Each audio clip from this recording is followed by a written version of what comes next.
You are my enslavement and my freedom. You are my flesh burning like a raw sun. You are my country.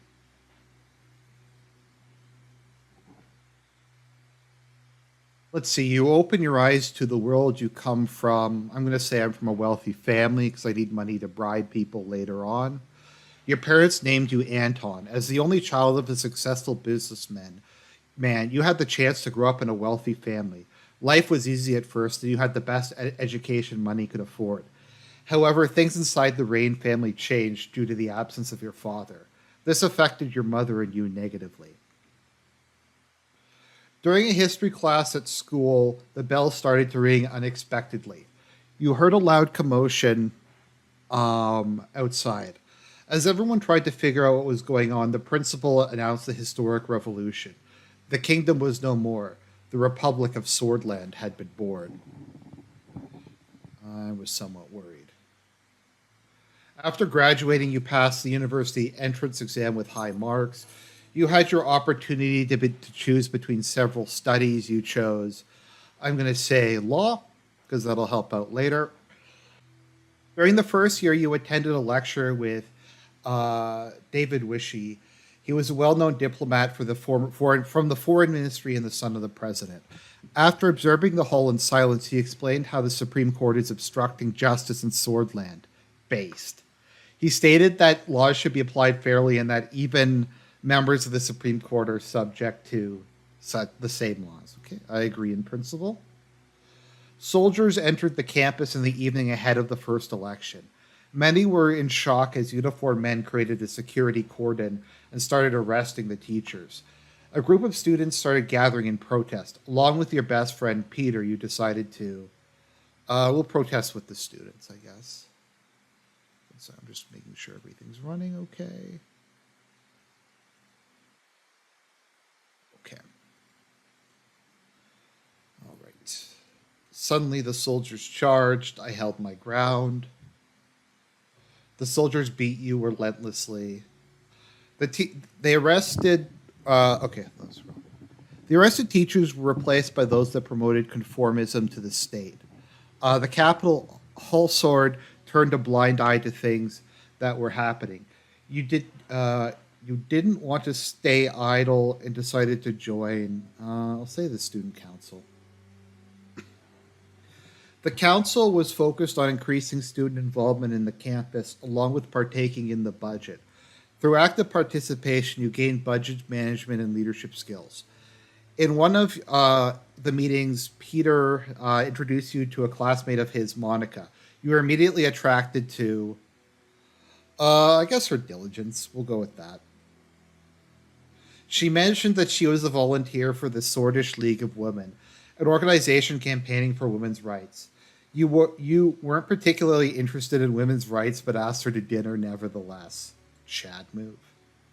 The politically charged environment led you to join. So you can I could have joined the communists, the far right, or stay away. I'm going a dictator route, so we're going to join the Young Swords, the Nationalist Party.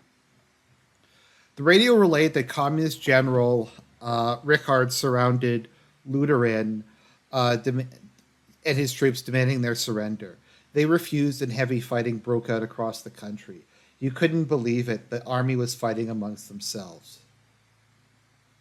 Rickard's sudden attack. Let me know if you can see okay. I can try to make the window a bit bigger, I guess. This is a text heavy game, so let me see if I can adjust this a bit. There we go, that's better.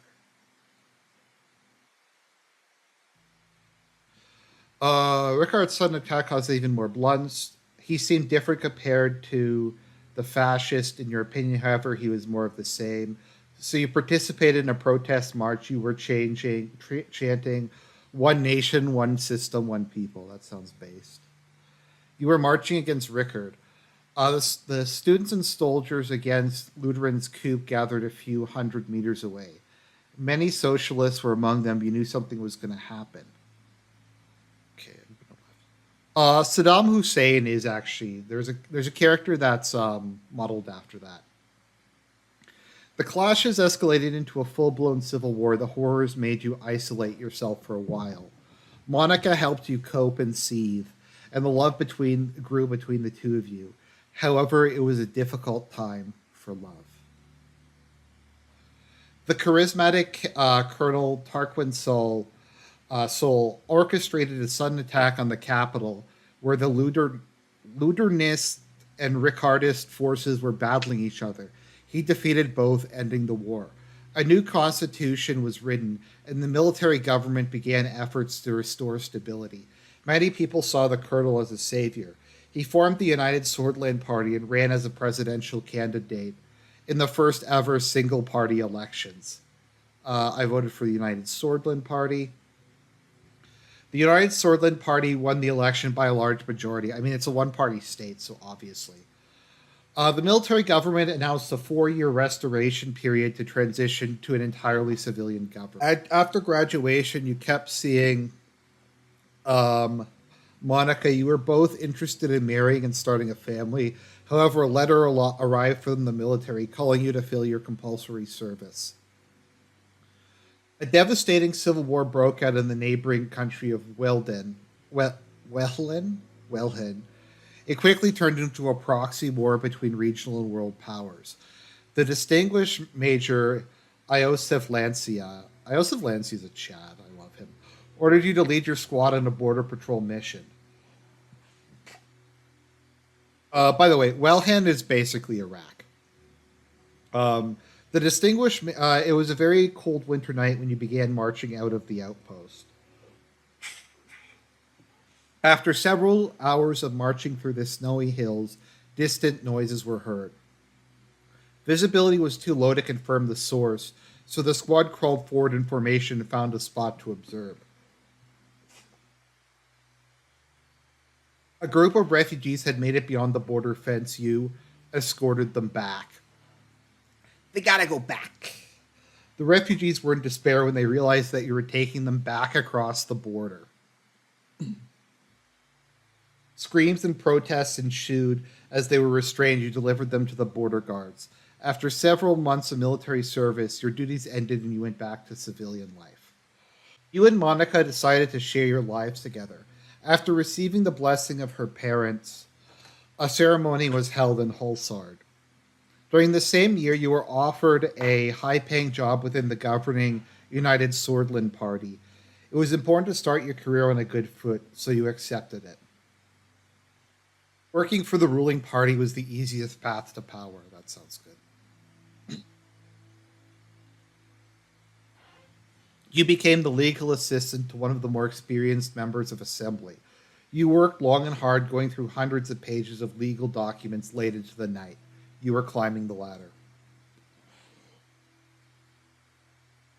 So Colonel Sol gave amnesty to the remaining factions of the Civil War and chose de escalation and appeasement.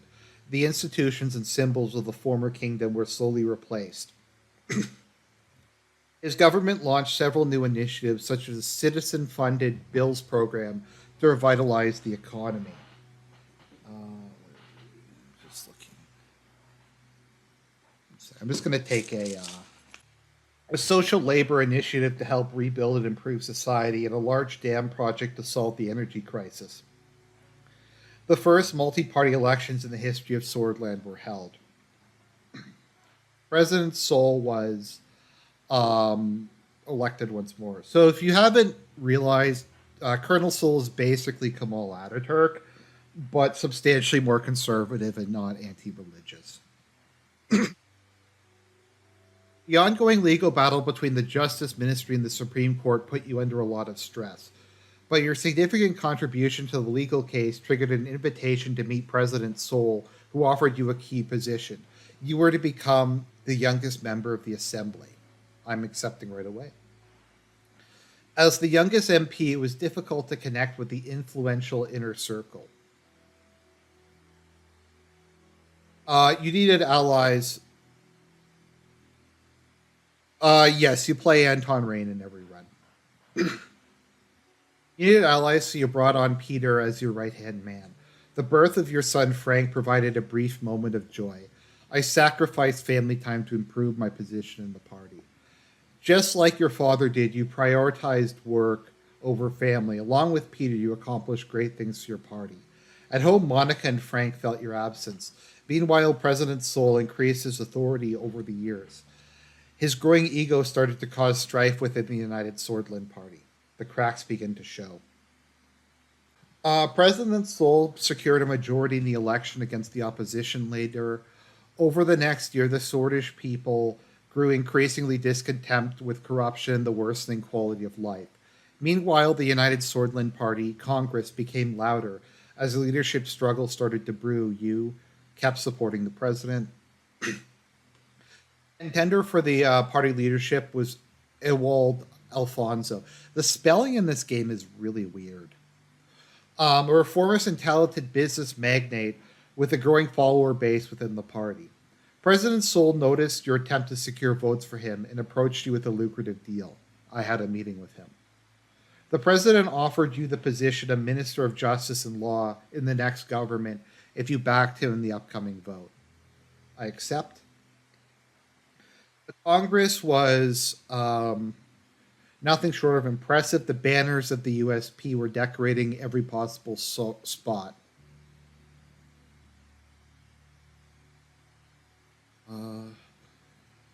The thousands of influential political figures, lobbyists, and benefactors gathered for this turning point. The voting for the party leadership began. I voted for Sol. Unfortunately, Sol lost the leadership vote to Alfonso by a small margin. During the Congress, Sol announced he would retire from politics at the end of his term and appointed Alfonso as vice president. The systems he had established were to stay much longer. His achievements wouldn't be forgotten. You were, I'm going to say, was troubled by the departure of Sol. Now, Colonel Sol has left behind the mother of all deep states, and we're going to have to deal with the deep state if we're going to push forward our reform agenda. We get to meet Colonel Sol later on. He is a massive douche. Like, he is one of the biggest dicks I've ever seen. He's just an incredibly unpleasant man. Like, even if you are a diehard supporter of his, he still hates you. I mean, I hate Hawker too. Any sane person would hate Hawker. A month later, your daughter was born. Monica named her Dina. She motivated you during a tumultuous period in the party. As the VP and the leader of the USP, Alfonso began dismantling the old organizations and structures established by the USP, such as the State Educator and the Swedish State Corporation bills. The general elections were approaching. The United Swordland Party was under new leadership. You joined the party effort and helped campaign for him.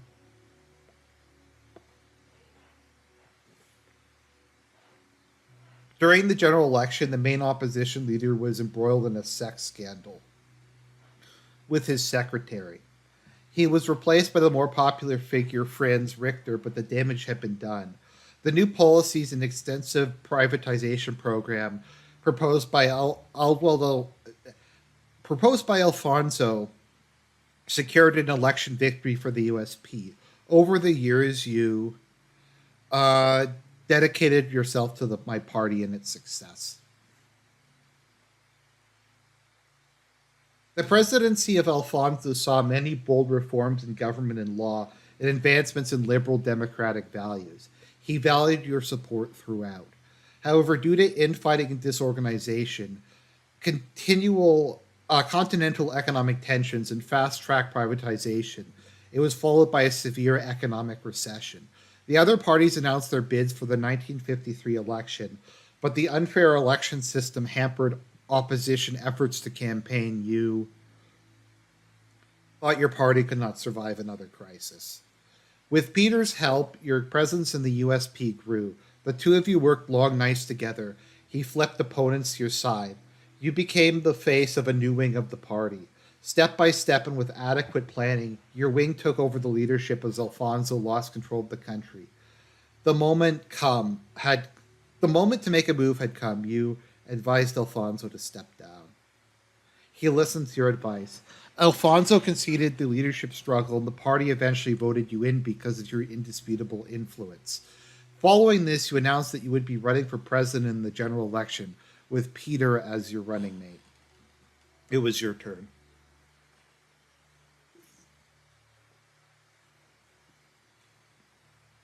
After visiting every city and town during the campaign, you made a speech on state television. You promised to. So, guys, I can either enact democratic reforms or preserve national values. We're going to preserve national values, baby. Great nation of Swordland. Due to our incompetent leadership, enemies both internal and external are influencing our great nation. Today, more than ever, we need to unite under one flag and protect our values. Victory to Swordland. On election day, billions went out to cast their votes. It was time to face the truth. Chapter 1, President Reign. I'm going to switch to the greatcoat, I think. The other facial hair, I think, looks really bad. You just kind of look weird in general. So we will go with that. Yes, I'm sure about my customization choices. Election campaign promises. As Reign, you have made consequential promises to the people of Swordland to gain their votes in the 1953 election campaign.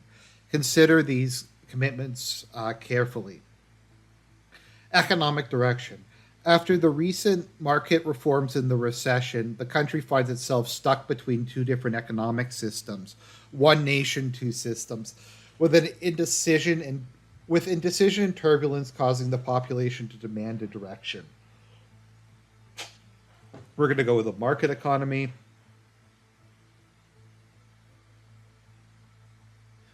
The global rivalries between capitalists, Arcasia in the west, the monarchy of Rumenberg and to the north, and the communist United Cartana.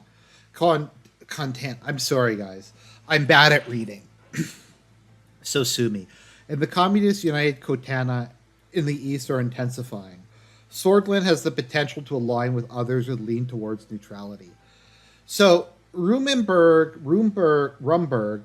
is the third world superpower, and they're led by an expansionist, exceedingly aggressive queen.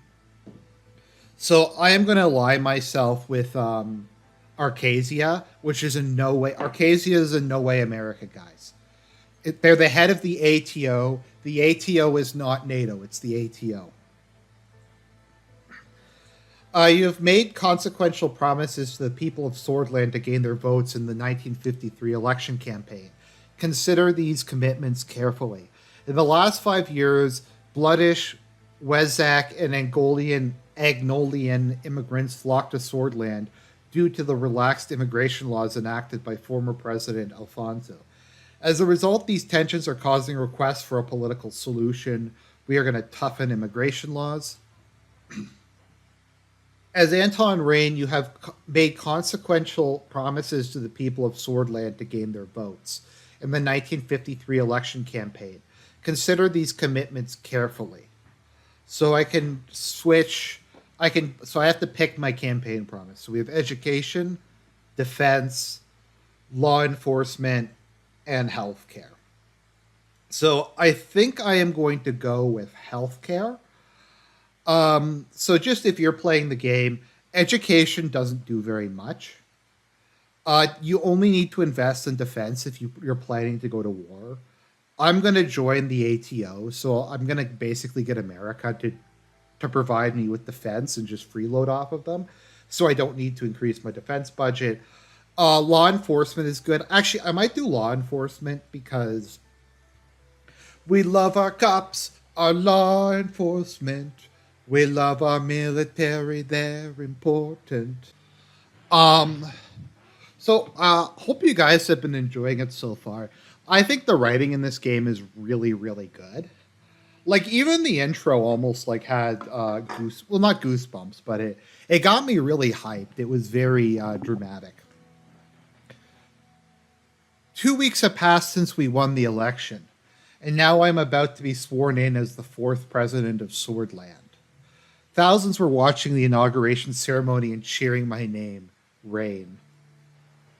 The die was cast. The die was cast, and there my story began.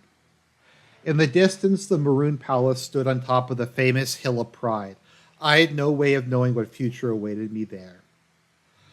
I looked at my family. My son and daughter, Frank and Dana, were next to Monica, my wife. Her eyes were glimmering with pride. Then I turned towards the key people who made it all possible. Of course, each individual was promised an important position in my government. Of course.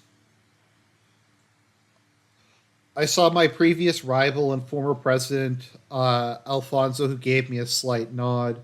Sol was also invited, but as expected, he didn't leave his island retreat.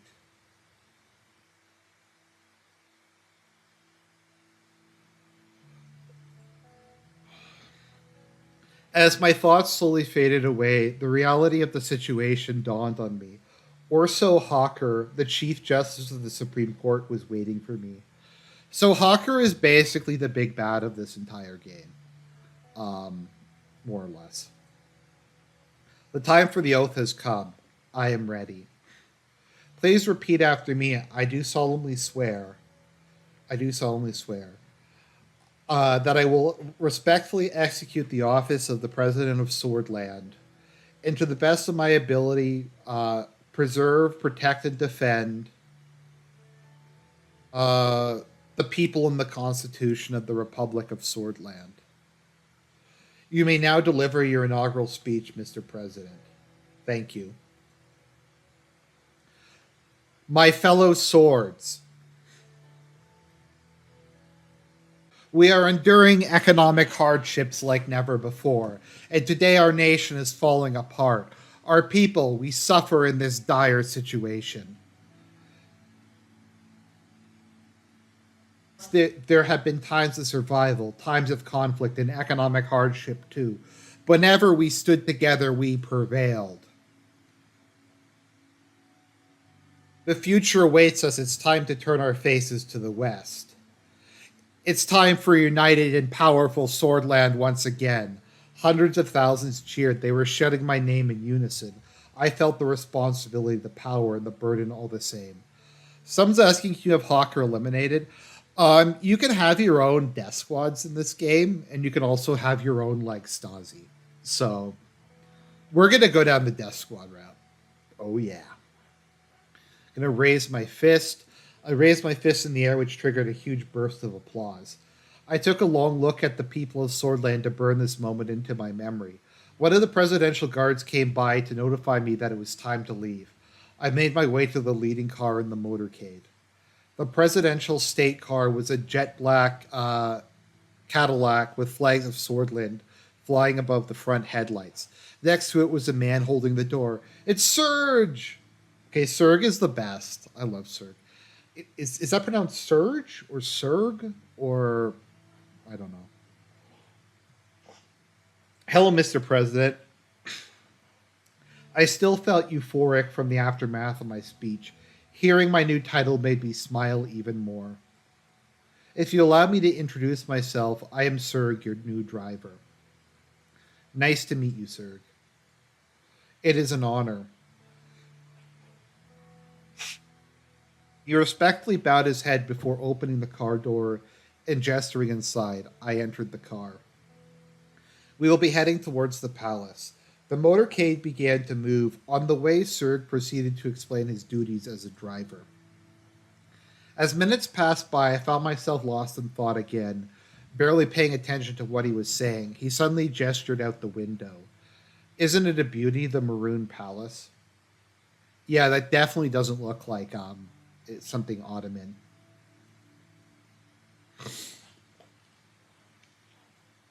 He was right. Sunlight glinted off the palace's many maroon colored domes. It was so bright that I had to look away. Every time I look at it, I'm reminded of my duty to this nation. Uh, it is in good hands now. I'm sure of that, Mr. President. The car drove past majestic gates, continued uphill to the entrance, and stopped in front of the doors. Serge got out of the car and opened the door for me. Have a great day, Mr. President. And Morgana Vescor. He referred to a famous Swordish phrase from the time of the Revolution. Vescor Vectern sis da, which means morning will come, victory is close. Victory is close. I made my way upstairs through the extravagant corridors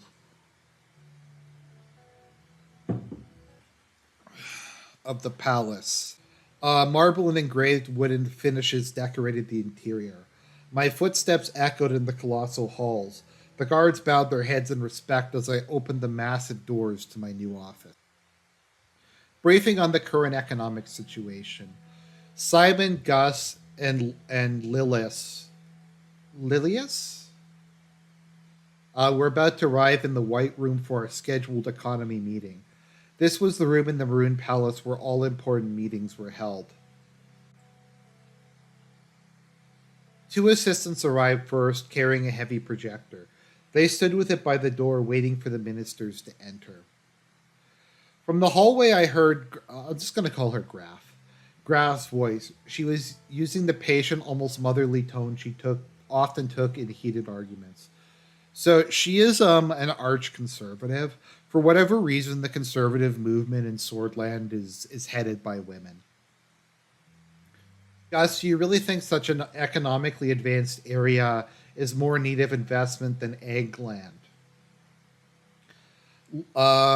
Graf, my interior minister, strode in. She was clad in shades of brown and beige. The only one spot of color, a bright yellow Das Nutris cross on her necklace. Gus followed close behind. Sorry, guys. Some of these words are very hard to pronounce.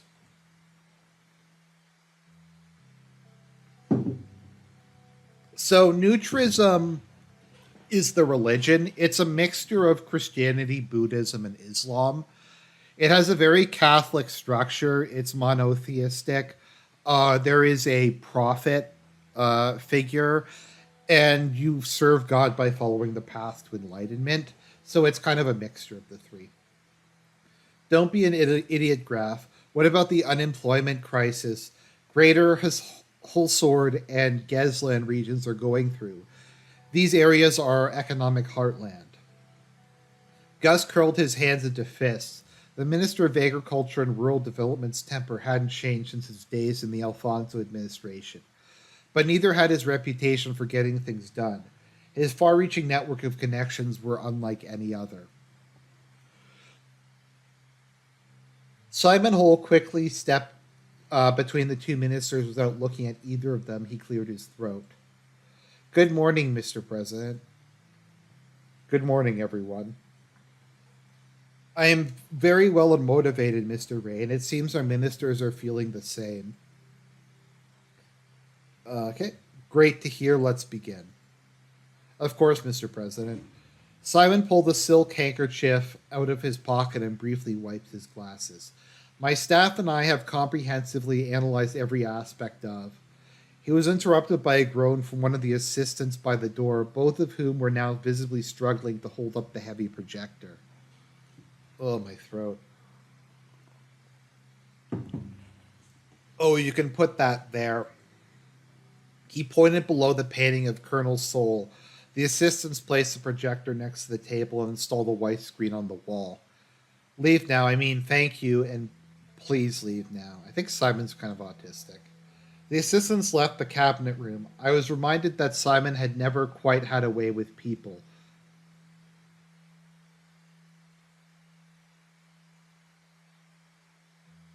Oh no, I know how to avoid roll with War with Rumberg. Don't worry about that. I was reminded that Simon had never had quite had a way with people, but his facility with numbers had made him the most sought after economic specialist in Swordland. Yeah, so he's a Spurg. Simon started looking for his slides. He always carried documentation around with him. Wait.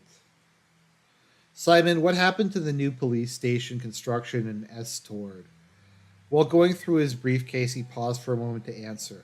It got stalled due to a government property boundary issue. I've been meaning to look at it. I can take a look at that one. Estord needs all the security help it can get. Sure, more time for me to spend on analyses. His eyes glittered while he finally found the slides he was looking for. There have been some developments about the Swordfish Red losing further value today. We've been trying to stabilize it with the central bank. The recession of 51 put enormous pressure on the economy, resulting in the collapse of the value of our currency. The entire situation was a significant cause of concern for our administration. Would you like to know about the current what would you like to know about the current economic situation? What is our GDP and debt situation? Our GDP is currently 310 billion. Sorry guys, my throat's getting sore. I'm going to have to simplify some of this.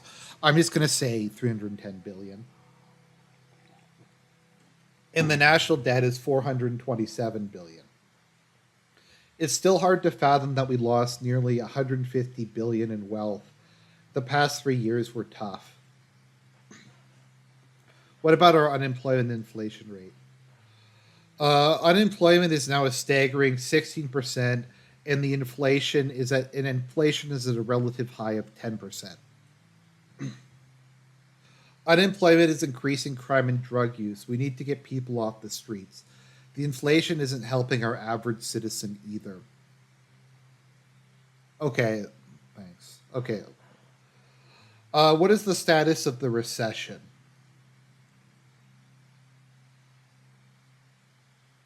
Let's see here. The economy has been in a recession of about negative 6% in the past year. The GDP per capita has dropped from 15,000 to 10,000 from 1951 to now. Yeah, sorry, my throat's getting a little sore. I'm just going to summarize what they're saying. You guys can see like the exact dialogue on the screen, right? I'm not gonna like make it that much shorter, but it'll be a little more natural. This administration's success depends on our ability to stop the recession. The sooner we can reach GDP growth, the better. I have all the information I need. Let's move on to the strategy. See here, took a final look at his notes before cleaning his throat. As you can see, the situation is alarming, but not everything is bad. The extensive privatization program of Alfonso and some foreign direct investments left us a large budget surplus, which we can use to stabilize the crisis. I mean, it's not like so. Let me just kind of put this in perspective. So before the 2.0 patch, funding a ministry was one budget point. Now it's three.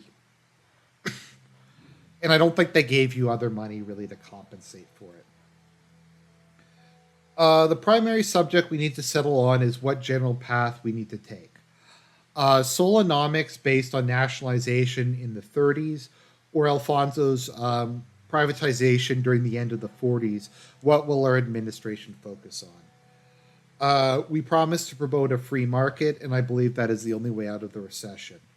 Graf says, I still do not support it. Why promote the private sector when we have qualified state-owned enterprises? The state-owned enterprises suck.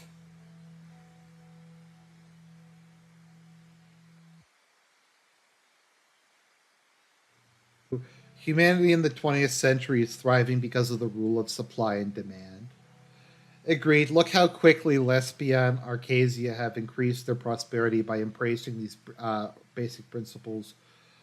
Swordland has potential to develop as well. Why don't we take our potential seriously? Integrating heavily into a market economy would work if we had extensive means of production. However, our industry is lagging. So, okay, Graph. So, if Solonomics was so awesome, if everything being state run worked, why is the economy in shit? The structural problems of Solonomics were going to lead back to a recession at the time, anyways. Either way, we have to pick a doctrine. and we can still make decisions on a case by case basis. This is, however, not recommended in my point of view. The last thing we need is a chaotic economic plan. Okay. Finally, something we can agree on. There's another important point which has a direct impact on our economy's superpowers. We might have won the election, but I am still against aligning ourselves with any superpowers. Economically speaking, we're much closer to Arcasia than to Contana, so a decision to align to the west makes more sense. So Swordland, Sol was basically like an authoritarian conservative. He promoted central planning more as a means to ensure stability above all costs, rather than necessarily any sort of commitment to socialism. In fact, the conservatives in Swordland despise communists. If you choose to ally yourself with Arcasia, they don't like it, but they'll accept it. If you choose to ally yourself with the communist, um, they will like coup you if you do that. There are schemes being devised about Swordland, yeah, by you. We cannot give in to their wants now or in the future. Otherwise, our country will turn into a pawn. I want you to reconsider your promise to align with Arcasia. Um, don't worry, I won't let Arcasia control Swordland. Control, no, Mr. President, simply a partnership and a very valuable one at that. Valuable for Arcasia, maybe, not for Swordland. Like, this is the 1950s. Being allied with America is awesome. Like, they're your sugar daddy. They're just going to give you a bunch of money, a bunch of military equipment. They're going to protect you from the Soviets. All you have to do is say, like, communism sucks and America rules. That's all you need. When the time comes, I hope you make the right decision. Uh, we should attract more direct investment. We saved the country from a full on depression by signing lucrative trade deals with neighboring countries.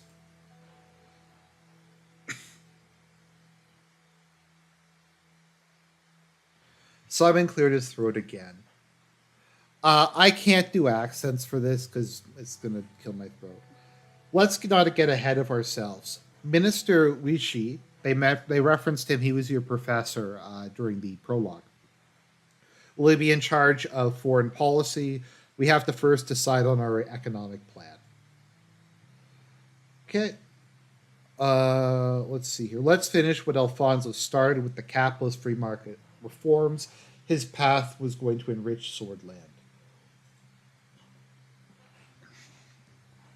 The recession was the direct result of his free market reforms.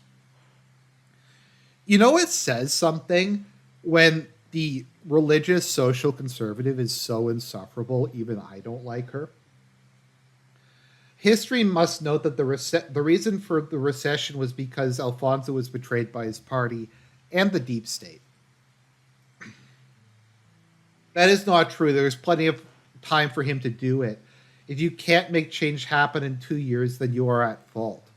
Yeah, well, your like boss Soul was in power for like 20 years, and the economy's still a disaster. Let's see. The influence Arcasia has on the world economy is extensive. Our economic strategy should be based on internal reasoning, though. Oh no, I asked. So the first time I played this game, I didn't ally with anyone, and I got curb stomped by Runeberg. Then I reloaded my autosave and I joined NATO, and Arcasia just saves you. So we're gonna go with that. Let's move on to the conclusion. We are going to pursue a free market economy. It's led by Dwight Walker. Wait, this is the 1950s. They literally took the exact same name as the US president during that time period. Literally Dwight D. Eisenhower. The Walker Plan, which revitalized the economies of Mercopan, founded the ATO. That doesn't look at all like the NATO logo. This is the Argent Treaty Organization. It's not NATO. In general, we will promote a free market economy. I can't say I agree with this. She looks upset. Oh no, she's upset. Now that there is clarity on which direction we are heading, I will work on a good plan accordingly. Okay. Next meeting will be the infrastructure investment plan. Okay, there we go.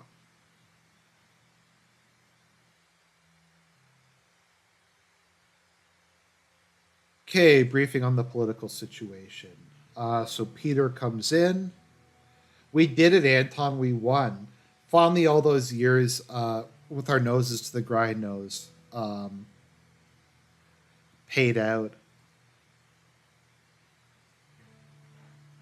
Peter's eyes. Okay, so Peter's happy. I don't need to read that. Enjoying the new secretary I picked out for you. Thought you appreciate her gorgeous set of talents. It's a shame the rest of your staff isn't as easy on the eyes. Well, you have a couple attractive members as your cabinet. The problem is that they're like communists and they're just femicunts. So, oh no, I shouldn't be saying that on this. Whatever. He gestured to the slight paunch that protruded over his waistband. So, Peter is a sleazy piece of shit.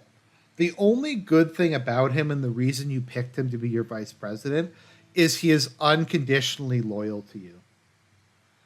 He basically just does what he's told, and he's a slimy backroom creature. Okay, we have work to do. We got things to do today. We can let loose at the ball. Let's move on with the meeting. Okay, Lucian and I had a meeting with the party and the reformists. We mostly see eye to eye, but I would want to know what you think. Great, let's go over this when Lucian arrives. Okay, so this is Lucian.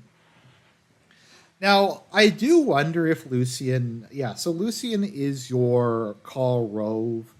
He's your, what's another political fixer? Like, who's some, like, master political backroom backstabber, campaign genius? I don't know really who to compare him to. But, yeah, so Lucian came in. Lucian reminds me a bit of Gustavo Fring, to be honest. He also might be gay. It's not really implied anywhere, but the fact that he's in his like 50s and not married kind of implies something. Okay, okay, so let's see here. Yeah, Lucian is always exactly on time. Hello, Peter. Lucian turned towards me. Glad to see you, Lucian. It's a privilege to be here, sir. Okay. Let's start by evaluating our current situation. Majority of the people of Swordland demand change. They are more concerned about the economy than the Constitution, but they blame the system for its problems. People are losing their trust in our democracy. Why do you think radicals like Bernard Surkas, who is a communist, are becoming more popular? Everyone's expecting us to bring the change that the last government did not. I think he is. No, I mean you ask why he's not married, but it could just be like okay. So some people are don't get married for like the Chad reason that they just find women boring. Like the most Chad reason to not get married is the reason that Cecil Rhodes didn't get married. He's like, I'm too busy conquering the world for England and setting up a like international Anglo Illuminati to like I don't have time with women for women. If we lose power, okay, so Franz Richter, who is a massive G slur, Leader of the reformists believes that true change can only come by, yeah. So he wants a balance of power. If we lose power, we won't be able to execute the changes we need to make for the good of the country. It may create issues for us, yes. However, with the reformers gaining more popularity, we may not be in a position to stand against them. Let's see, many members of the assembly support reform. While the reform wing inside our party is still a minority, they could have a tripartisan minority in the assembly, especially if they unite under Franz Richter. Okay, so there's three different parties in the assembly. There's the United Swordland Party, which is fairly conservative, and but kind of a big tent party who's mostly just kind of there. They're a party of power. They're there to maintain power for its own sake.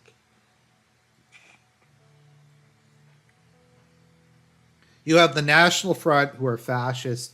They're based off of the National Movement Party in Turkey. And the reformists are like, they're weird because they're kind of classical liberals. They're probably more classical liberals. They believe in liberal democracy. The communists don't have representation in government. Our party must fall in line. We can't have a strong divide. If our party fractures, the opposition will benefit. The reformist demands are clear. They want to limit the presidential veto powers, ensure that the Supreme Court is independent, and take away the court's right to vote on constitutional amendments. So, before Colonel Soule left, he gave the Supreme Court basically absolute power. The Supreme Court can impeach politicians, they can strike down legislation, they can block constitutional change. They're all immune from prosecution, and they all serve on the court for life. And they basically function as like the vanguard of the deep state.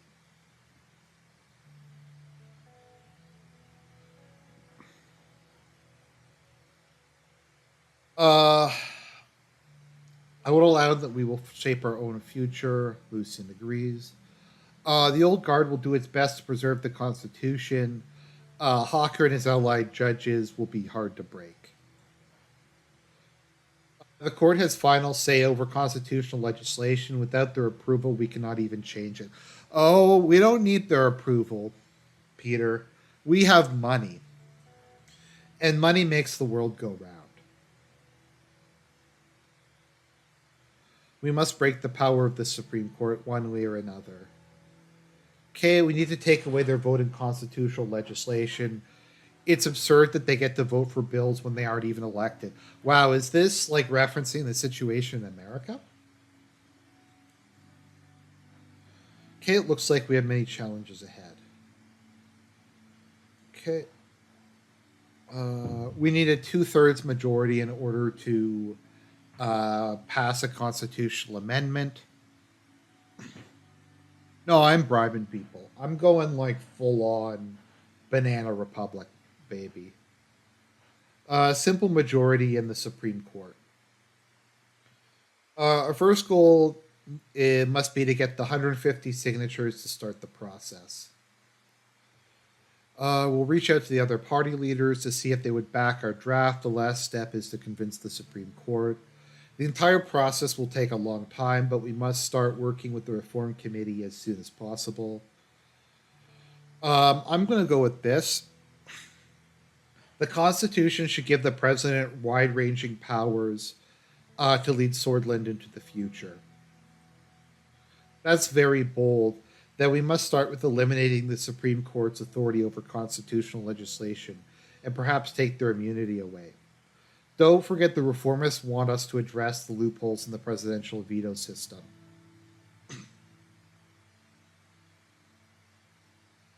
I will not limit my veto powers. We need them. Okay. Looks like an attempt to consolidate power. We don't need the reformists. We could always work with the National Front. Peter looked troubled. That would be tough, sir, but I trust your judgment. Oh yeah, we're going for a banana republic. Let's see here.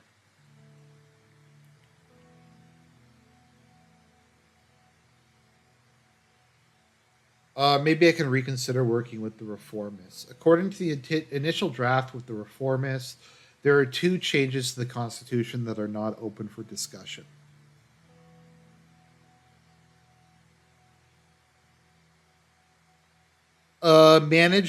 Managed democracy means illiberal. A guided democracy means illiberal democracy.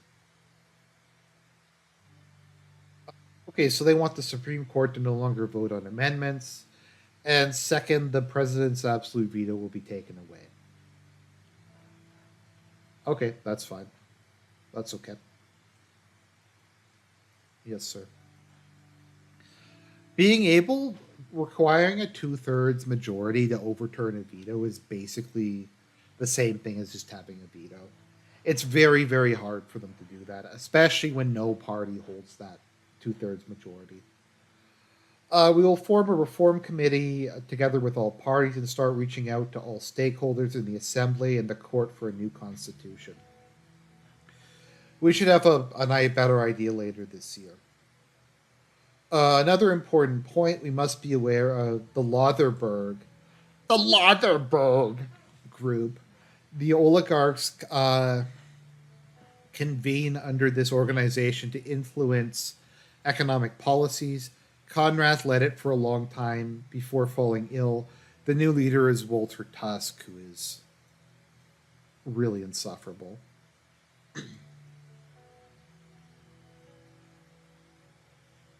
According to the report, some members of the National Business Council are in their pockets. Tusk and the group will surely try to bribe us in exchange for special economic protections.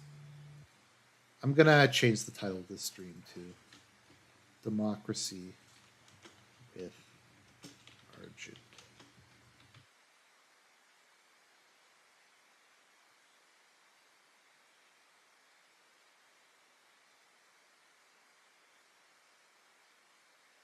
One sec, I need to get another glass of water.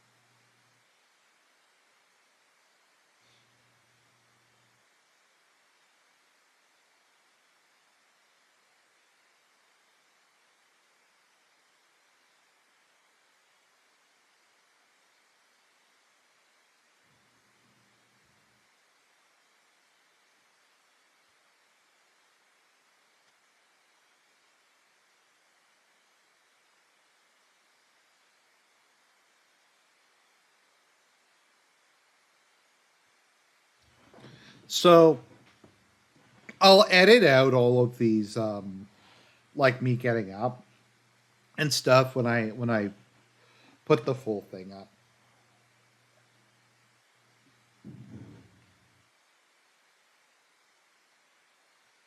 Okay, I'll enter into a dialogue with them. Wise approach. It's good to understand and see if we can reach a middle ground. As far as I know, Marcel Caranti, who we're going to ally with, um,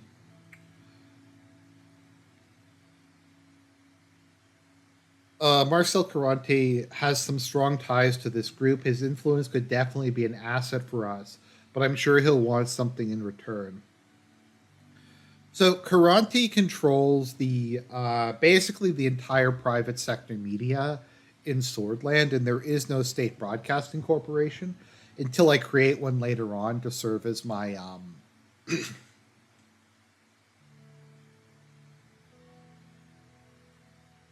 propaganda thing. Okay, we're gonna side with Mister Caranti.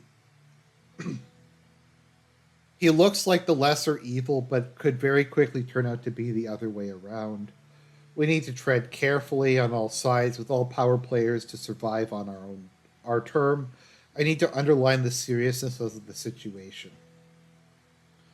We also have the military to be worry about. Let's see here. I don't want to die in prison like the previous president. None of us want to go through 1927 again. Iosif Lancia. Iosif Lancia is based. He was your major during the Wayland Civil War. He's looks like a pig, but he's actually a pretty stand-up dude. General Kruger is like a massive douche, but yeah. I can see a rift between the two of them since they are clearly of different minds. If we act strongly against the military, both of these guys will unite with against us. I agree with Lucian. We need to tread carefully here. Yeah, if you defund the military and you don't purge it, I think they like do a coup. Yeah, that concludes our political briefing. Talk to you soon. I will keep in touch. See you both at the next meeting.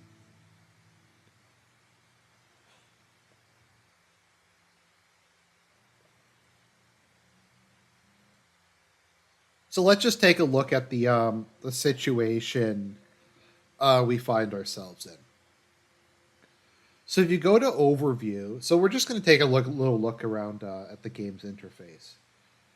So all of the cities, you don't even need to look at these, but if you're curious, the cities will have information.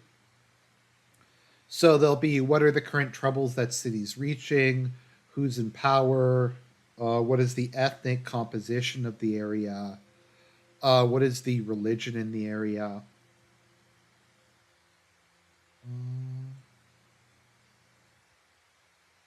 The GDP, how wealthy it is, you have stuff like that. I don't normally look at that, but just if you're curious about that, you can. There's also just all these things that pop up if you want to read about some local stuff. So we have the policies that are currently active. So we have conscription. The gender army is under the Ministry of Defense. We have the Soldiers General Staff. And then we have situations. So, yeah, we have a bunch of things here that we have to deal with. We have law, limited women's rights, the bloodish question, freedom of the press. So we're going to go through this. Oh, oops. Okay.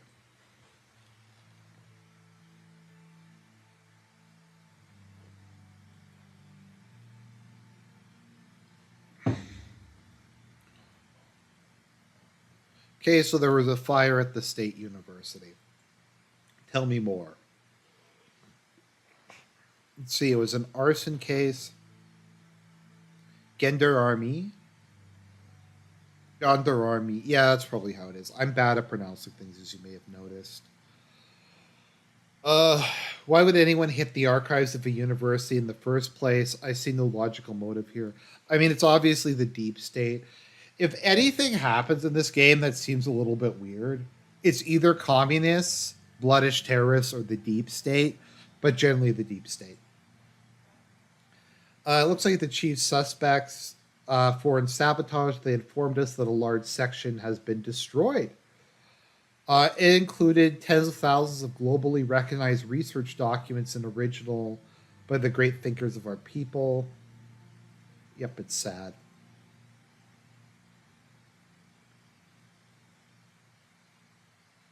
The first copy of my favorite book was destroyed. Uh, Lucian mentioned that Marcel Caranti contacted him. The Carantis have always been known as one of the richest and most influential families in Swordland. Marcel Caranti was no exception. Like the people in this game look extremely ethnically ambiguous. Lucian has the nose. He almost looks kind of like Armenian, maybe. Um, Peter, I don't know. No, the Bloods are Kurds. Um, the Bloods are supposed to be Kurds. Marcel. Okay, he is the richest man in Swordland. Lucien turned to me. He has offered to meet with you, Mr. President. Okay, what does he want? After the passing of his father, may he rest in peace, Marcel aims to become the next CEO of the Heart of Swordland conglomerate. So it's one of the largest companies in Swordland, and they have a monopoly on the media industry, which is good. They're a powerful and influential media conglomerate. To start with, they own this. They own the Swordland Today newspaper, the Swordish Broadcasting Corporation. It would be wise to have them by their side.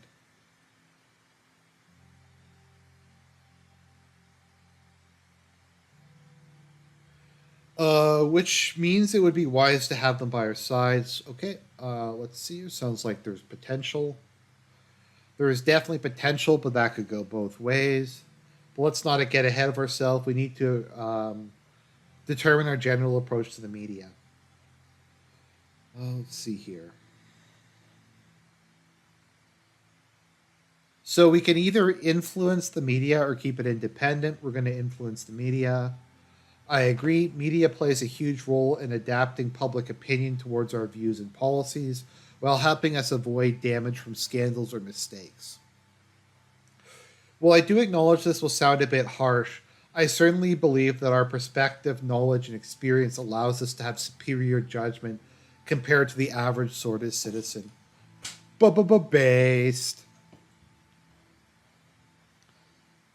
I share your opinion. Yeah, fuck the people. We should be able to control over it. Okay, I will make sure the media is on our side. Please come in.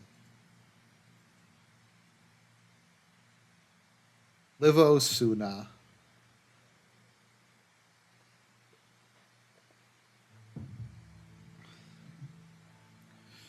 She was Peter's assistant. There's I don't think she looks attractive, but I'm sure Peter is not having an affair with his with the young attractive secretary. Let's see here. Marcel Caranti is on the line for you. Would you like to talk to him? I'm going to talk to him. Connecting to the line. It's a pleasure, Mr. Caranti. The pleasure is all mine.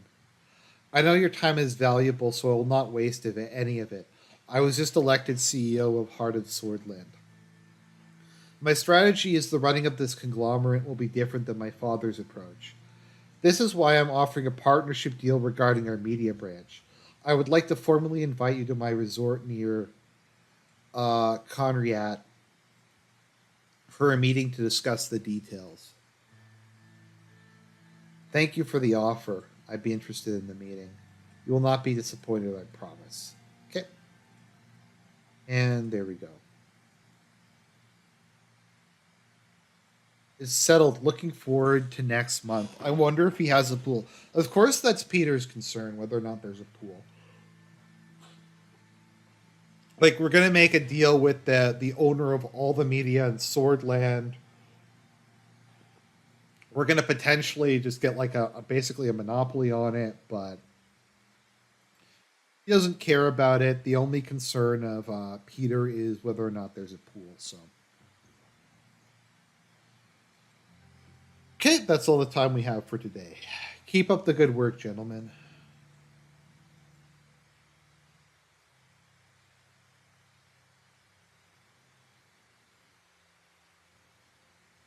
Okay, campaign finance bill. All right, we get to do the first Banana Republic thing.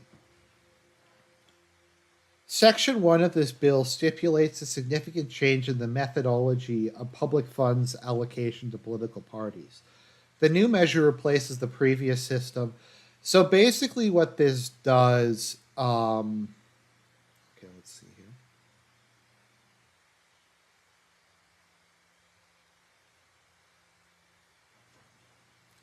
So basically, parties get funding based on the number of seats they win in parliament. So whatever party wins, parties that get a larger percentage of the vote or win more seats get more money from the state. So as I am the leader of the largest party, let's see here. This will lead to a substantial increase in the budget for United Swordland, and a minor augmentation for other parties present in the assembly. Let's see here. Okay. Parties that do not meet the 10% election threshold will see their funding effectively curtailed. Okay. Sorry, I hope I explained that okay. We are going to sign that so that the communists and the separatists will get no public funding, and I'll get more funding for the next election. And we have a situation that's developed called unfair election funding.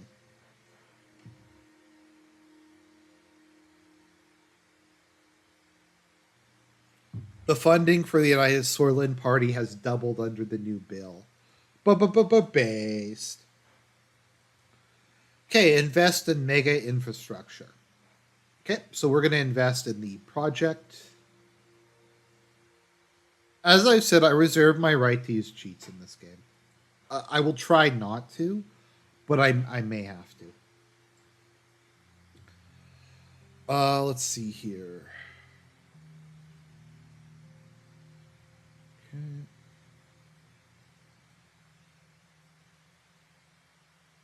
Mr. President, we need to focus on boosting the economy as quickly as possible. The fastest way to do that is an infrastructure project. Okay, I agree. What can we do? On one hand, businessmen are complaining about the slow logistical rail network. On the other hand, citizens are criticizing a lack of a proper highway connection between the cities and the undeveloped parts of Swordland. The narrow roads by the seaside are not only dangerous but difficult to traverse. We need to pick the most profitable option for economic growth, which obviously is connecting our two most economically powerful cities. What matters now is your first economic act accomplishes something tangible. I'm going to go with improve the economy.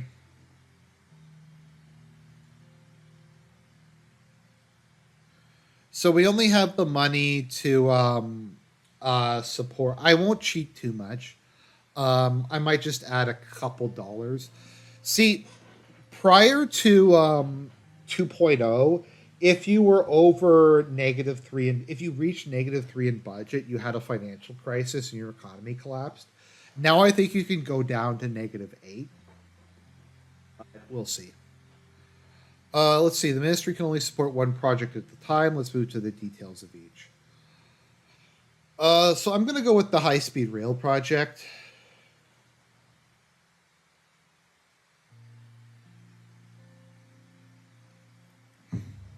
Okay, your predecessor failed to deliver on this campaign promise, but now we have the opportunity to start construction of a groundbreaking railway project. As you know, our current trains cannot meet the standards of today. As many other countries adopt new electric train engine technology to power their trains, we're falling behind. I remember back in southern Ontario, we didn't have electric trains. They were still using diesel.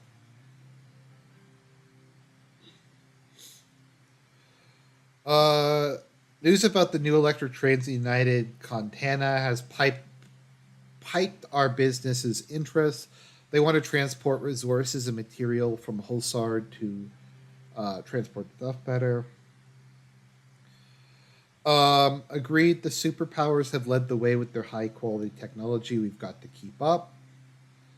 Our only technological advancement will give us an edge in the international arena. Okay, so I'm going to go with the high speed rail.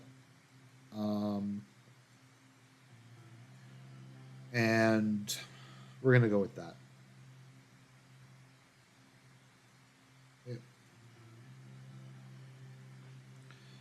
You are talking about the wealthiest regions and forgetting about Agland.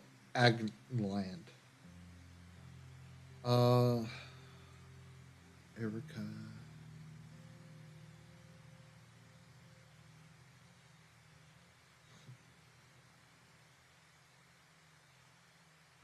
Okay, I'm going to invest in the high speed rail project.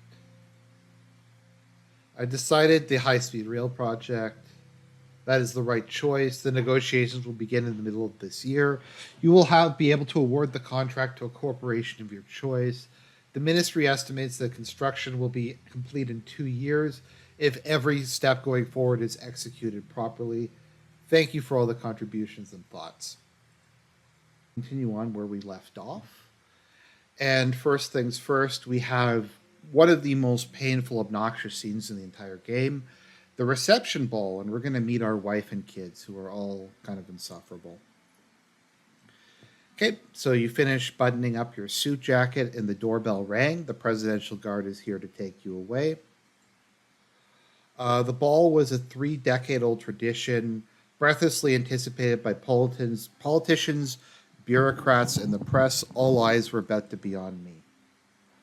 I called on Monica to get the children ready. Looking in the mirror, I straightened my tie and took a deep breath. There is no turning back. Suddenly, Dana hugged me from behind, startling me a little. Monica had fixed her hair into an elaborate braid, woven through with ribbons. Papa, Mama told me it's time to go. Tell your mother I will be ready very soon. Okay, Papa, I can't wait to see the palace. It was almost time to leave. The big ball was starting in less than an hour.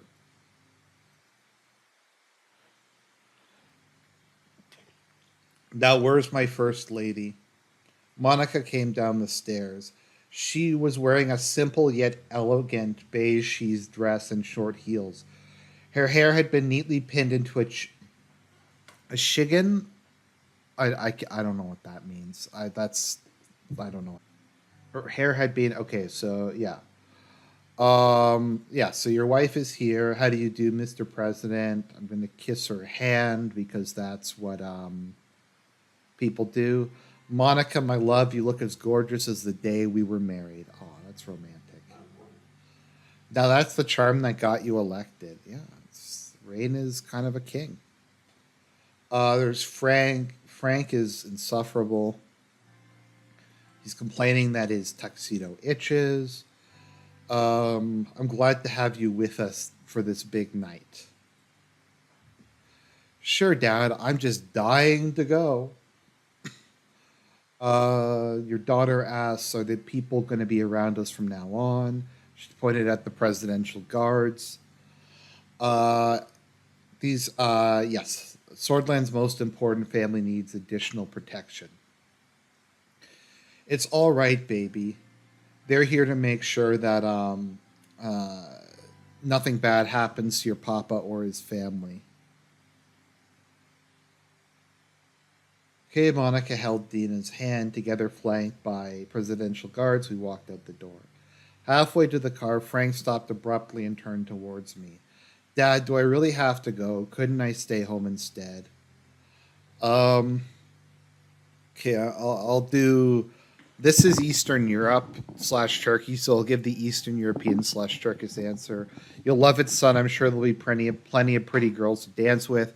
All of them will be wanting you to impregnate them because your father's the president. There's even time in between all the boring speeches. I guess I have no choice. Got that over with, Frank? Let's go. The car is waiting for us. Yes, Serge! Serge is back. I was thinking we've come a long way together, haven't we? Yes, we have, and there's still so much we'll accomplish side by side, dear. Just remember, know what happens. The children and I will always be here for you. That is such a lie. Depending on the decisions you make, Monica can divorce you, which I would do if I wasn't Catholic and against divorce, because Monica is kind of, yeah, we'll see. I'm going to help Papa fix everything. Frank rolled his eyes. I know you will, honey. That means a great deal to me. Oh, isn't this awesome? It's just like family togetherness. Let's see here. Serge rolls down the limousine soundproof partition. Right here, sir. Hope you enjoyed the drive. I did, Serge. Thank you. Oh, it was a pleasure to hear that. Serge opened the door for me, and we went into the palace. The creme de la creme of Swordland elite is inside of the building. Good luck out there, Mr. President. I'll see you on the trip home. Serge is just such a nice dude. I love Serge. We're gonna help him out major later. We're gonna pay for his kids' education because if anyone deserves to have their kids' education paid for, it's Serge. I stepped out and immediately found myself surrounded by loud voices and camera flashes. Hordes of eager journalists came after me. My guard fended most of them off, but one woman managed to dodge them and corner me. I recognized the Swordish Broadcasting Company logo on her pressed lanyard. Mr. President, do you plan on working together with the opposition parties on the expected constitutional reforms? Uh, yeah, okay, so to be fair to Monica, like most of the feminist stuff she wants is pretty reasonable in my opinion. Like I unironically passed the Women's Liberation Act, which I get is cringe, but it's literally like criminalizing domestic abuse, paid maternity leave, and like a couple other like women like are allowed to participate in normal school courses. It's like the most like milk toast stuff. So I actually do sign it. I don't find anything about it particularly objectionable. So it's really not that bad. I'm just kind of memeing. Do you plan on working together with the opposition if the opposition is willing to support us? Mr. Richter clarified that as long as you support their demands of democratization, there's going to be no democratization. They will work with you on all issues with a cooperative spirit. What do you think of that statement? We want other parties to join him in this endeavor. One more question. One of your first acts as president was to sign a campaign finance law allocating public election funds by the seats in the assembly as opposed to number of votes. Oh, so that's what it did. Okay. And there's a threshold. So because any party that gets less than 10 votes, um, any party that gets less than 10% of the vote doesn't get seats. Um, they get no seats, so they get no funding. Is this a deliberate attempt to defund the Communist Party and the Bloodia Workers' Party? Once again, it's called the Kurdish Workers' Party, so the Bloods are a clear parallel with the Kurds. Let's see here.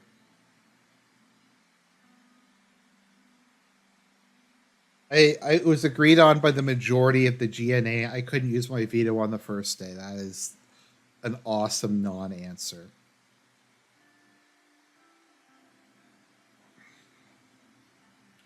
Um, so just answering John, not real name, because a lot of this is exploring the political issues. It makes no sense to me as a thing in itself. Why should employers continue to employ someone who is having a child? But it is good as it helps the child and keeps the mother at home. So I think the government should pay for it, or at least provide subsidies to the employer. I've decided I'm in favor of it because it's something that would actually help, like the non-degenerate members of society, like evangelical Christians or Catholics whose mother, like the mother, has to work. I'd much rather them get the money than like some drug addicts. Um, so let's see. Fireworks went off. We entered the lobby and joined the throngs of people making their way towards the ballroom. Let's see here. I found myself face to face with a towering figure, Remus Holstrom, the Iron Wall, former young sword and stalwart of the National Front Party. Doesn't he look fashy? He looks pretty fashy. I'm not gonna lie. The National Front. The National Front is a nationalist, ultra conservative political party in Swordland, which is currently the second biggest opposition party. It is led by Kibner. So it was founded by a group of nationalists. Yeah. It's perceived as an extremist party, but its views have been moderated by this dude. He leveled a steel gaze at me and then broke into a smile. President Rain, you have no idea how happy it makes me to see a fellow young sword at the Maroon Palace. Um, let's see here. Almost as happy as it makes me to see a fellow young sword at this ball. From street balls and gen to handshakes at the Maroon Palace. My time in the Young Swords taught me a lot about the true spirit of this nation. You too, I bet. Think of Swordland like a piece of iron forged in fire, strengthened by the flame of dedication and the hammer of order. Fucking based. Let's see here. Nicely put. Nicely put. Our shared past and values will help us in forging a strong Swordland. I hope so. The weakling Alfonso knew nothing about the true nature of leadership. I heard about your promise to tighten Swordland's immigration laws, by the way. I'm glad you are concerned about preserving our nation's identity as I am. Based. I appreciate your work together. We will help to preserve Swordish identity. Either way, it looks like both of us have a busy term ahead of us. I've got a series of bills I'm working on to address the friction in our society by repressing minorities. But tonight's a celebration, right? Time to show off all the establishment politicians. Time to show all the establishment politicians in the palace how a real patriot lets loose. I love Holstrom. We have a lot of work to do, Mr. Holstrom. I look forward to seeing your proposals. Good evening. One swordland, one nation, one future. Okay. Uh, Still stirring within Swordland, he offered a potent reminder of the complexities and divisions that we would need to navigate in the days to come. Behind me, I hear a familiar voice.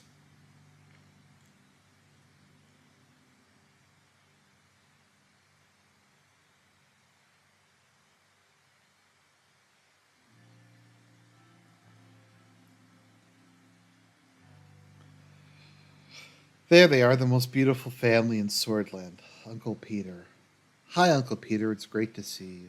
You two are growing faster than I'm growing wiser. Uh, Mr. Vice President, Mr. President. Happy to see a familiar face, Peter. Evelyn. Peter's wife, Evelyn, who I feel really bad for, to be honest. Having to be married to uh, Peter. Oh, okay. Looking at this, she was expelled from the newspaper she worked at after defending Alfonso and writing about a conspiracy by the deep state. In 1953, she quit her job to support Peter's candidacy as the running mate of Anton Rain. Congratulations, Anton. I have to say the results were clear to me from the beginning. Appreciate it, Evelyn. It means a lot. The pleasure is mine. I think it's time to celebrate this victory. Exactly, that's why we're here. Let's get drunk. Monica, how are you? You barely said a word. I am more relieved to have this roller coaster ride over with, but of course now the real work begins. So someone in the chat asks, you went with the young sword path, are the National Front or whatever solist or not? Um, so if we had a political spectrum, the communists would be like a one on the political spectrum. Uh, the National Front would be like an eight, and the Solists would be like a six or something like that. The Solists are conservatives and they're authoritarian, and they support a state-run economy. But their primary concern, above all else, is social order. They endorse a specifically civic type of nationalism, whereas the National Front is more ethno nationalist. They talk about purple blood periodically. The National Front admires Colonel Sol, but thinks it's time to move on. They also tend to be more capitalistic than the Orthodox Solists. Don't be so old fashioned, Evelyn. I plan to use my power as First Lady of Sword to advance the position of women throughout Swordland. Equal rights for our sex are long overdue, wouldn't you say, Anton? So I could say a couple things here. Is it possible to be socially national front but economically socialist? Uh, yeah, like you aren't a pure ideologue in this. Most of the things that you would do for the National Front, like tightening education, enacting a police state, crushing the Bloods, tend to be more like that. Um, they're very ideologically similar. It's mostly just the National Front is a bit more extreme, and they're more capitalistic. And they like a lot of soulism is um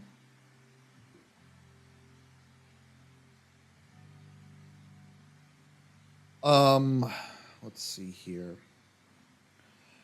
Up to a point they must okay, so I can say as long as you don't burn the roast. Up to a point, yes, they mustn't neglect their responsibilities to their husbands and families. I'm gonna go with the non-answer. That's my wife, never content to just be a pretty face. Monica flashed a smile. Papa, can we go? I want to see the ball. Outside, we were yet again surrounded by a noisy crowd, but this time it was the politicians who sought to appease the new authority in Swordland. Let me know if you can hear me okay. I'm just speaking a little quieter and closer to the mic, just to try to kind of save my voice. Okay, so just talking to people, bands making speeches, Peter's complaining that he's tired. We have to get used to it. Well, suddenly a loud banging noise echoed from the room outside, then another one and another. The musicians stopped playing. Everyone in the room was looking around in confusion. Peter and I turned towards each other, realization dawning on both of our faces. Fireworks? No, gunshots. As soon as Monica heard the word, she lunged from her seat. I'm going to shield Monica and the kids because I'm a Chad. I threw myself on my family to shield them. Papa, what's happening? I knew it. We never should have gone. Oh, okay. Let me turn up the. I'm always worried about the music being too loud. Because the music's. I just don't want to get copyright strikes. Um, is it just not playing at all? 1 sec. Let me just check. Yeah. So we are current. No, it should be going. Okay. Uh, I'll turn up the music if it's not playing properly. Three more gunshots rang out loudly. Mr. President, are you all right? Carl, head of the Swordfish police force, was running towards us with three more police officers in decorated uniforms. They all had their guns drawn. As soon as he made it to us and saw that we were unharmed, he let out a big sigh of relief. Thank God. Status report. 1 second, Mr. President. He turned quickly to his men. Check the perimeter now. Let's see. Paul, Jensen, follow my lead. We will bring them to the safe room. Okay, the nice policeman is telling us to follow him through the building. Peter, what a fucking night. It's not over yet. Quiet, please. Sorry, I talk when I get nervous. Peter, shut up. Okay, so there's a hidden staircase, so we're gonna go down to the panic room. Okay. Uh, what's the status? He turned to us. Good news, we're not in any danger at the moment. The situation has been dealt with, and the perimeter has been secured by the guards and the police. He glanced towards Monica, Evelyn, and the kids. If I may, sir. He gestured towards a more private corner of the room and started speaking more quietly. We have confirmed that two people were gunned down in front of the palace. The attacker is one of them, and we have reasons to believe he was working alone. Yeah, because there's no deep state, there's no like communist party, there's no like nationalist militias in this country, there's no separatist movements. Obviously, it was a lone wolf. He fired 3 shots at an MP, one to the head, two to the body, instantly killing him. Let's see here. Presidential guards immediately shot and killed the attacker. Yeah, I bet they did. The MP was identified as Bernard Serkes, who is a communist author. This is huge, Anton. This could cause a lot of problems. A lot of. Okay, if people don't like that I'm doing spoilers, just let me know. Because I can understand why people don't want me to do spoilers for this. You don't like that I'm referencing like what actually is happening here, then just let me know. I'm probably not going to do multiple playthroughs of this, so get the content going. Monica was still trying to tend to Dana as Frank paced the room, mumbling about how he should have stayed home. Kate comfort Monica and the kids.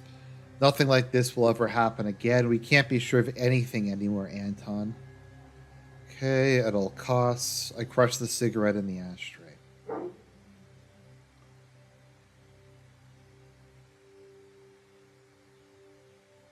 Emergency meeting. The mood in the Situation Room was gloomy. See, we talked about last time. We do have a couple cute members of the cabinet. They just happen to be the left wing ones. Let's see here. Knowing what I know now makes this whole thing a lot more thing. Bernard Surcasse was shot dead at 9:03 in front of the palace gates. He was an elected independent member of the assembly and, as you know, a famous communist. She spat out the last word with some distaste. Based. The guards at the scene were 50 meters away. Okay, so it was a member of the Young Swords. The president and his family were unharmed. Praise God. Let's see here. An MP shot near the palace. This is absolutely unacceptable. I agree. We are reevaluating our security measures. However, the recession affected my ministry negatively. That is a cope, Graph. That is a cope. We should not be having these people. Well, Fianna Fáil is like super left wing now on social issues. This may well create a dangerous atmosphere where the left versus right political violence of the 1920s could spark once again. A return to those days would be devastating. The coups are the reason why our country stagnated for a decade. Nia Morgan, the justice minister, sighed. The Red Youth has condemned the killing but didn't stop there. They promised revenge. They will in turn spark further aggression from the Young Swords. The whole cycle started because Bernard expressed his views. We can't simply look away. Yeah, it was based. They killed the communists. Nia has always been the only member of the Justice Ministry truly deserving of the name. She had survived countless attacks on her character while fighting corruption with the ministry, and rising to power had only compounded her sense of moral duty.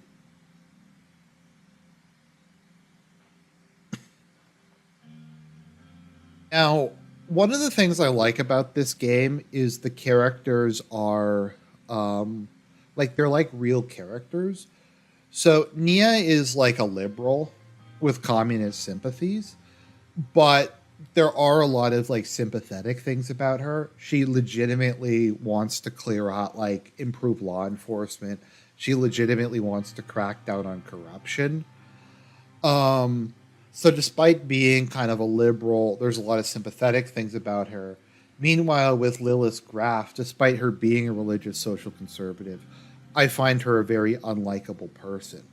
So I actually think that's a sign of the game's strength that you can like characters you politically disagree with and dislike characters you politically agree with. Freedom of expression is part of our Constitution. We can't have anyone let an MP shot for voicing different opinions. Okay. We should protect. We're going to pretend we're going to protect freedom of speech. We're not, though. Our laws do it for good reasons. Silencing voices only results in fear and stagnation inside society. We had that before. We know very well how it was. I hear your concerns. Okay. Iosif Lancia. He looks like a pig, doesn't he? I mean, I love Iosif, but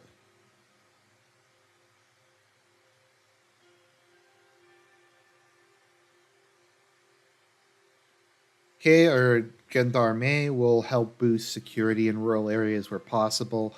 There might be more violence to come. We should refrain from making the issue a political one from the start. It will only add fuel to the fire. Yeah, Lucian is very good at politics. 1 second. Just. What are we? So, just going to share that there. I'm just going to check the comment section. Nope, don't have comments on any other platform. You're right, we need to defuse the situation. Okay, so we're going to defuse the situation. They're going to investigate. Good. Internal stability must be maintained or security funding might need to be increased. Okay. All right.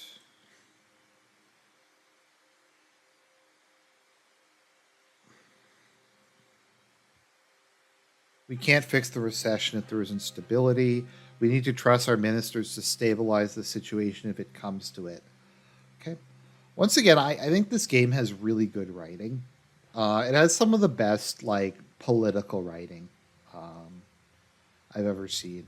The more I play this game, the more I kind of appreciate it.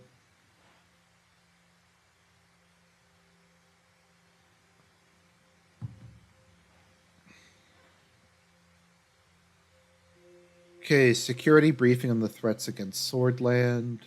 Okay. All right.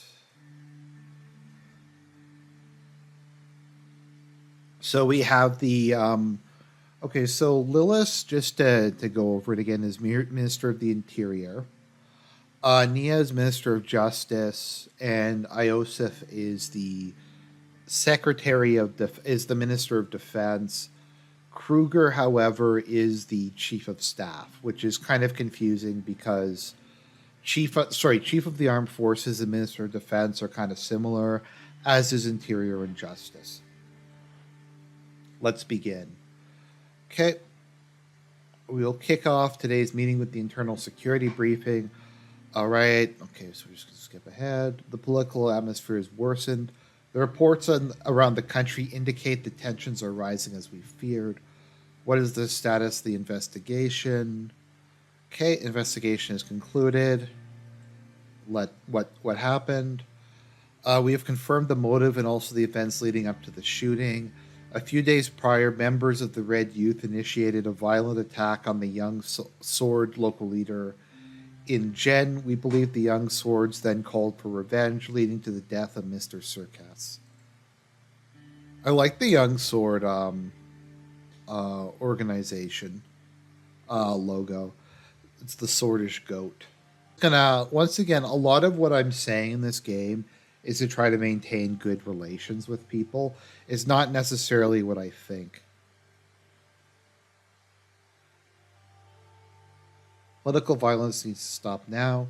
Yes, we've kept it at bay for so long, but it seems there are now new triggers. Okay. The investigation revealed the very troubling fact. The funding of the Red Youth has a clear link to Kantana.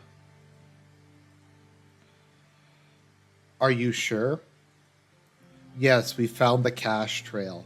Several Red Youth members with ties to Kantana have been detained, and the information extracted for them points to a preparation for a communist uprising in Swordland. I'm gonna have to press X to doubt on this one.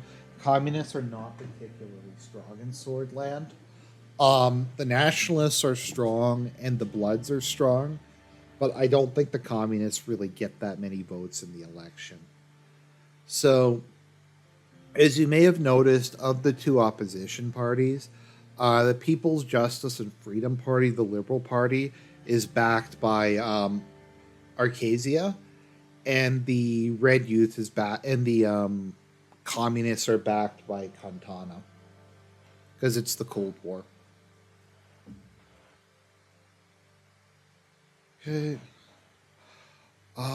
It is unusual. This sounds a little far fetched. The left lacks popular support in Swordland. Yeah, I think that was kind of the case in Turkey as well. I don't think left wing parties ever really got that much. I mean, it depends how you want to count Kemalism and how you want to count the People's Republican Party. If you want to say that's a left wing party or a centrist party or a syncretic party, but I don't think the far left has ever really had much of a sway in Turkey. Let's see, it's wrong to jump to conclusions about a clear foreign interference yet. Cantana has humanitarian culture ties with many countries, including Swordland. I don't want to jump to conclusions immediately. We shouldn't create a crisis. Nearly 3 decades ago, they funded General Rickard and tried to establish a communist dictatorship in this country. If it was not for Colonel Soul, we would not have seen the right. We would have seen the real crisis. Lilith is like the way she just jerks off Colonel Soul at every opportunity is really insufferable. Our police chief. Okay, so it's okay. Okay, we need to remain vigilant.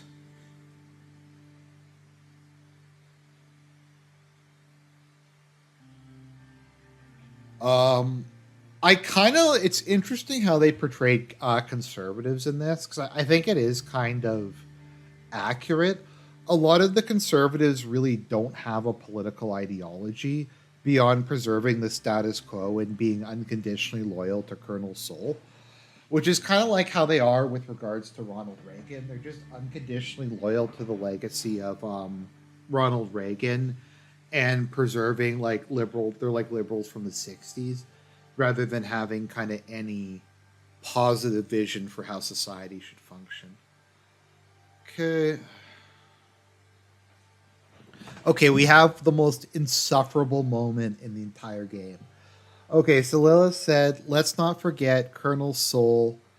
God bless him, brought stability after a long period of bloodshed and chaos, but moving on.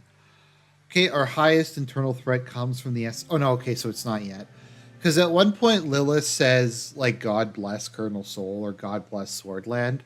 And, like, Nia, like, is like, can we keep this conversation secular? So you have the Bloodish Freedom Front. Okay. Are they cooperating with any bloodish political organizations? Many suspected links exist between the Bloodish Freedom Front and the Workers' Party of Bloodia, but we don't have concrete proof yet. Despite the fact that they're both communist organizations that support Bloodish independence, and they have the same people, and they're clearly the same thing. Okay, our intelligence intercepted 2 crates filled with weapons close to the Rumburg border. They were filled with military-grade KA-74s. I wonder what a KA-74 is. I mean, this is the 50s, so it's obviously an AK-47, but an AK-74 is also a thing. Most rifles, to my knowledge, that are used by countries that use Kalashnikov platforms use AK-74s at this point in time. I don't know how much AK-47s are really even used anymore. We expect that more have been smuggled in. A group of Bloods was caught with these guns at the checkpoint not far away. The governor of Bergia, Felix Braun, is already taking the necessary measures to counter this threat. Rumburg has been acting aggressively in the region for a long time. I'm not surprised they would attempt to weaponize the bloodish people against us. Yeah, having like played this game through a couple times, it makes me appreciate like what a den of vipers I'm surrounded by, because everyone's somewhat telling the truth and somewhat lying to you. This is worrying, very worrying. Let's see here. I'm gonna say we need to keep a level head. We need to keep level-headed with Rumberg. They are looking for reasons to take action. So Rumberg has nuclear weapons, as we'll find out later, and I think it has like 2 to 3 times the population of Swordland and a much bigger economy. So there's really no reason to try to pursue a war with them because there's just no way really to win it. You can technically beat them in a war if you get allies and you like spend a ton of money to upgrade your military, but we aren't going to be doing that because I want to try to save the recession. They will play dirty while we play nice. It's a battle we will lose. We must be careful not to stroke the fires of anti-bloodist sentiment. Um, Unfortunately, Governor Braun is directly causing the tension to increase with his increasingly anti-bloodist stance.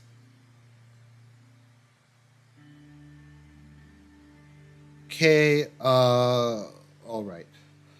So the governor is kind of an asshole. So Swordland is a unitary system, because there's no, it's like Turkey. There's no provincial governments.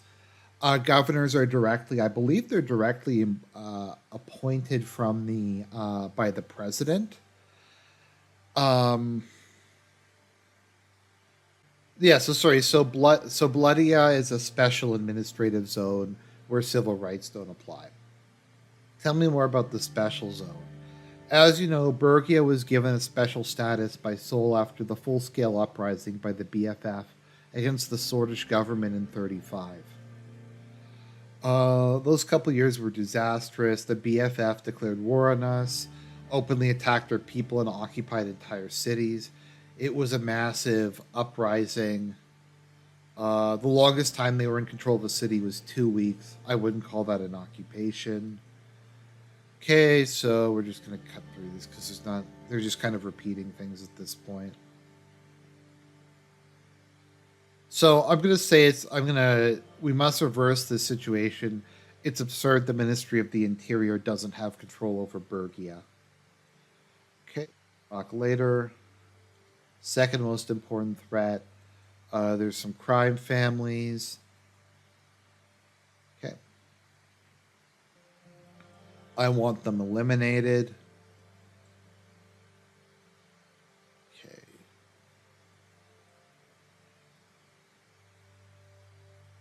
We'll keep the promise.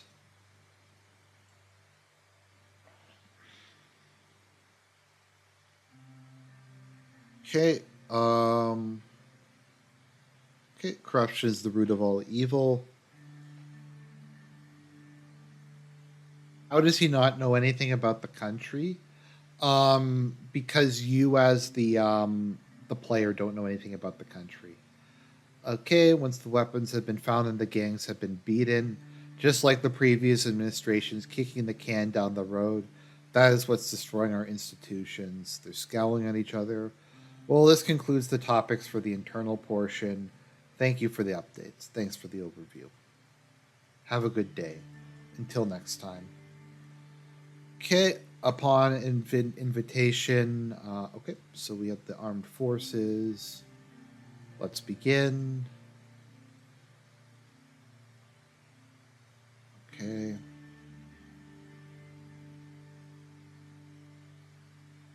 Sorry, this part's just, there's nothing particularly interesting going on.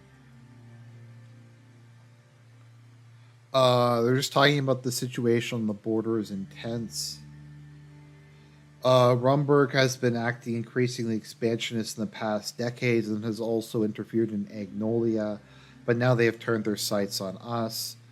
I trust the capacity of our armed forces.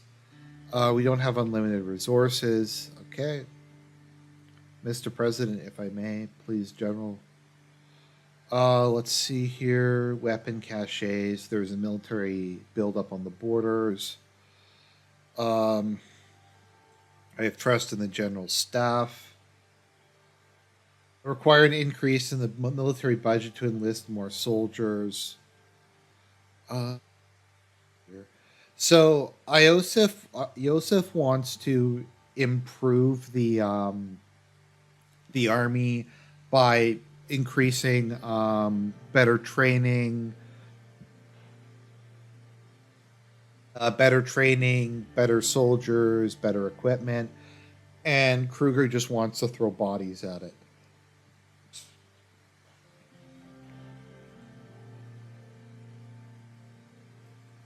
Okay. Times are changing and the worst coming, Mr. President. Whether we like it or not, we must be prepared. Okay. The future of Swordland is. Uh, okay. We will see. Okay.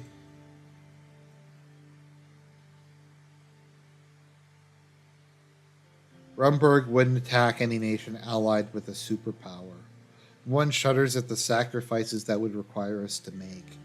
Yes, but what is difference between losing your independence to one or the other? Dude, it's not like that bad. Literally all that Arkesia asks of you is that you like let them station your planes in Swordland. Okay. There has been Roombergian military activity close to the border. I just spoke with the local commander. Velkin, we should get to the ministry and get further updates from our branches. Understood. Raising military readiness is the first call of action. Let's see here. 1 second. Sorry, I just have to. We'll wait for further orders. Remain calm. Make sure not to escalate things further. No one wants a war. So I like one of the things I like about Yosef is like he's not retarded. So when you tell him stuff like we don't want a war, don't do anything stupid, he actually will listen to you and he'll be like, okay, that makes sense. If we have to go to war, we have to go to war. But Rain makes sense when he's telling us to not like be retarded and try to bait a larger army into a war. Hail Swordland. They saluted and left the room. Okay. Swordland has always been a key piece in the chessboard of the global rivalries between communists and capitalists, but in the recent years there was no such aggression from Rumburg. Yeah, so Rumburg is huge.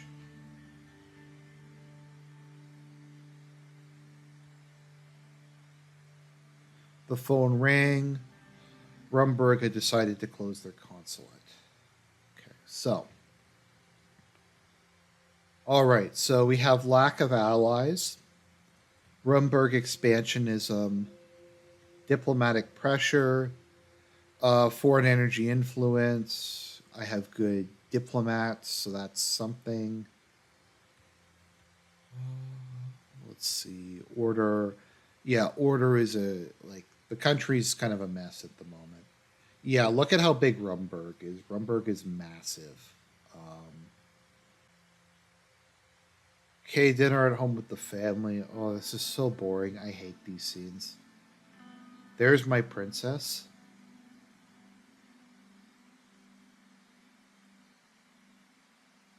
Where is your mother? Okay, Mama's in the kitchen making dinner where she should be. Okay, Papa or the bad man gone. It was only one bad man, Dana, and he's gone now.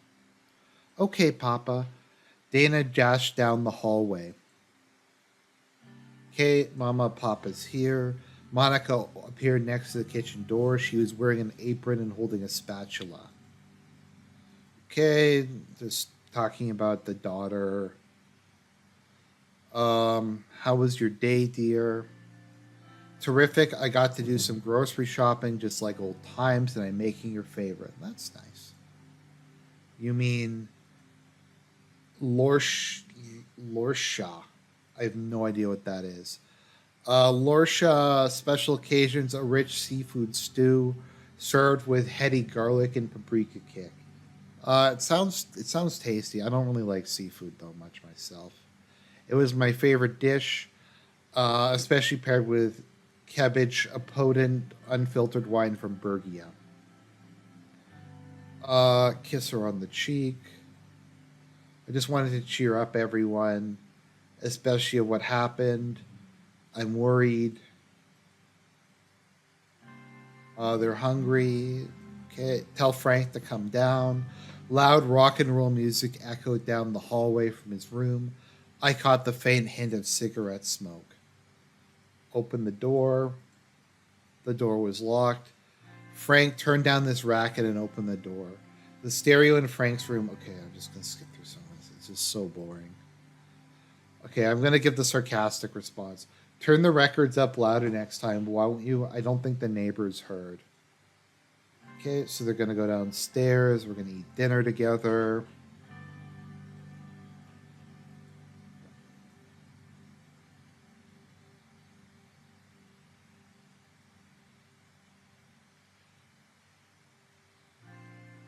Monica's like, imagine if you were president for 20 years. Uh, I'm going to just appease her. I don't want the country to suffer under another soul. Agreed, that must never happen again. He threw in some extra vegetables. Frank suddenly slammed his hands on the table. So that's how it's going to be. We're just going to sit here like nothing happened. Dad, you could have been killed. Mom, you could have been killed. Any one of us could have died. Monica put her hand on Frank's shoulder.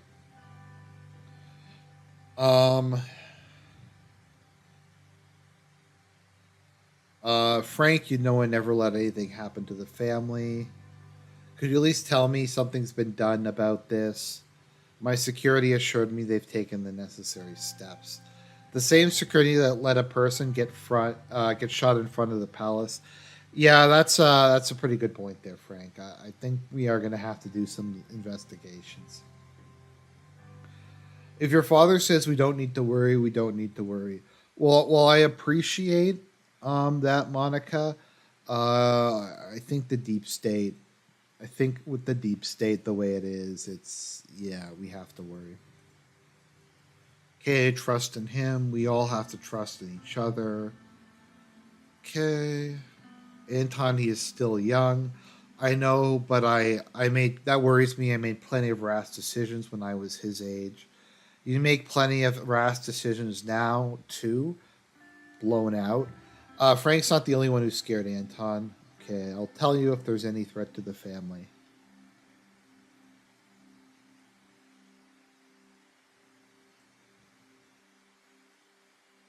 Okay. Time would tell.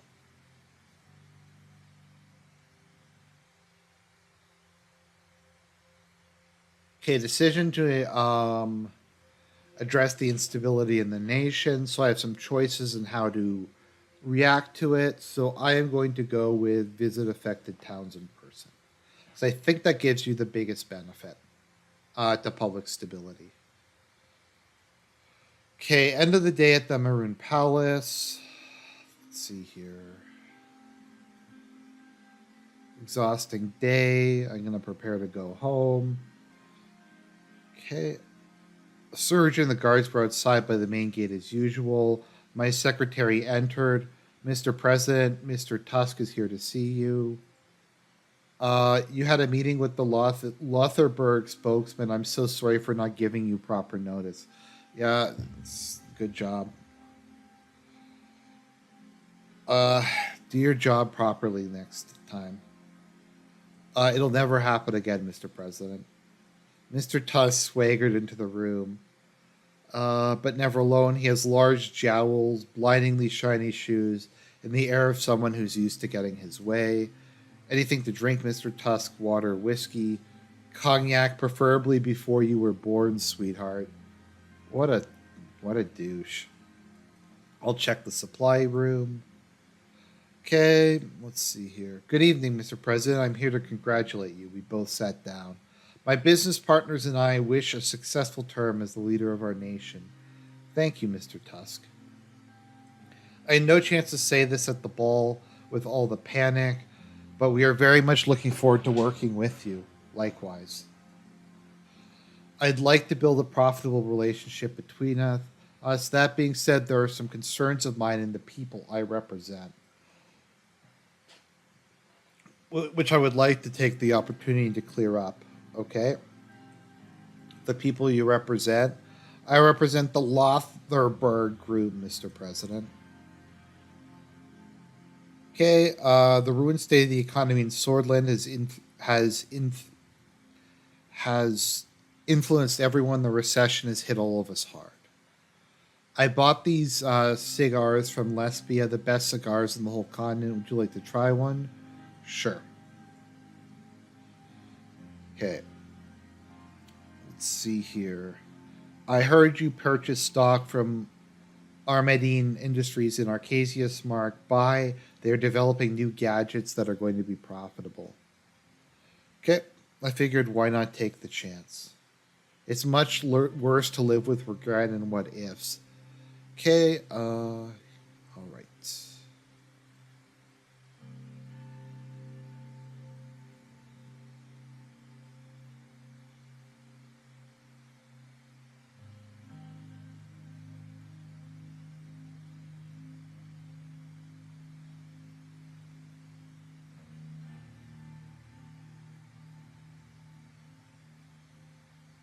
Okay, we can be close allies.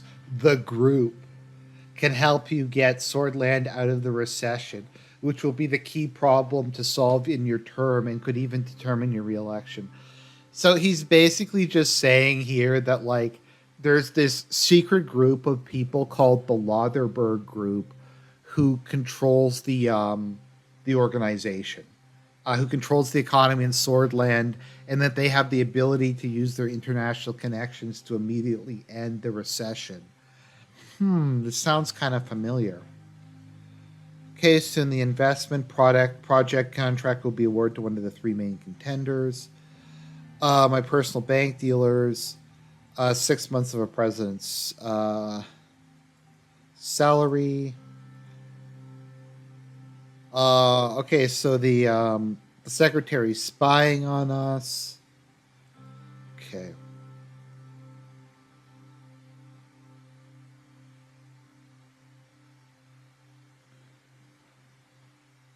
Let me think. What am I gonna do here?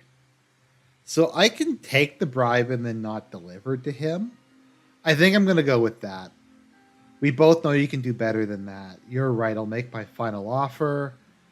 I accept the offer. Okay, the deal aligns with the free market strategy your government has it decided. Okay.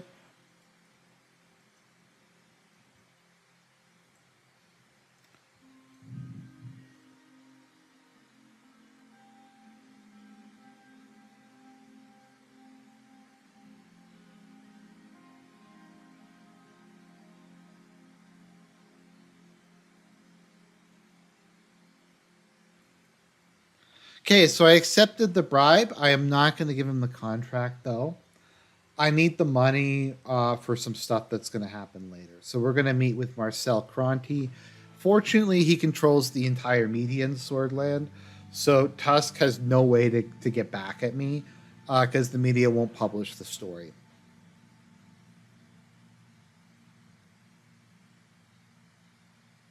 You can just not take the bribe. I'm not forming the anti. You know what? Yeah, I'm just gonna reload. You're right. I shouldn't take that bribe. If I'm gonna go down the anti-corruption police route, which I think I am, to try to deal with the deep state, then I will. Wait, what? To the checkpoint.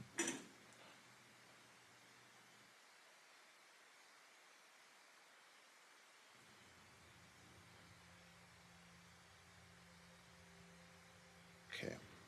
All right, guys. I'm just gonna skip through this. I could form the secret police. Yeah, I guess I could form the secret police. The anti-corruption police are useful though for taking down the what are they called again? The old guard. I think what I'll do is I'll just refuse the bribe. So I don't want to be in Tusk's. Yeah.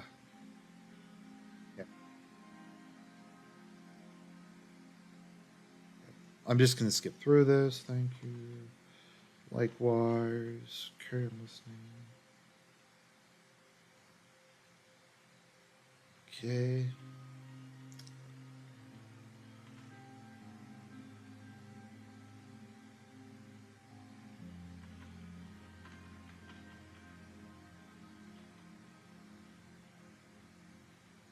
Thank you for your visit nonetheless. Okay. Please say hello to Mr. Cronty for me. Okay, so he knows I'm meeting Mr. Cronty. I'm going to tell her, how can you do that?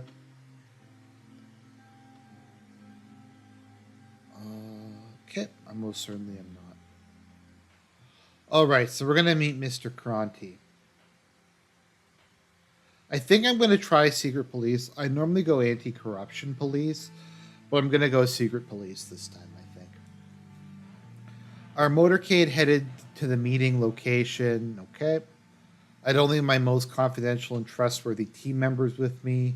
We have Serge. There shortly. Lucien and Peter. Okay, the location is very remote indeed. It's a very exclusive country club for people who value their privacy. Okay, after opening the marble engraved door, we were greeted by two tall women. The receptionist led us to the meeting room upstairs. A man of culture, I see.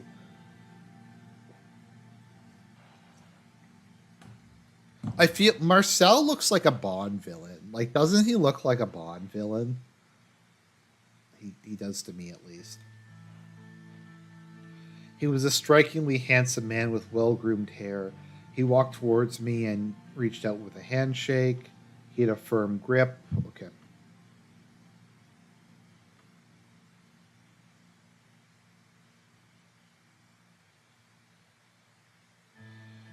The other thing I like about Karanti is he's actually like polite.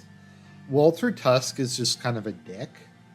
Karanti actually has like impeccable manners. Okay, yes, there is much to discuss. Believe it or not, I've been a secret admirer of your political success. I find your quick rise to power was shockingly well executed.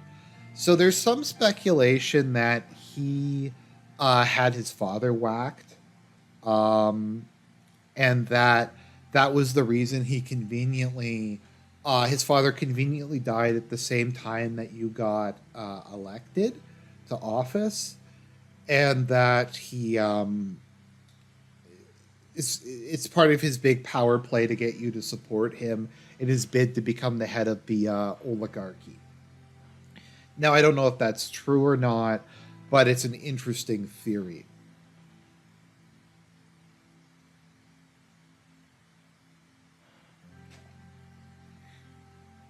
Okay.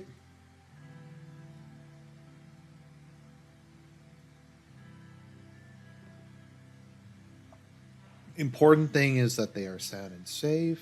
Okay, no family should suffer from tragedy ever again. We've had enough of that. I'm known to be a straightforward person, so let me get to the point without wasting your valuable time. I don't know if he has mob ties or not. I mean, there's any number of people that he could have used, but I actually like seriously have no idea. I haven't gotten to that part in it. Okay, there's a painting. Okay. Um,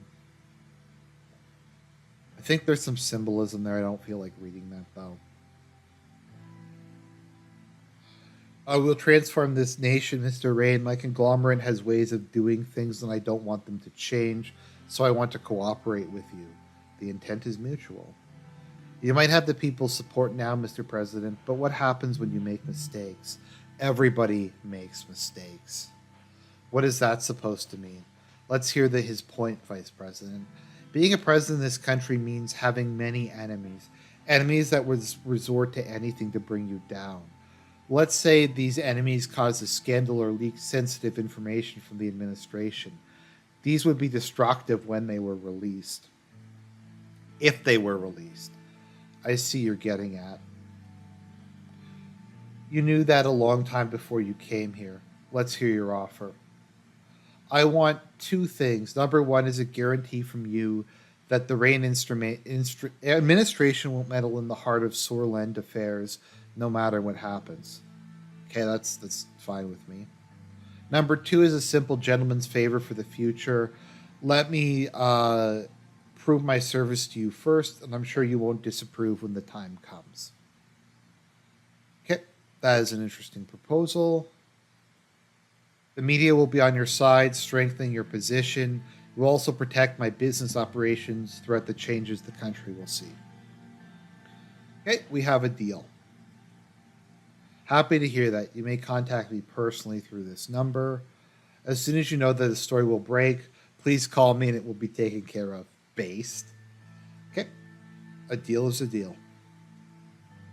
We will meet again soon. Okay. Well, situation updated, media bias.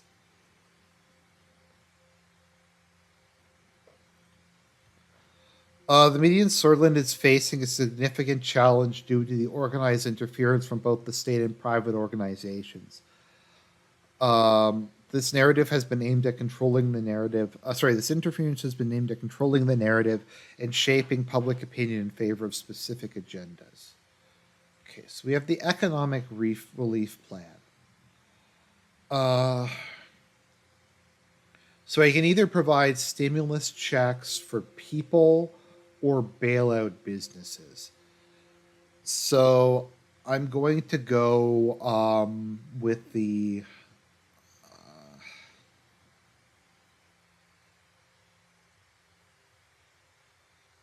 I think I'll bail out the businesses this time.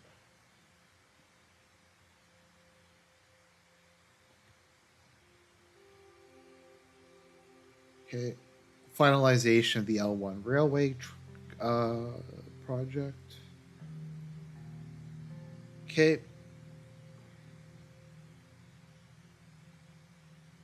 Thank you for arranging this opportunity. He's just talking about the investment opportunity I took earlier on. Let's see here. Oh, right, it's Spurgman. I love Simon. Simon's based. We move on to discuss the details of the L1 railway project. I came by train yesterday. It was a little uncomfortable. Besides starting our economic recovery, this project will make journey here even more pleasant, Mr. President. Okay, so I trust your economic plans, Simon. So I like Simon. Gus is really sleazy, but he is a competent businessman.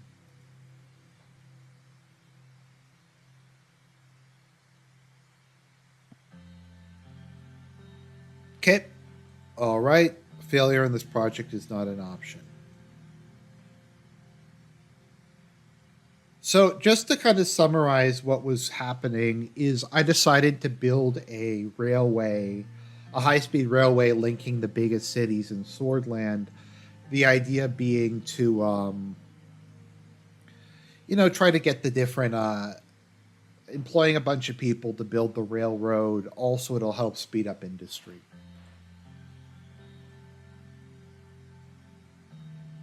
Okay, so we have three different corporations. So the Sorter State Corporation is the government corporation. Um, I might have edited the save file to give myself a bit more money. That may or may not have happened. Anyways, the Sorter State Corporation is government run. If I was doing a planned economy, that would be, I think you get it. It's cheaper that way. They are incompetent and they always get it done. Underhill Construction is owned by Walter Tusk, and it gets it done in time. But it's 6 out of 10. It costs money. Taurus Holding is an innovative company from Arkesia. that uses uh, yeah. Why should we pick Taurus? It would fit our election promises of switching to a free market economy. Okay, so they are slightly faster and cheaper. It won several awards internationally for being one of the fastest growing and advanced companies. Okay, all right. So they are innovative. We're going to go with them. I've settled on Taurus Holding. Good. We are staying consistent to our economic strategy. Okay, fix the glasses. It will be awarded to Taurus Holding. At the end of the day, the success of the project is what matters. I think Gus wanted you to go with his buddies. Okay, I think we're off to a good start. Funeral of the communist leader. I'm going to attend the funeral. Now, obviously, we're going to be crushing the commies later in this playthrough, but I'm going to play nice for now. Dark clouds were looming over Dare. They looked daunting as our convoy started approaching the century-old cemetery. Okay, it was going to rain. All right. Sir, we have arrived. Raindrops were running down the car window when Serg opened the door and held an umbrella over my head. As soon as I got out, flashes from the cameras blinded me. Thank you, Serge. It's my duty, sir. He silently started following me while holding the umbrella. What a king. I love Serg. Peter and Carl exited from their own cars. Okay, who's going to go on? Mr. President. Okay. All right. Absolutely not, Mr. President. The same mistakes will never happen again. I personally made sure of that. Yeah, like last time. I'm sure the same mistakes aren't going to happen again. Okay, and trust me, Carl, you don't want that. Okay, Peter, lower your voice. You shouldn't be laughing at a funeral, even if it is funny that a commie got killed. We have a small problem, sir. A few, five to be exact, Red Youth members are here to attend the funeral. They said they apparently wish to pay respects to their fallen comrade.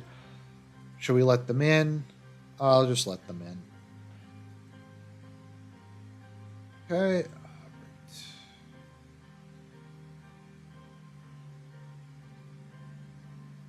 Okay, religious ceremony was done. I was invited by the priest that took the speech.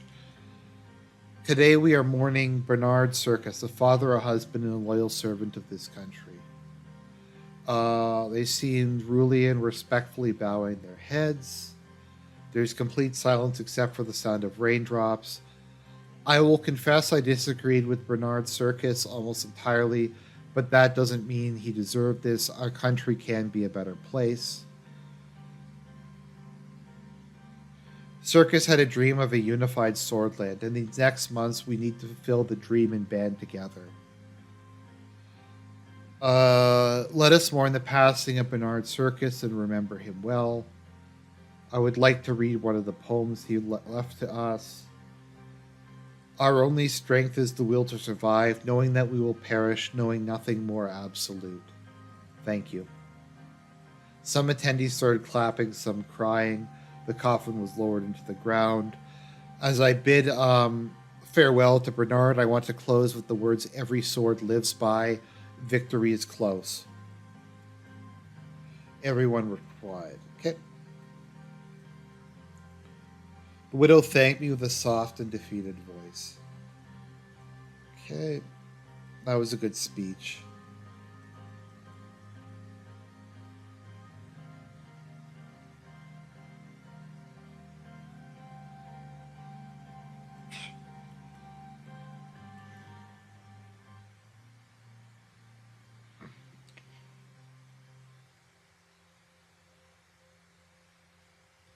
A briefing on the current diplomatic situation. Geez, it takes a really long time to get into the actual thing. I haven't even started funding the ministries yet. The door opened and David Wishy once a lecturer to me, now the Minister of Foreign Affairs, gently made his way to my desk. I love David. He's such a nice dude. May I sit down, Mr. President? Leave the formalities aside. Please take a seat. All right, Anton, I'm used to titles. Diplomacy jobs train oneself. He slowly sat down, taking care not to aggravate the arthritis in his knees. Okay, all right.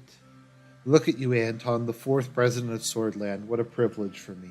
I still remember the first day you took my class at Holsard State University. Somehow the inexplicable ebb and flow of life has led us here to positions where we can change the course of history. Let's see here. Everything happens for a reason, David. It was meant to be. Maybe, maybe not. I don't believe in destiny, but sometimes it feels convenient to do so. Okay. Uh, all right. Tourism and culture. I don't think I'm gonna support the tourism bill just because it's extra money and I don't and I'm gonna be like turning Swordland into a police state, so people aren't gonna come. Would you like some tea or water?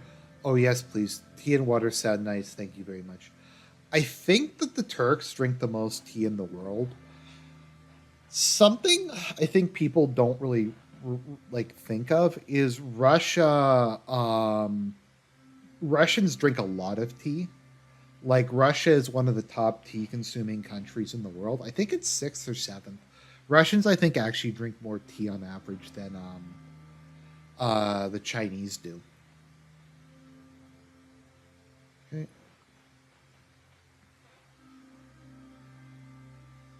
Uh, let's see. Has your niece started going to kindergarten yet? Yes, she has. Spending time with my wife makes me happy. There's still so much. Oh no, spending time with my niece makes me happy. There's still much time of her life, much ahead of her in life. Wow. I sometimes wish Catherine and I had children, but that ship sailed long ago. How's the Rain family? Frank never liked the spotlight, so that hasn't changed. As time passes, I realize it more. Family is the most important thing in life. We must take care of them. Okay, Yosef and Lucian come in. Talk more later. Let's begin.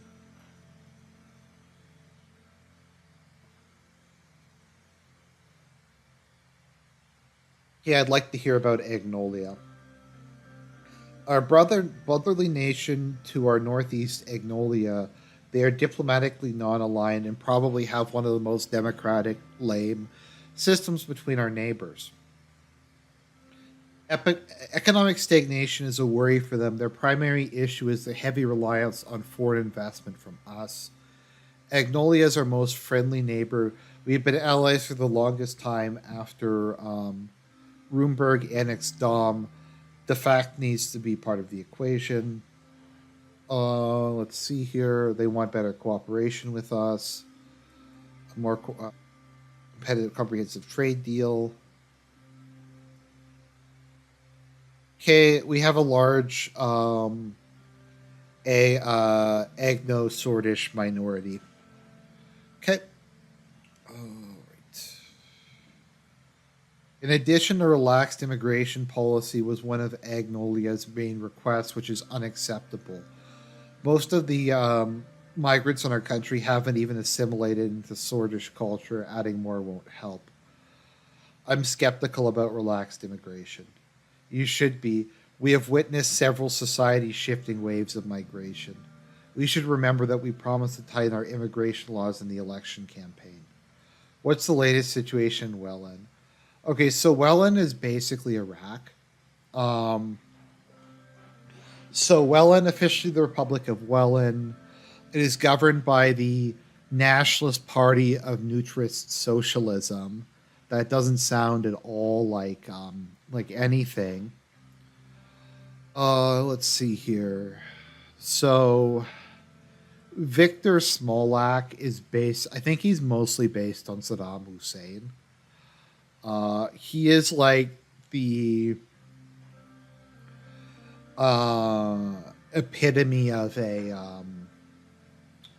Uh, he's the epitome of a third world despot, but you can very easily get him to give you concessions so you can take over his country's energy industry.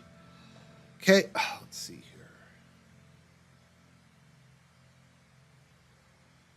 here. Despite purging the communists, reports indicate that they've been warming up to Contana international aid. As you know, well, wetland stability was always a concern for the region. So that's kind of what happened with Saddam Hussein. Is he initially purged the communists when he came to power, but over time, Iraq had good relations with the Soviet Union. One of the interesting things about the Iran Iraq War was that Iraq was backed by both America and the Soviet Union, whereas Iran, I don't think, had any backers whatsoever. Okay. But if we want to help them, we must not treat refugees like we did in the 30s. I cannot stomach the inhumanity those people suffered. Uh, a trade agreement with them would improve stability and increase mutual trade.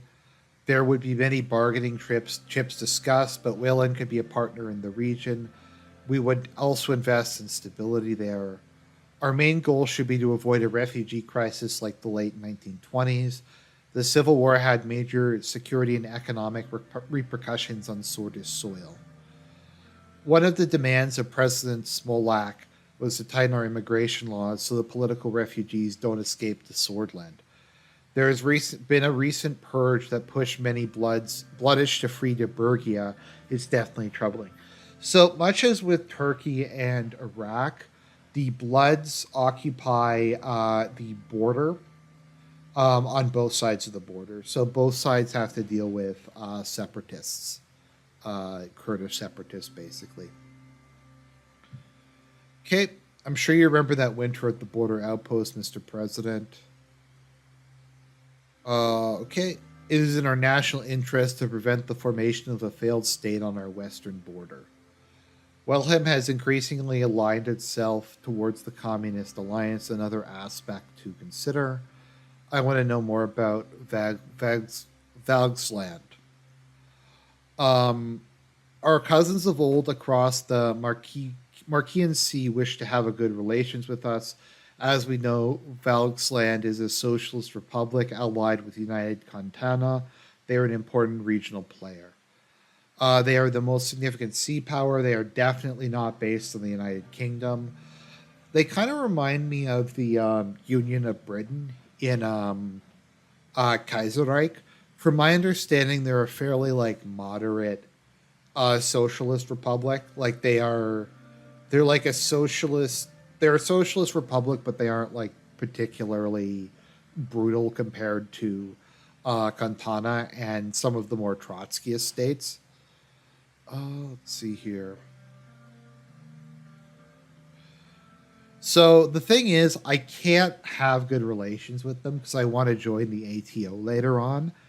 And if you sign a trade agreement with them, the ATO asks, Arcasia asks way more out of you. Okay, let's see here. Okay, rise diplomatically. Recently, they have joined the Cantana Security Pact, subjugating themselves to United Cantana. There's a territorial dispute flaring up between Agnolia and Vogsland because of the Hedgeland Island. So it's an island in the middle of the in between the two of them. I think that it's supposed to be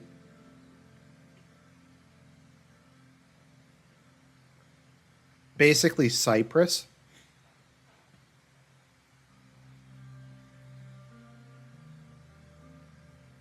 Let's see here.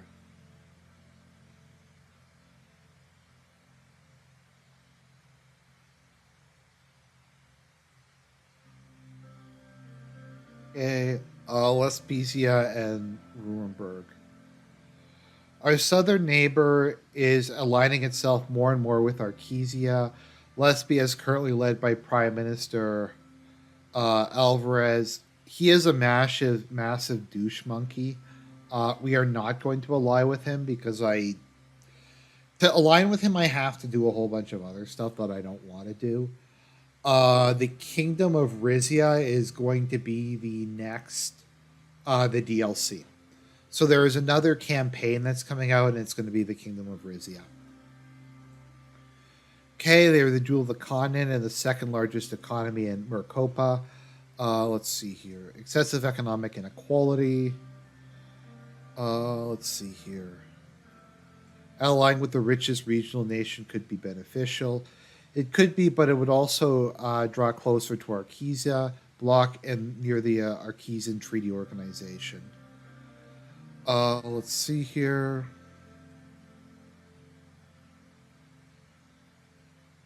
They've shown a selfish attitude during the Welland Civil War by closing their borders and funneling refugees to cross into Swordland. Yeah, that sounds like them, all right. 1 second, I'm just going to take a look to see if the streaming is working. Lesbia is inspirational. Okay, there are hundreds of very privileged oligarchs. Okay. What's the situation with Rumburg? Now to the most troublesome nation, Rumburg, a constitutional monarchy led by Beatrice Livingston, who's very brown for someone who's named Beatrice Livingston. So it's a constitutional monarchy, but it's in practice an absolute monarchy. The threat is real. They are strong and have the motivation as well as the means to damage us. We shouldn't give them any reasons to pursue aggression. I'll take your advice into consideration. These types of nations will always try to make up a casus belli, a reason to declare war. Let's see here. Okay.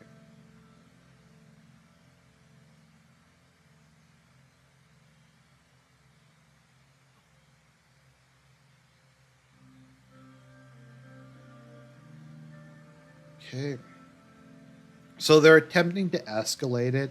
We're going to try to avoid escalation as much as possible to try to get sympathy from the international arena. Also, there's really no reason to, once again, should you really be saber rattling against a neighboring country that's significantly stronger than you? I think not. Peter arrived late. He looked a little rougher than usual. It must have been the drinking from last night. Excuse my delay. I hope I didn't miss anything important. You were supposed to be here an hour ago. They have a point, Peter. We should have discipline in the cabinet. Excuse me, it won't happen again. So basically, he got drunk and probably fucked some waitress, so he's late. Let's see here. So they withdrew their consulate from. They withdrew their consul, and they are trying to get the diplomatic staff to leave. Their concerns could be genuine, but the reaction is unnecessary. Okay.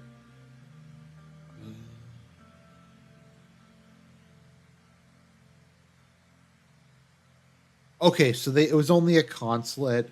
The capital is the main. The embassy is still open. Okay, so that's good. They haven't completely withdrawn. They just closed one of multiple ones.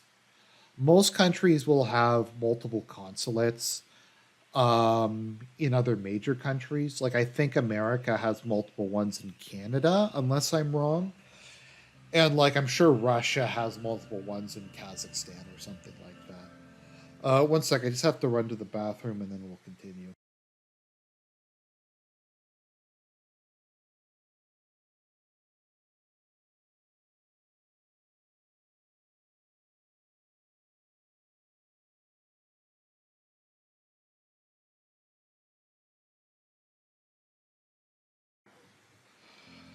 Okay, they are bluffing.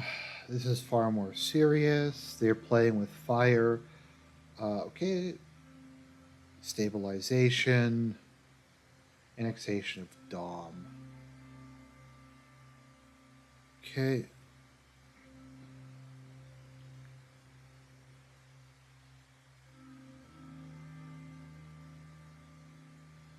Um, I'm gonna just make a diplomatic response condemning the act. They're trying to destabilize the region. Once again, we don't want to uh, escalate things. Okay, I wish we'd reacted more strongly. If we don't confront them, they will keep escalating the situation. Peter's happy we're being cautious.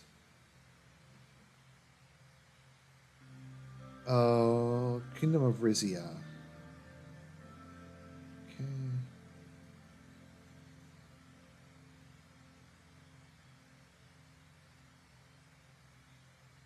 Your father was a great man. May he rest in peace. Yeah, David's father was the first president um, who got killed. Okay, so we're going to make an investment with Rizia later. Um, okay. Sorry, I'm just skipping through this. Okay, Mr. President Alfonso. Okay, so I'm going to make a deal with the Kingdom of Rizia. Let's discuss the deal potential, what's on the table.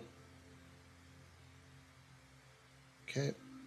We'll cover this a bit more later. We're gonna go through all this stuff again. So we'll deal with that when we go do it again. Okay.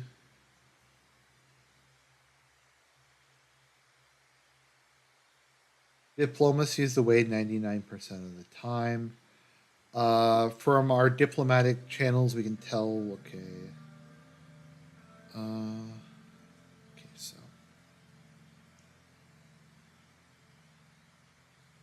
Okay.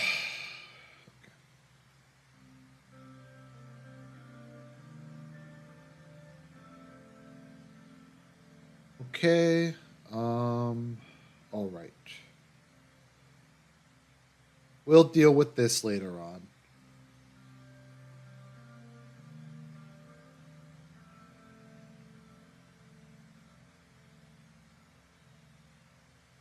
A large portion of it. Okay, Tourism and Cultural Preservation Act. The Swordland Tourism and Cultural Preservation Act aims to amplify the culture and tourist allure of a number of different cities. The Great National Assembly is a collective push to establish Swordland as a global tourist destination and reduce the effects of the recession. So I am going to veto this because once we get to like a police state, I don't think many people are going to want to come here on vacation. So we will use that budget elsewhere. Okay, briefing on the results from the reform committee. Okay. We would be changing Seoul's constitution of 29.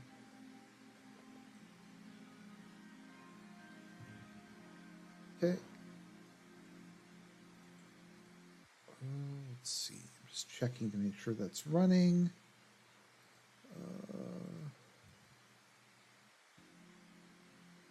Lucian arrived exactly on the hour mark again. Are you waiting behind the door to come in at the exact second? I'm sorry, sir. You seem to always arrive at the exact second for all meetings. Punctuality is important to me, sir. I'm just doing my job. Let's see here. Reform Committee? How does it look? Okay, Peter and Nia arrived. Let's us begin to tackle the future. Okay, so we got the Constitution coming. Okay. The liberals are demanding we completely rewrite the Constitution to be like super liberal. We're going to take a look at it. We are going to be doing a soft dictatorship constitution wherein we are going to make it look like it is democratic when it is not democratic. So we will be doing some things like term limits because we're going to be running the next election on the platform of no reelection. There's no second election in this game, so we don't really have to worry about it. Okay. Okay.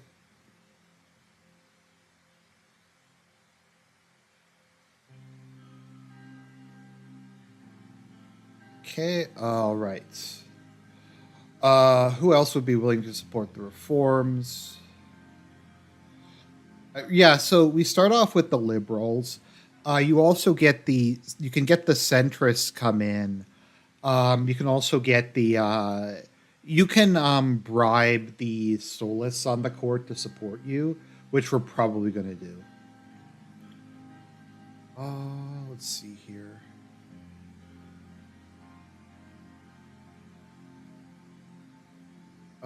We will convince the leads. Okay, let's see here.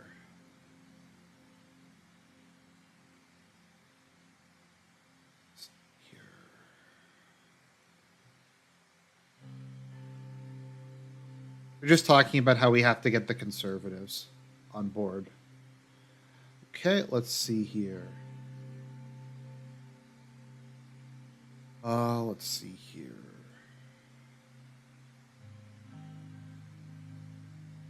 They will not be allowed to dictate the negotiations. Okay.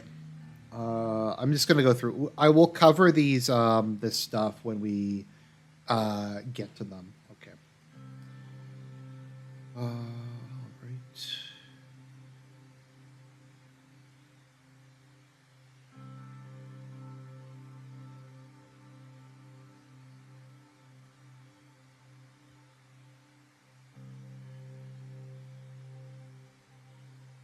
Let's keep the changes small and manageable. Okay, let's see here. Let me see here. Okay, so basically we'll cover that once we get to it. I hope I did the right choice earlier on so that we could get the dictatorship constitution. If not, then I don't know if I'm gonna have to like redo this offline or something, but let's see here. Okay, so Hawker is gonna come in and try and intimidate me. Hawker is basically the big bad of this whole game. He is the leader of the deep state. Okay. Signing dozens of them, another long day. Okay. So the Chief Justice is coming. I'm just going to relax for a moment. Good evening, sir. Good evening, Lucien. I'm sorry that I couldn't explain the situation to you in detail earlier, sir. The Chief Justice insisted on seeing you this evening. I do not know what he has to say, but it's probably about the Constitution. He'll be coming with Mr. Garrissy. So Garrissy is more corrupt, so he's a little bit more amenable to helping you out. I think they're here to test the waters. Let's see here. Okay. Let's see here. Okay, so Chief Justice Orson Hawker, who looks like Palpatine. I don't know. I think he kind of looks a bit like Palpatine, at least with the way his eyes are. Welcome. Good to see you, gentlemen. Good to see you indeed. May I, please? Okay. How are your first couple of months going? To be honest, it was a rough start. I couldn't imagine, yet I think you're doing a good job so far. Considering all that's happening around us with the shootings near the palace and on our borders, it's a troubling time. We appreciate your concerns. So, we're here to gaslight you. You probably know why we're here, to gaslight you. You're here to stop the new constitution. We are only here to tell you the Supreme Court does not approve of the attempt to change the Constitution. Let's see here.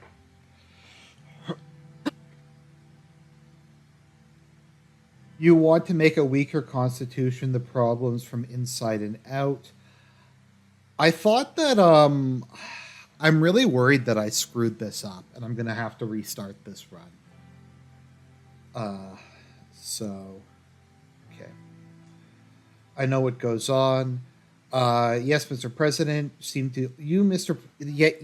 President, seem to be only partially informed about the current.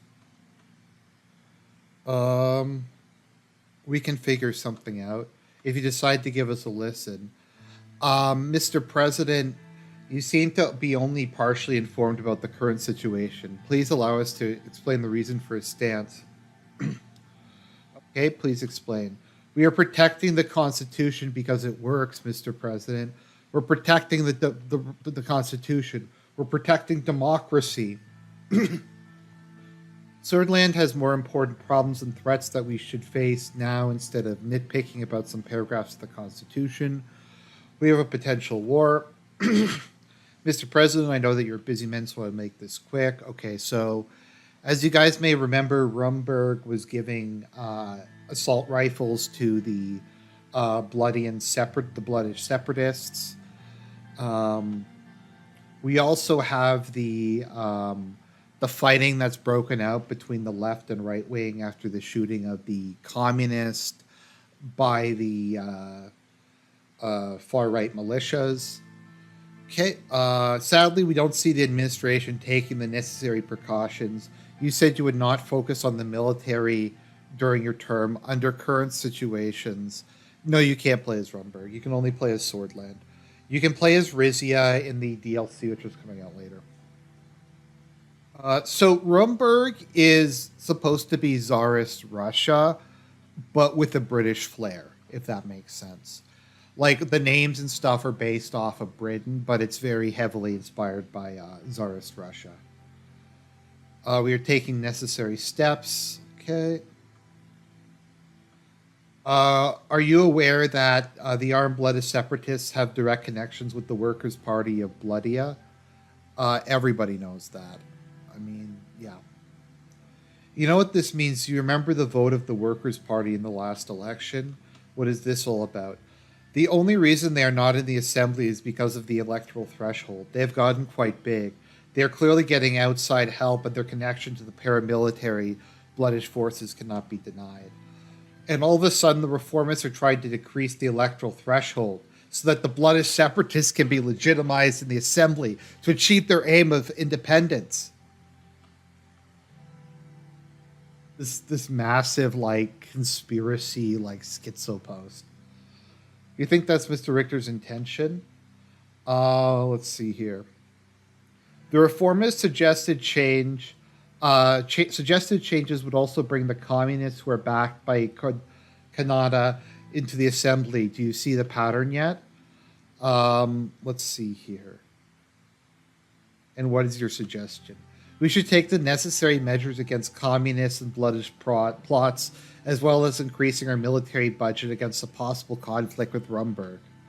And of course, not fall into the traps of the reformists by listening to their demands. They are clearly plotting to weaken the president and our whole administration in order to exploit the situation. No conspiracy theory here, guys. No attempt to gaslight you. We have some very important information. It's funny rereading this because a lot of this stuff, like the first time you go through, you don't really get how much you're getting played. This is getting slightly ridiculous. Please explain, Mr. Hawker.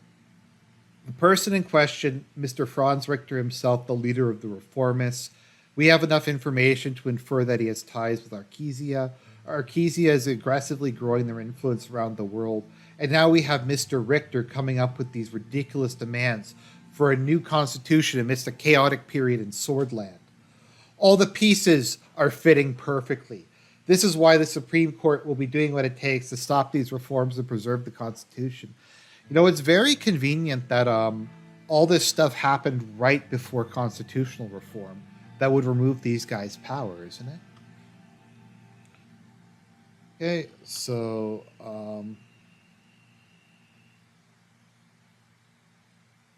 Okay, so the leader of the opposition was going to Arkesia. Like... That is the conspiracy that he's a businessman who is going to the largest capitalist economy in the world on business. Let's see here. Okay.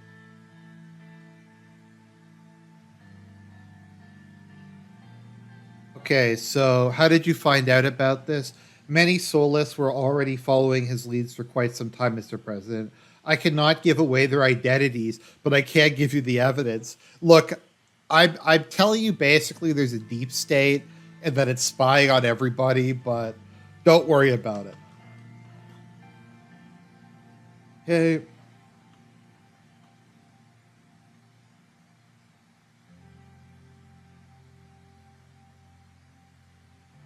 Okay, so let's go down the conspiracy theory here.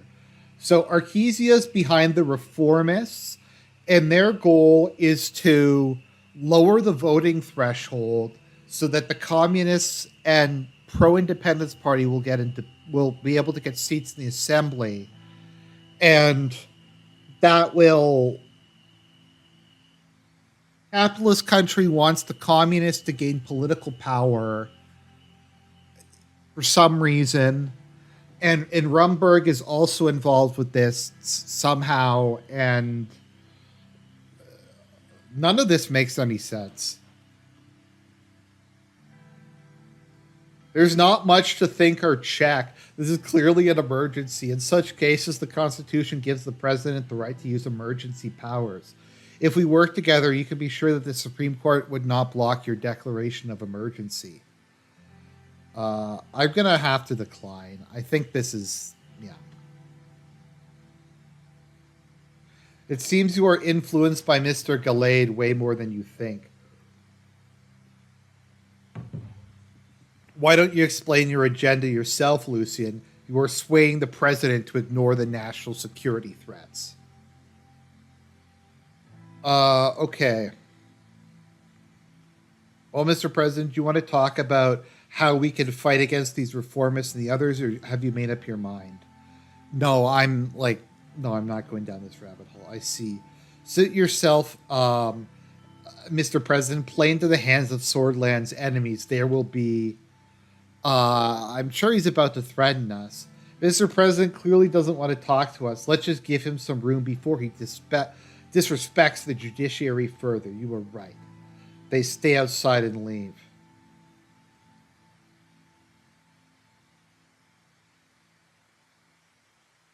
They clearly tried to threaten you.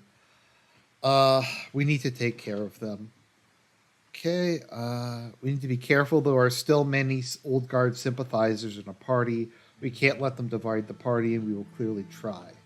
Okay, so the old guard is going to come after me. So we will deal with that as it comes up.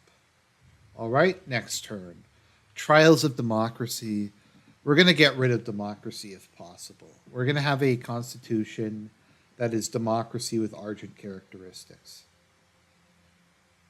Okay, I'm actually gonna skip this scene. If people want to pause and read it, you can.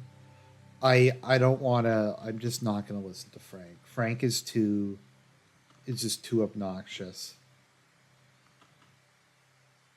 Okay. I'm just gonna give my kid beers. Okay.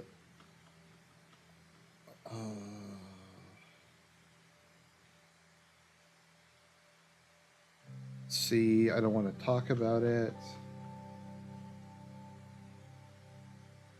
Why did you join the Young Swords? Swordland was under attack by communists, and I had to defend the country. That's the base name. Okay. All right. There we go. That was really painful. Oh, we're gonna have a. Oh, jeez. How long till I actually get to the budget? Okay, so we're heading to Western Swordland, which is where the oil and gas industry is. The whole area is under control of Gasom, which is a privately owned Swordish energy company.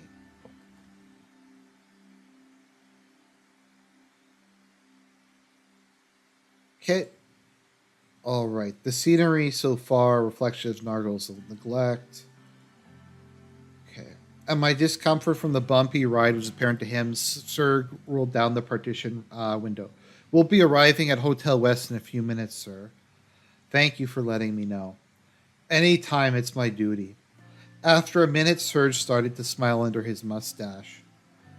How's life, Surge? Just wanted to say it's been great these last 2 months. As you know, my wife Susan just gave birth to our son, sir. And now my daughter just started a very good high school in Wholesword. That's great news, sir. I'm happy for you. I appreciate it, sir. Truly, I was worried that I wouldn't be able to afford a good private school if she scored less in the entrance exams. But I shouldn't have made my insecurity get to me. Erica outsmarts me all the time. I'm very proud to have a daughter like her. Serg is such a nice dude. I love Serg. Let's see here. I hope Dana. I hope my daughter will grow up to be like her mother. Okay. I'm just okay. You're right. It's hard for her. I'm just skipping some of this. Okay. I agree. As I told you, we named my son Georg. The doctor said he is very healthy, and thankfully, so is my wife. That's good. I hope the hospital had good service. Normally, we would be treated in one of the suburban hospitals, but thanks to the special coverage of the presidential staff, we got transferred to the state hospital. That's nice. It's a good hospital. I've already been start thinking about their university education, especially Erica. I want to send her to a good private school, but with the current state of the economy, it's going to be hard for us. Although, dude, you work for the government, so I'm sure, like, I don't know how much your paycheck is actually affected by the economy. So I'm going to be generous because it's Surge and I love Surge. So I'm going to go with this option. My driver's family shouldn't want for anything in this world. I'll cover your children's education and any other extra expenses.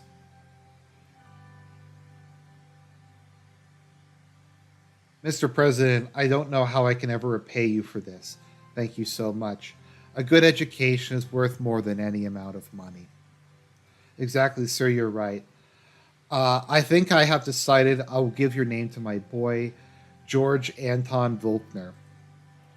May he grow strong like you. Oh, Sir's such a sweetheart. Nice ring to it. I like it. Okay.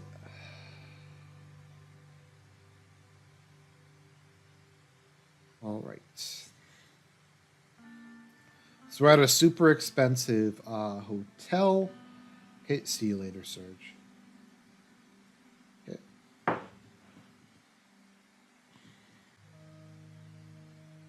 I arrived at the meeting room for my talk with Sierra and Pascal. Before beginning, I took a moment to appreciate the view from the balcony. Okay, there's Pascal. I think Pascal is Minister of Health, Social Affairs, and Labor. I think he is the reform side of the party. Um, and Sierra, I believe, is I forget if she's a communist. Um, she's definitely on the left wing of the party. Okay.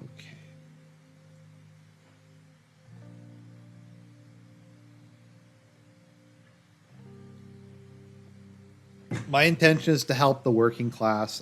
We're not going to help the working class, but we're going to say we're going to help the working class. If you look past the view, you can see the real problems like poverty. It's true. Poverty is a real problem. Okay, let's see here. I don't need to tell you my own experiences with poverty. Poverty, I'm sure you have similar stories. Am I right, Mr. President? We've all gone through difficult times. Uh, True, but some lives are more difficult than others, like ours was. It still is for hundreds of thousands in Swordland. Although I came from a super wealthy family, so yeah. You don't have to be born poor to sympathize with the plight of the impoverished, much as you don't have to have been born a woman to recognize Swordland's need for parity among the sexes. Well, I mean, you can become a woman. Parity among the sexes shouldn't be our first priority. Look at how many high ranking female politicians our country has. I mean, yeah. Appearances can be deceiving, Pascal. Um, think about how Graf got to her current position.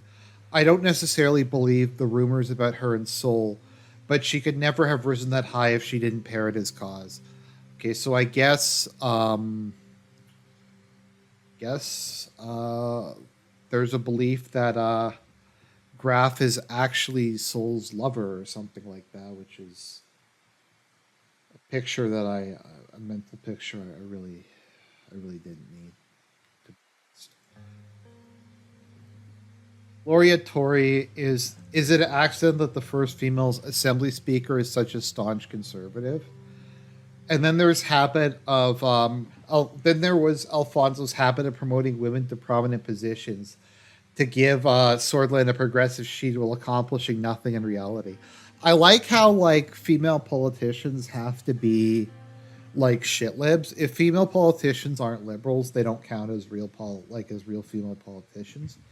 Because there's no way that like Gloria Tory could just be a conservative. It's necessarily that she's like I don't know a puppet of the deep state or something like that. I don't know.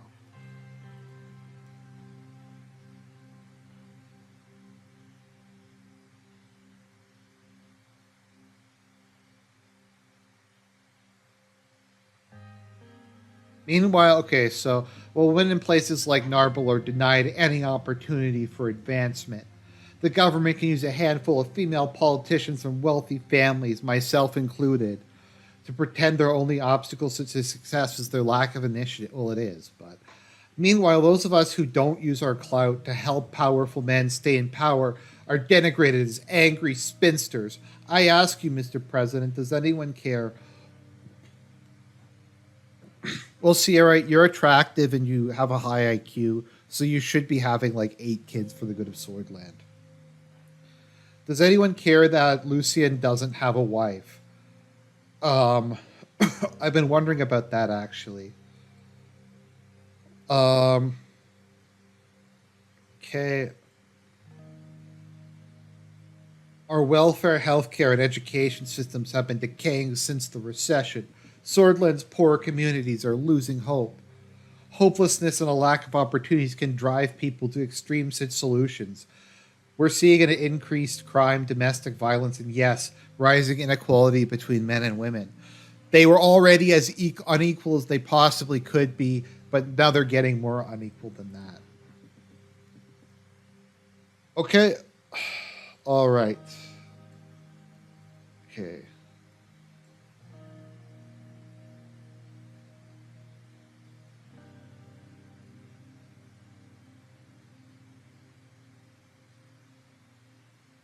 Okay, so Pascal's talking about how he wants to implement a workers' rights bill, which I haven't decided if I'm going to veto or not. Like the workers' rights bill is theoretically pretty uh like reasonable, but we're in the middle of a massive recession. There's always improvement room to do it. Okay, here. It's also a matter of life and death. Every decade we hear of some horrific accident due to employers' disregard for their workers' safety. Like I don't even necessarily disagree. I just find Sierra kind of insufferable. Would you back the bill when it arrives on your desk? I would need to look at it. Okay. Let's head inside. Okay. All right. What do we have in mind, Pascal? As you wish, Mr. President. Swordland has a free healthcare system except for a few private hospitals operating under it. Most of the populace receives adequate treatment. Health issues primarily appear in rural areas due to a lack of quality services. I'm doing my best to ensure the citizens of all ages receive the best healthcare they can. I also want to solve the high infant and maternal mortality problems. Okay, how many hospitals do we have? We have 32,000 doctors and 74,000 nurses. That's a high number. What I think is, I don't want to be rude, but how But out of those numbers, how many are in urban and in rural areas? Let's not interrupt each other. That's not a problem. The number of doctors per 10,000 is far lower in rural. That's not compared to urban areas. Treatment time is still too high due to a low number. Okay. Um, maybe he misunderstood her because I think her point was that there aren't any doctors in rural areas, and I don't know. How many hospital beds per 10,000? 10 beds per 10,000 citizens, which is a good number in comparison with our other neighbors. We're higher than all of than the neighbors, but not as many as um, Lesbia or Volksland. We aren't in a huge health crisis yet. What is life expectancy? Life expectancy is 65 years, and infant mortality rate is a worrying 85 per 1,000 births. Wow, that is really high. That is really high. That's almost like 10%.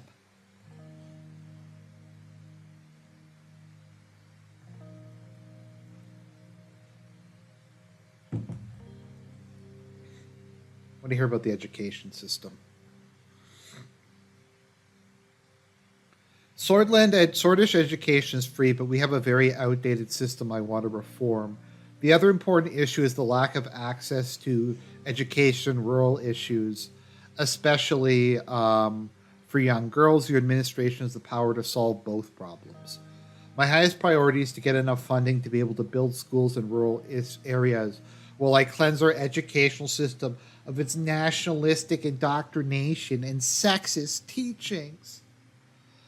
What is the literacy rate? 80%, which is not bad. It needs to increase. It's far lower among girls than boys. Okay. All right. What is it, Sierra? Looking at this impoverished city, the streets full of potholes, the hospital barely functioning, the school half open. This is not just about Saul or even Alfonso failing. This decay in Swordland's forgotten regions has been going on for many decades due to structural corruption, which is fueled by capitalism. But Swordland isn't even a capitalist country. And Seoul ran a statist economy, so shouldn't you be happy? Like, most industries were nationalized under Seoul. Pascal, what do you think? There's not, but it is also, okay, so he's also against capitalism. Okay, so. Okay, what are you working towards, Pascal? I want to improve the quality of healthcare in rural areas. Okay, that sounds good.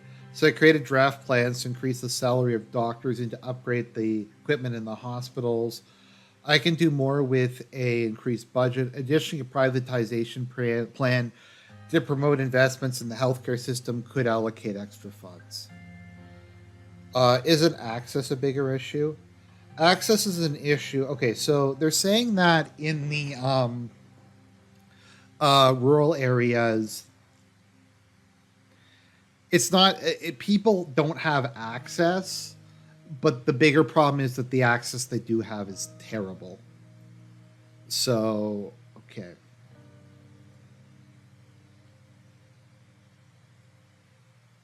Okay, tell me about your plan, Sierra. Okay.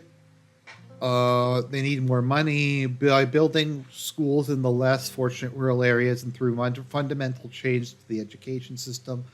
I will unlock the potential of all our children, boys and girls alike. Okay, that sounds good.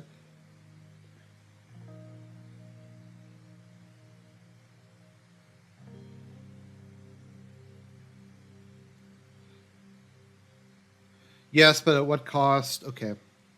I'm going to privatize. So you can privatize education, which I'm going to do. You can't privatize healthcare, though, unfortunately. Because if you privatize healthcare, then the conservatives will like overthrow you. So we'll reconvene at the budget meeting. Okay. All right.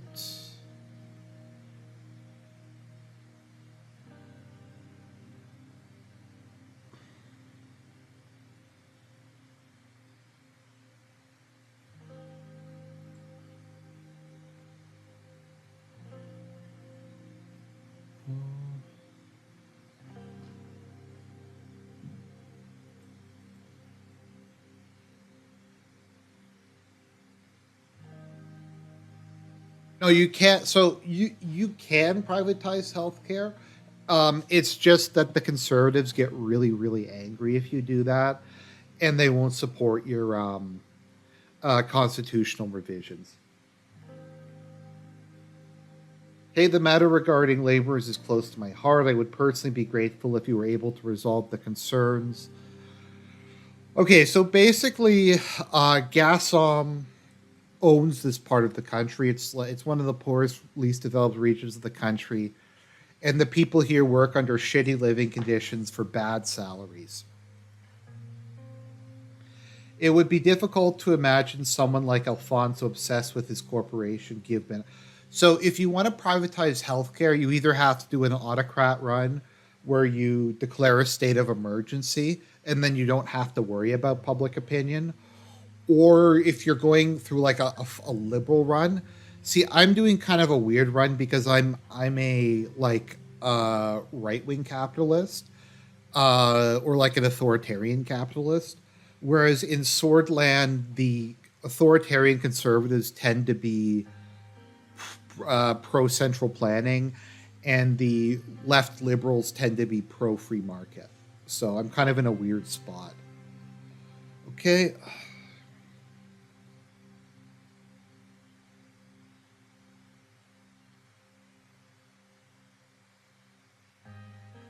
Okay, I'm skeptical.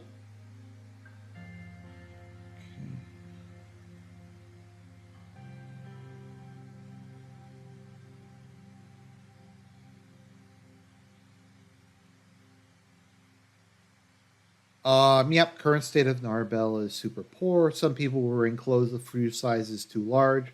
Some kids did not even have shoes, yet there was hope in their eyes. They were excited to see their president. Okay, so we are going to meet with Alfonso. Okay. Um,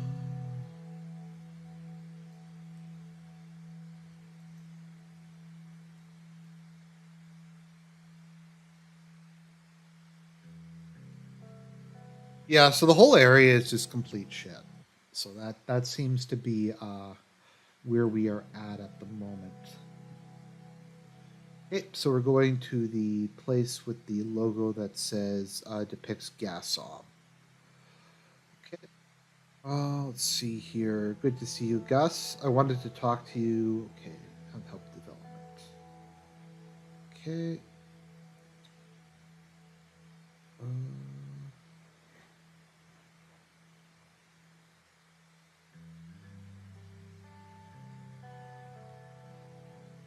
he's just talking about investment opportunities.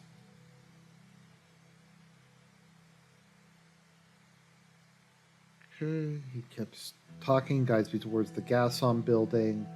I get the appeal of that green bill that's been making rounds in the assembly, but I'm telling you, if we put a brakes on that and funnel those funds into Gruni instead, we could make some real strides without spooking any potential investors.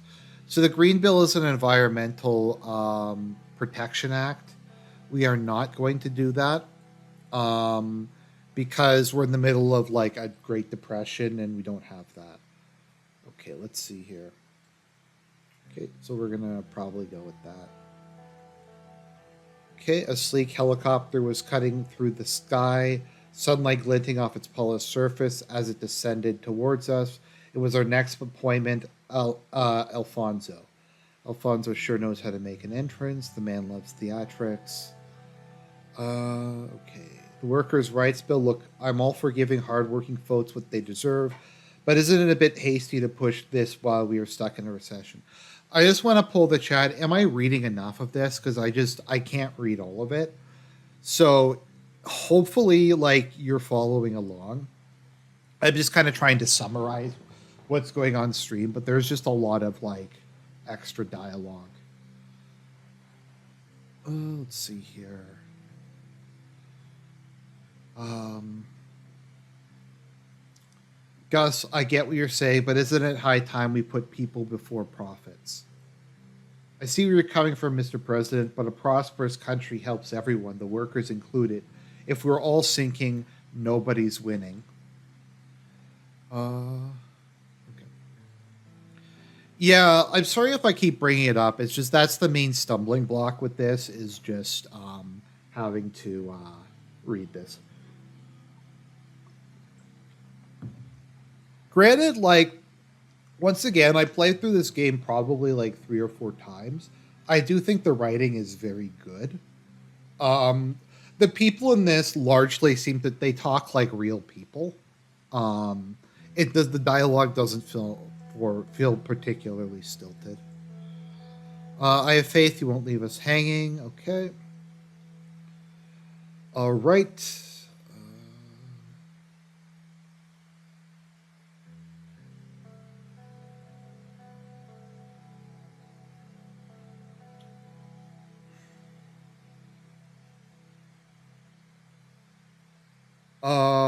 Oh, I'm flattered, Mr. President. Okay, let's see here.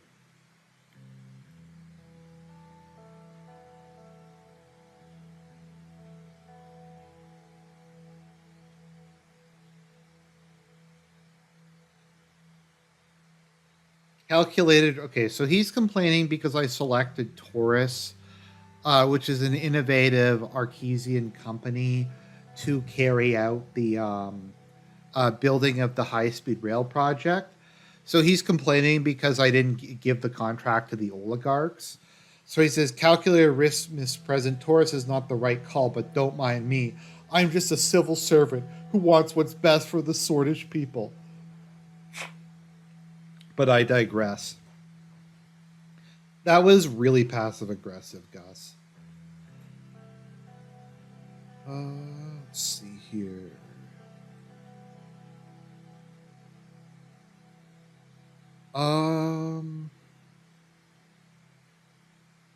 Why are there so many workers from abroad? The best talent in Swordland was snatched by the Sword Estate Corporation in the 1930s. Most other corporations couldn't contend, so they had to look elsewhere. I'm sure that's the case. I'm sure. Here's the elevator. Alfonso ought to be up there. There's a separate entrance by the helipad. Okay. Just remember, Alfonso's our friend. We got the foundation for a great deal.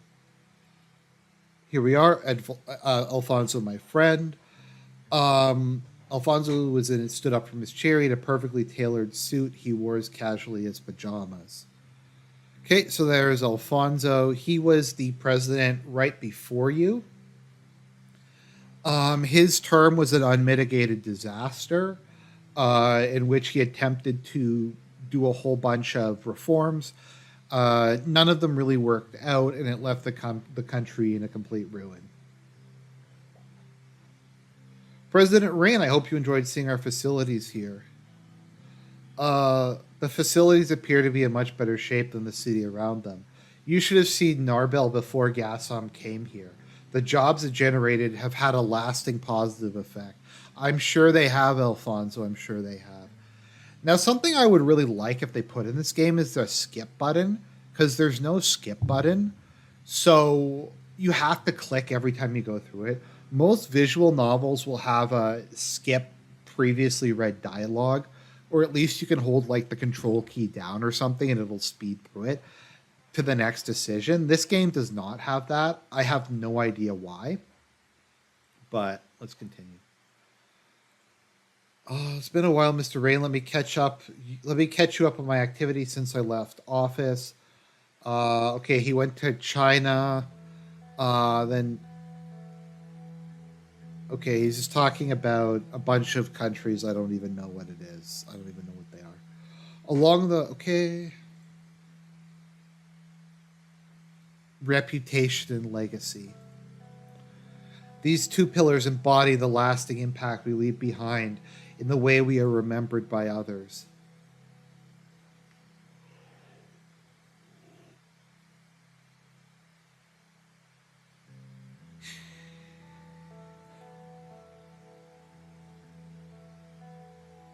Alfonso says, I've been thinking about my own legacy and reputation, and I refuse to be remembered as a failed reformer. I put so many years of my life into this corporation, and then I left it all behind and devoted myself to serving the people of Swordland and greatly enriching myself in the process. And sir, if you did, Swordland would be much worse without you. Alfonso, let me kiss your ass. Let's see here. Uh,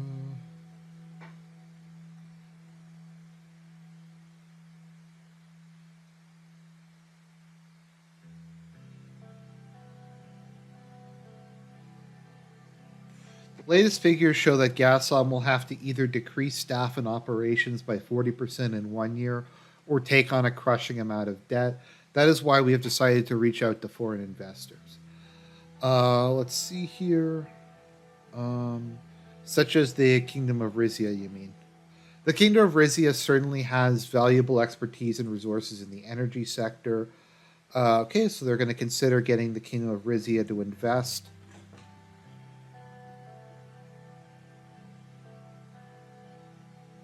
The demand for gas is steadily increasing from both international partners and the sort of state. All we have to do is ensure a consistent supply, and we'll get lots of money. That sounds good to me. Let's see here. The other trouble, okay. The trouble is that right now some of our fields are operating at only half of their capacity due to resource limitations. But we have significant potential for expansion, including two new fields that haven't even been tapped yet. With the right amount of investment, we can expand resource extraction, and effectively fulfill rising demand and ensure long-term stability and profitability. There is an aforementioned interest from Rizia, but the investment could also come from Swordland. Oh, hey, Right Wing. Nice to see you. Kingdom of Riz. Let's see here. Right. You do know that Rizia can't invest more than 20% unless the government permits the transaction, which can take a long time, which is precisely why you were invited here as part of this discussion. Okay, so Colonel Soul passed um, a bill during the 1920s that said that only 10% of Swordland's energy infrastructure can be owned by external parties. Alfonso raised it to 20%. So you have the option to go back to 10%, keep it at 20%, go to 49%, or completely remove it. So I'm going to go to 49% because it just makes the most sense to me. Because we still maintain domestic control of it, but there's a lot of room for foreign investment. Okay.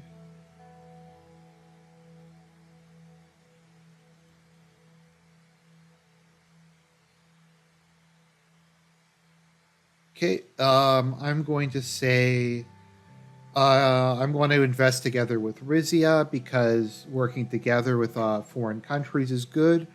It's a good way to improve your relations, and it's a good way to get more people involved and have a stake in Swordland's economy. Okay. The treasury situation is a concern. This path could be the most optimal. Okay. All right.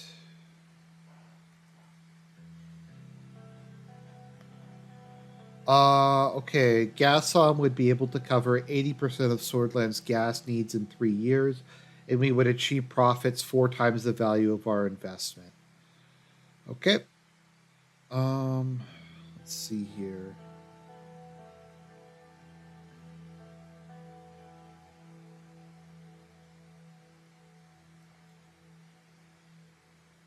Okay, so I'm telling him that if we invest in Gasom, then I want to make sure that the company is improving Narbel, that they're making the place nicer. So he says, I agree the well being of Narbel's citizens is a high priority for Gasom. With this investment, we could certainly allocate some funding to improve the local infrastructure and create more jobs. What if we tie Gasom's growth to Narbel's development, get the company to invest in the community, that way everybody wins. Okay. They're telling me that I'm awesome because I'm supporting the free market. Okay. All right.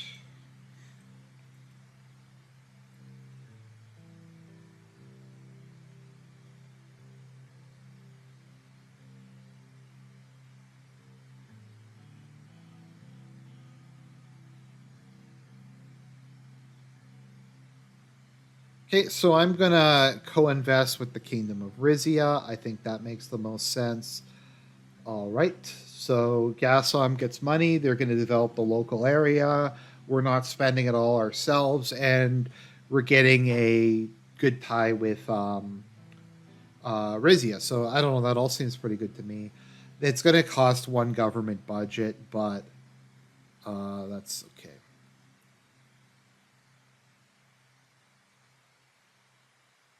Let's see here. Right. So this isn't exactly corruption because I'm not getting any money out of this. Now, Alfonso is corrupt as sin because he's the former president and he's using his connection with you to try to get money to invest in his um, gas company that he's the president of. That being said, the development of Swordland's natural resources is definitely something we need to do anyways. So we're just going to have to put up with his nonsense for now. Okay, I would like um, the wages of Gasom's blue collar workers be increased. Okay, I will personally ensure that we review their salaries and work towards providing with competitive compensation. Promises are a start, but the people need actions, not words. I look forward to seeing concrete changes. Okay, speaks volumes. This could be a turning point for Gasom and Narbil. Okay. So, like, I think that's a pretty good deal. Part of the agreement is I'm giving them the money and they're raising their wages. So they're going to invest in the local community. It's a win-win. There's nothing really wrong. I like public-private partnerships, but they have to be from a standpoint of not having the private sector dominate. Okay, there's a riot going on. Block the main vehicle exits. Okay, so the Communist Party showed up and they are rioting. Let's see. Alfonso's saying, I have a helicopter ready. We can leave undetected and avoid chaos and potential danger. Let's just take the helicopter and leave through that. I'm just going to go with that. Okay, we're going to fly to the Blue Mansion and Leshaven. Okay. Surge, run in. Mr. President, I have discussed the situation with the Presidential Guard, the police security. They are advising us not to go out the way we came.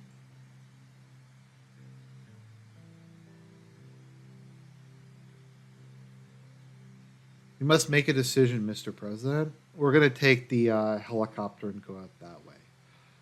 Okay, so we have policy updated, state co-investment with Rizia. Okay, and let's see, what do we have here? Businesses bailed out. Greenlee barely maintains growth, stagnated production. Uh, Order.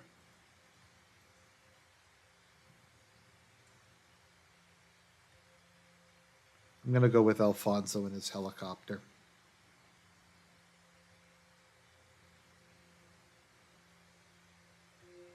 Okay.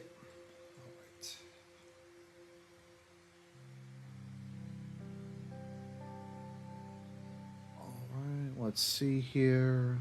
Just some descriptive text. Now that we've escaped an angry mob together, may I call you Anton? Of course, Alfonso, you don't even need to ask.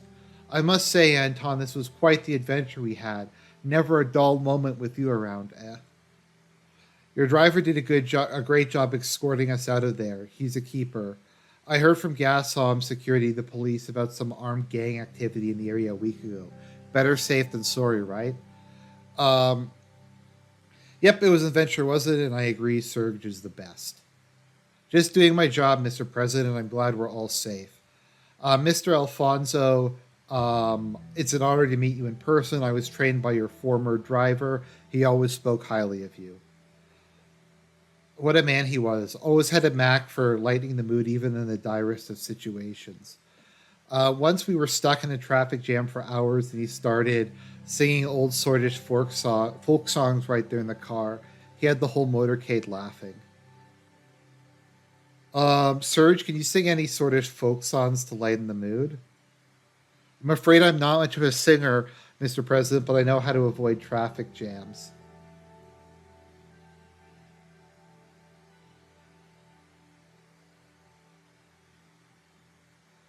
Okay, what a marvel, Mr. President. I can't wait for the new railway to transform transportation in Swordland. Seeing it from above is like witnessing history in the making. Okay, it's a statement that shows Swordland is ready for the future. Just wait until it's completed. Logistical operations will never be the same. A revolutionary vision from a visionary president. My apologies, gentlemen. I don't mean to dominate the situation. Um, who needs Newman's entertainment where you can listen to Serge raps? Okay, I'm gonna just go with. It's always a pleasure to listen to you, Serge. I appreciate you saying that, Mr. President. Swordland has always been my great love. I love Serge. Okay. All right.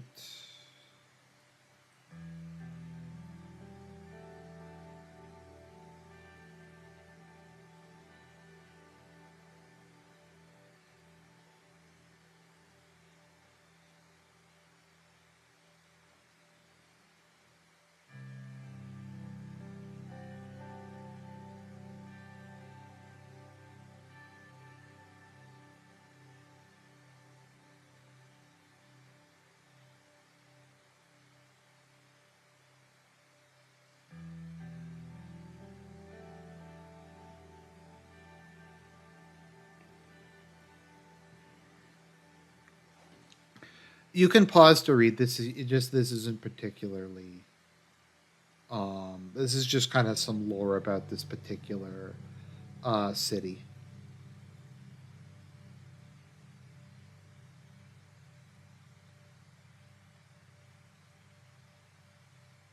Okay, let's see here.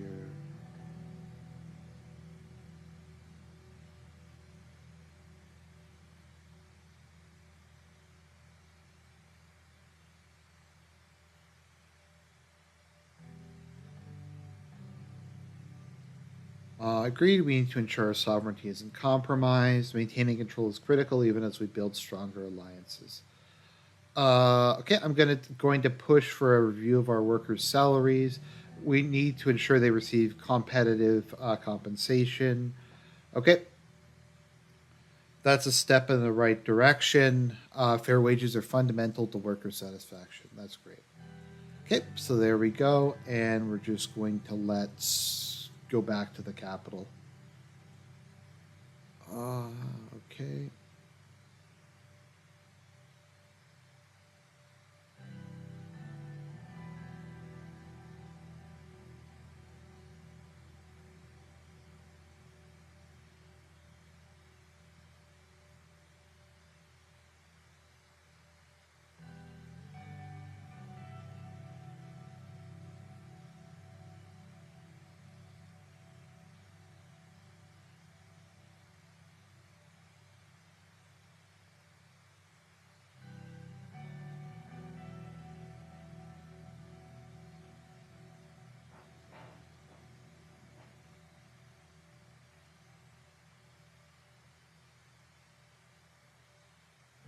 Okay. Well, thank you for your fine company, Serge. Well, even Alfonso likes Serge. There we go. Finalization of the drafted constitutional changes. Okay. I was walking to my office since today was the day to edit and make final changes to the Constitution of Swordland. The Reform Committee finally brought me tangible results, and the draft of the Constitution was about to be presented to me. So the goal here is to make it look like we're passing a democratic constitution, but to leave it open for me to change later on. What normally winds up happening in governments like this, like in the case of Mexico, is you pass a constitution that looks really democratic, that looks really liberal, that looks like it's all about popular sovereignty, and then you abuse the heck out of it and you do stuff like so. Diaz ran on the platform of no reelection.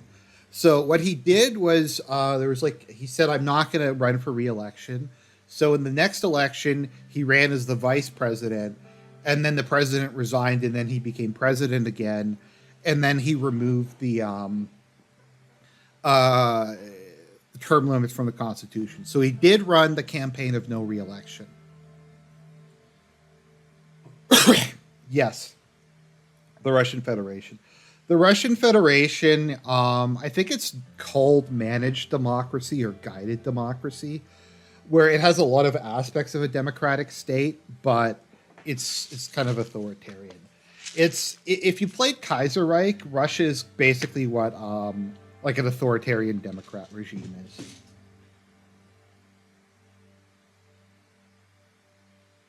I'd say like Singapore's like that. Japan has aspects of that. Okay, good morning, Livia. Okay. I'm just going to skip this. I don't care what this thought has to say. Okay. Okay, greetings. Good morning, Mr. President. Good morning. Time to finally get this proposal going. After your modifications, we will start the process. Okay, so let's look at the different points. Well, apart from the first two sections decreasing the Supreme Court's authority and limiting the presidential vetoes, nothing else has been agreed upon. We can start talking about Section 3. This is the impeachment process of the president. Currently, in cases of high treason and breaking Constitution, the Supreme Court may try to impeach the president. Most reformists want the impeachment to be initiated by the Assembly. They think that they do not have any power over potential rogue presidents that would abuse their power, which is good for me because my party controls the Assembly, whereas the Supreme Court is controlled by the deep state. So that's good.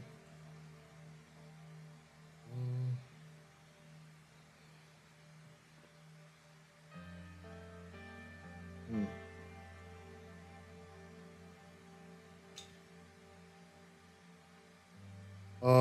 We need to define a better impeachment process. Okay, Section 4, appointment of ministers.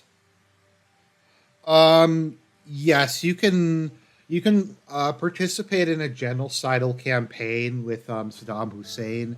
You can also win the war with Rumberg. I'm not doing a war playthrough though.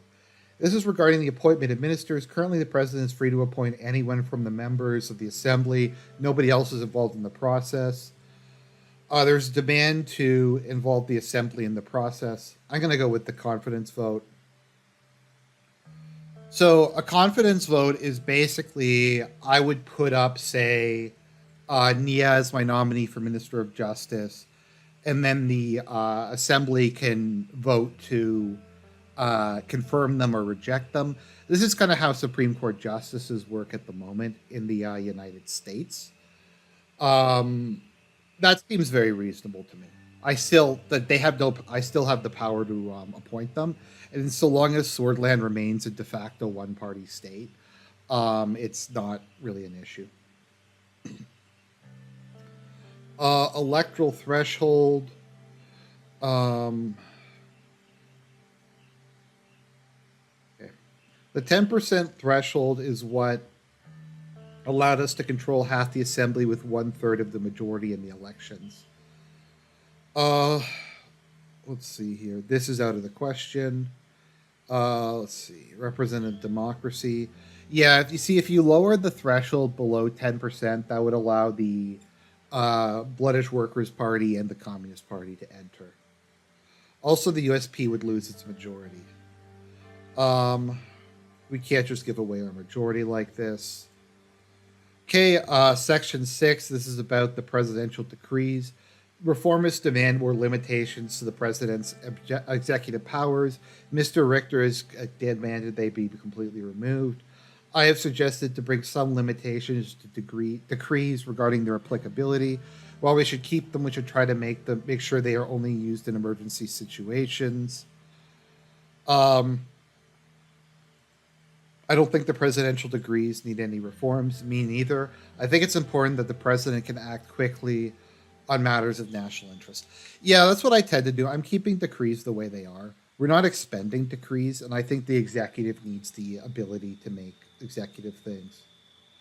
We're going to go with term limits because, once again, we are going to go with the um, the campaign of I'm only going to run for 2 terms, but I'm going to change the Constitution's second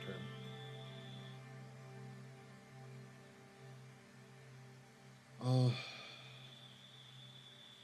Okay. Okay, the last one. Well, the anti-old guard sentiment is increasing. There are talks about taking away their immunity would give us authority over the judiciary.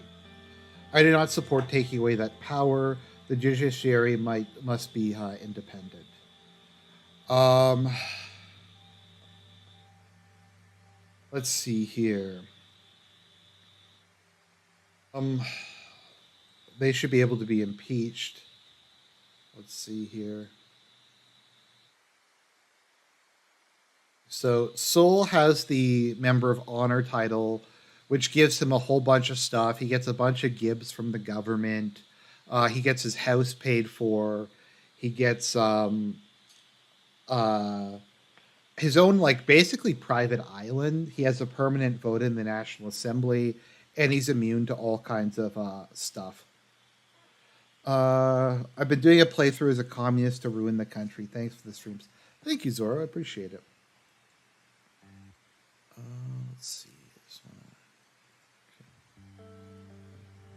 Okay, I'm gonna ball. Okay, so what we're gonna do is we are going to put forward the proposal to abolish the Member of Honor position, but it's going to be a point. We're going to use it as a negotiation tactic with the Conservatives. So when I go to the Conservatives, I'm going to get the Conservative support by going to the sorry, I'm losing my train of thought here for a minute. By going to the Conservatives and saying, okay, we won't revoke the Member of Honor thing, so long as you allow us to pass the other stuff we want.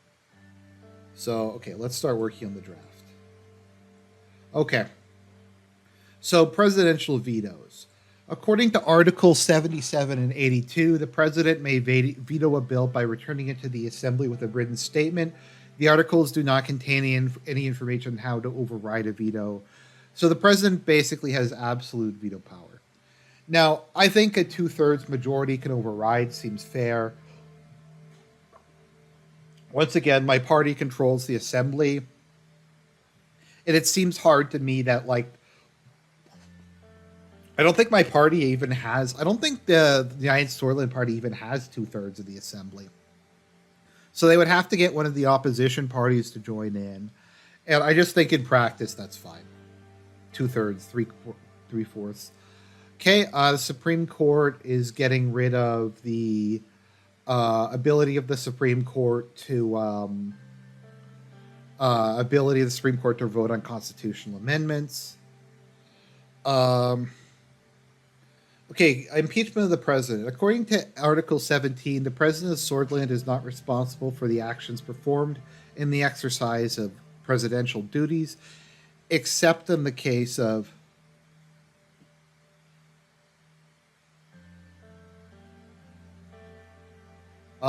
get through the parliament with it? With what? I don't have the option to not remove vetoes. Because I didn't go with the dictator constitution this time. In such cases, the president may be impeached by the Supreme Court in joint session with an absolute majority of its members. So currently, only the Supreme Court is able to do it. So we're going to try to make this look more democratic, but it's going to be less democratic. So we're going to say that the Assembly and Supreme Court have to both do it together. Um, no, I'm not going social democrat. I'm going like conservative. Um, so confidence voice vote is required. Confidence vote seems fine. They can't pick ministers. We're leaving the threshold at 10%. We are. Oh, I can't. Oh no, do not change. Okay, there we go. Actually, let me see here. Can I change the veto power? No, I don't have the option to leave it. That's fine though.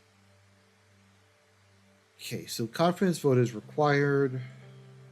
Do not change. I'm leaving my power to enact decrees intact because and then we're going to also introduce that. Um, immunity of justices. I'm going to leave this because we're taking away most of the Supreme Court's power, anyways. So long as they can't impeach me, I can deal with them in other ways. I'm going to go with okay. So this is a game thing. Article 99. Okay, so I could change this so that every president becomes a member of honor after their service, which would be the dictatorship run one. I am not going to do that though because this game doesn't go into a second term, so it doesn't really matter. This has no impact on gameplay, so we're just gonna game it and go with that. Okay. Looks like the amendments are ready to be posed. Any comments? Peter says no problems. Nia says no problems. Okay, we can proceed immediately.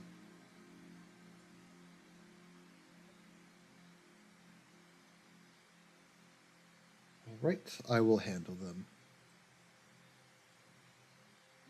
No, if you join ATO and then go to war with Rumberg, it causes a nuclear war because both sides have nuclear weapons. Okay.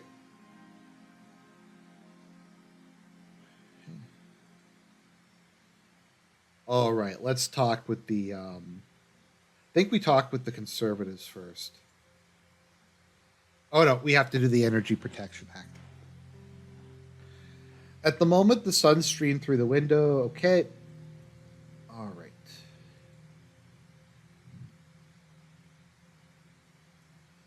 Good morning, David.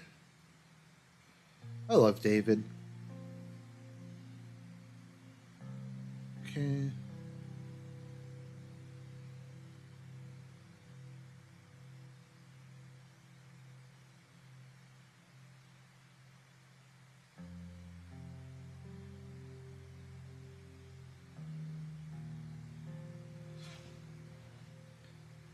Quinol. What's quinol? I'm assuming that is um Zinan. Um okay, so Zinan, we have the free cities. So I'm imagining that is either Japan or Korea. That is a reference to.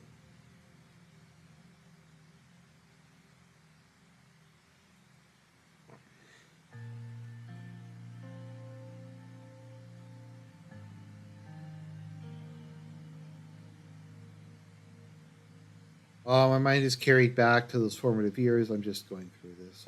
I'll read it later on.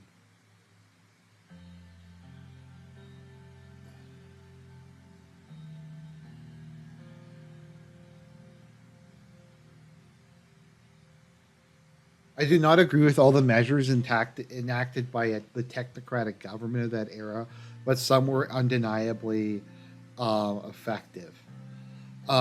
So I'm gonna say based. I like technocracy actually. Um, it has to be within the context of like a non-democratic society that is run by conservatives. Let's see here. Okay.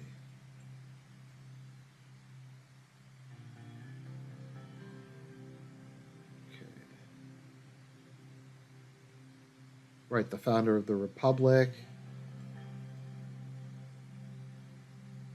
My father was a visionary, a man who sought to modernize Swordland into a secular democratic republic. That is really Giesler. His ability to mobilize public support for revolutionary change has always been a constant inspiration to me. In a way, Saul did carry on my father's legacy. Under his leadership, we transitioned from a military government to a civilian one and experienced our first multi-party elections. Okay, his victory succumbed to the more pragmatic, more conservative, and sometimes even regressive dictates of political survival.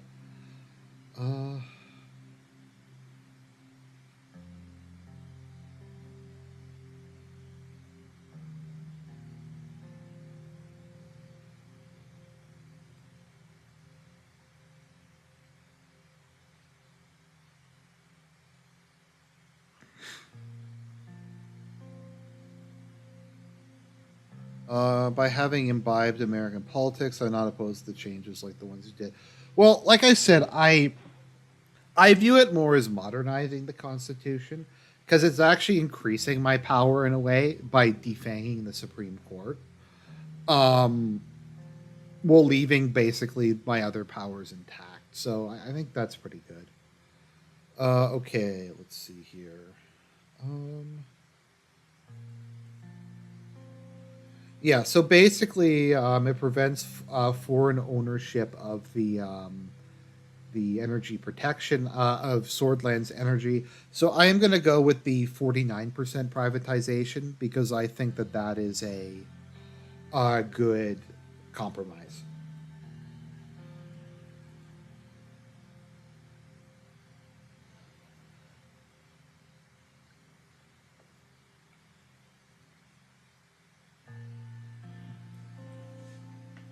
Even if we manage to stabilize our economy, loosening the APA regulations could be beneficial.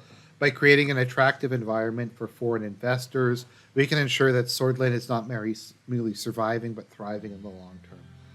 Promoting a market economy does not inherently translate to prosperity for all. I mean, it's the only way to bring about prosperity is through a market economy. I mean, the whole like the market economy and capitalism are just such vague terms because like a market economy doesn't mean you're Ancapistan. So,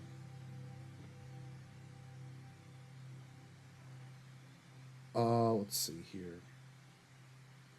It can lead to a concentration of wealth with the rich getting richer while the middle and working classes struggle. Okay. All right. All right. We're just going to consider this. Okay. So the current cap is 20%. Okay, in my view, it was necessary. So we're going to do quite a few. Uh, we're doing partial privatization of a lot of stuff. It's probably further than I might go in real life. But like Swordland is in like massive financial trouble. Um, yeah, I'm having like cooperative capitalism or public private partnership. Um, the money though, like I think it's okay to like sell off. Okay, let me be careful about this. So I'm privatizing a lot of stuff. The money is going into education, healthcare, security, and infrastructure, which will all have good long term consequences for the nation. So I'm okay doing that so long as it's just not going into like the black pit of something. Okay.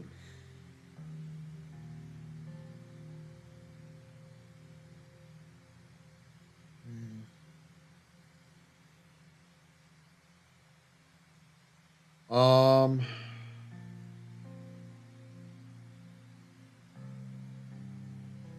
Uh, okay. So let's see here.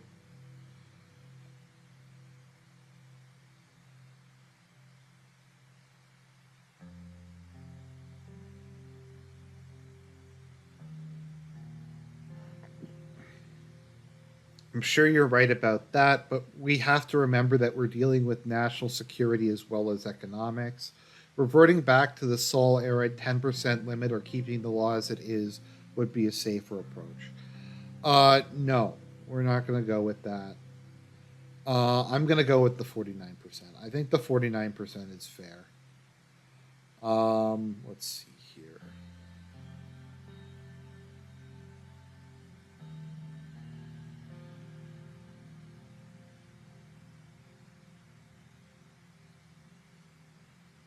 Okay, so we're going to do partial privatization. Okay. I firmly believe in the sovereignty and strength of our nation. Returning the threshold to 10% as it was during the Sol era could protect us from undue foreign influence and ensure that our energy sector remains in Swordish hands. It's kind of funny. I actually learned a lot about my political views when I played this game. I'm a lot more of a market guy than I thought I was. Like I'm not Ancapistan or anything, but I almost always side with the market in this. Okay.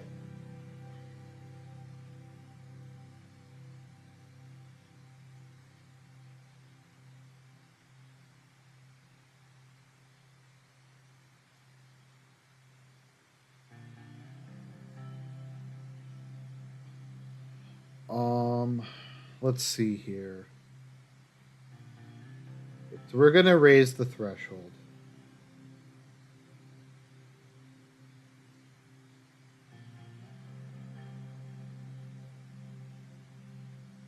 Uh,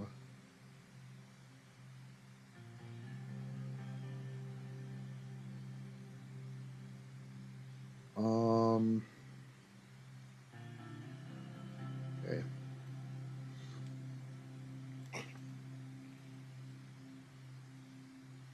Okay, so we are going to go with raising the threshold to 49%, which I think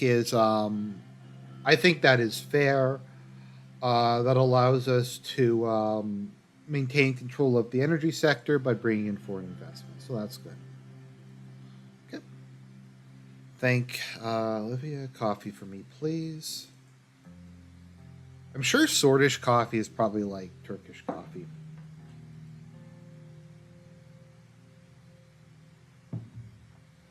Okay.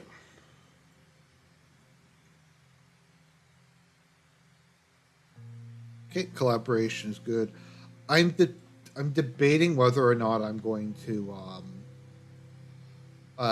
sign the workers' rights bill. I'm also not sure if I'm gonna increase taxes or not.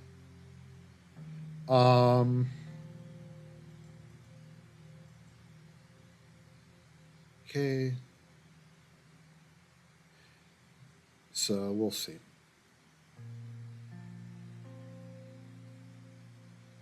Ireland has a like Ireland's economy is fake because it's a tax haven. It's like the Cayman Islands of Europe.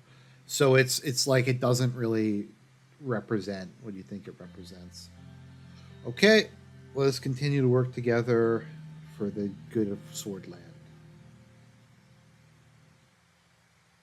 David's such a nice guy. I like him. Even though I disagree with his like liberalism, he does seem like a nice guy to me. Okay, dinner with the business council members. Okay, so we're gonna meet with the oligarchs now. Okay, we're meeting with this like sack of weirdos and degenerates. So we have Walter Tusk, who is head of the Lothberg Group. He also owns The Economist. We have this dude. I don't know even know who he is. We have this person. I don't know who she is either. Basically, just like the oligarchs of the country.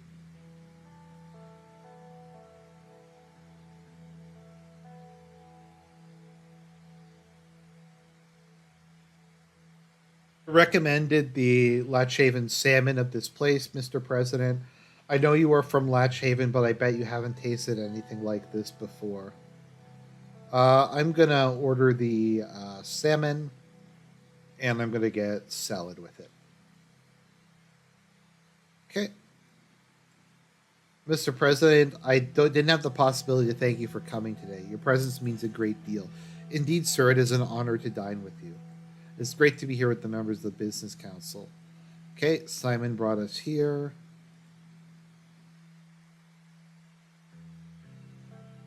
Okay. All right, so we're just drinking some really expensive wine.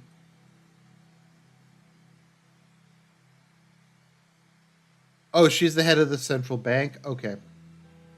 Oh, Edith is actually pretty good? Okay. Cool. All right, we'll go with that. Yeah, Swordland has a lot of female politicians. I'm glad that they actually like gave an explanation for it. That it's like to give the pretense that they're like progressive while maintaining the conservative values. Because a lot of the women that they gave power to are very conservative. Uh, Reminds me of my father's vineyard. Okay, thank you. I'd like to toast to all of you today. Let's see here.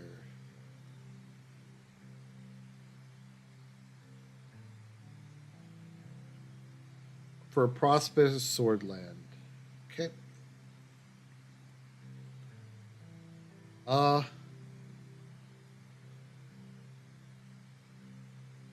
this can't get old in experience. The chef must be tipped. Okay.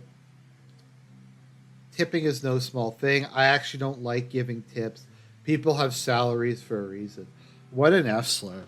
Now, I think tips are bullshit, to be honest. But in a lot of Western countries, well, in North America, um, uh,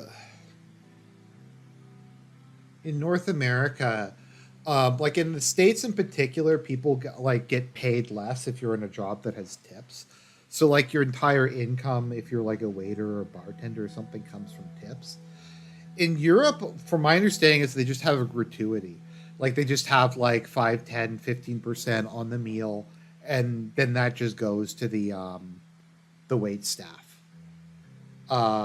So like they do get something based on the number of people they serve, but it's I don't know.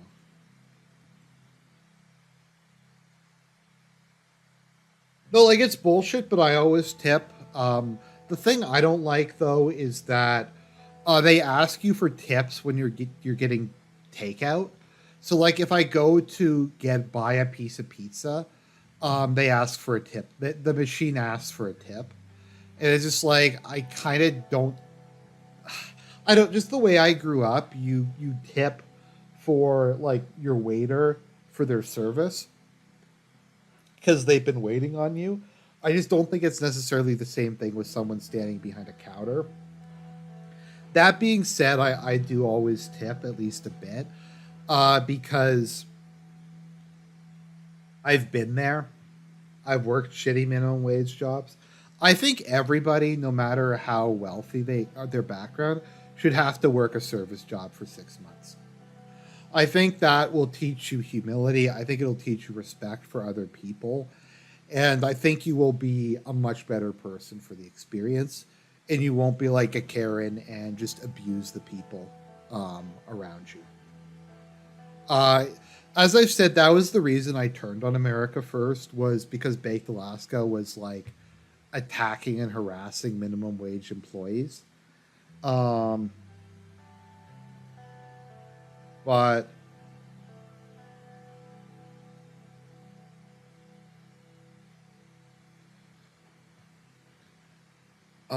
what was I thinking of? Completely lost my train of thought there. Wow, that was bad. Okay.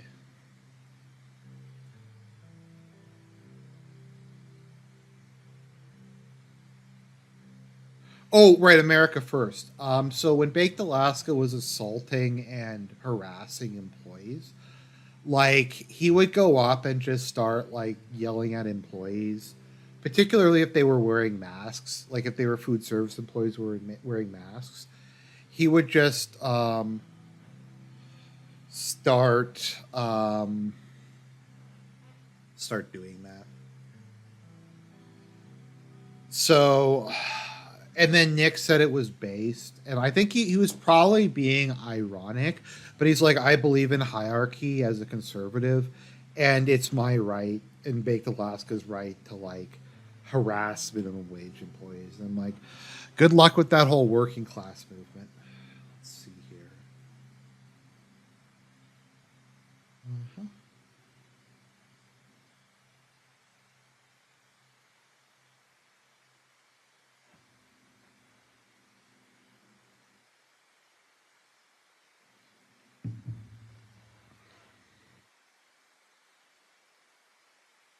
Okay, the project will boost the economy. The relief package was also a great investment. It has saved many businesses from declaring bankruptcy. I'd like to congratulate you. Thank you for your support, Mr. Avon.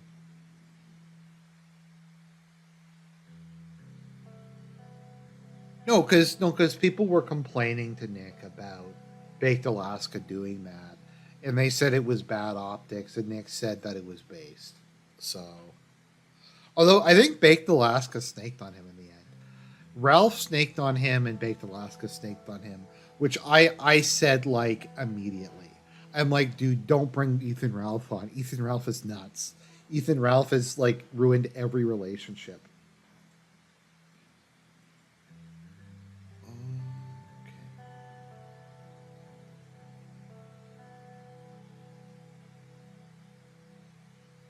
Hit.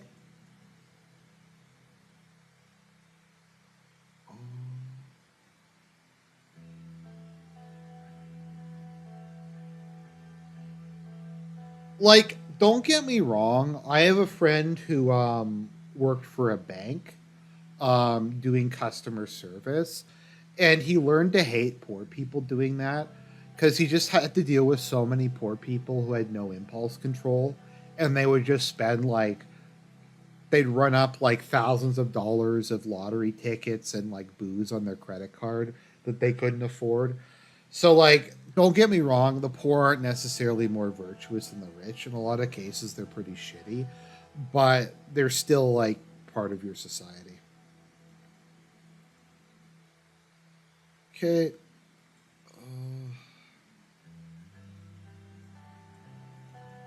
This is kind of boring. Uh we don't talk much since I became president. Don't stress yourself over it. My advice would be to make sure that Frank has a solid relationship with you. He is your future after all. That is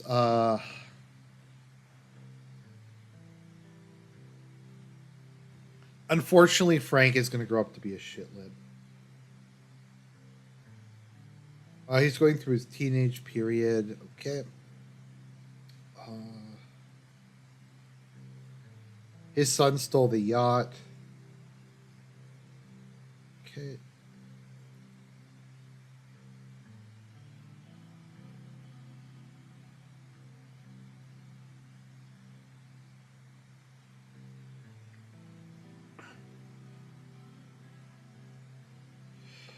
No, it's just my point is not is just to say that like there is a tendency to over idealize the poor. A lot of poor white people like are not religious and are not conservative. They're like hedonistic, like atheists, and they're degenerates. But there's a lot of good poor people. My point is just that like it's more complicated than rich good, poor bad, or poor good, rich bad. There's shitty people at all levels of society, and there's good people at all levels of society.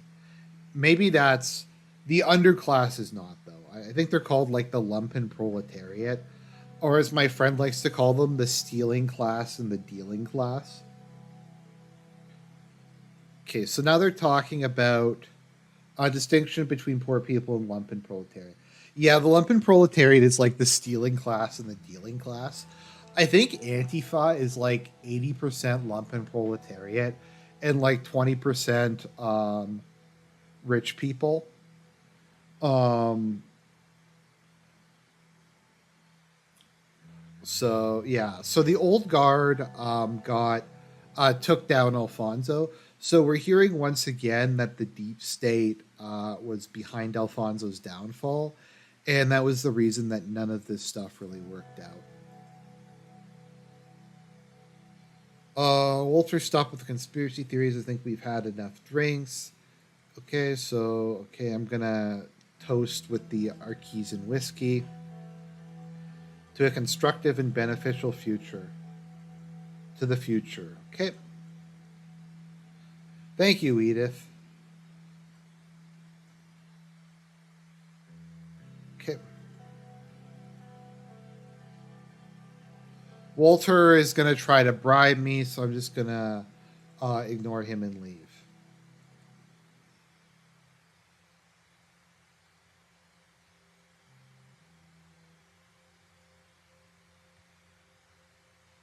Okay, here we go. We're finally at the budget allocation meeting. Okay. I would like. Okay. Welcome, everybody. Great to see you. Hey, Mr. President. Okay, some of the people can't be there.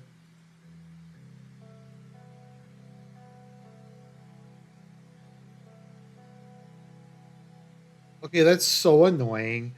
Lisa Graff, may the Lord be with them. Sierra gives a barely disguised eye roll. Before we begin, is nobody going to mention the ban on the Red Youth? Um,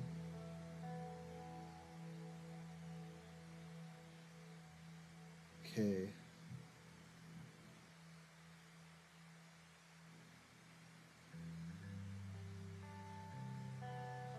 If you have problems with the ban, call a separate meeting with me. Okay. Uh, okay. Thanks to Simon's expertise. Okay. I like Simon's good at what he does. Um, he's an autist, but I like him. Okay, maintain, increase, or decrease funding. Increasing will result in improvement of the branch and unlock new policy options. Maintaining will keep the funding. Decreasing will cause a loss of efficiency to the breach. Okay.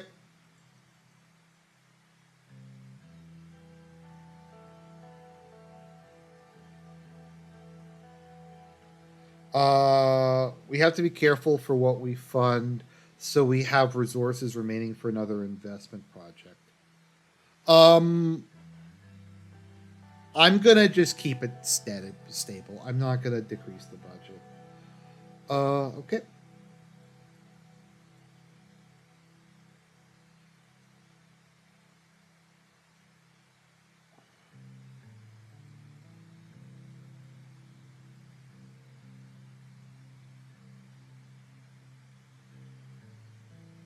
Okay, so I'm just gonna skip through this because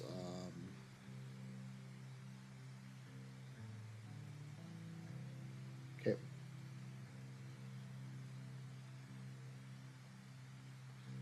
Okay, so healthcare we are going to increase. I think that was my promise actually was to increase the healthcare budget. So healthcare is going to be increased, law and order is going to be increased, education is going to be increased, and the military is going to be kept the same. Um, so that puts us at -2 budget, which is quite manageable. I think it's -7 budget that triggers the debt crisis. So we're just going to go with that.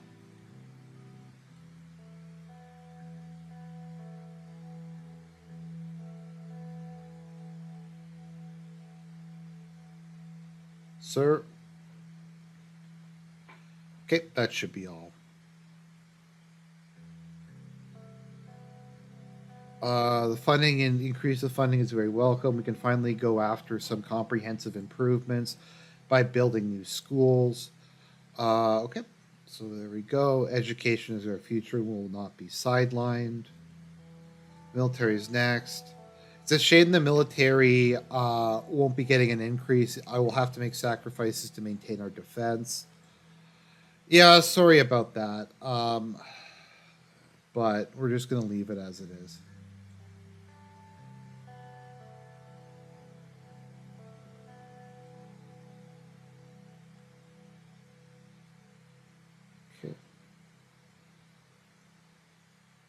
Okay. All right. Let's wrap it all up. Okay. Thank you, everyone. I appreciate your time. Okay, now we get to decide. Okay, so let's take a look at what we've got. Okay, so law and order. We have court backlog, unfair election funding, limited women's rights, judicial rivalry, media bias. So the justice situation is not going good. The military is very meh at the moment. The economy is like not going terrible. I have consistent economy. So consistent economy means that the various things I'm doing work together. So my policies have been pro business and they've been consistently pro business. So that's been working okay. Welfare seems to be doing pretty good. Um, a lot of these things are really bad though. So let's see here. I think wealth. Oh no, a new swordland. Okay, we're at chapter 2.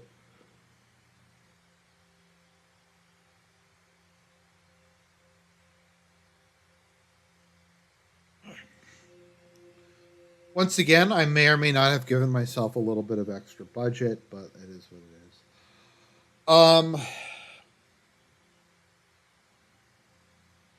So I think I'm gonna okay. I think I'm gonna veto this. I'm gonna veto this, and there's an opportunity to pass it later. Um, and I will take that opportunity. I think it costs less if I pass it later. Okay, regional investment decision. Uh, okay, revitalize one of the top 3 economically fragile regions by boosting the municipality. Um, uh, we're gonna go with Angland, I think.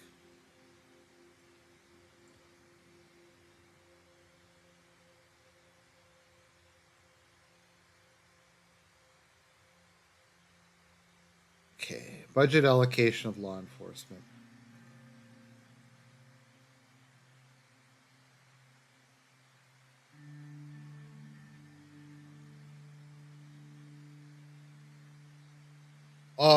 Okay, very well. What urgent matter?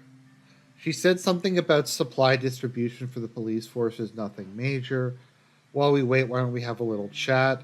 This might come off as a little strange, but I'm proud of you. Despite everything, you're actually trying to reform the country. Um,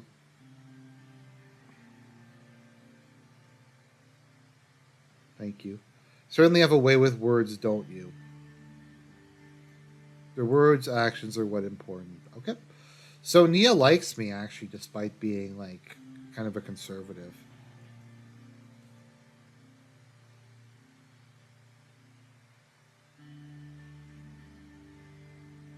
And how do we do that? Okay, so Nia wants to set up the anti-corruption police, and Graf wants to set up the secret police. I've decided I'm going to go with the anti-corruption police because the opposition leaders aren't really a threat to me. The old guard is a threat to me, and this will give me dirt on them so I can blackmail the deep. This will allow me to dismantle the deep state and increase my own power.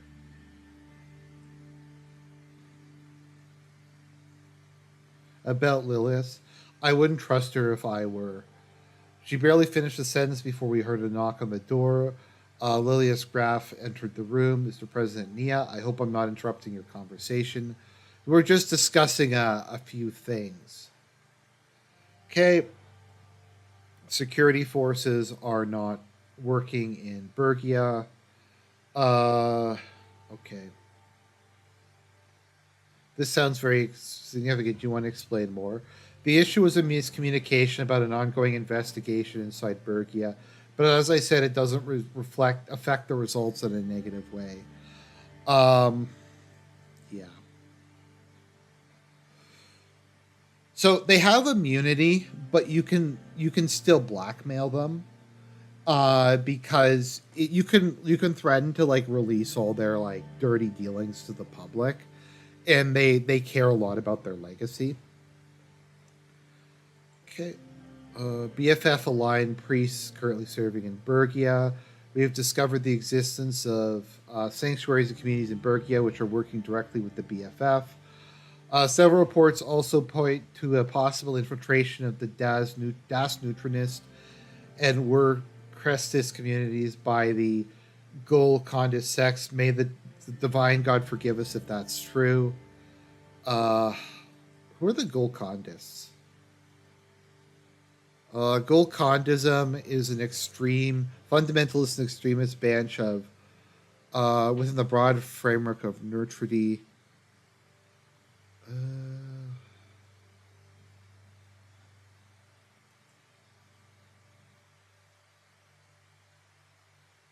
okay, so we're going to read a little bit about Neutrism.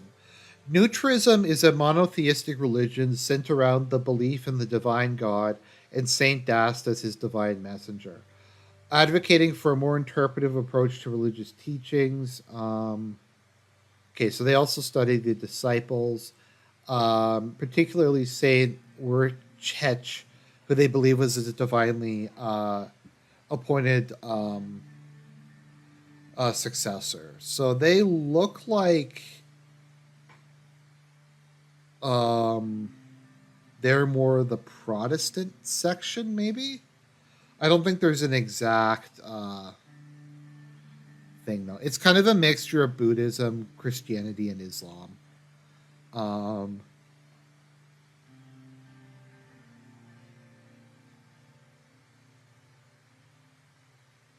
okay, no, yeah, sorry. There's Shias. Desnutri is a strict adherence to the prophet.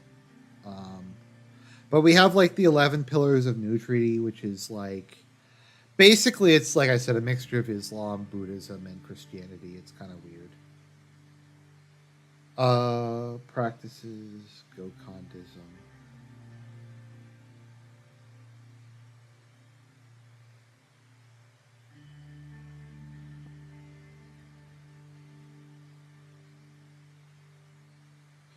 They are plague on this earth. As a devout Das Nutrist myself, I haven't experienced any divide in Swordland between a religious and mainstream. All practitioners of Nutri live here in peace, except for the Golcondas. It's the names are really like awkward. Like I'm sorry, I'm having trouble like just pronouncing a lot of these. Um, to be honest. The Nutrist Republic of Durdia. Theocratic Republic located in Mercopa. Okay.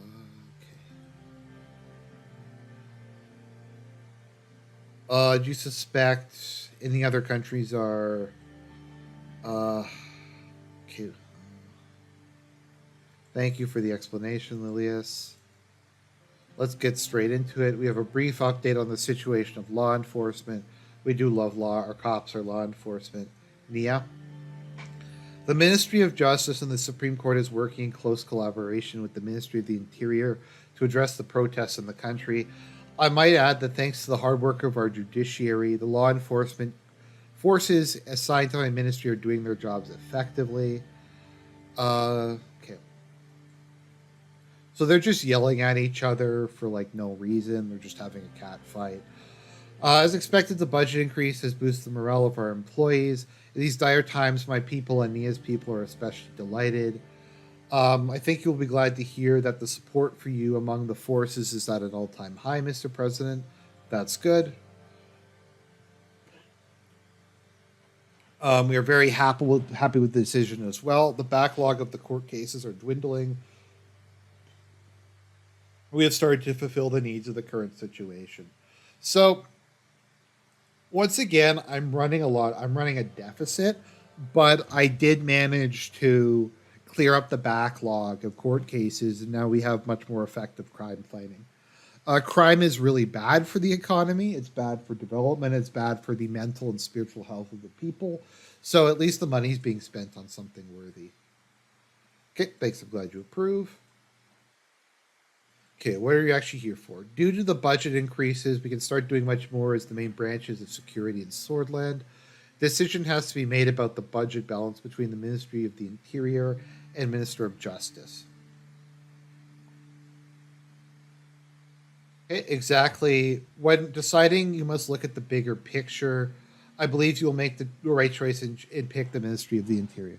So the other thing to keep in mind is Lilius is like is one of Soul's puppets, and even if I agree with some of her conservative religious views, she doesn't. She does whatever Soul tells her to do, and she is part of the deep state. Whereas Nia may be a liberal, but I think she's sincere in her desire to try to improve the country. And I'm less likely to think that she's going to snake me. Or she would at least stab you in the front. Nia, I feel she would just resign from her position and tell you to fuck off. Whereas with Lilius, I think that she would just like snake you from behind the scenes. So, okay, I'm going to go with the Ministry of Justice.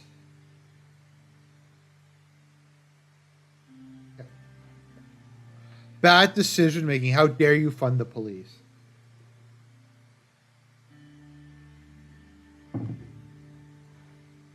Okay, here's my proposal. Corruption has been always been a major issue with any government, is the root of all evil.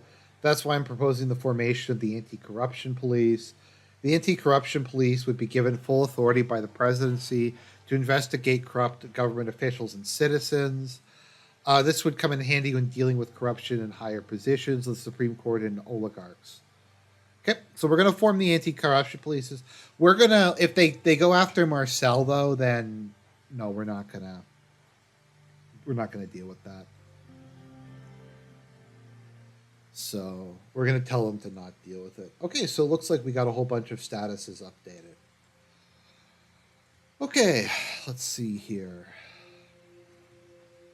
Anti-corruption campaign, so that's good. Efficient judicial system. The implementation of new technology and streamlined processes has reduced the court backlog and reduced to quicker responses by justices. This has resulted in fewer delays and a more just legal system. That's good. Positive judicial personnel. Okay, so the law enforcement community is happy. Uh, okay, so it looks like things are pretty good. Let's look at the economy. Um, Welfare. Order.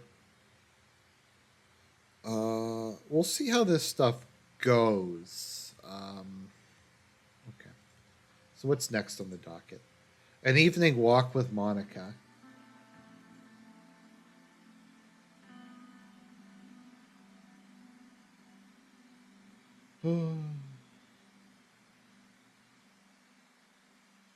Okay, so there's a protest. They're saying they're taking it through too far. Let's. Okay, we're just gonna go for a walk inside the gates. Okay. So how was your day? How was yours? Avoiding my question, are we very well? Caught up on reading with the children. Okay. Uh,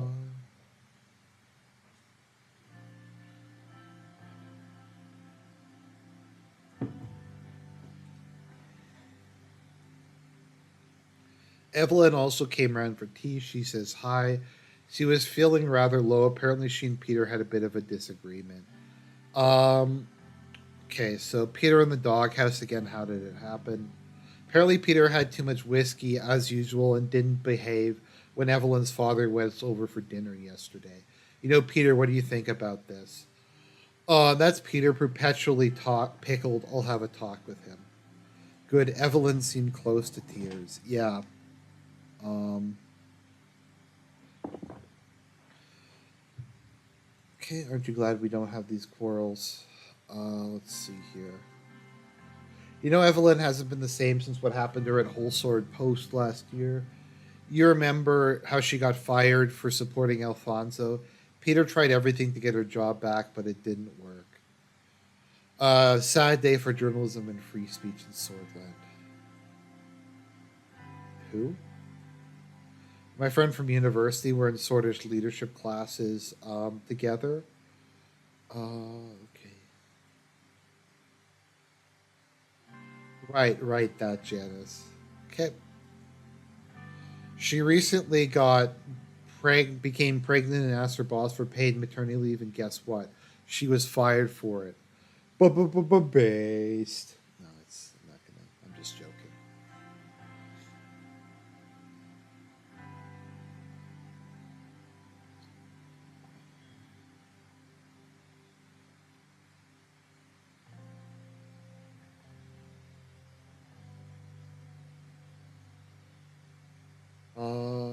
Hiring secretaries.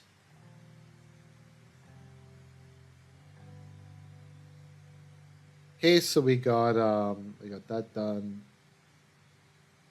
Okay. Women in this country are still seen as wives and mothers first, human beings second.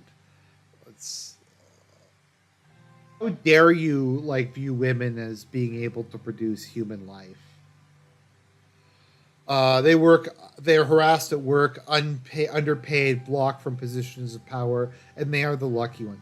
Well, but they aren't blocked from positions of power. Like half your cabinet is female.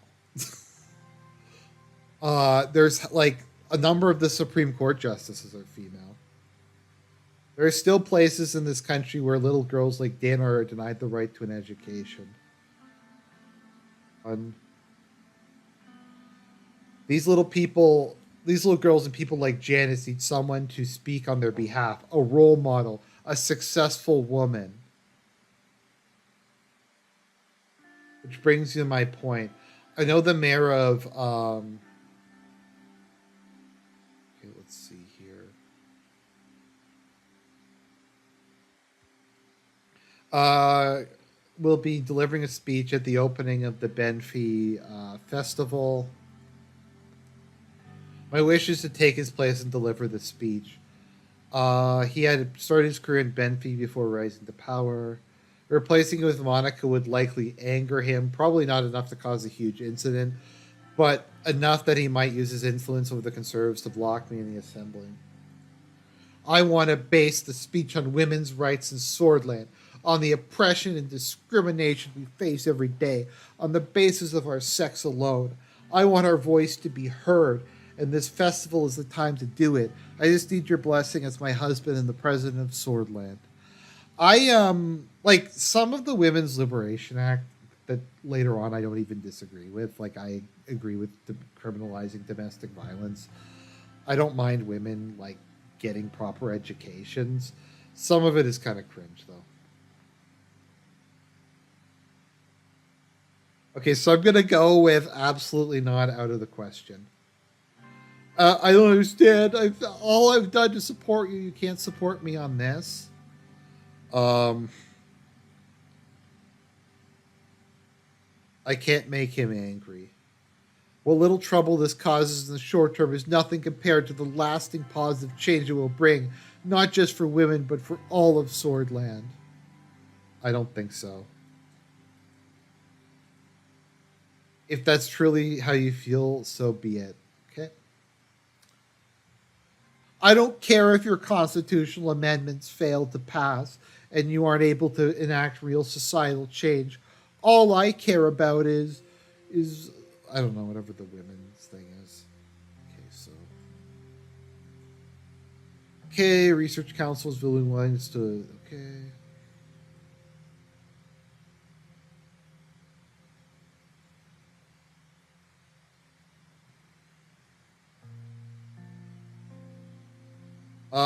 Taurus holding might miss their target. I didn't support the bill like you, Mr. President. The reason is simple. I know it will cause issues with employee costs. There's little point in passing that bill late. Maybe the best way of doing it is replacing the Strikers, why don't we just do what they want and pass the worker rights bill and give in to the rabble? Uh, okay.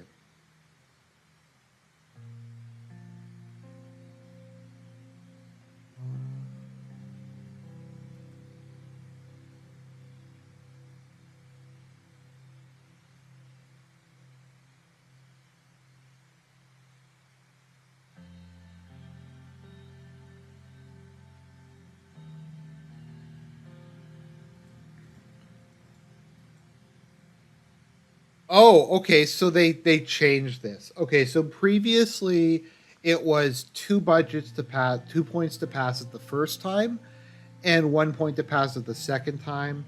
But they changed it. Um, so I really don't have the. Okay, I'm gonna go back and sign it. I'm sorry, guys. This is really annoying because they completely reversed how that particular thing worked. So I'm just gonna speed through this stuff.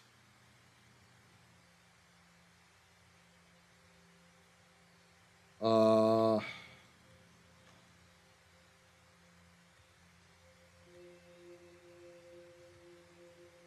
or I could just cheat to get myself money. Maybe I'll do that. I don't know. It's bullshit that they changed that. Okay.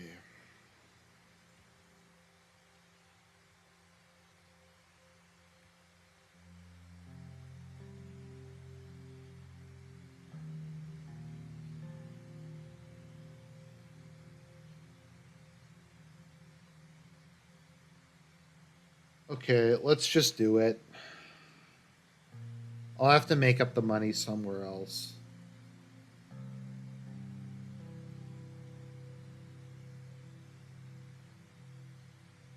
Okay.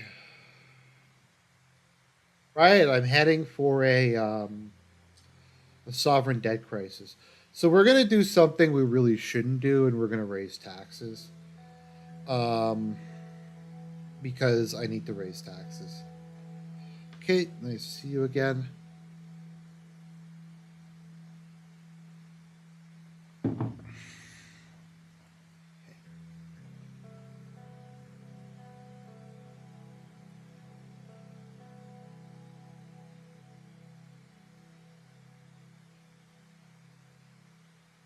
You know what? No, fuck it. I'm gonna go back.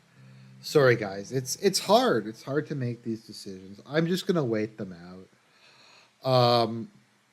I can't afford to have my budget that fucked this early in the game. There are a couple things coming up that are going to give me a substantial amount of money, but um, I can't go too far down.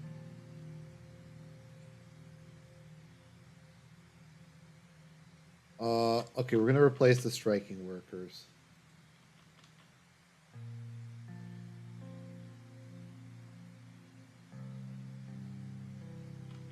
Okay.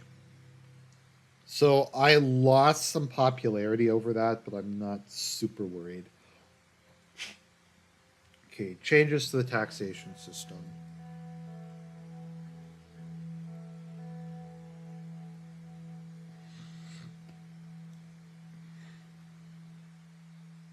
Okay, I'd like to mention some rumors I heard. Vetoing the Workers' Rights Act. Okay.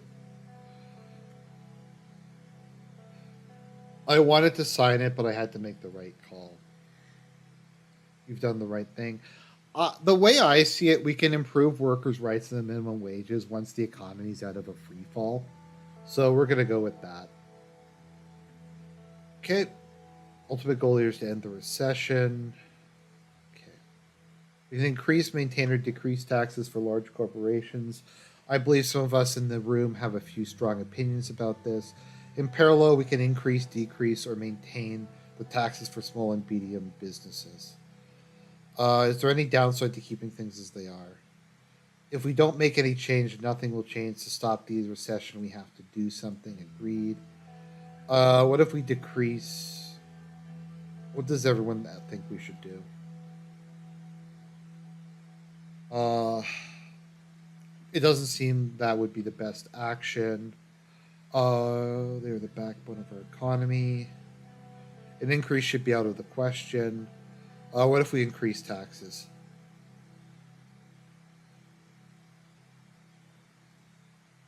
Our government is already in debt. This may be a way of getting out of it. Let's see here.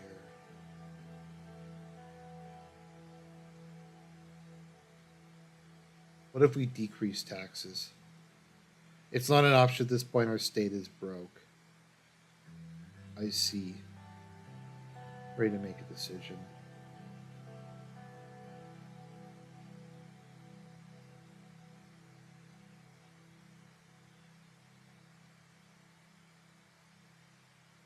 So I'm trying to decide what I'm going to do.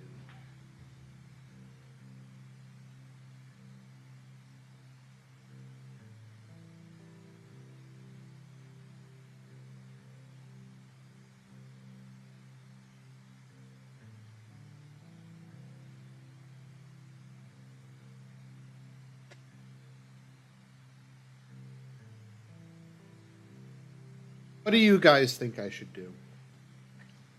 Should I decrease? Should I decrease? I'm kind of tempted to do this one. Um, it won't give me as much budget. I think I'm going to go with this.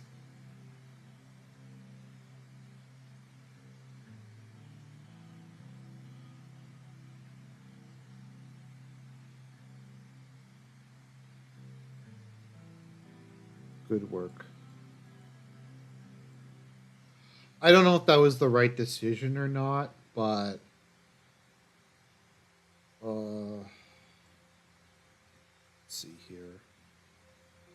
Okay, small business is growing. You know what? I think this is a good compromise because I vetoed the Workers' Rights Act, but I'm giving a benefit to small businesses. So I think that's fair enough. Alfonso's foundation asked for a donation. I'll donate. That helps my public personal popularity.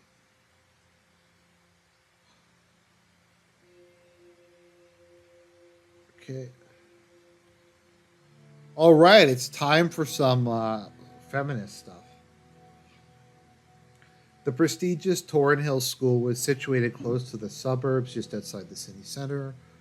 Okay, that must be the principal. Right this way, sir. The principal was a man of short. He looks like an Amish guy. Okay, he approached us. That won't be necessary. Let him through. Mr. President, it's an honor to meet you. Shake his hand and smile for the cameras. It's good to be here. Miss Walda, glad that you could come. I'm pretty sure that I'm pretty sure she's a communist. Yep.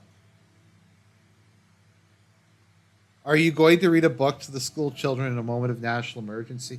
Well, I mean, wait a minute. The symbol of Swordland is a goat. So I could read my pet goat, I guess.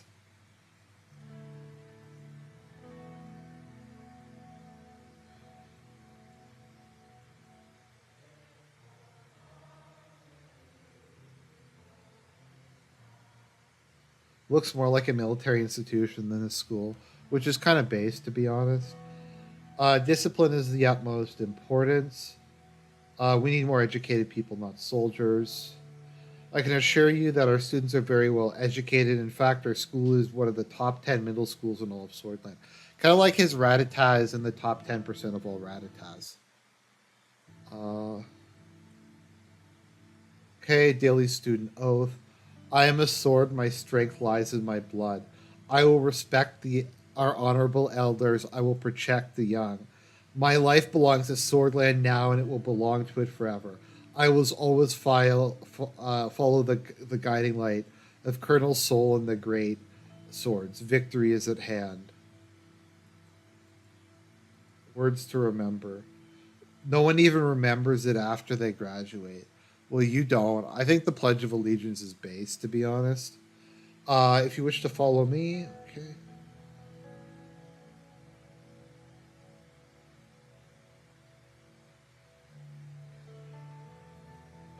This here is my son. The boy came before me and saluted like a military officer.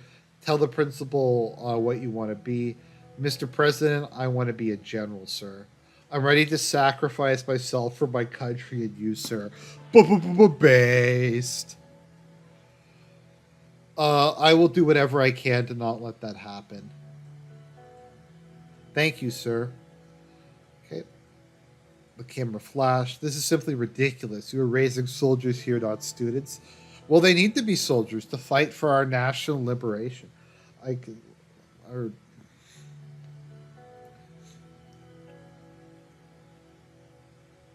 uh, she's our top student in her school. Her grades are excellent. R2. She bent down and gently addressed the young student. What do you think about this school just between us girls? I'm sick of having to knit and sew while the boys learn science and chemistry. I'm smarter than all of them. Why do I have to take these stupid handicraft classes? Oh no. It's so bad. Like, was the education system ever that bad? Like, was it really that, like, the girls only were allowed to do like handicrafts? I don't know.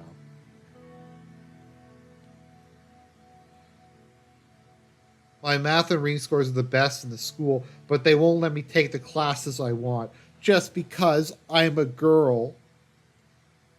I want to be a scientist, not some soldier's wife. Well, couldn't you be both?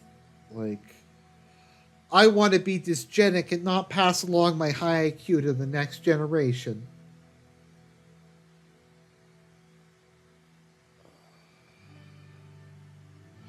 Like, I don't really have a problem with women being educated. So I'm gonna go with that.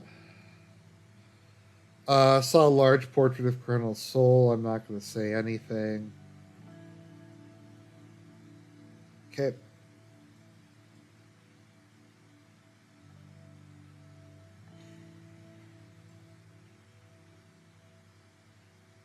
Victory is at hand.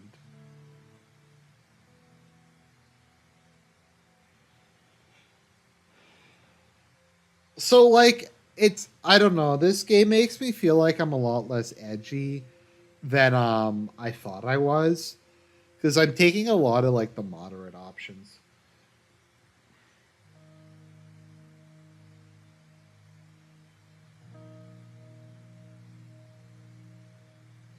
Yeah, I'm going to agree with reforming the education system.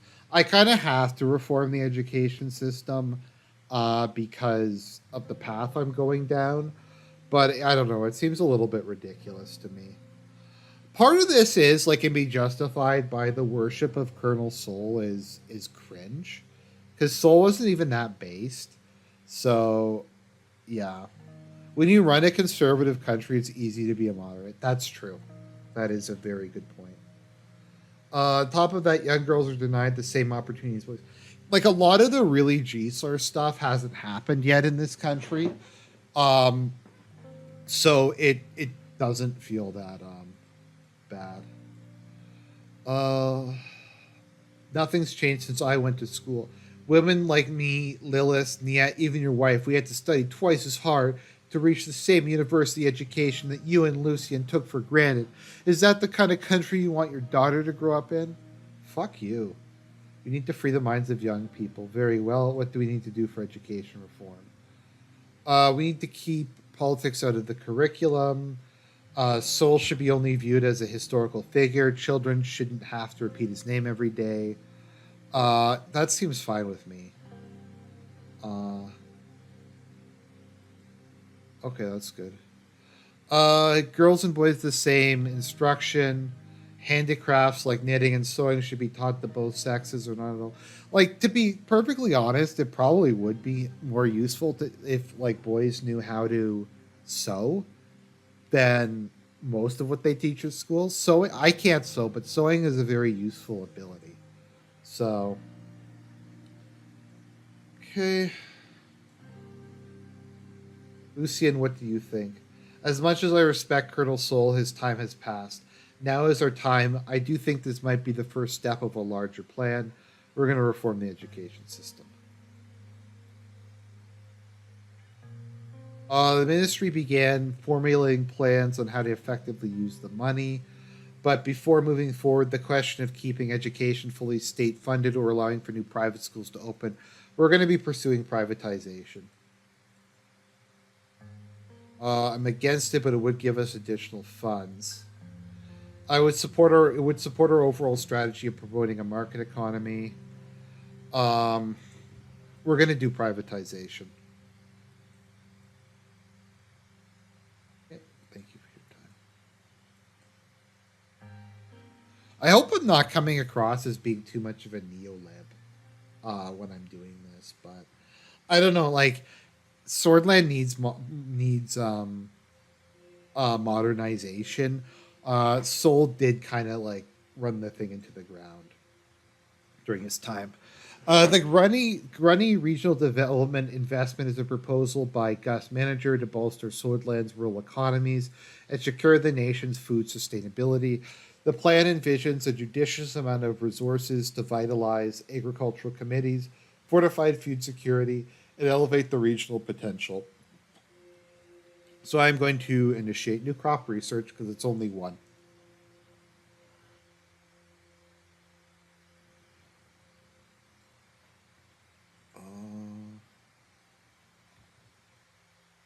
Okay, rural development plan. Okay. All right. Meeting with Gloria Tori. So we're going to meet with Gloria Tori now. So, okay. Which is only a 5-minute drive from the palace. I have a private meeting with Gloria Tori. Gloria Tori is based off of Margaret Thatcher. Also, Gloria Tori is like the most conservative name possible. Is yeah. Well, no, John Tory. John Tory was the most conservative name possible. Okay, she had extensive control over both our party's conservative and moderate wings. Okay. All right. Good morning, Miss Tory. Good to see you here, Mr. Rain. It was a small, neatly organized office. There were small figurines and plants around the place. It had a homey feel. How are you doing, Miss Tory? I'm fine, Mr. Rain. How are you? As good as I can be.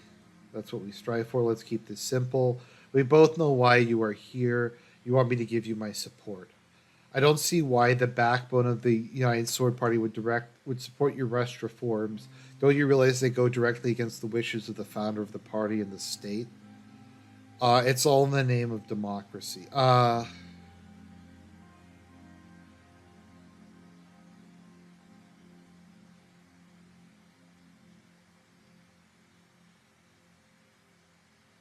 Even though you own everything to Colonel Soul, I think you never liked him nor the party he built. I would never betray our party. Whatever you intend to do, you will be facing quite the opposition. That's all I can say. I'm sure you can make a deal. I'm not so sure about that. Especially considering the fact you're trying to change the member of honor law. That's clearly a move against President Soul. You want to punish him for the aggressive policies he pursued in the past. Is that the intention here? You can't win this fight, Mr. President. Soul built this republic in the midst of blood and chaos. He demands respect. Uh,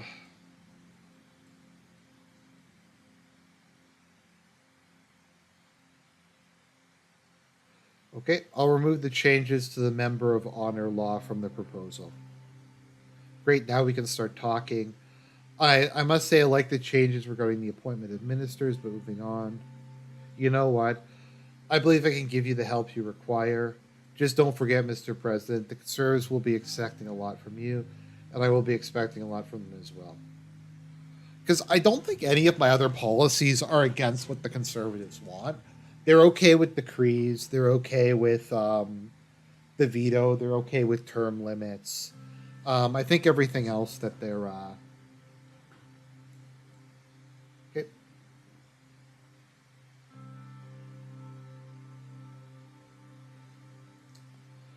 So you can't privatize healthcare. If you privatize healthcare, then Gloria will sink you.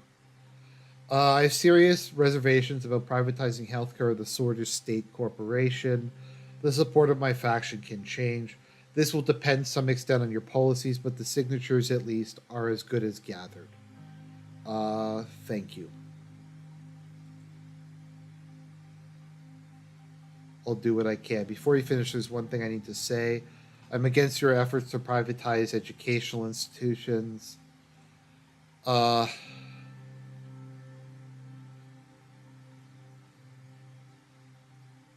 okay.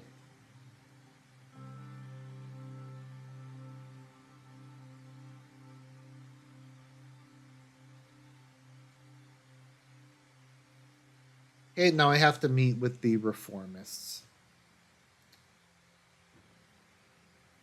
I don't really know if the reformists are going to do much. I'll play chess with Lucy because I don't want to go home to my family because fuck my family. I just don't want to be around them.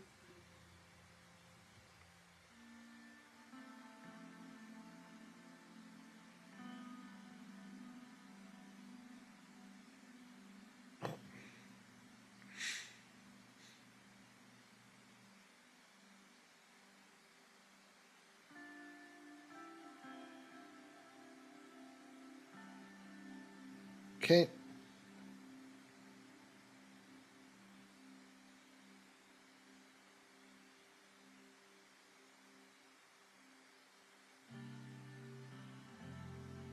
Okay.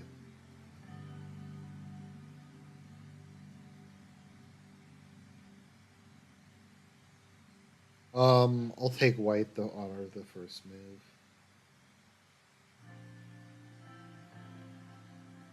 I'm gonna go with the ZN defense.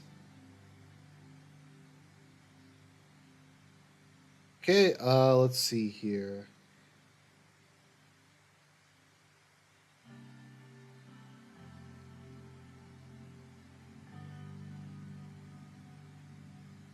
Let me turn the game into a tactical melee.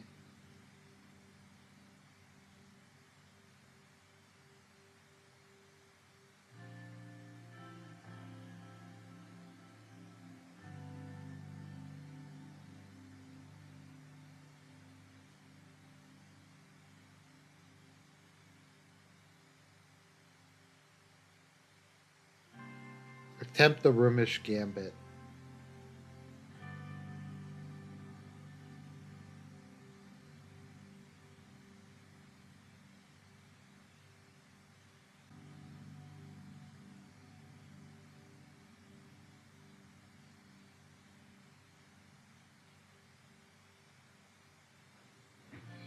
I can tell you that there were instances where I found myself in the middle of, let's call it, intelligence work. It was a complex dance rife with deception and shadows. Um, so you were a spy? Sounds fascinating. Spy is a simplistic term, Mr. President. My past roles were, let's say, less than conventional. I serve for the national interest of King Edmund. Much as I love to elaborate, I must take my leave. Thank you very much.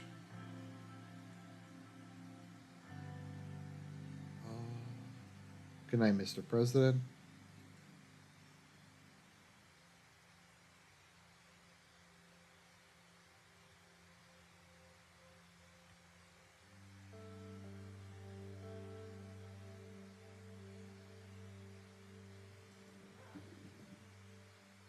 Mr. President, welcome.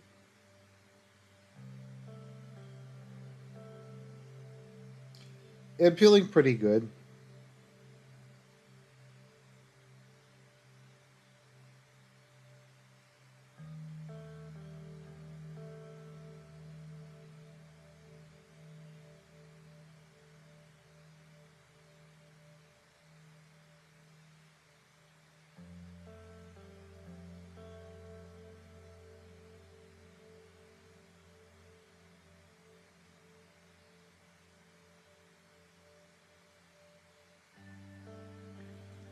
What's his problem?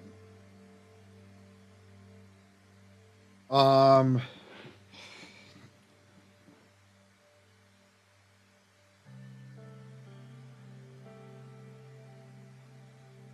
President Curley holds too much power. Um, no, I know we aren't. Um, I can't let the assembly control me. I thought you wanted to discuss a change. I'm sure there's some other way to convince you. I'm all ears. Let's see here. If you give us your support, you'll be VP in my next cabinet. An interesting proposal, one that's very hard to turn down. Can I hold you to that promise? I don't intend to run with Peter again. It'll be you, I promise. Good, that looks like we have a deal. I will talk to my guys shortly. Thank you, Mr. Calvin. There's a 0% chance he's going to be my VP. I'm going to snake on him. Also, there's no paper trail. Brothers and sisters of United Swordland. The people of Swordland have spoken. They blame our institution. No, I'm not going to betray Peter. I'm going to betray that guy. I'm bullshitting. I'm telling him that he's not going to be he's my running mate, but he's not going to be my running mate. I mean, what is he going to do, like, after the Constitution gets passed? Like, try to impeach me? Okay.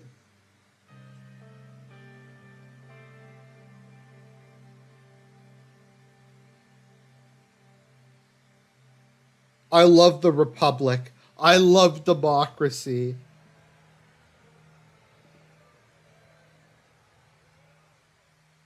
I told them what they must do and what's expected of them. The reformers wing on the left stood up and started clapping loudly. Most of the other party members joined in. Kip. There we go.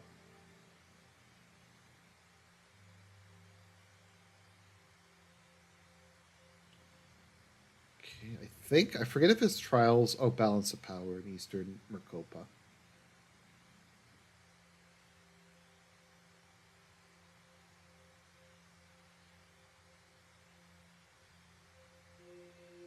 Arcasia offers aid. There we go. I was waiting for this. Arcasian Foreign Minister Laurent Martel has proposed an extensive aid package for Swordland. This package includes financial assistance, logistical support, and equipment aid. In return, Arcasia seeks refueling and repair at Swordland's Air Force Base, in addition to occasional flyover rights. Okay, that's basically nothing, and I get a bunch of money, and I get investments.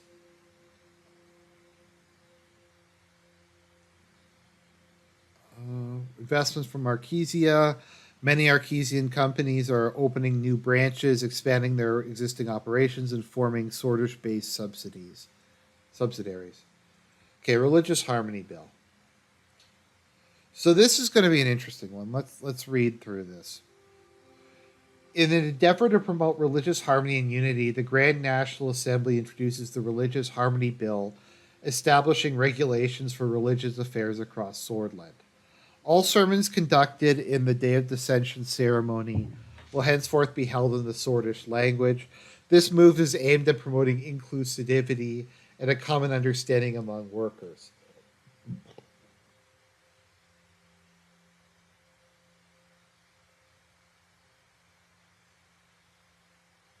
Section 2 regulates the language of sermons in other parts of Swordland. It prohibits the use of bloodish for sermons unless explicit approval has been made obtained from the Archpriest of Swordland.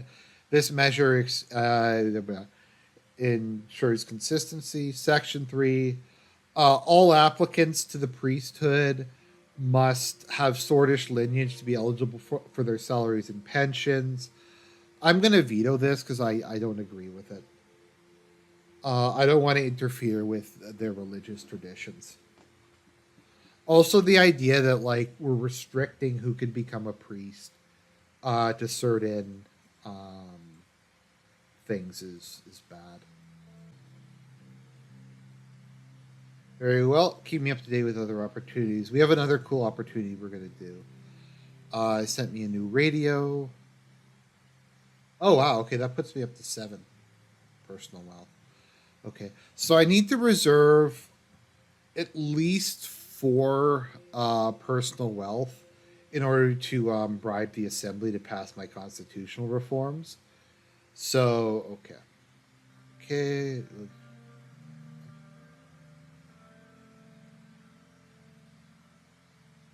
we need more immigration. Okay, there's no immigration. Uh,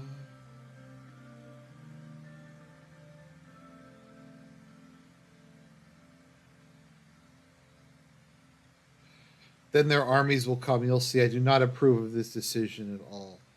Don't be so dramatic. We need to be friendly with our potential allies. Allies. Swordland has no allies and never did. Well said. We can't be naive. We could. We have to have hostile relations with every country on Earth. Okay.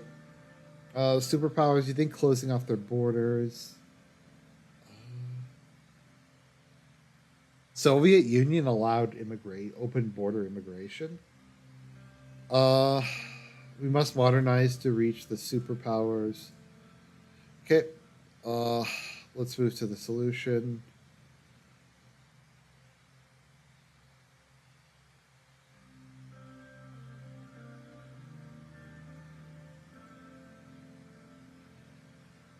I'm ready to make my decision. We will tighten the immigration laws. Okay. There we go.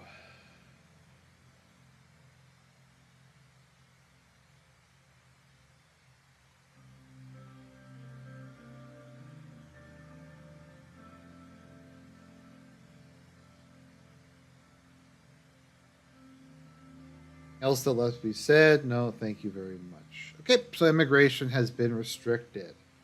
Yes, we are finished. So that'll make it happier with the.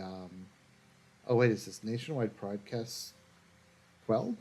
Law and order have been restored throughout the country as the nationwide protests have been quelled. Thanks to the devoted efforts of the security forces, the government took swift action to address the protesters' concerns. Resolution to the crisis. Okay, so that's all. Looks like that's going pretty good. Oh, this. Okay.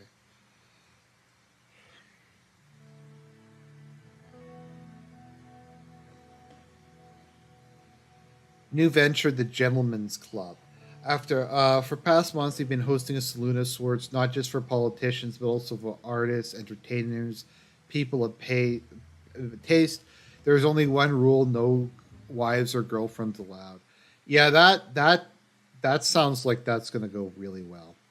Um, yeah, no wives and girlfriends allowed. That's it's a good call there, Peter. I'm sure.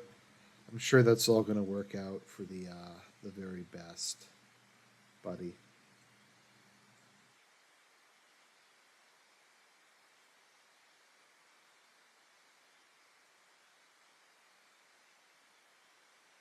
Okay, let's see here. Anton, the real party can start. No, Peter, the real party isn't going to start. The man himself, the fourth president of Swordland, Mr. Anton Rain. Thank you. Okay. Good evening.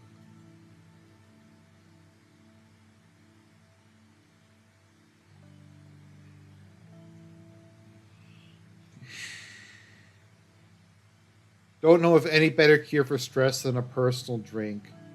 Raise your glass.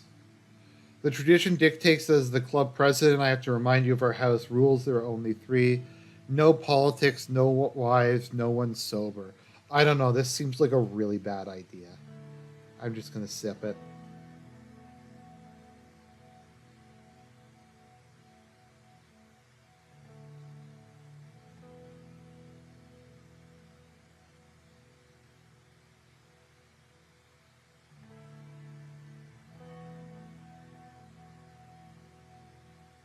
How are you paying for all of this? Let you on a secret. Gus Manger has a lot of contacts in real estate. He brokered an amazing price for me. Corrupt land destination, corrupt land deals. I'm sure that's going to work out for the best. I'm sure there's going to be absolutely no one who's going to that's not going to backfire at all. Okay.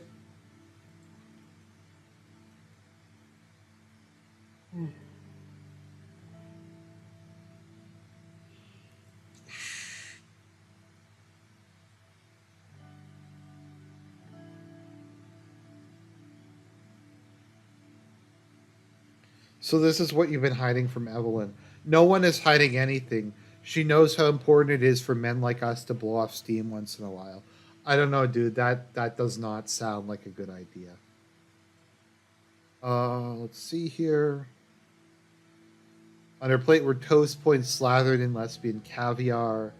I took a bite. It was rich, salty, tasting of pure seaside. I could almost hear the sound of waves.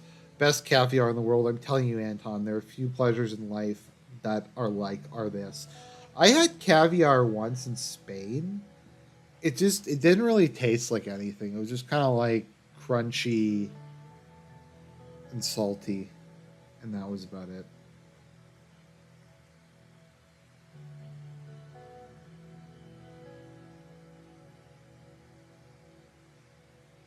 Look, there's Gus. Why don't you talk to him? I'll be back in a minute. I'm gonna try to like tell Peter, no, Peter, don't. Don't let the thoughts control you, Peter. And he's like, no, I'm gonna let the thoughts control me because I think with my dick. Well, as a wise man once said, is it still a mistake to stick with your think with your dick if your dick has an IQ?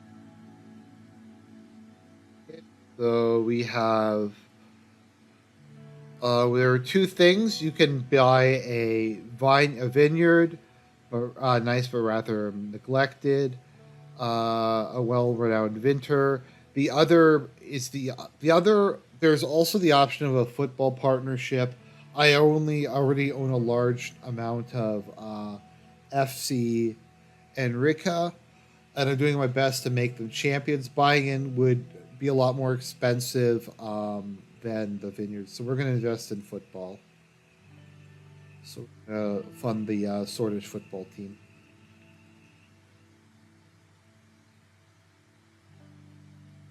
Yeah, so Peter disappeared. He showed up down below with some thought. Um,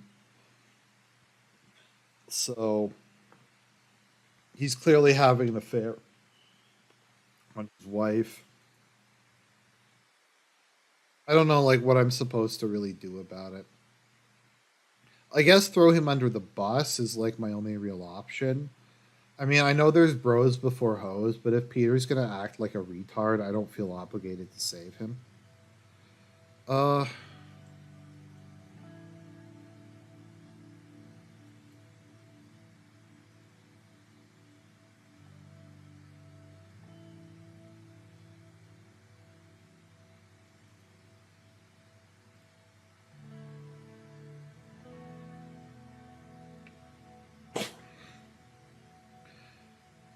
it's been an hour. Where were you? I told you the washroom. Trust me, you rather not know the details. Well, Mr. Alfonso, have you been enjoying my hospitality? Indeed, I have, Mr. Vector, and you put together one hell of a gathering. If you excuse me, I'm going to go have a quick word with the CEO of Swordfish Petroleum. We'll talk soon. Alfonso gave me a brutish wave and walked off. Nice guy, a shitty president, but a nice guy. I'll give you one more chance. Where were you? I had too much Swordfish whiskey, meeting the lesbian. Caviar can lead to a gentasteral. While you were gone, I saw two people kissing in the hedge maze. Probably the kitchen staff getting frisky with each other. What do I even pay them for? Peter, you know you can tell me anything. Yeah, I know. Trust me, it's nothing. Want a drink? Um, Besides me, of course. Yeah, Yeah, Peter's having an affair. I mean, it's pretty obvious. Our motorcade slowly made its way towards the magnificent Benfey High Art Center. Night was falling and the festival was about to begin. Okay, we have a brochure. On the front page was the picture of Curtin Leste. I think he's part of the right wing of the party.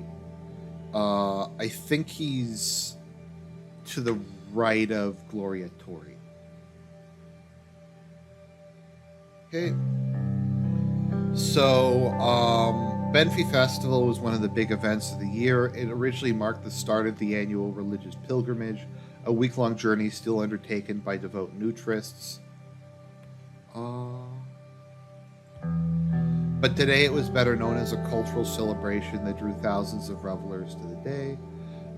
So just a whole bunch of cultural stuff that goes on this particular day. So let's see here.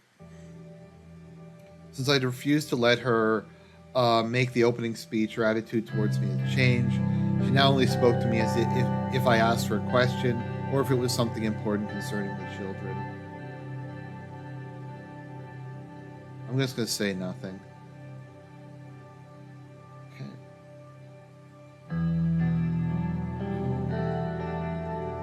I'm going to go find my seat.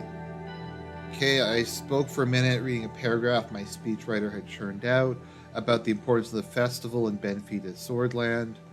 I welcome the mayor. Okay, that's cool. And I nod at him. This is a night for the people of Benfey, indeed, for the people of Swordland, to put aside their differences and come together in celebration. Yet as we unite for festivities, we must remember the real reason we are gathered here. The festival founded around the principles of our cherished religion, Nutriti. Yet over the years it has been severed from its sacred roots to become something else. Based. An excuse for public drunkenness and grotesque displays of the flesh. An occasion for young women to parade their bodies and engage in lascivious behavior. What a king. Just calling them out. What is he talking about? Lascivious behavior? What century do we live in? The base century.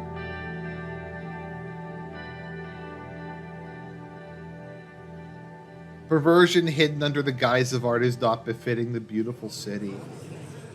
He's like talking about degenerate art. This guy is a Chad. Like, this guy's pretty based, I'm not gonna lie. Let's see here. As I said, perversion hidden under the guise of art, enough. The hall fell silent. Monica rose and continued. It's not about young women who are disgraced to this fine festival, but it's you. You and your backwards puritanical attitudes, which have been holding this country back for too long. Monica, please sit down. No, I will not sit down this time. Women of Swordland, we will not let people like Mr. Leste use religion as a justification to demean and oppress us. Our time has come. I think Miss Raid is forgetting her place. What do you think my place is? The kitchen? This festival is not about your retrograde traditions. We are living in the current year of 1954. And it isn't your place to side on the people of Benfey, especially the women, should be celebrating this festival. Monica, that's enough. What do you mean I've barely started? Mr. President, could you please control your wife before she embarrasses herself any further? Monica, we've been over this. Now is not the time. Sit down. I'm so sorry, Anton. Next time I'll stay in the kitchen. You better stay in the fucking kitchen. Let's see. Every day I praise God that we have succeeded so far. He's a bit extreme, but he's right. We owe everything to God. Based.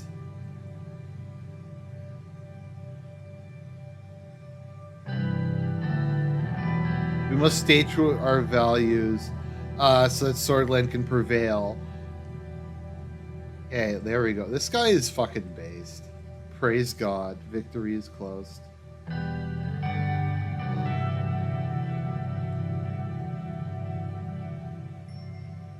So Monica's going to yell at me now, and I'm going to have to do some gaslighting to get out of this situation. Okay, downtime at home.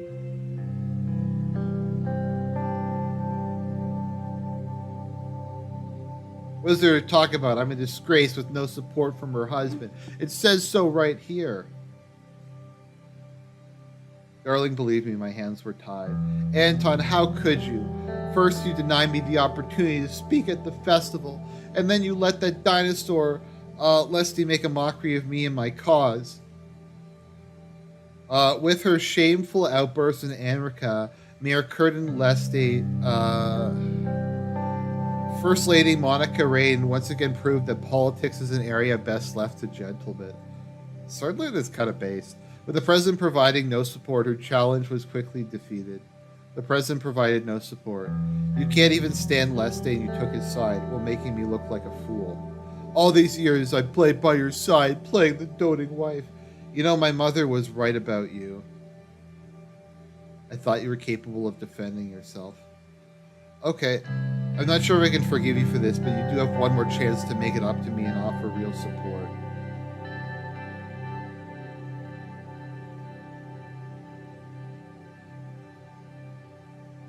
Okay. All right.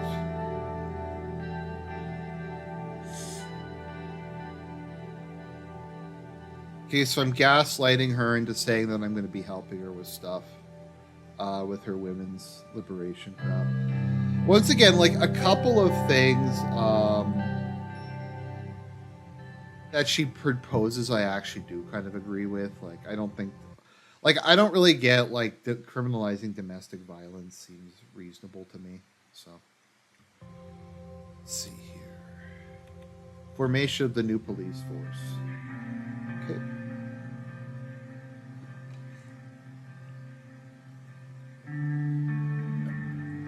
Good to see you, Carl. How have you been? We've tackled a bunch of security issues. The security situation in the country is more stable, allowing people to return to a normal life.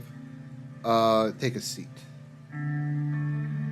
We have been informed of the establishment of the anti-corruption police by the Ministry of Justice. Indeed so. Minister Morgan has given me full authority to lead the new force in order to fight corruption from within. Okay. It's a very powerful force, one that didn't exist before. My belief in you as the leader is unquestionable based. Minister Morgan, though not as inspiring as you, has shown great capability.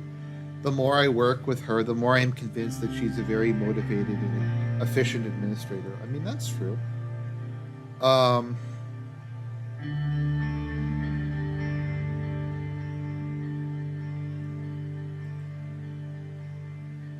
There are elements within our state that have ulterior motives. May I speak frankly, sure? Sure, you are among friends. There are some very powerful deep state forces inside our administration. I like how they just say deep state. Like, it's just full mask off, nose is exposed. But certain links we have discovered are troubling. Mr. Hawker has financial... where is it? 1 second, I just need to change the thumbnail. He is a dangerous man. Currently, we are collecting evidence to find out exactly what his network compromises. We always suspected the existence of such a deep state. The real question here is who in the government is, the cabinet is on Mr. Hawker's side.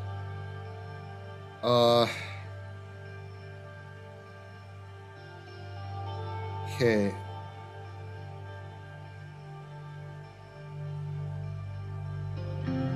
We need to find who has ulterior motives and root them out of the admin. I couldn't agree more. Anyone who corrupts our system and creates parallel organizations is a threat to Swordland. The most important subject here is the old guard. They pose a direct threat to us. Once enough evidence is gathered, we should be able to begin the corruption trials. Hawker, Heron, and the rest of the Supreme Court won't be able to prosecute it as all. That means we can't cut off the head of the snake, but we will be able to strangle everyone around them. We also have the oligarchs. Okay, so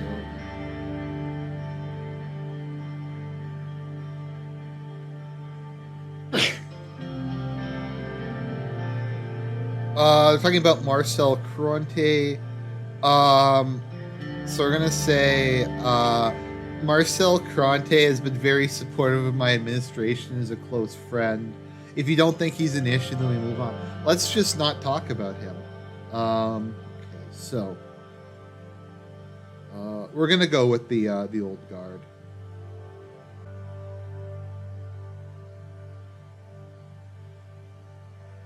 Yeah, I'm gonna take down the old guard. Yeah. That should conclude a meeting. Thank you for your time, Carl. Okay, so I'm going to go after the deep state with the anti-corruption police. It's purely for political reasons, but we're going to pretend it's trying to get corruption away from the system and gaslight the population. A large portion of this whole thing is just like you gaslighting people. Okay, budget allocation meeting of the armed forces. Let's start the meeting. Okay. First off, we've received an updated communication from Arquesian Military Command. Their planes are being moved in under our supervision, of course. Do your best to make them feel at home. We will try our best. Now let's move on to our military. What branch would you like to know about? I'm really not interested in the details, so we're just going to continue on. Disappointed about the lack of internal additional funds.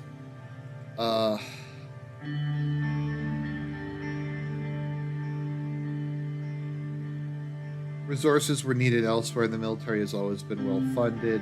We live in a geostrategic region with potential viability. Once war comes a knocking, this is when you will realize. Okay. We're stuck between a rock and a hard place without money. The military suffers from budget overextension in order to keep up with other countries. Like, dude, we didn't cut your money. We kept it the same. No use complaining. Let's look at what we can do with what we have. I have been planning to improve the quality of the armed forces by buying better military equipment. How is that possible? It won't be. There is one way. If we relieve half the forces, that could create enough of a surplus that we can invest in new equipment. Quality over quantity, I like it. We are barely matching the size of half our neighbors, while the other half have armies 2 sizes bigger than ours.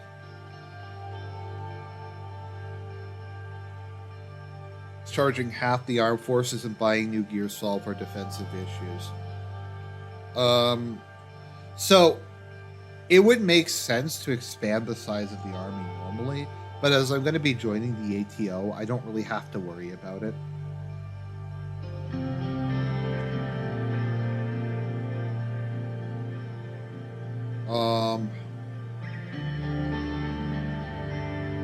Yeah, I'm going to reduce the size of the army and get better equipment. Okay. Good work, everybody. Yeah. So I think that was a good idea. So let's move on. We have a couple diplomatic things to do now. Hate trade talks with Saddam Hussein.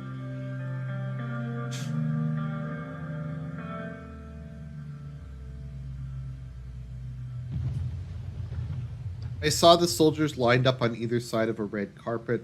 There must have been at least 100 of them. A marching band started playing, and the soldiers immediately saluted me. Salute them back. At the bottom of the stairs, Victor Smolak was waiting for me next to a military jeep with a few soldiers by his side. There was a few reporters at the edge of the crowd waiting with the cameras. He was a tall man, almost as tall as me. He was wearing large sunglasses and a regular suit, contrasting with the military attire of everyone else. Mr. President, welcome to Raklowitz. So it's based off of Iraq, but they have Polish names for everything. He immediately motioned for embrace.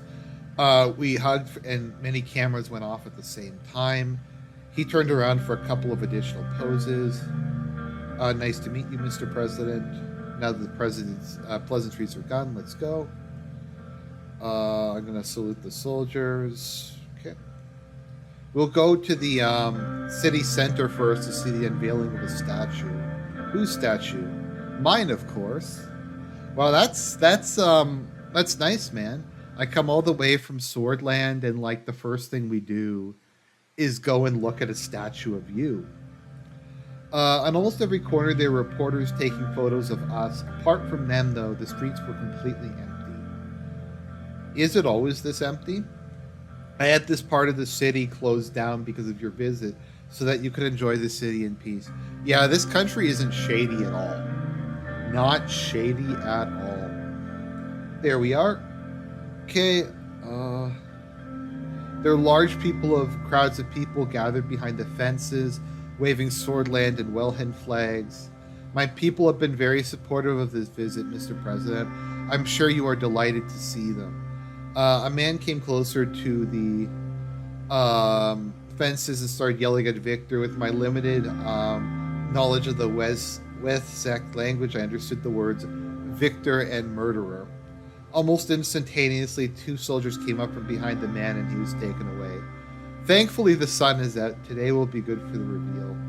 What will happen to the man who is protesting you? Oh, which man? The one in the crowd? Don't worry about the details. He must have been a troubled fellow. Let's focus on the events. It was a fairly good likeness, although more muscular than the real Victor. He was wearing a cloak and holding a sword in his hand. Yeah, it's a good statue, Victor. Glad you appreciate the art behind it. Join me for a walk. We stopped in front of a pastry vendor on the street. Give me 2 strudels. I'm gonna try to pay this the street vendor. Hold on, your money doesn't count here. I got this. He handed the money to the street vendor with a huge smile on his face. The camera flashed again. So he wasn't gonna even give money to the vendor. What a sleazebag. Let's see here. Bring the Kisha.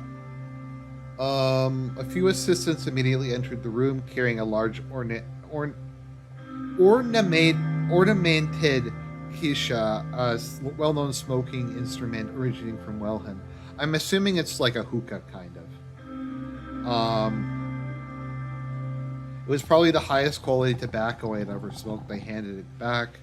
Mr. President, that's too long. Can I call you Anton? Sure. Anton, tell me, what do you think about Roomberg? They are a threat to the region. I agree with your sentiments, Anton. They are a threat to everybody in the region. I assure you their time will come. Dude, you barely have control over your country. You're going to go to war with a superpower?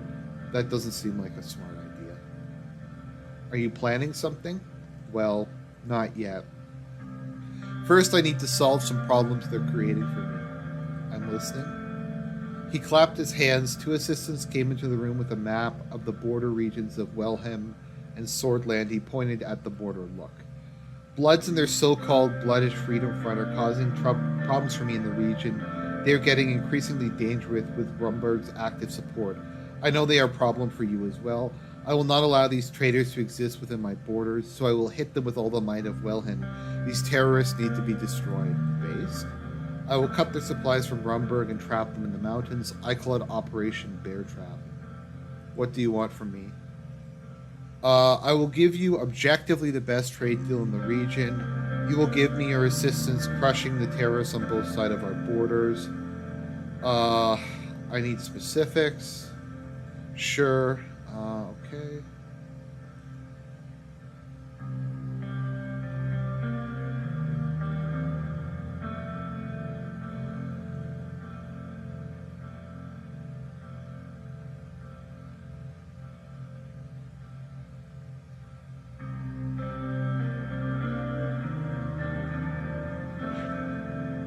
So basically, if I help him in massacring the Kurds, he's gonna come in and give me access to his country's oil and other stuff. Let's negotiate Swordland's contribution. You're a tough one, Anton. Normally I wouldn't offer anything else, but I like you. Here's my final offer. When the operation starts, with or without you, there were stragglers trying to cross into Swordland. We want you to support the operation even if you got joined. Stop the terrorists from fleeing into your country. Simple as it. What does it think? No deal, I'm afraid we can't accept. That's unfortunate. I thought we could be friends.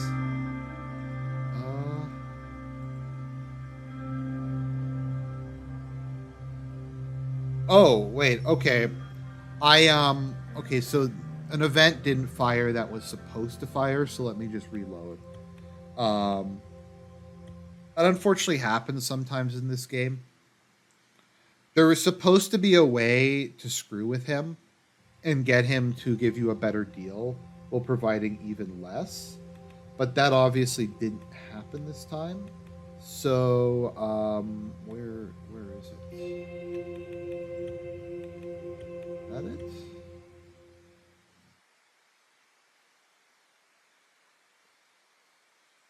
I really enjoy this game, but it can get a little frustrating sometimes.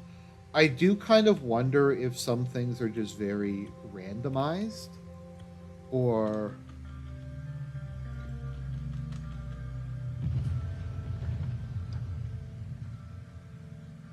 do nothing. Okay.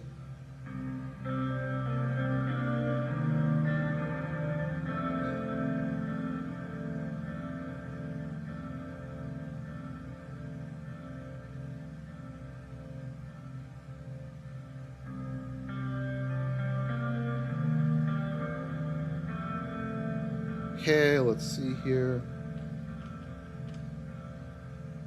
I'm just trying to get to this.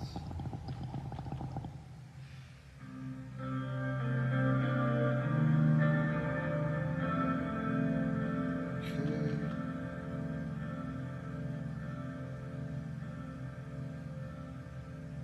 What is it you want from me?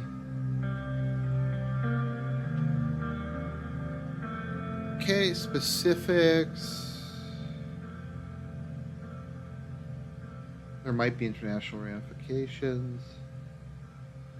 Let's negotiate Swordlands. Okay.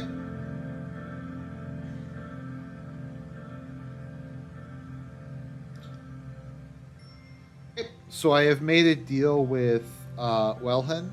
So the agreement is that they will provide me with basically an unfair trade deal, and in return, if any of the Bloodish Freedom Front attempt to flee into my country during their crackdown, my army will take care of them.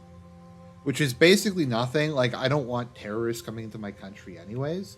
So, sure, that sounds good to me. Education reforms.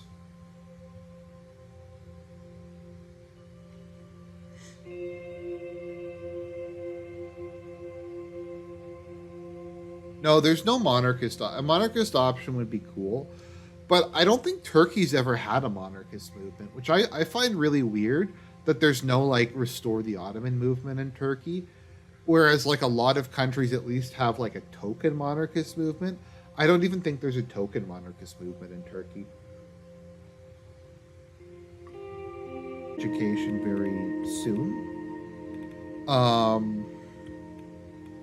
Situations, corruption, organized crime, nationwide protests quelled, tariff-free oil trade with Wellhin. Okay, that sounds good. Next, we're going to try to make a deal with Agnolia.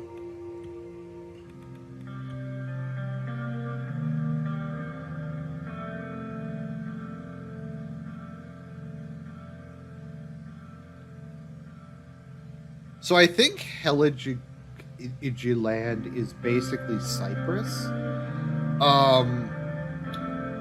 which is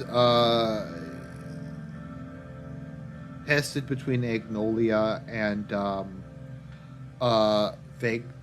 Valgisland. So Agnolia is a neutral country, and Valgisland is a communist country. Although it's more syndicalist. It's kind of like the Union of Britain. It's very similar to the Union of Britain Kaiserreich, where it is a socialist country and it is part of the Third International, but it's substantially less totalitarian than the Union of France and a lot of the other socialist countries.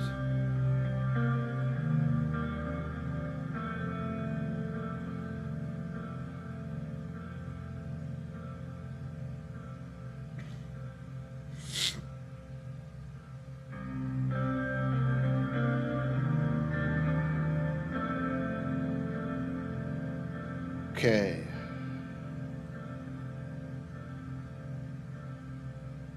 According to the deal we've negotiated so far, they want us to sell us their steel, want to sell us their steel for a higher price, and they're requesting easier access to our agricultural market.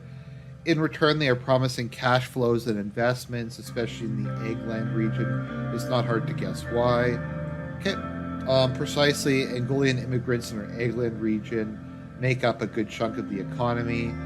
They want more immigration, but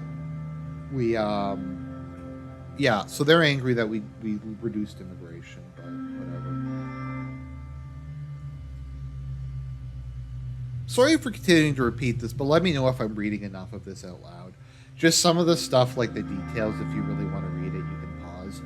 But just the descriptions would just take a long time. Okay, I'm going to wave to the crowd. Prime Minister Van Horten, kind of like Tim Horton, I guess.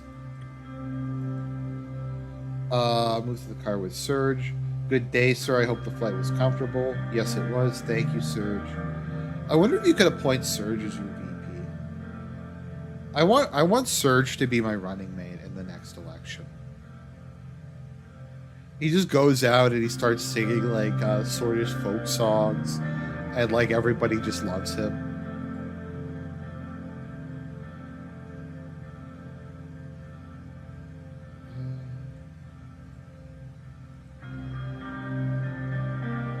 They're not happy to see us. Yeah, they aren't happy to see us. Okay, a bunch of people are protesting. You know, I never knew the Angolians were so ungrateful. Not everyone sees a great leader like you so every day. I love you, Serge. I wish you could make Serge like Frank's godfather. They can yell all they want. I know what it is. They were always scared of Swordland's potential, and now they are afraid that a lion leads Swordland. They're afraid of you. Not just that, but you are a man who is selfless enough to help your driver's children. A true leader, I dare say. How is little Anton doing? He's fine, sir. A strong boy, takes after his namesake for sure. Oh yeah, I did pay for like all of his kids' education, so it does kind of make sense that he would like be fanatically loyal to me. I mean, if you're president, having the dude who drives you around and makes like your like who's around you 24/7, having that dude unconditionally loyal to you is good. You want that.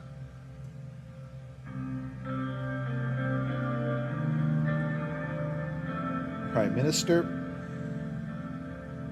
Shake hands. Okay, this way, please. I'd like to present you with a gift as a sign of friendship between your two countries. It contains a single sheet of parchment inside. This is one of the first treaties written between Swordland and Magnolia. May it mark the renewal of our friendship as well. This is an amazing gift. Thank you. Okay, I'm going to give him... Gift a Swordish bred puppy despite Martin's well-known fear of dogs. Give an ornamental sword made with Swordish steel. An excellent specimen. This must be hundreds of years old. It looks like Swordish steel. Very fitting. Thank you. Let's go to my office. Follow me. It's good to be done with ceremonies. I was just about to say I'm not fond of those either. Okay. I'll take some Magnolian vodka. Let's get straight to business. Let's. First of all, I would like to say that I've been watching your recent immigration policy changes. We have worries about the new, tighter immigration laws. Immigrants are very important for beneficial economic development. We believe that very much in Agnolia. Well, we don't. I would definitely prefer Swordland to be welcoming to Angolian citizens and vice versa. The decision has already been made, unfortunate. So tell me, Mr. Rain, is Swordland a reliable trading partner? As long as Agnolia is a reliable trading partner, I can assure you we are. So what is it going to be? Okay.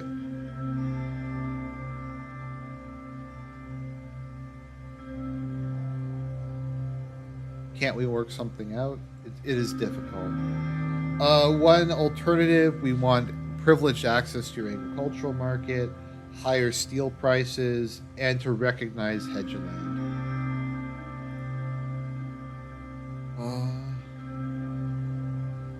Okay, so this is one budget, but it's like it's more trade, so that's good. I'm trying to pursue a capitalist path, and I'm going ATO anyway, so pissing off the communists doesn't bother me.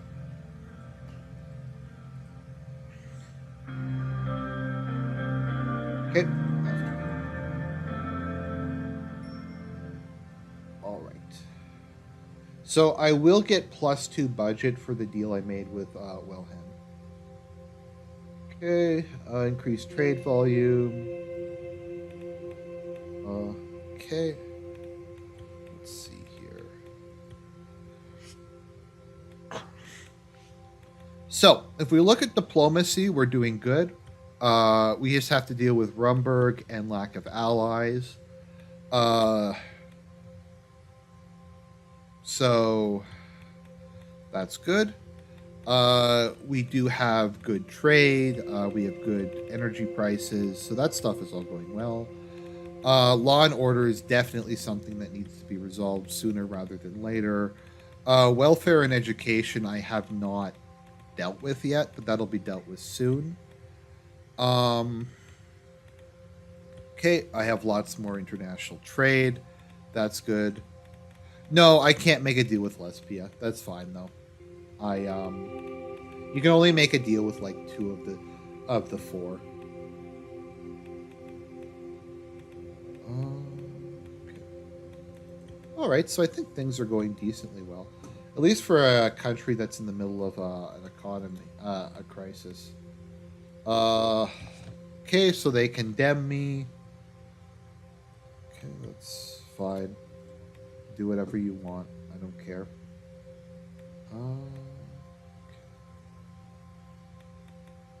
Speech of the president on the reforms.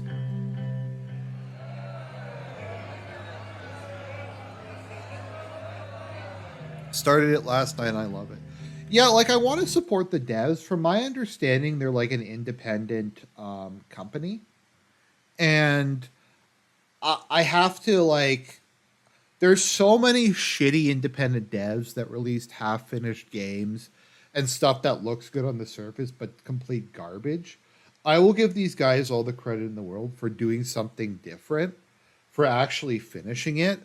Like, even if I complain about 2.0 a lot and the changes they make, and a lot of them are annoying, but I'll give them credit for supporting their game and releasing additional story content. And if people complain like that something needs to be fleshed out, they will go in and they will do that and they won't charge for the additional content. So I have to give them a lot of credit, and you have to like promote. So there is a cursing between parties. There was a heavy argument about a proposal made by an MP from the National Front Party. Let's see, order. I saw Kauso Kaibner standing up from his seat and shouting towards members of the PFJP. Mr. Kaibner, calm yourself. Show respect for the members of this council. Okay, Mr. Kaibner, next time when I tell you to do so, either take your seat or leave the hall. Okay. All right, if you'll allow me to continue, she put at me. We have the president here with us today. He is asked to give an important announcement. You have the floor, Mr. President. Honorable members of the Assembly, I'm here to raise the important question regarding our Constitution. So, I'm doing this all under the guise of separation of powers, although all the separation of powers basically make me stronger, or they introduce stuff that makes it look like I'm less strong, but is largely irrelevant given the current political situation.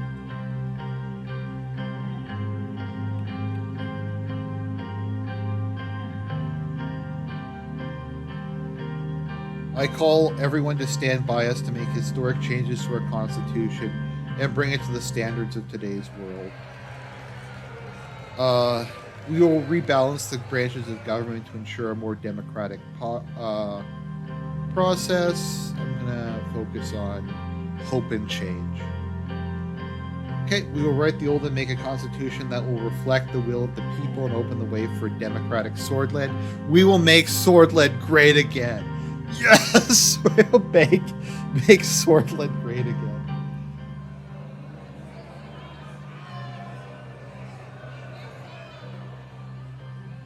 I ask everyone here to think and join us for change. I ask everyone, ladies and gentlemen, I demand your votes. Let's write the future together. Salute the crowd. We're a united swordland. Assembly war with all kinds of different reactions. The whole United Swordland Party stood up and started applauding. So it looks like I've got my entire party behind me. I mean, basically, my constitution is relatively moderate changes. There's nothing about it really that the conservatives or reformists have to be against, and I don't think the Liberal Party will have any issue with it. The problem with the Liberals and the because the United Swordland Party is a very big tent, there's a lot of moderates within it. However, the Liberal Party and the other party, the National Front, are both just very autistically committed to their ideologies. Like, they just will not compromise on anything, which kind of makes it difficult to deal with them. They either insist on 100% liberal democracy now, or we want just total fascy shit. In a and there's no willingness to negotiate at all. So, but that's how it is, and that's what's being present in Swordland. Yes, Mr. Richter, thank you, Ms. Speaker. I would like to thank Mr. President for his speech. We and the People's Freedom and Justice Party stand in agreement with the need for a more democratic constitution. I'd like to thank the ladies and gentlemen for their more open attitude compared to past years. As long as Mr. President's words prove not to be just words, we will be behind this much-needed movement for change. We welcome this intent. Thank you, Mr. Speaker. The President must have lost his mind to cooperate with the likes of you, Mr. Richter. You and the PFJP are nothing but puppets of Western interests. Order. Madam Speaker, I know you were in agreement with me in it as well. Do not simply idly by while the administration is making deals with snakes and under the mind the legacy of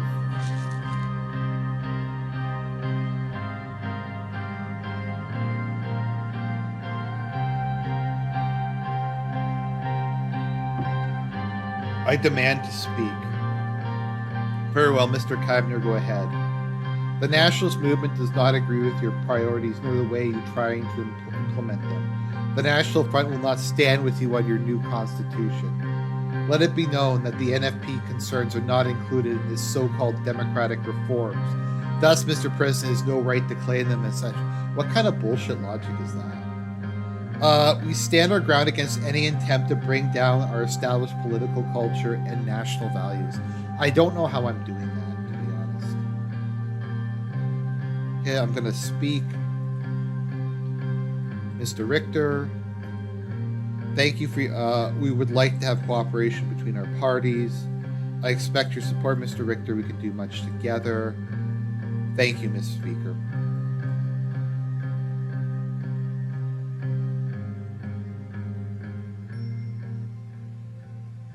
So it's the end of the term. I think the next chapter is called Trials of Democracy. Oh, Wealth of Nations. Okay. All right, let's see what the updates I get are. Come on. You can do it.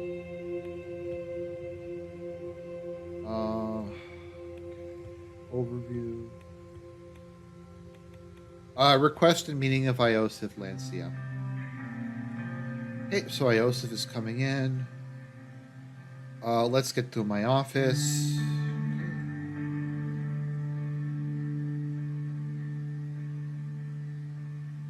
This must be something serious, especially since you invited me here. It is important you don't get misinformed on this. Velkin has another agenda. He leans back and interlocks his hands. The situation with Rumberg is getting worse, and our lack of funding in the military means we would fight for survival in a war scenario. What are our options to improve the situation? Without any substantial military support from other nations, any military support from other nations would be a welcome deterrent against Rumberg. As a result of our deal with Wilhelm, we have started reinforcing the border. Okay, that's good. We'll be providing reports to you. Okay. We don't know what we're dealing with yet. We are ready for any situation, Mr. President. Let's move on to our main topic. The mandatory conscription laws become a matter of discussion, and we need to strike a decision whether to keep or remove it. The facts are that the conscription gives us a large reserve pool that can cover a front line, but these troops lack morale and quality to be an offensive element. My argument would be to remove conscription if our military can stand on its own 2 feet without them. If we are going to have strong allies, why do we need conscripts? What is the meaning of this, Iosif? Why haven't I been invited? What is going on here? You are overstepping and interrupting a personal meeting between me and the president. I see what's going on here. I mean no disrespect, but I am leading the ground operations, and I must be informed of any strategic changes. What is your opinion on conscription? Our forces have gone large structural changes. Okay, that's Rumberg has a larger army. Okay. This is a modern age. It requires a modern army. That settles it then. I would ask you to reconsider. Nope, remove mandatory conscription. It's time to have a professional force of willing enlisted soldiers. Okay. Have a good day. Okay, so getting rid of conscription gave me 2 additional budget. Once again, I don't really have to worry about... So, like, at the moment, I have, like, an okay, fairly modern military, but not one that's particularly large or advanced, which is fine for what I want, because I want to be able to provide some value to the ATO, but the military is just not a priority at the moment. If I was doing a second term, I would probably increase funding to the military, because the economy would be in a better place to bear the cost. But if I'm in the middle of, like, basically a huge depression, I can't really afford to spend that much on the military. Okay, briefing on the current economic situation. Let's see here.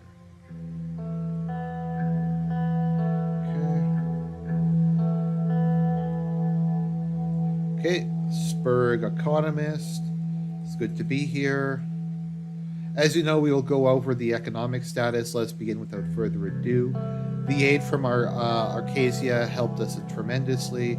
Personally, I think it was a great decision. We will use the majority of the capital to combat the... What's the end point? Okay, so there's a couple different endings for this game. There's winning re-election. There's being removed in a coup. There's losing the war. There's retirement. There's a bunch of different ones. You can get coup. You can get, like, not necessarily couped, but you can get your party to choose someone else as their candidate for the upcoming election. Normally Lilius. In one ending I got, Lilius defeated me as leader, and then I went into exile and became extremely wealthy. So I expect nothing less from our Arcesian friends. Well said. How are we doing in terms of infrastructure? The first months had positive indicators, but the delay has reversed economic gains. Okay. The National Business Council isn't happy. Okay, focusing on future investment is more important. Okay, any reliance on credit could damage our future. Status of trade deal with Agnolia. Our trade deal with Agnolia has increased our imports by 25% in 1 month, and we expect to be have more in the future. It didn't result in a trade surplus. That's what we expected. Okay. All right.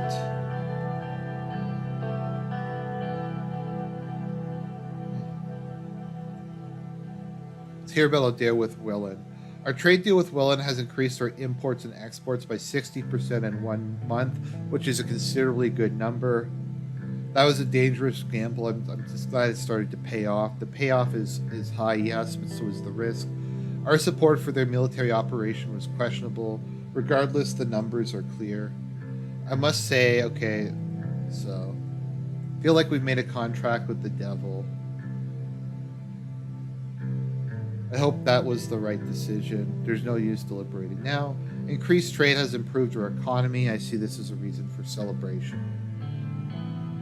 The side note, consumer spending has decreased further due to a pessimistic attitude. We will turn the situation around.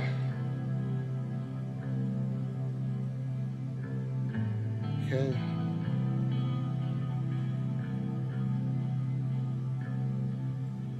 Our budget reserves don't look good. We will need to look into whatever we can to increase the budget we have. I mean, my budget is like fine, it's at 0. You can go up to -7 without any major issues. What can we do about it? Okay, I'll formulate a plan.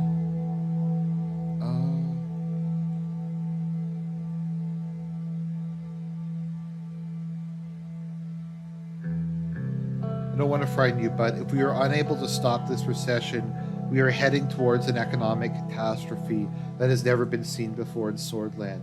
No, in all of Eastern Mercopa.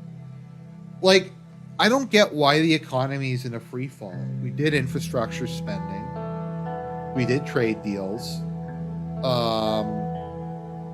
We didn't overly increase taxes. Don't worry, we'll end the recession, I promise. Okay, we can tackle it. The good news is the government has a perfectly balanced budget. Okay.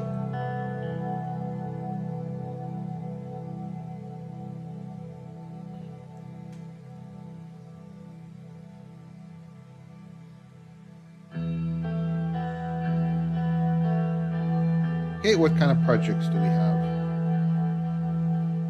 We're going to go with the Benfi International Airport.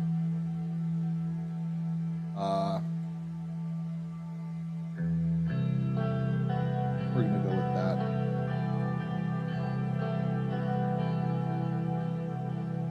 Okay, I think I'm going to go with that.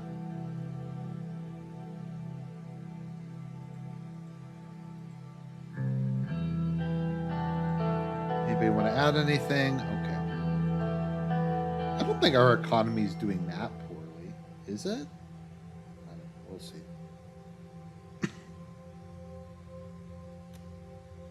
Invest in a mega project. We are going to invest in the Benfi International Airport. Like I said, I can go up to -7 budget without any issues. Let's see here. Education privatization update. Okay, stuff is going good.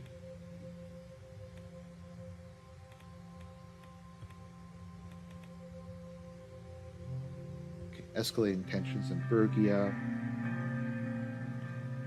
We need to inform you of the news from Bergia. There is a court case. Okay. So this is like really boring and legalistic. So we're going to just skip through a lot of this because I really don't want to go all over it. Basically Bergia, aka Kurdistan, is a special administrative zone that gives the governor there basically dictatorial powers to do whatever he wants. And these two want Bergia to be incorporated into Swordland as a normal province, subject to the same laws as everyone else.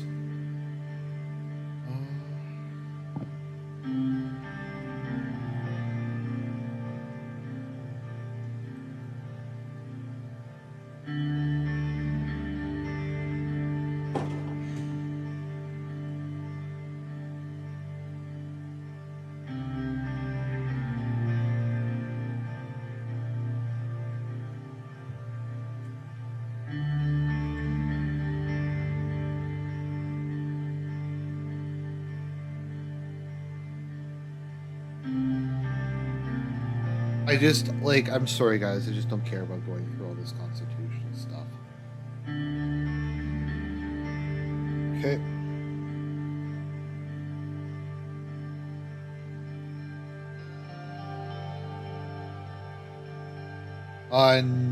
The Chauvin was not able to get, the Supreme Court refused to hear his case.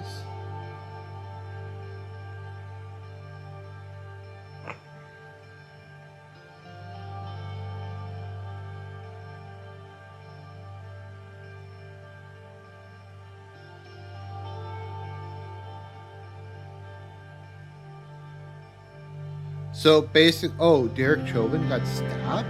What? That's horrible. What exactly is the case about?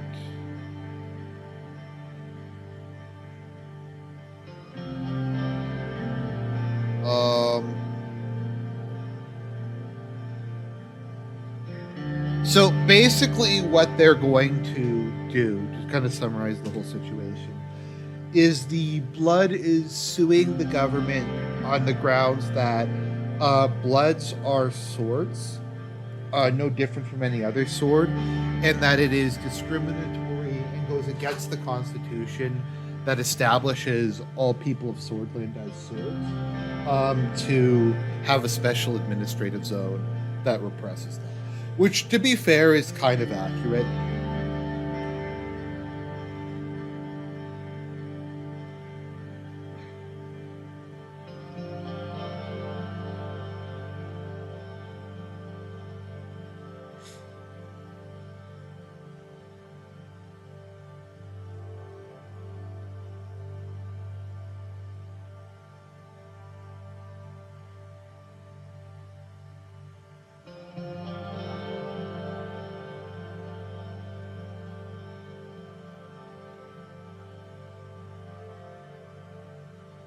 Okay.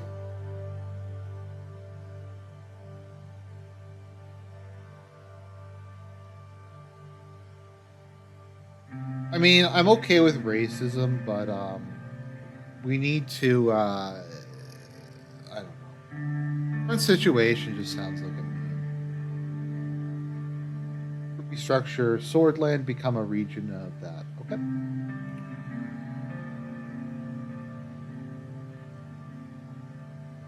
Okay, are you sure we can revoke the special? Okay. Alright.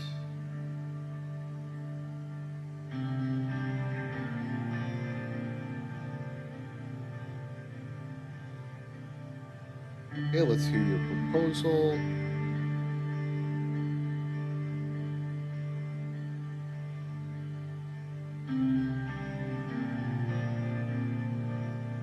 I propose that we restructure the special zone and democratize it and acknowledge the Bloodish movement. How does that resolve anything? How do you solve any problems by dividing the region from the rest of Swordland? I want to hear his proposal. Millions of Bloodish people suffered over the last decades. We saw a massive uprising, terror attacks, and the governor going rogue. The people only wanted to live in this country as equals, but were denied that. Why don't we allow the Bergians to elect their own local government? We should replace the oppressive laws of the special zone with a democratic system that allows for proper local representation. I propose the Bergia semi-autonomous region.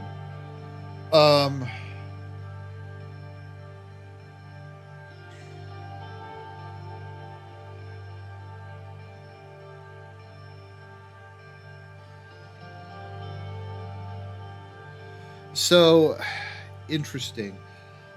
Now, this is one of those things where it's almost kind of like a horseshoe theory thing, where like the left of the party wants an autonomous region, the center right of the party doesn't.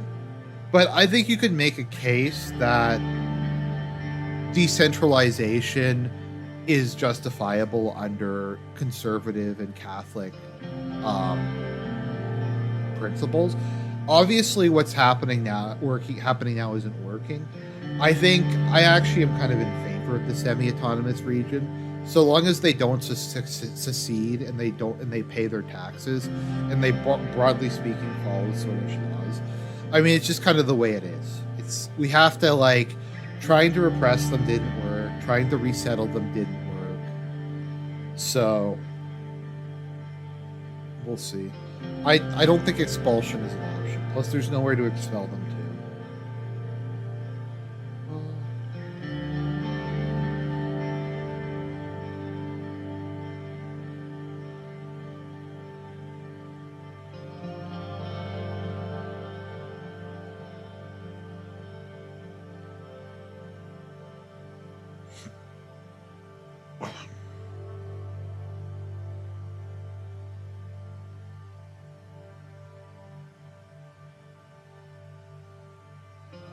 Um,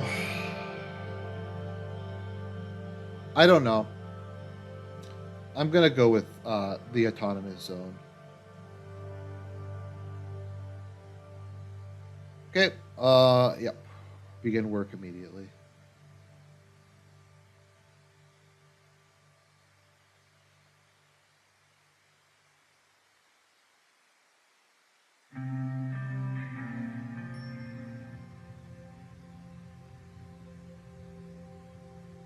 So I don't know. Maybe that's a super liberal decision, but it's clearly not working.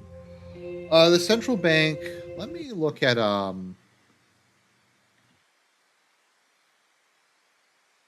Curious what this one does exactly. I'm just going to look at this. Um.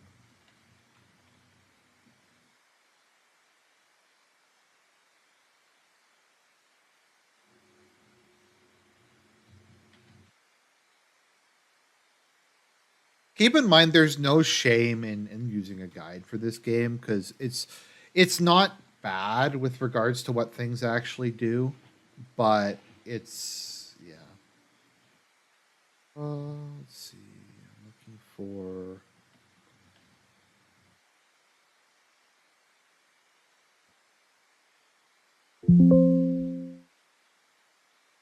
Okay. Central bank reinforcement.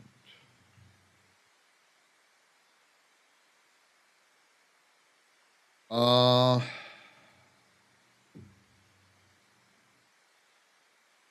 I don't really know what this thing does. Apparently, it synergizes well with my other pulse. You know what? I'm changing my mind. I'm changing my mind, boys. We're gonna directly incorporate uh, Kurdistan into the rest of the country. Um, we're gonna go with that. I've changed my mind.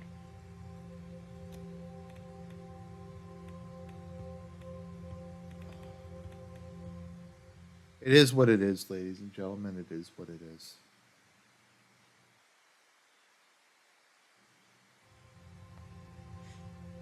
I have to throw the conservatives a bone every now and again.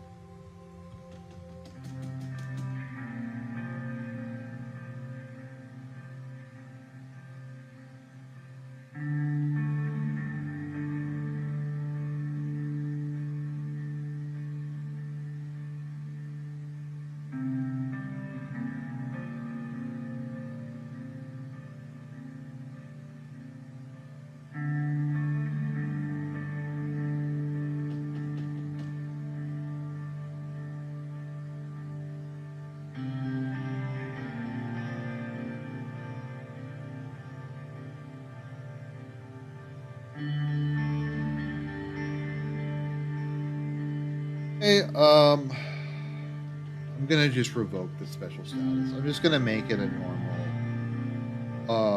Okay, let's hear your proposal. Uh,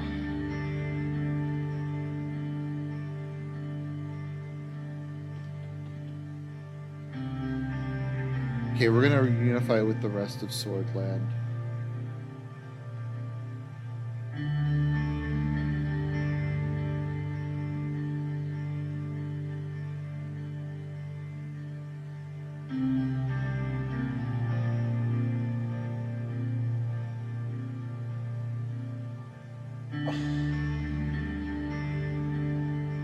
Okay, I'm gonna go with this.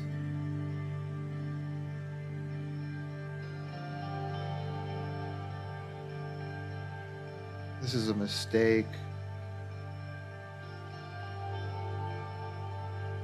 Perfect, get to work immediately. I think that's a fair compromise. So we're getting rid of the corrupt, brutal governor. Okay, so we're going to pass the Central Bank Reinforcement Act. And that is going to give us further stuff problems. Let's see, what's next on the docket? Budget allocation of healthcare. Here we go. Red polio crisis in Wellhen. Mr. President, it's time for the scheduled healthcare meeting. Very well, let's begin. Very troubling news from Wellhen. There is a polio outbreak. Indeed, this might have dire consequences. What are we doing to prepare? We have notified all the healthcare staff. Unfortunately, these are also the more rural areas where we lack equipment and staff. Okay, more than 1 million people affected with polio.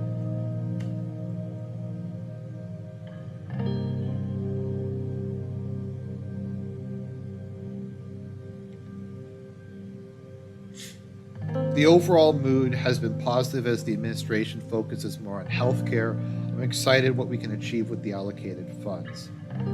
Okay.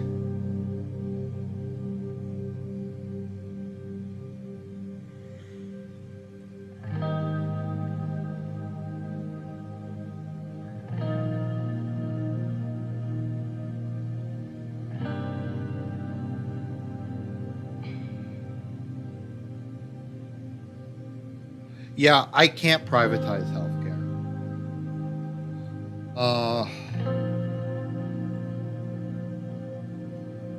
I think because the conservatives have said that they will sink me, and the Supreme Court will impeach me if I do that. We'll keep healthcare under state control. As you with the health services shall be made public. Extra funds dedicated.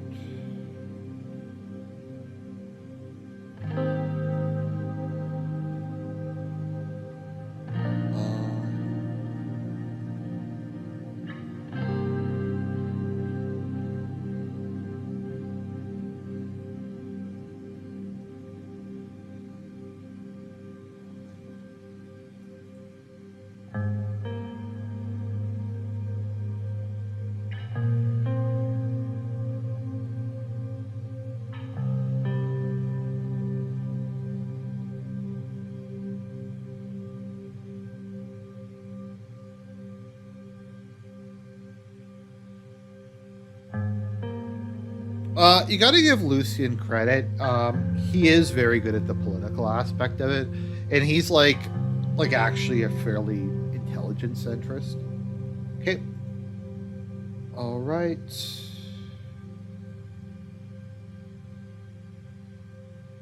I am going to improve rural treatment. If you privatize, you get two budget. You get two choices. I'm not privatizing, but that should be helpful. Quality rural health services. Also, my base, I'd imagine, is conservative rural folk. So, I think that's good. Okay. Talks with friends Richter on the upcoming vote. Good, thank you for the gift.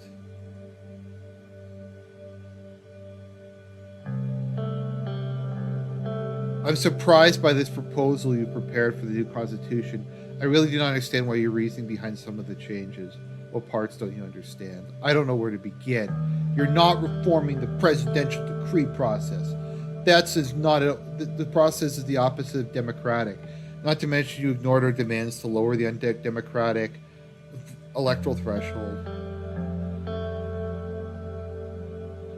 Like, what an asshole. Like, I'm changing a lot of stuff for you, dude. A realist?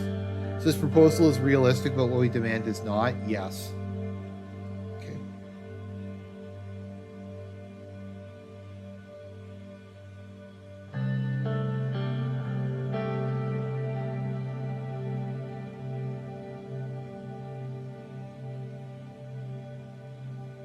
What are you thinking about?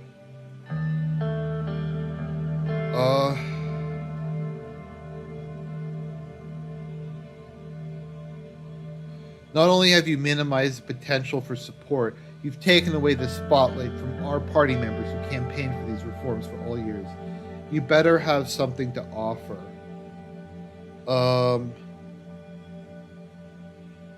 I'm sure you have something in mind.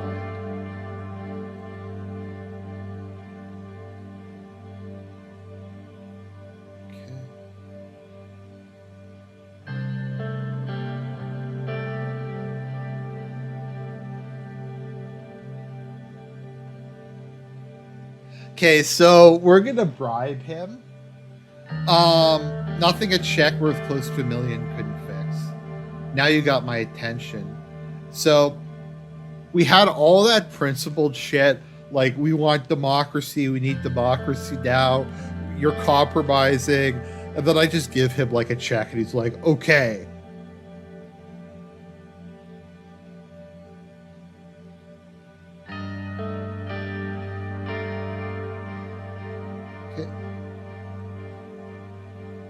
I'll see you in the history books. What a sleaze bag.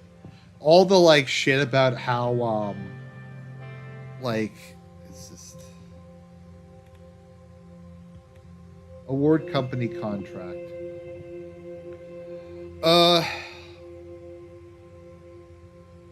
I'm gonna go with Taurus Holding again.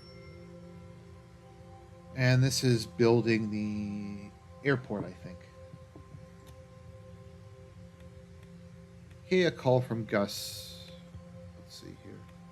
Updates on the situation of education. Okay.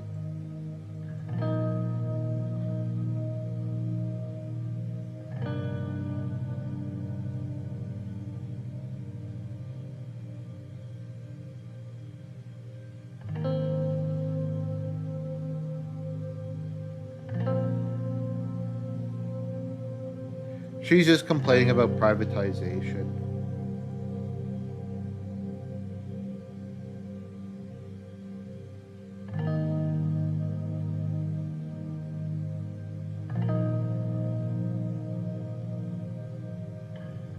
Okay, we have 3 potential options: new rural schools, improve the standards of existing ones, or increase salaries for all educational workers. Because of the privatization, we have additional stuff. Okay, I know what I'm going to do. Okay, we're going to improve rural education. And we are going to build new rural schools.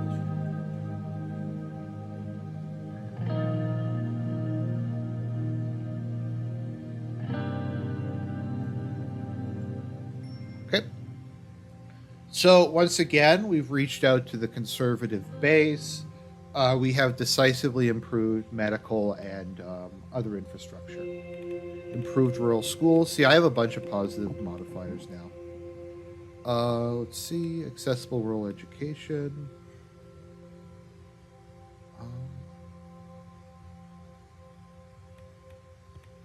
Okay, let's see. Law enforcement still needs work.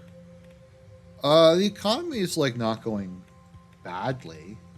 It's not going good, but it's not going terribly. Let's see what Gus Manager says. Yes, what is it? Okay, he said it's about investment. Excellent, connect him through. Mr. Manager, to what do I pull the pleasure? Mr. President, I'm calling to discuss about the discussion we had at the party. A very enjoyable party. Okay, then let's hear about the results. Well then.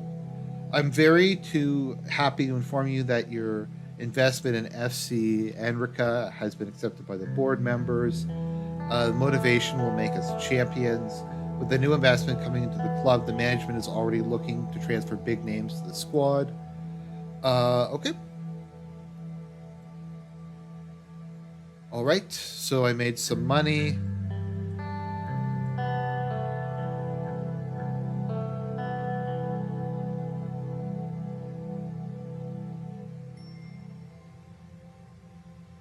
Okay, so I got some additional money. I'm supporting Swordfish football, and yeah, things look pretty good.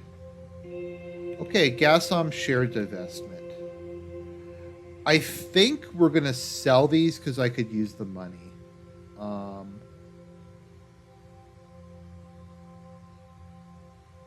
okay, I'm just gonna sell these. I think, so I need more budget.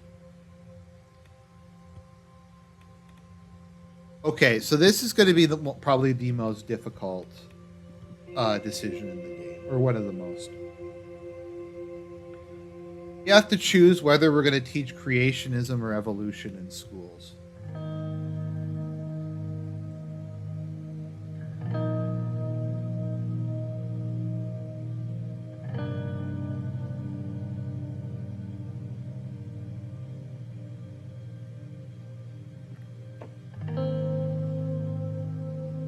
Rural schools often decide in favor of creationism only because they're based.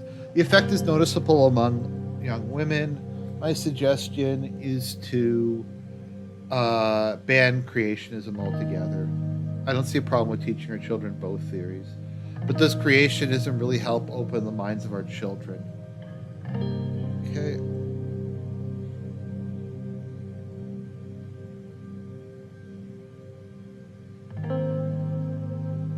There must be a place for religion in our schools. Okay.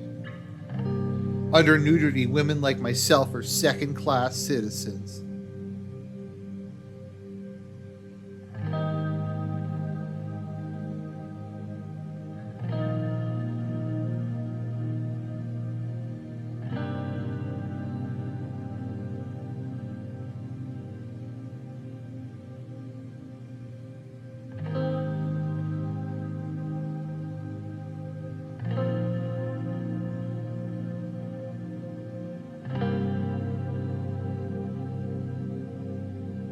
There are other considerations you may have not thought about.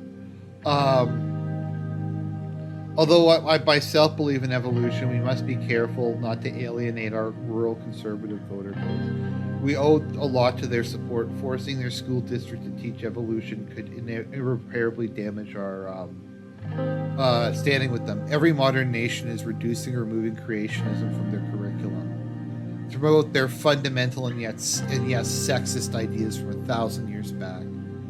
So this is what we're doing now, copying what other nations are doing instead of paving our own way. Okay. So they're arguing.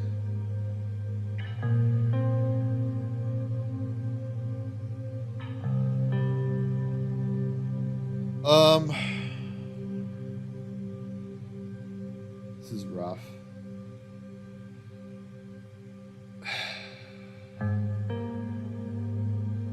So it's hard because I personally believe in evolution. I don't like young Earth creationism. On the other hand, I get that evolution is shorthand for atheism. So let's see if we can do a compromise.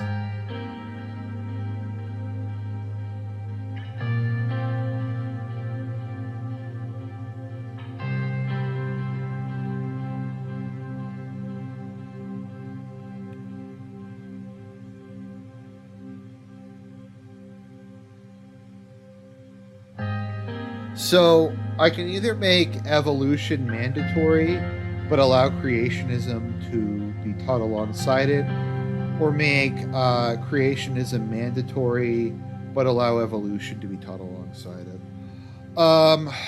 So the problem is, if I select this one, I get a negative. I get a negative modifier for inconsistent education. But if I go with this one, I get a bonus.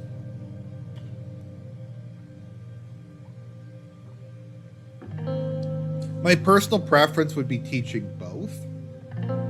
I feel I've been making too many liberal decisions this time. So we're going to go with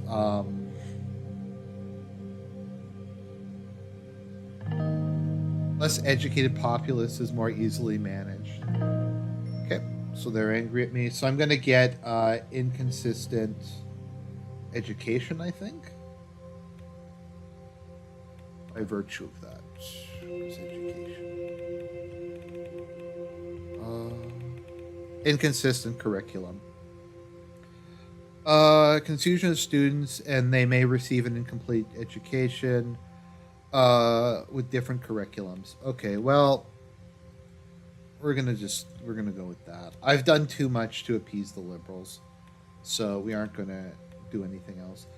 Lobby efforts in the lobby. So I'm gonna spend basically all my personal wealth to try to bribe MPs to vote for the constitutional amendments.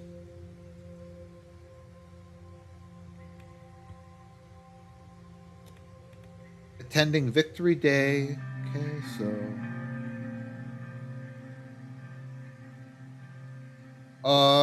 celebrate the end of the sort of civil war.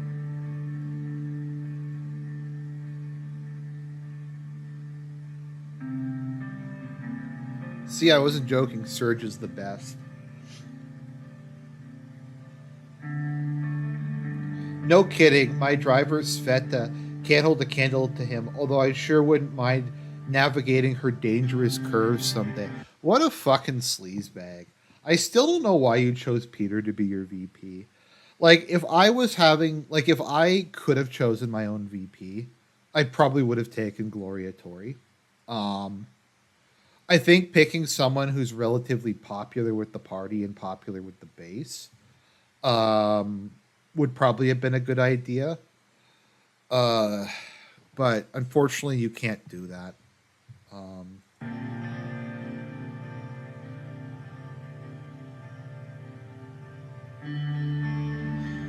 I'm no special man. It is the Cadillac.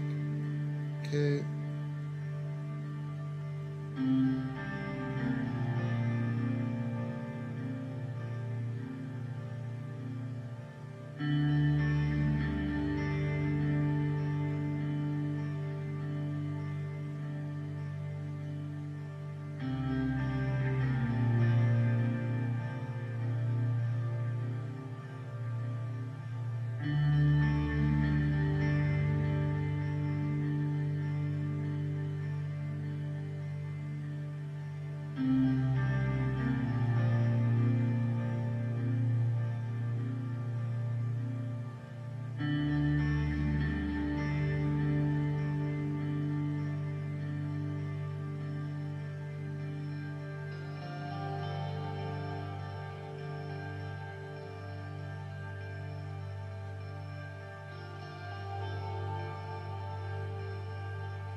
Okay, so it's time for some G Slur Ops, boys. We have basically everybody here from the National Front, the United Swordland Party, and the Reformist Party.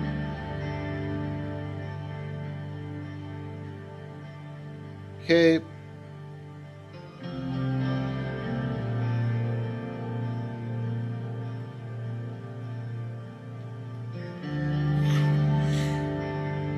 We gave our support without reservation. The blood question. I'm sorry to interrupt, but this analysis is about racism and radicalization in Swordland. Our main topic in the case of please don't try to spin it. Of course, the problem is the National Front are spurds. Like, once again, my constitutional reforms are not particularly radical. And my policies have been fairly socially conservative. The fact that I don't want the kids to keep worshiping Soul, I don't think like makes me a liberal. Okay, surprised you conduct a joint analysis. Our parties have vastly different opinions. Okay, that's fine. Okay, all right, I'm listening.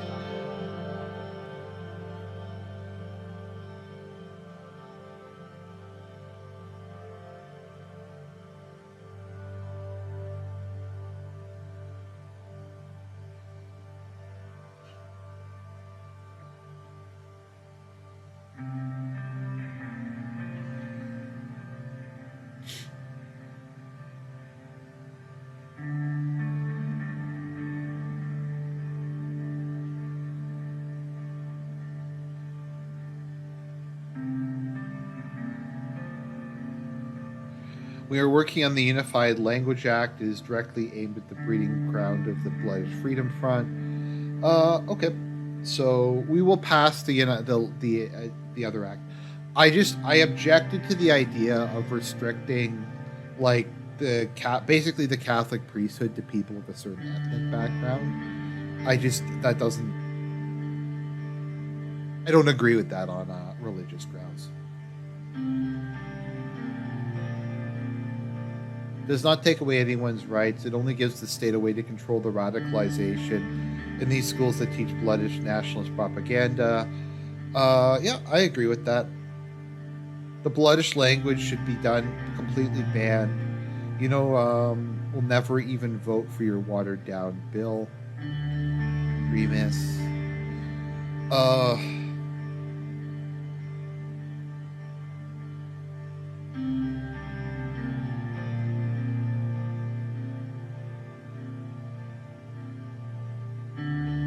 I'll have to read it before I sign it. Okay. So it looks like they're kind of in a state of confusion as to whether or not they want to pass the Unified Language Bill. Let's see. Everybody knows.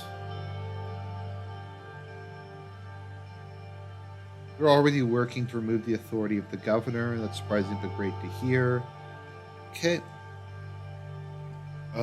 Spark is all the BFF needs. Okay. As much as I support a strict response against the BFF, I like how even like the shitlib is like, yeah, we have to do something about the terrorists. We have to do both. You are a BFF apologist. You misshouted the last sentence. Please don't raise your voice, Mr. Holstrom. Is the USP that desperate for Mr. Richter's support now? I mean, we kind of are desperate for their support. Last person to sway the PFJP. Okay, can we get back on topic? You heard the man. Please finish your point, Mr. Richter. Okay, we have to expand the rights of the bloodish population while stamping out the BFF militants in parallel. Okay. Let's see here. Okay, we have the ongoing court case. I'm aware of the case. We're working on revoking the special zone. We will give support.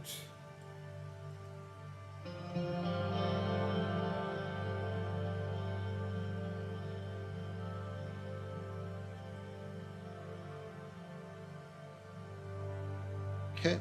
What are your plans and suggestions?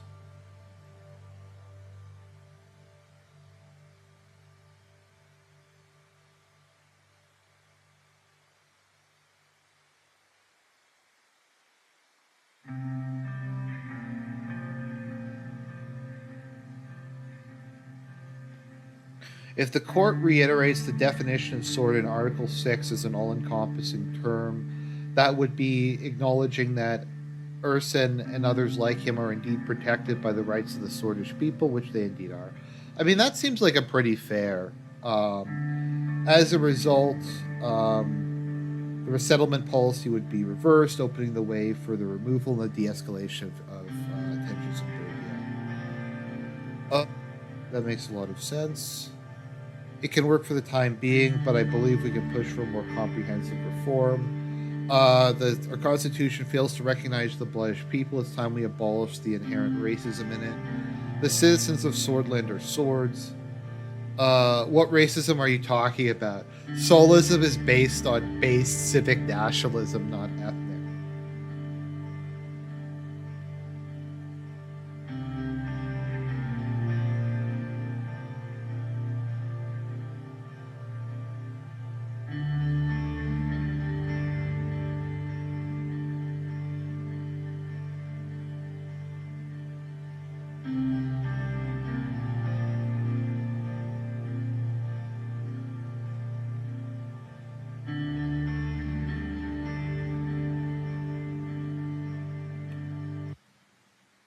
Okay, this is a swordland. You can describe yourself to whatever idea you want, but if you're a citizen, you are a sword. That's how nations were based.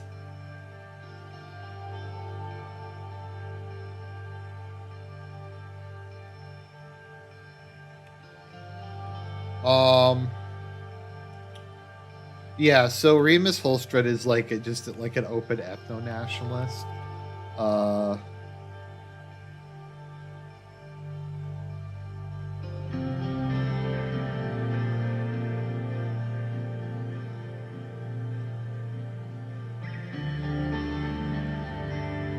we have to support the inherent racism of our constitution.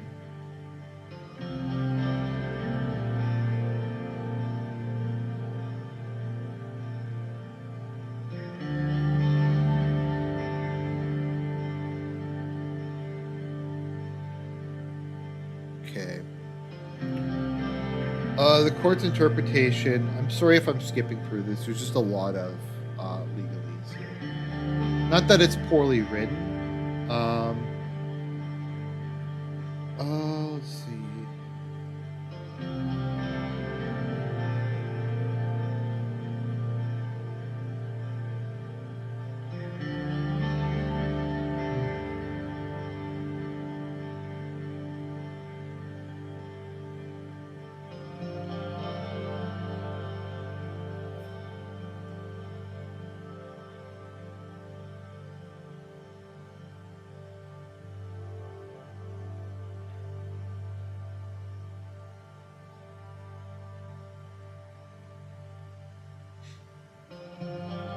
Okay, I love Remus. In my opinion, an all-out rebellion would be the preferred outcome.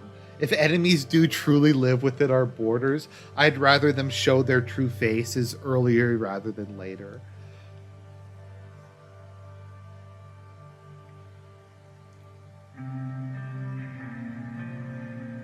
Okay, we can't allow that to happen. Okay.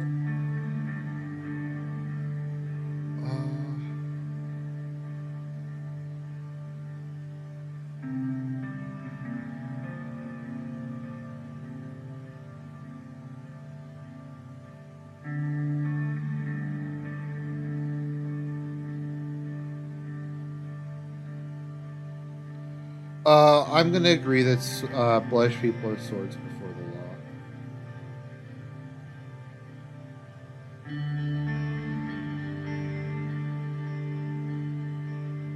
Okay, so everyone's in agreement on that. I think that's like a good conservative approach to it. Gas share result, low returns, but +2 government budget. So that's good. So I don't know. The government, like, things don't seem to be going that bad. We're gonna hopefully deal with the Kurds. Um, the economy looks like it's progressing along, more or less.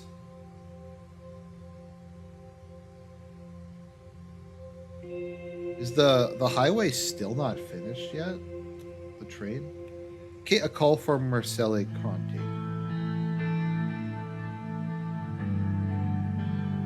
The meeting was going to be about the ownership of the Big Four, Heart of Swordland, Bergia Steel, Stordish State Corporation, and Nedem Mining Group. Okay. Some are private, some are public.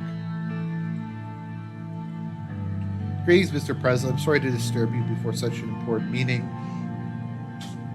but I thought now would be a good time to talk about our arrangement. I'm sure you'll agree that the support I and my network have given your administration has been nothing but beneficial. Half of the non-state media in the country has been sharing positive news about you and downplaying current events. Our partnership has been successful so far. I'm glad you agree. On another note, I have to give credit where credit is due. Your bailout of businesses greatly benefited certain subsidies of Heart of Swordland. Okay. High profit report and return, ensuring employment was our target, of course. The increased taxes have hurt. It's nothing we can't endure. Unfortunately, we had to tighten our belts where it occurred. He's just complaining about it.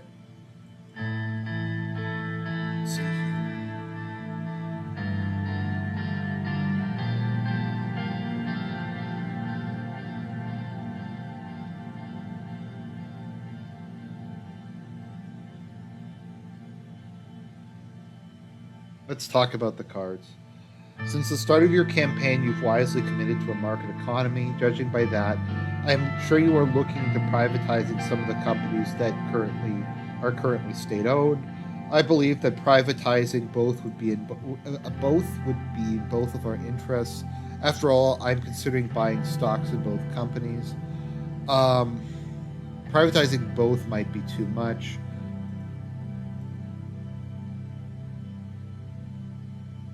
I will be blunt.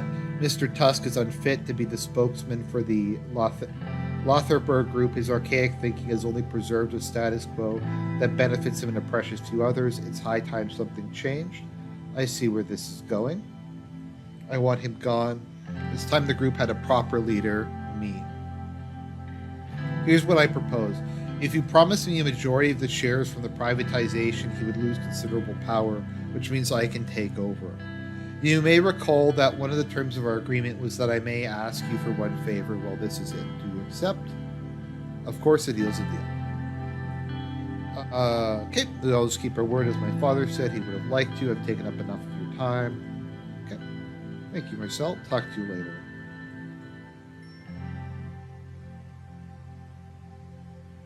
Okay, it's time for the privatization discussion. So we're going to do partial privatization.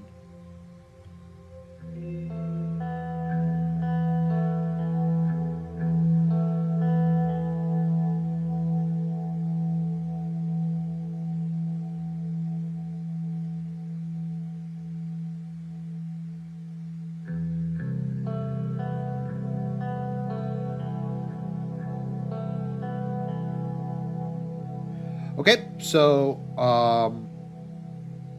there we go. That's good. Resettlement has been revoked. However, the court has also rejected the argument that about the Constitution, ruling that all swords of Swordland are sword regardless of their ethnicity and are completely equal before the law. Mixed results. Activists condemned the ruling. The majority seem to think justice has been served.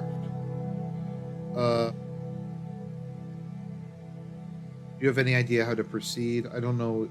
We do anything about this, sir. The seat of the governor must be filled. Normally, the president appoints the governor of the special zone directly. I'm afraid, despite Ms. Morgan's protest, the court decided to take a completely different road on this.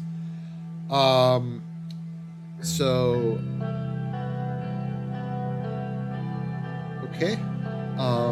The deputy in question is a member of the National Front Party. So Berge is now controlled by the National Front.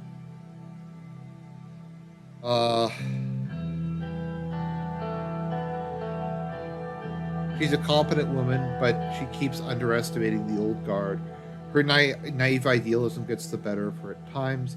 Luckily, he will not be able to assume any of the predecessors' unconstitutional activities. There's not really much I can do. Thank you for letting me know. Of course, sir. Okay, economic direction.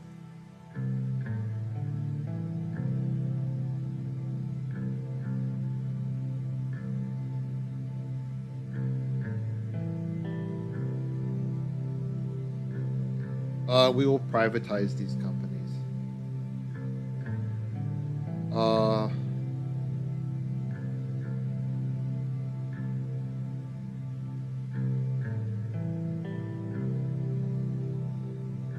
One thing to remember is that since you have been transparent about promoting a market economy, privatization will not cost us much support. Let's see here. Unfortunately, we have missed our current budget targets for the quarter. I mean, we missed it by one. It's not like it's a huge one.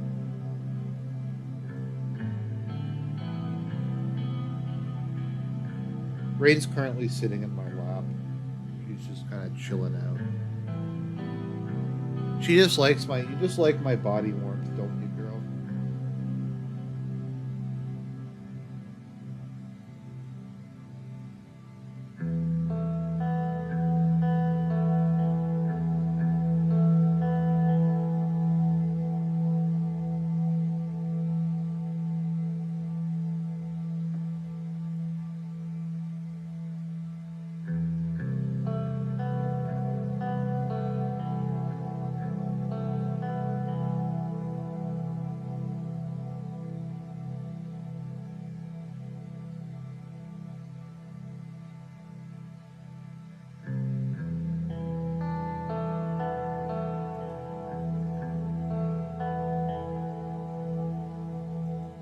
Okay. So I shouldn't have told him that. So if you don't give Lucian something later on, he will snake on you. I'm not super worried about that at the moment, but we'll see. Okay, good evenings. Welcome to Minister of Economy. Without further ado, economic shift towards privatization. Mr. President, okay. I'm glad we're staying firmly on the path of a market economy. We'll boost our economy by providing much needed funds. Okay. Okay, I'm glad we're on the same page. Let's go ahead.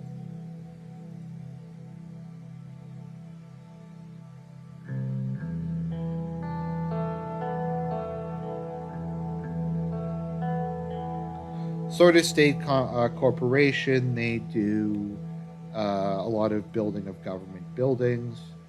Okay. I can't privatize it. If I privatize the United Sword Corporation, sort of the state corporation, that would result in the conservatives throwing me under the bus.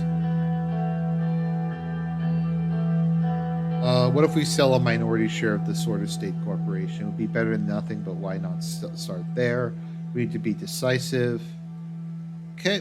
All right. What about selling a majority share?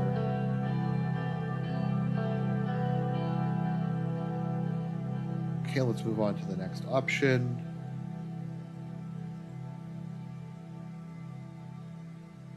Okay, Eastern Mercopa, let alone Swordland.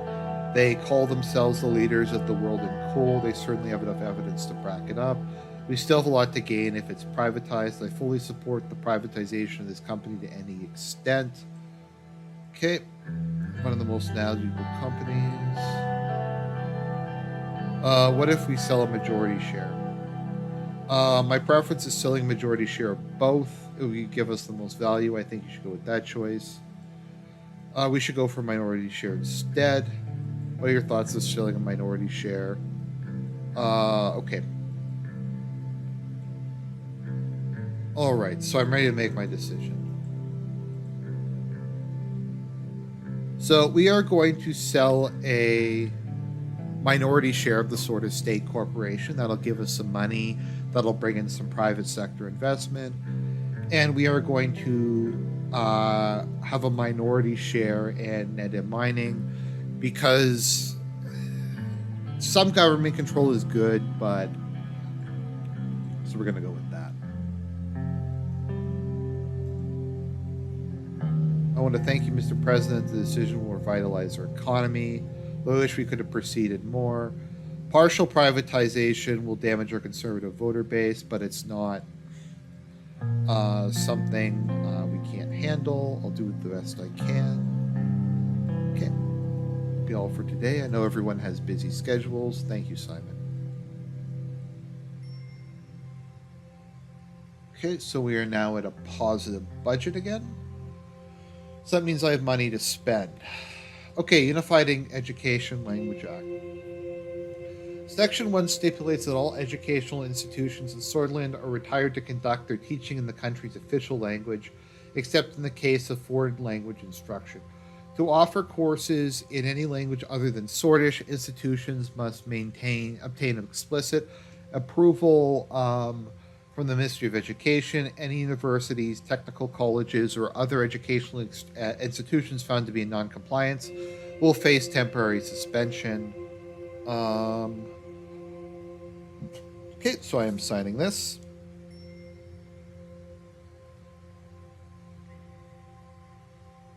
The Education Unification Act has been passed. Oppression of bloodish people.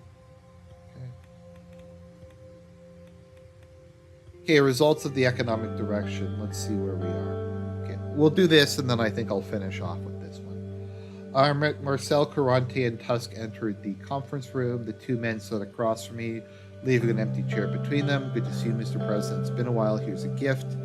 He gives me a bottle of 30-year-old wine. Thank you for the gift. Marcel burst out laughing. Old man, you always think so small.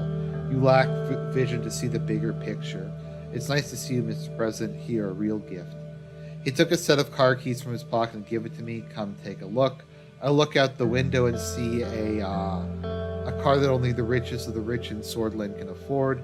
Thank you, Marcel. I can't wait to drive it. I know you would like it. Surely better than a bottle of whiskey, little boy. Do you think I can't do better? Me, Walter Tusk. Thank you both. Let's begin the meeting. Sounds good. Gentlemen, please take your seats. Okay. About to sell private shares in Swordland's two largest national corporations, and here you are showering with gift. You're both clearly more skilled at business than you are at subterfuge. So tell us, why do you deserve to claim these shares before they go to the general market? President, listen. Well, you and I haven't been on the best of terms recently. I want to nurture a profitable relationship between us where we both win. If I had them, I could do so much more for Swordland. You haven't seen what I and my connections are capable of. Do you want to get elected? No problem. I will make sure of it. Doesn't that sound great? What about you, Marcel? He can't do anything he's not capable of. Mr. President asked me, not you. Before you spew those big words, make sure you can actually do it, Walter. Mr. President, first off, Mr. Tusk here is lying about the extent of his influence. True, he might command some of the people in the assembly, but what he is sitting on top of right now is built by my father. I want to be straightforward with you. If you give me the shares, I will topple this old man, which means I will have the same influence he does over the assembly. I can sway them as you like. But that is not all, Mr. President. I have something that gives me an advantage over this man. I control the media. Can give you power over both the Swordish Assembly and the public. Basically, it's a guaranteed win. You little snake. You are 20 years early to be the head of the Lotharberg group. I made the group what it is. What is the decision? The shares will go to Marcel. What? Haven't you heard a word of what I said? It's all right, old man. You learned your place today.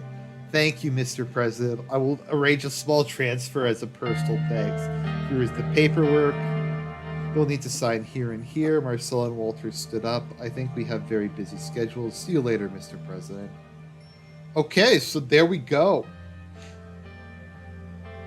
Personal wealth. All right. So I think we'll end it here. Let's just see how the economy is doing. It's not great. It's not bad. The welfare situation is very good, though. Welfare situation is excellent. Nationwide protests. So diplomacy's good. So I don't think we're doing bad, honestly. We're just going to kind of keep going along the path we're going. So I hope everybody enjoyed this. We're going to continue along with this. Hopefully we'll get this finished, and then I will do some editing of the whole playthrough.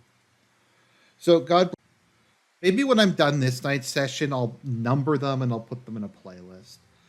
I need to put a bunch of stuff into playlist. Okay, so here we go, guys. We've reached it. This is the big moment. We're going to vote on the constitutional changes. We're going to see if I gaslit and bribed enough people to get this through. Okay.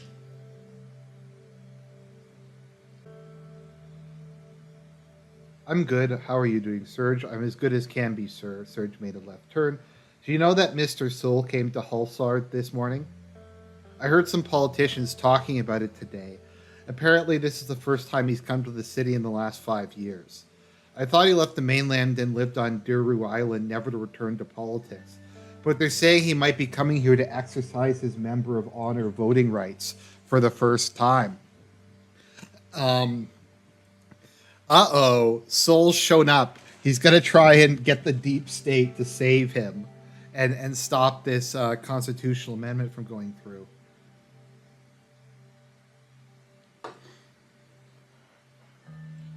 Okay, could just be rumors. Yes, he's most likely here. Okay, so I'm sure he will support you, sir. Serge. We'll learn soon enough. Serge is such a kind man. He thinks like who can't support Anton Rain because Anton Rain is a king, but it doesn't work that way.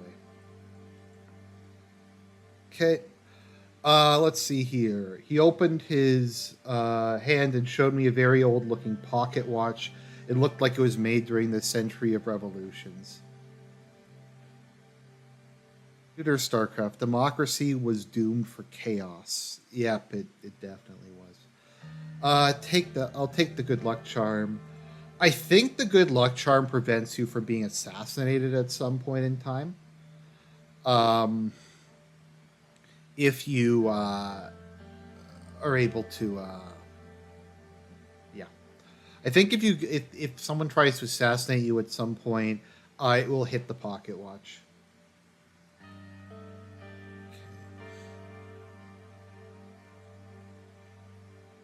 There you are. Have you seen Vice President Peter? He's nowhere to be found. I don't think he'll miss a vote this important. I hope you are right. How about yourself, Lucian? I've just heard something worrying from Serge. We'll address that later, sir. Come, we must go inside. I really think we should talk about this whole Tarquin Soul thing, Lucian. But I guess not. After we were inside, Lucian and I separated to take our assigned seats. Let's see here. Oria walked to her elevated seat at the center of the hall. Ladies and gentlemen, please take your seats. We will begin with today's agenda of the USP's proposed changes to the Constitution of Swordland. According to the Constitution, constitutional amendments require a 2/3 supermajority in order to be approved. If the vote succeeds, the proposal will be sent to the Supreme Court. The proposal in question, okay, I'm just going to skip this.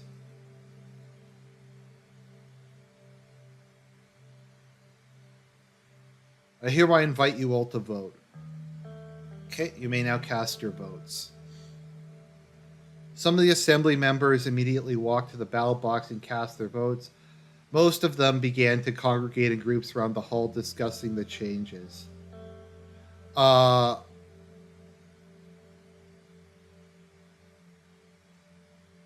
expecting your votes. Join us for change.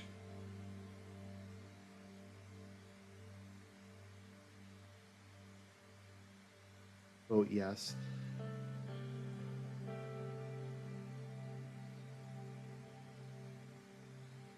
Mr. President, how are you feeling about the vote?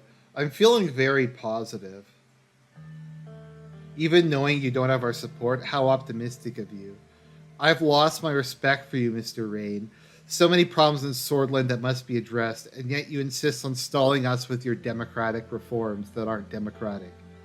I know you fail, you will lose the game, and so will your entire administration. I hope to be there when it happens. Keep hoping. The way I bumped into Manson Lecky. Sorry, Mr. President, I didn't see you there. Excuse me. He's the head of the Bloods. I don't know. I think I'm gonna need a physiognomy check on this dude. Now let's vote.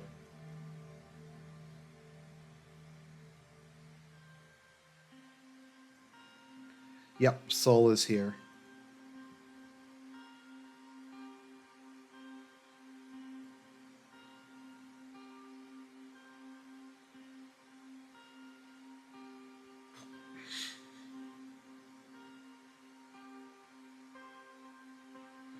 Okay, so basically, Soul showed up and he's going to start trying to intimidate people into voting against the Constitution.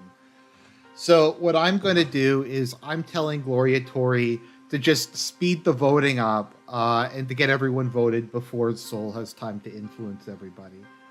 Okay, please cast your votes if you hadn't. Okay. So what do we do? Soul was sitting there. He looked much older than he had 5 years ago, but I could tell he had the same fire in him. Some MPs were around him and were chattering in awe. The assembly gradually went quiet as people started to notice Sol's presence. Um, Leave him be, if that is what you wish. I spotted Keebner walking to the back of the hall towards Sol. He bowed in front of Sol and gave him a military salute. Like, what an F slur. Like, dude, you're supposed to run like the far right edgy boy, like fasci party, and you're sucking up the Sol. Like, why don't you just join the United Swordman Party?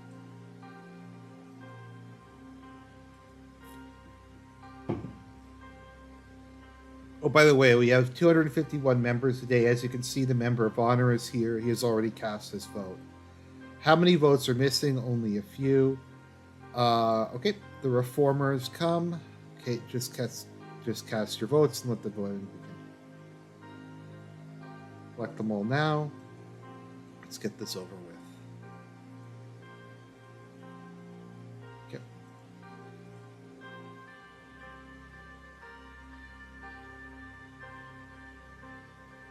I wonder all who can vote. Like, why can Peter vote? Like, so the president and the vice president can vote?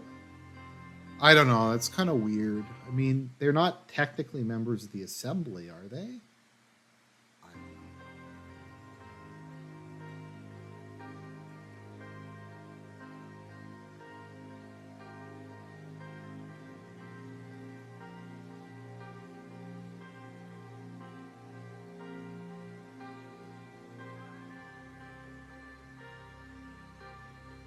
To be honest, I don't really like him well. Okay, Gloria's gavel. The voting has concluded. I lean forward to hear the results. The proposal has 225 A's and 26 nays. A historic result. It's a historic moment, ladies and gentlemen. We passed with an overwhelming supermajority. Let me see how many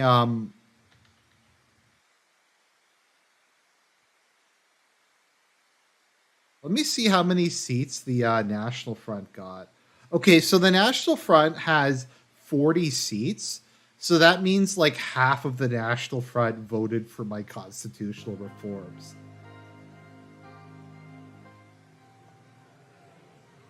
Get it?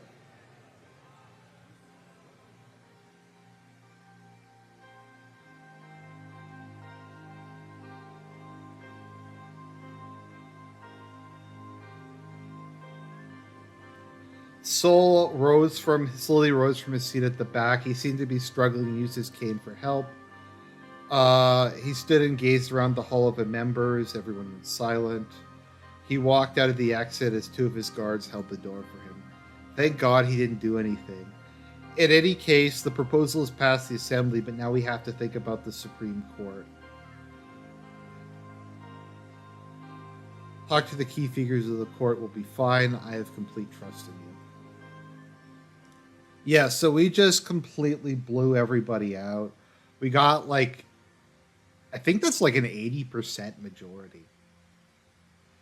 Let's see here. Supreme Court finds Governor Braun guilty for enacting the resettlement order. Workers' blood of. Okay.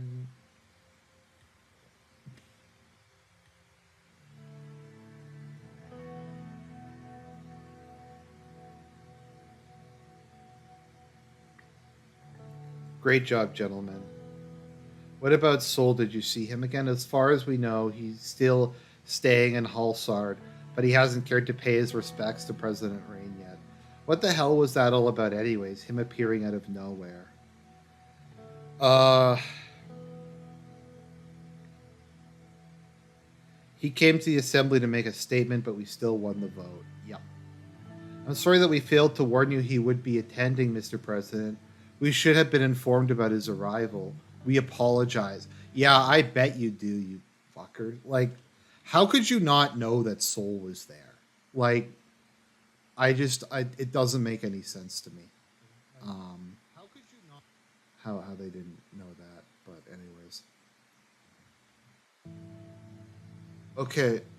How did Serge know first?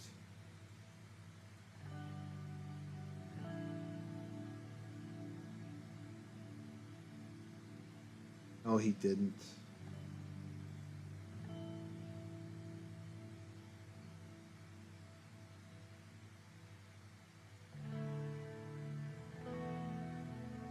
Any description of the court, but unfortunately for us, they are more than that. They are our largest obstacle yet. You are forgetting about Miss Edmonds. They are not all grumpy old men. Well, keep in mind, women in Swordland have no rights whatsoever. So, and the real trouble is their big daddy Hawker. We can't let him control the court against us. We need to work with Mr. Garrissy, and Miss Edmond. Uh, okay, Miss Morgana has been helping out with the lobbying of the court. She has been speaking with Miss Edmonds, and we believe you can get her on the side. Okay, so okay, so we need to get 6. I forget how many progressives there are. Let's see. So we have 3 so far. That's not bad. Um,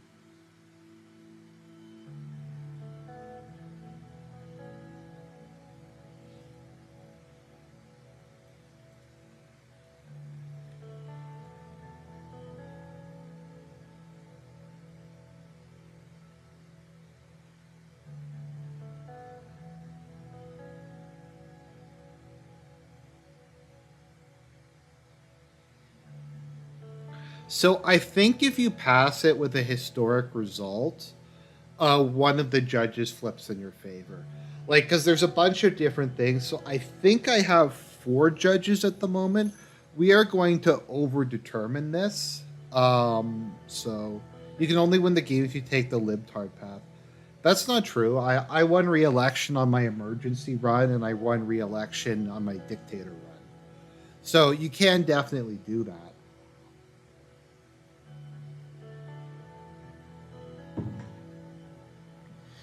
Okay.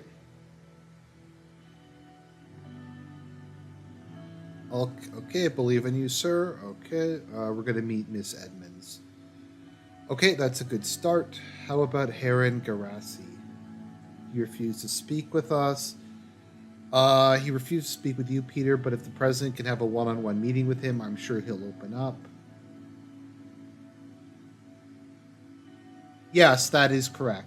One of the judges will not work with you unless if you don't eat salad. Hey, it's Franz Richter. We're doing good. Enjoying the victory at the assembly. Passing the proposal, you deserve it. We thank you for your efforts. Looking forward to having many more cooperations between us and victories. I wish you good luck with the Supreme Court. We have at least 3 justices supporting the proposal. I hope everything works out. That's good.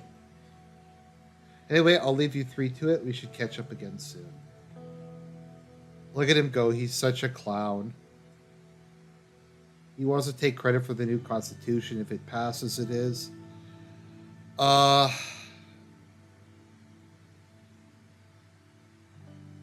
be nice. He has a tendency to play the nice guy when not playing the victim. That defines liberal. That defines so much of mainstream liberalism. Okay, okay. Perfect timing. Tell him I'll be there.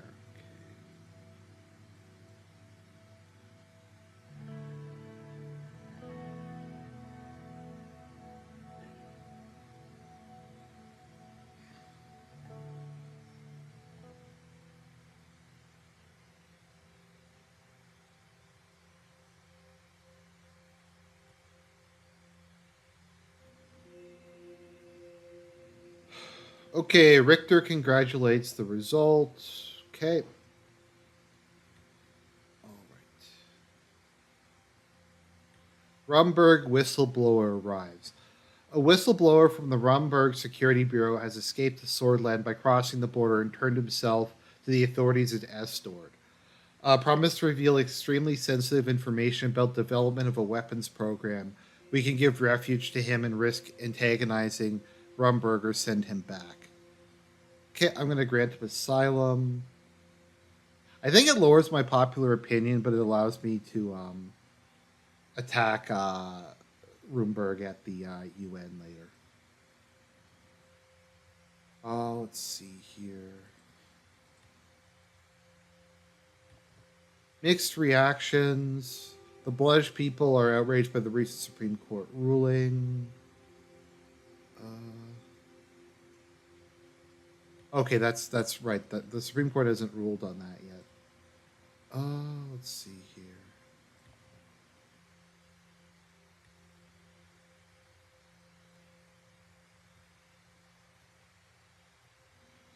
Let me see. How is England doing at the moment?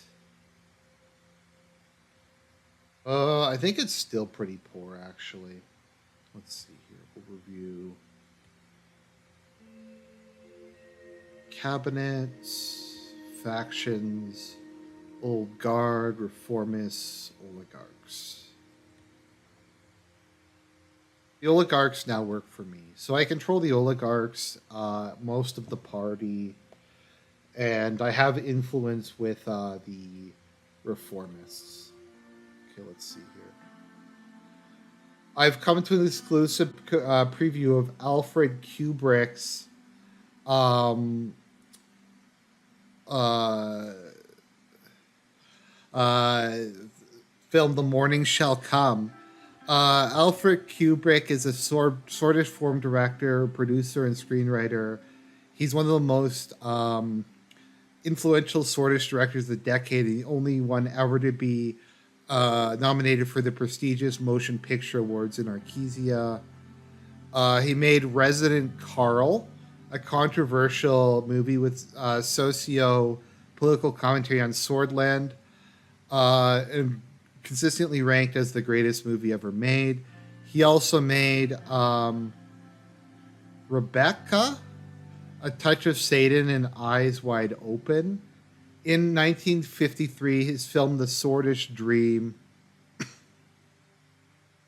was nominated for the best foreign film. So, okay.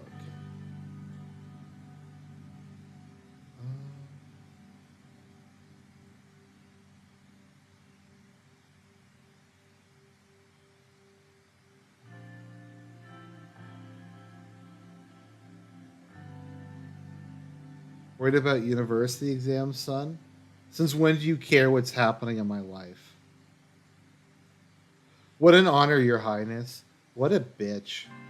Don't talk to your father that way. He's been working so hard for this country. I'm just gonna ignore him and talk. Yeah, Alfred Kubrick, who is in no way a reference to Alfred Hitchcock and Stanley Kubrick. Excited for the movie, sweetie? Dana nods happily. What about you, Papa? You won something right. You should smile and keep doing your best, even if you lose. I love Dina. Dina, you're going to be my successor. Frank could go get bed. You're going to be the next president of Swordland. Let's see here. I won't lose. Okay. That's my girl. Thanks a lot. Okay.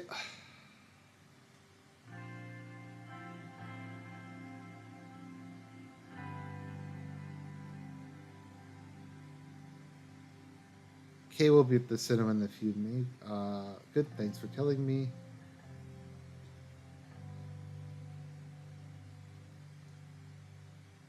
There is no Swordland. Does it make sense to maintain an incel black pill philosophy but still try to get a wife? So somebody explained this to me on Twitter. He said, "I'm fiscally incel, but socially no. I'm socially volcel, but fiscally incel." So you can you have to confine your inceldom to being to fiscal matters, which basically means you want to get married and have children, but economic realities make it too difficult.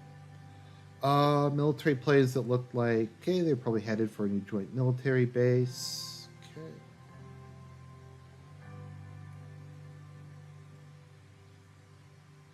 On the walls next to the entrance, there were painted the words "Stop the oppression of the Bloods." Come on, let's get out.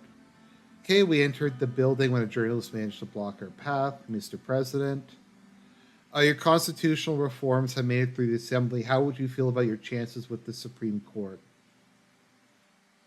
I trust that justices will make the right decision. Thank you, Mr. President. Are you aware that Seoul would be present at the proceedings? Um,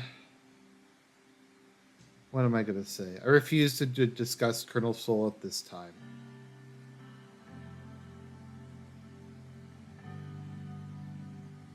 Who's Alfred Kubrick? Wait a minute. I have no idea how you're supposed to pronounce Searbuck. I'm just saying Kubrick because it's obviously he's Stanley Kubrick. Pat DeMonica can shake your hands. I'm Alfred Kubrick. The honor is mine. I'm a big fan of your works. Frank snorted. Which is my favorite? I like The Man Who Saved the World. Okay. Oh, oops. I got the movie wrong. Okay, that's pretty funny.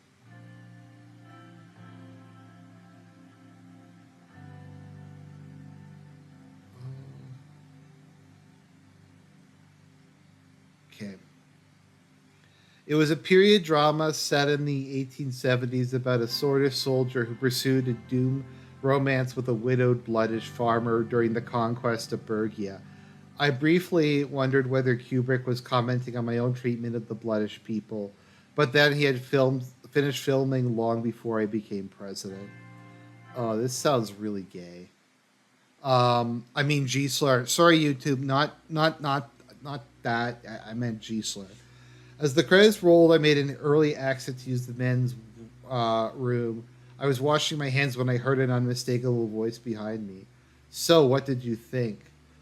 Colonel Soul leaned on his cane. He had the same appearance I'd noticed at the assembly meeting. Yet up close, I could still sense the raw magnetism that kept him in power for 20 years. Dangerous, cold-bloodish propaganda. I ought to have it banned. Not an unwise decision. I'm surprised you were still around. What were you doing at the assembly?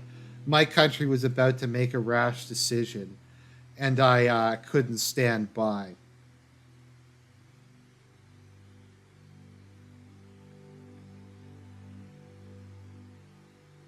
And are you pleased with the outcome? Soul faced me with a piercing stare, his back strained. Perhaps with my cloud isn't what with the assembly isn't what it used to be, but you may encounter difficulties passing your reforms through the Supreme Court. Why do you want these reforms back so promptly? I will not let you and that bleeding heart idiot Richter tarnish my precious Constitution.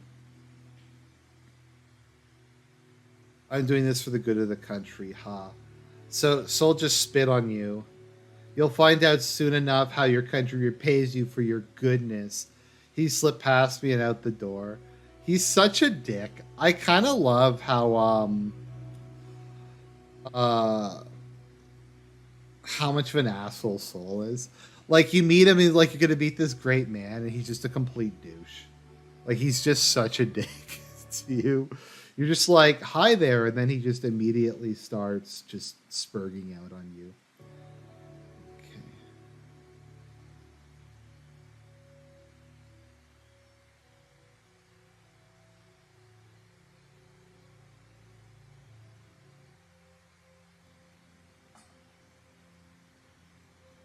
Okay, let's see. Briefing on diplomatic strategy.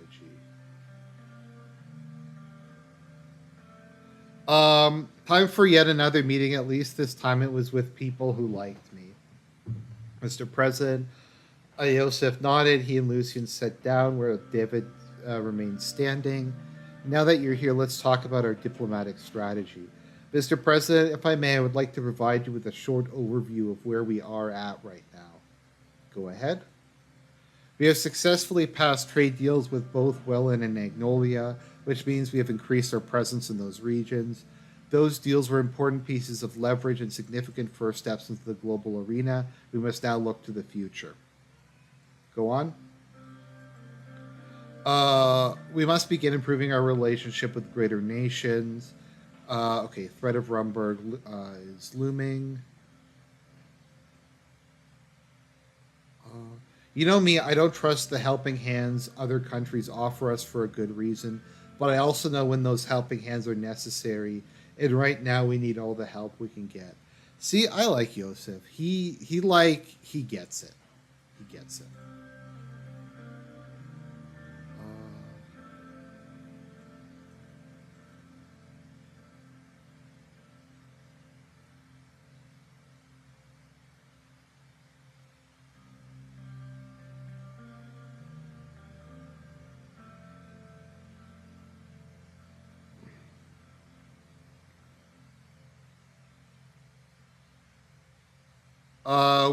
We can't pursue trade with Vegas land. Okay. Yep. Becoming one of the first world leaders to recognize the island as Agnoldian was quite the statement. As a result, we won't be able to conduct a trade deal with them. Uh, so much needless dispute over a small island. Yep, we can't make any deals with communists moving on to Lesbia. Okay, well, I can't make a deal with. I'm sorry, girl. I'm sorry. I didn't mean to step on you. You forgive me? Okay, Raid forgives me. Um.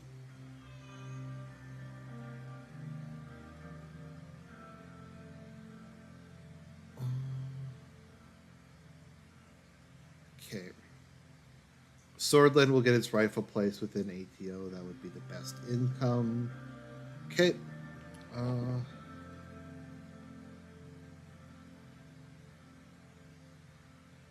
Investment helped increase the fishing output of the region. We now have a surplus, which makes an excellent resource for trade. But let's not get ahead of ourselves. I need to know your decision. Before you say anything, remember what I said. We need allies, not just a trade deal. If Rumberg attacks, we will fall. Begin negotiations with Lesbia. That's all I had for today. Thank you for coming. I mean, Yosef is right. Like, because I didn't raise the military's budget.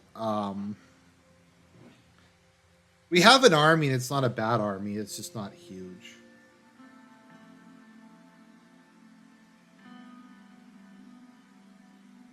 Who is it from? So there's a letter, and Monica's crying. It's from the Department of Education. Frank's university exam results are in. He must have made us proud. See for yourself. I look at the page below Frank's name and address. His score is written 435 out of a total of 1,000. At the bottom of the letter was the word failed stamped in red. All these years, all those private lessons, all down the drain. Maybe it'll be good for him to learn from his mistakes. Him failing reflects badly on you, on us. I don't understand. Frank's a smart boy. Why would he sabotage himself like this? Like, because he's Frank.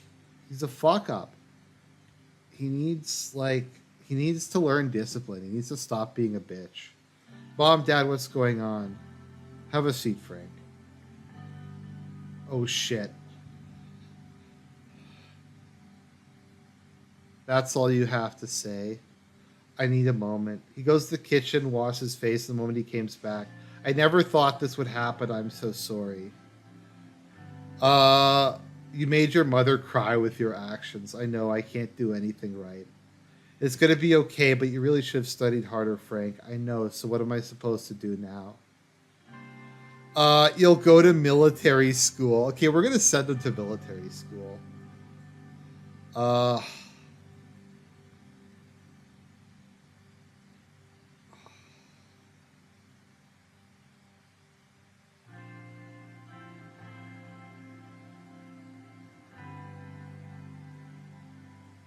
It's rough, guys. It's fucking rough. Should I send him to military school or buy his way into University. I mean, nepotism is based, but like Frank is a fuck up, so I don't really know. Um, I think I'm gonna realize that my son will never become anything useful. Um, so I'm gonna send him there. Uh,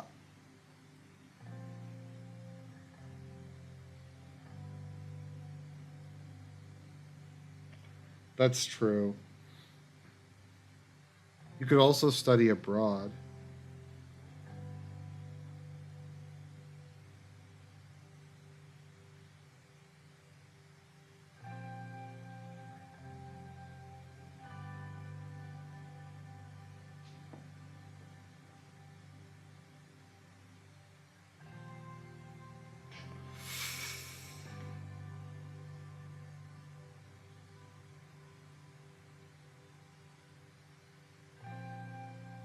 This is rough. I don't know what to do.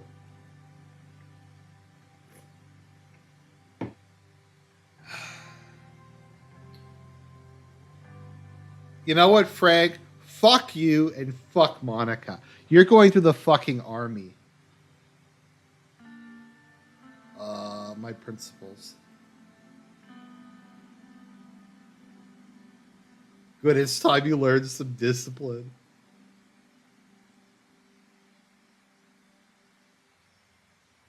Fucking based. Okay, so if he goes to Holsard University, he starts dating a blood, and he like becomes a shit lib, and he just cries like a bitch that you're being mean to the bloods, and that his waifu isn't happy. So like, I haven't actually sent him to it before, but he's going to military school. Yeah, yeah. Rain served in the army. Okay. Day of dissension. Morning have surrounded the day. Okay, the sun dawned. The holiest day of the new tree religion is celebrated. The first message received by God, from God by Saint Dast and his 30 disciples. As per tradition, the celebration will be held within the arch sanctuary of Das Nustradi, closed to the public eye. Um,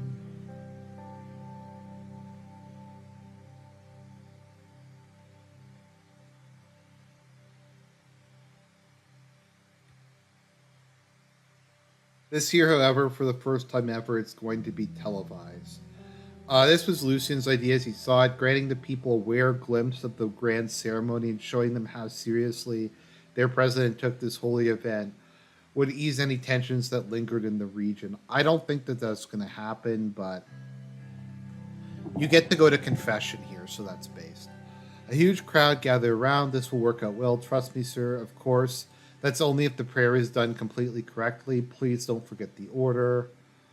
Okay, I'm going to have to look this up when we do this. Pretty straightforward, isn't it? Yeah, sure. Very good. Okay, exit the car. The Ark Sanctuary was a sight to see. With its towering visage, it cast a shadow over a large portion of the city. I had to crane my neck to see the narrow spines at the top. Just standing next to it made me feel awe and dread in equal measure. As I reached the gates, I spotted my welcoming committee. The archpriest and his disciples were waiting for my arrival. At my approach, they all bowed their heads in respect. The archpriest gave me an infectious smile and he straightened back up. Tall and handsome in his mid 50s, he was one of the youngest and most popular archpriests in history.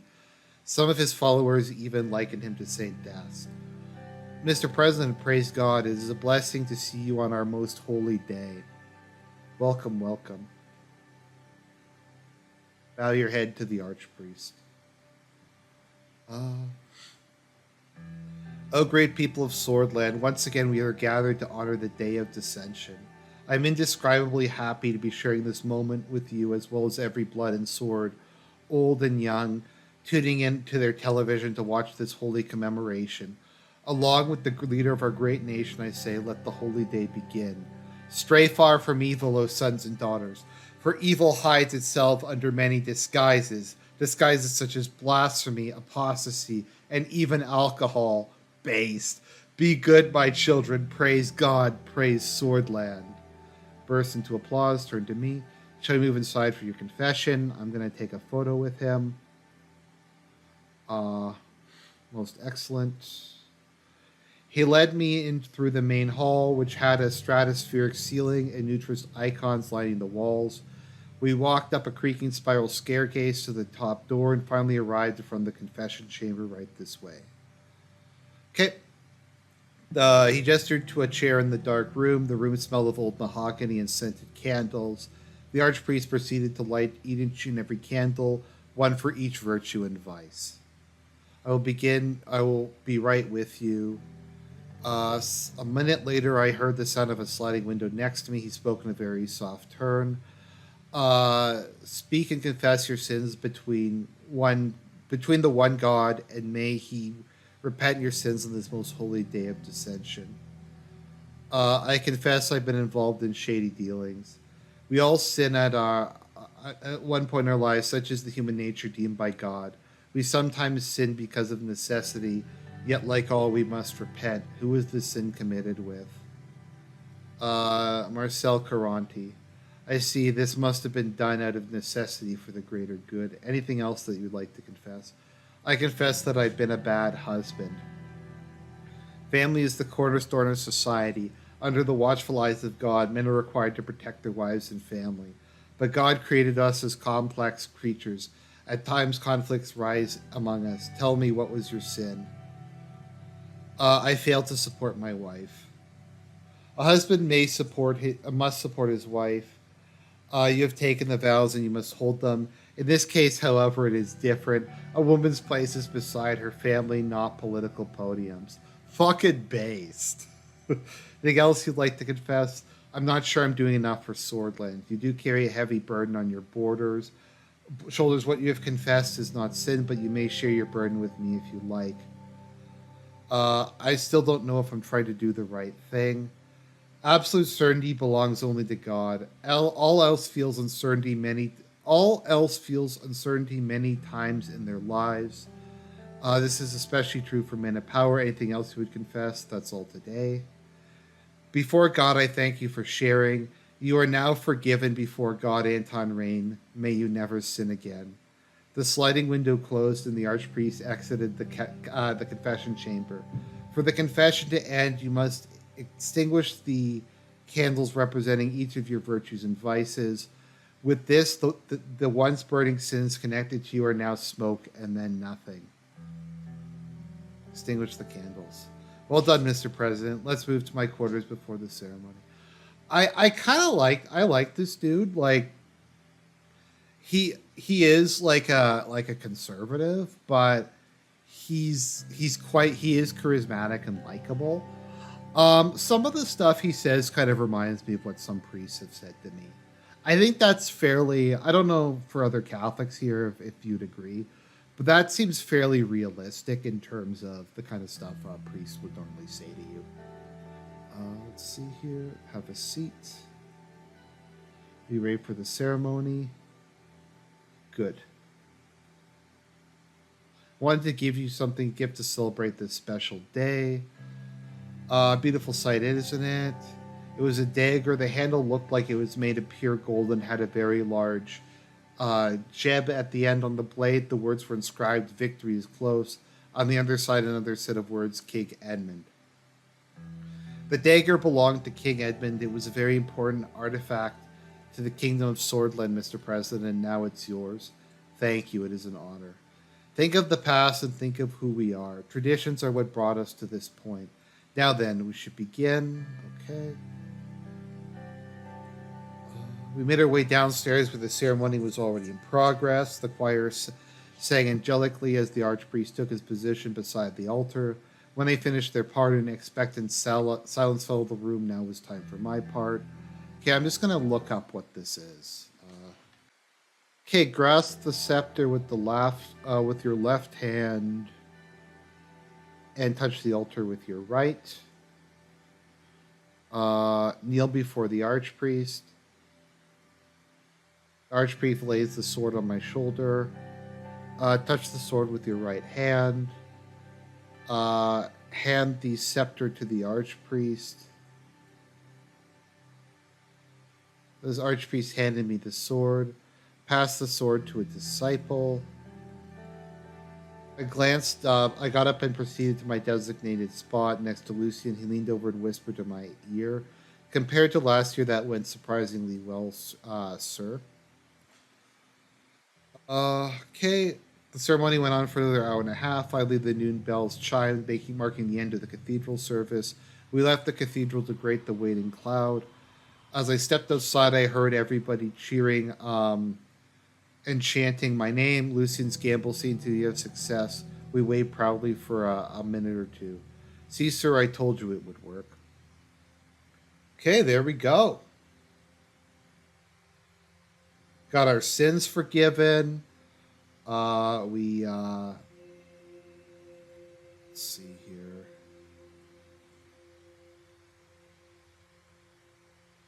Massive rally condemning President Reign.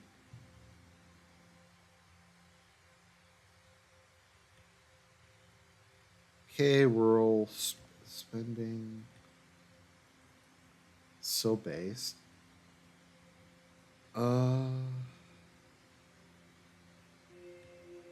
Air. I'm just looking. Yeah, gold condism is big. What is the I'm trying to think, what is the denomination that's in the capital? Des Nutri, I think. Okay.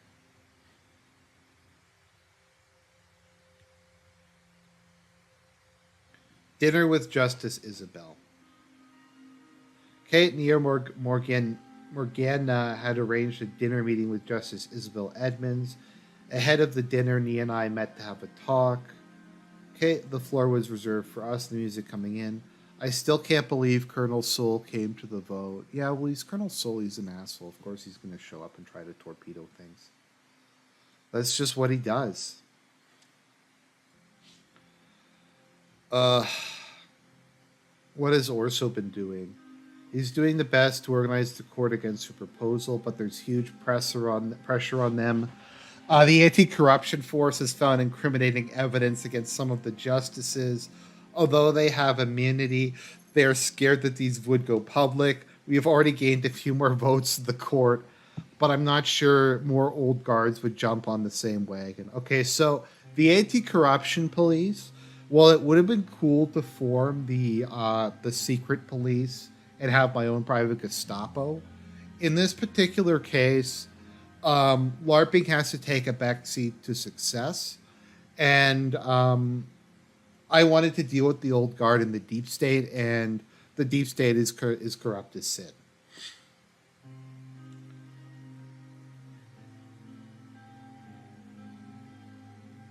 What is the atmosphere in the court?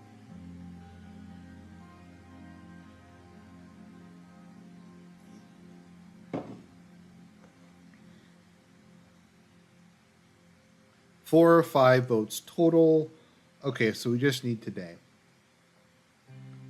What about Heron? Heron is a possibility, but I must advise against dealing with any of them. If we can persuade Isabel, we get the votes we need. Lucian and Peter believe he can be persuaded, though, so I'll leave that up to you. Okay, let's talk about our next steps. Okay. Do you decide on the entree, sir? We have a guest coming. We will meet for her to order. You can get right-wing death squads. I just didn't do it in this run. In one run, I had the young swords kill Hawker for trying to get in my way.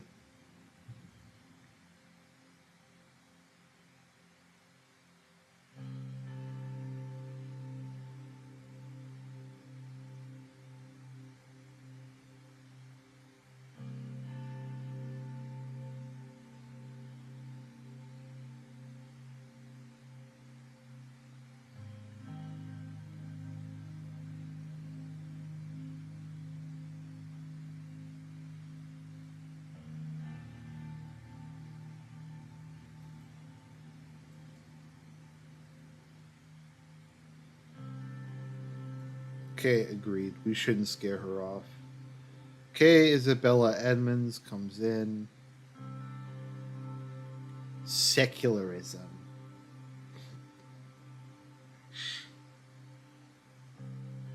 Stand up for a handshake. Mr. President, good to see you.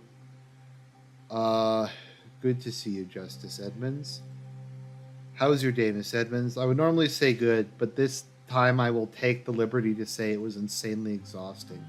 Heavy court matters again, not that I'm complaining. The waiter approached us, so you're ready to give us orders as you wish. I'm going to let Miss Edmonds order before me. I'll have the salad, and I will also have the salad.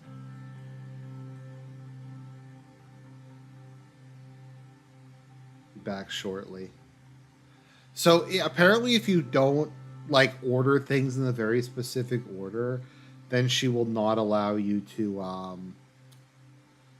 Uh, she won't help you.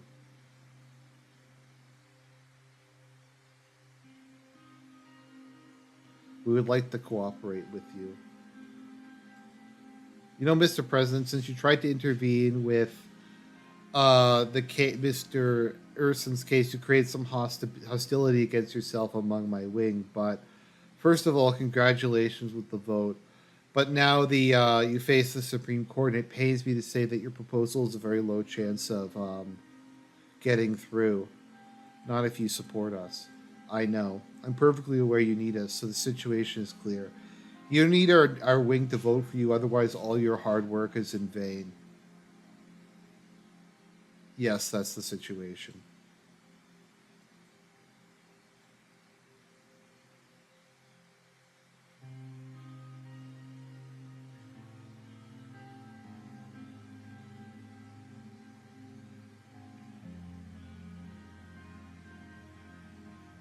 Okay, we have that in common. That doesn't mean I will accept any proposal the old guard oppose. Yeah, we must do something. We know that we need to change that this changed our institutions. Tell me, Mr. President, what are your real intentions? Uh, we need a better democracy. That's all I'm striving for. For some reason, I doubt that. But let's say your proposal goes through. What is your next move? To ensure the new processes are respected and executed with transparency. But none of this shit's going to happen, but we need to gaslight her. Please help us achieve victory. We have to be together in this. How come you think that the Supreme Court's right to vote on constitutional amendments is a major problem with such priority? I'm asking the president. Um, the judiciary should not have legislative powers, so that's your position, I see. Uh, I'm concerned about your heavy pursuit of capitalism. You are bringing Archesia's influence to Swordland.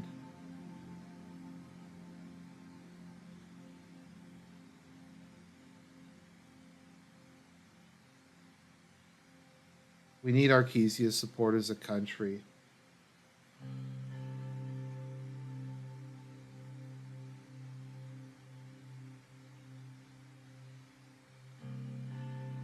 Please, Miss Edmonds, we need your help. How would you have structured the Supreme Court? Uh,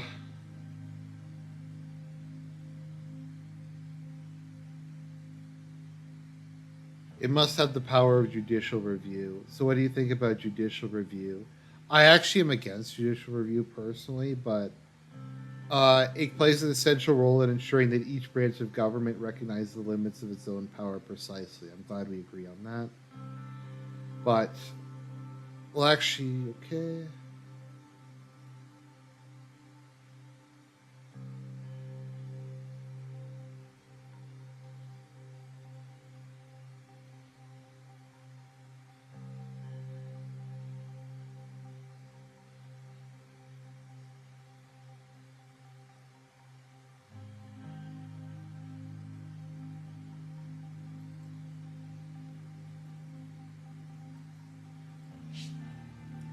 I think you have to thank her like 3 times in a row, or else she won't vote for it. Uh, that's great news. Okay, all right. Let's see here. Who's next on the list? I think I have enough votes now, but I'm gonna try and get Justice Heron to get on board with me. So we're gonna talk to him now. I'm gonna send Lucian to deal with him. See how that works. Private meeting with Justice Heron. Okay.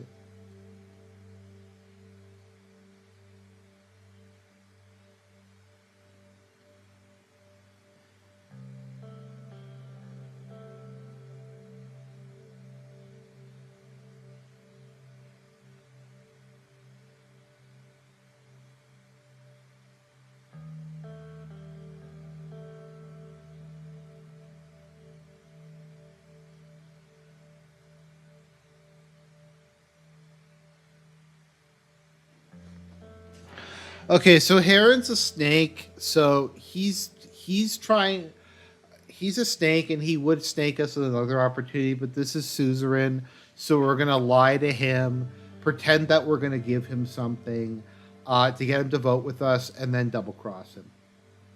Okay, does it sound nice? You're right, it does sound rather nice. Well, I agree. I already have a reasonable support behind me. If you can help me with some investments, I can be a valuable ally in the Supreme Court. Hmm.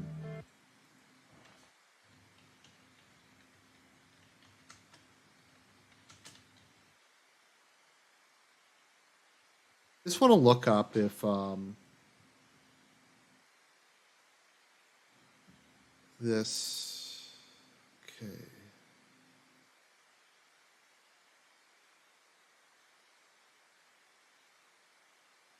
Yeah, I can't. I can't do this.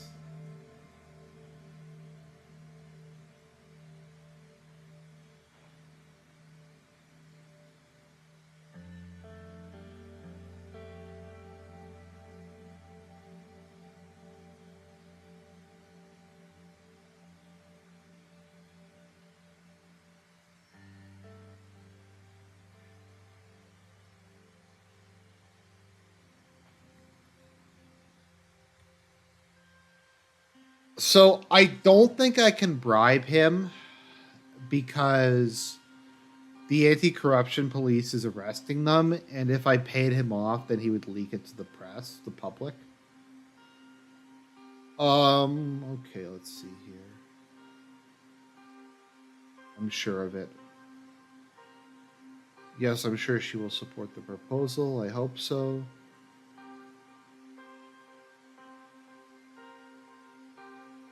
I should be good.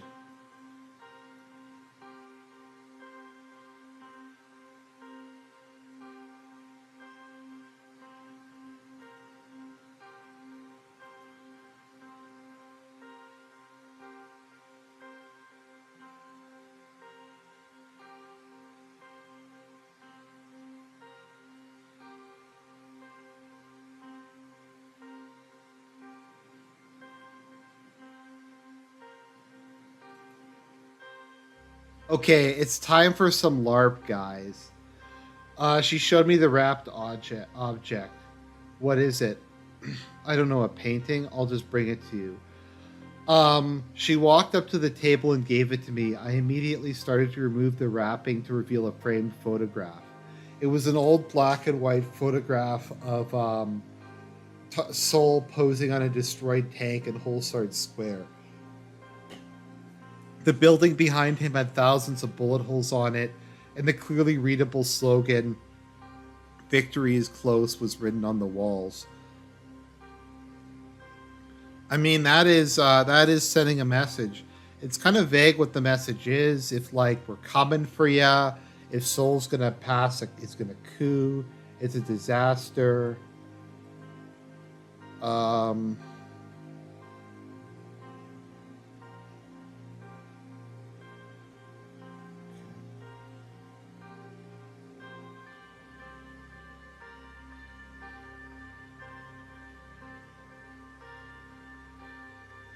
This must be some kind of message. What is it? Orso's getting ahead of himself. The vote has been concluded. Congratulations, sir. The constitutionals are finalized with 7 justices voting for the proposal. Woohoo! We won. Congratulations, everybody. This is a historic moment.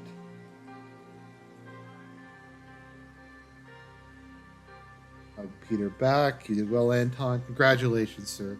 Today is a big day. You must start preparing a speech to announce. Okay, that's good.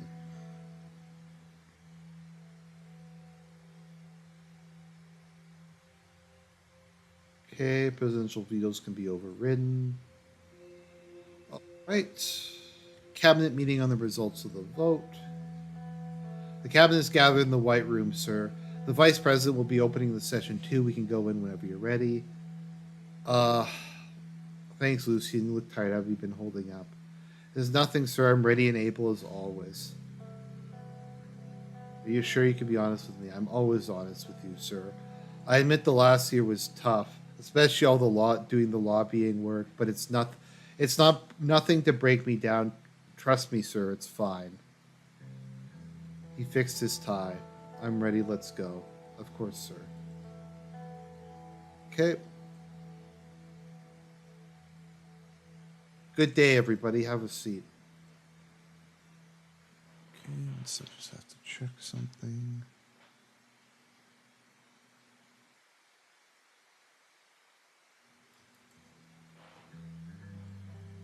And here's our president. Please, I sit down.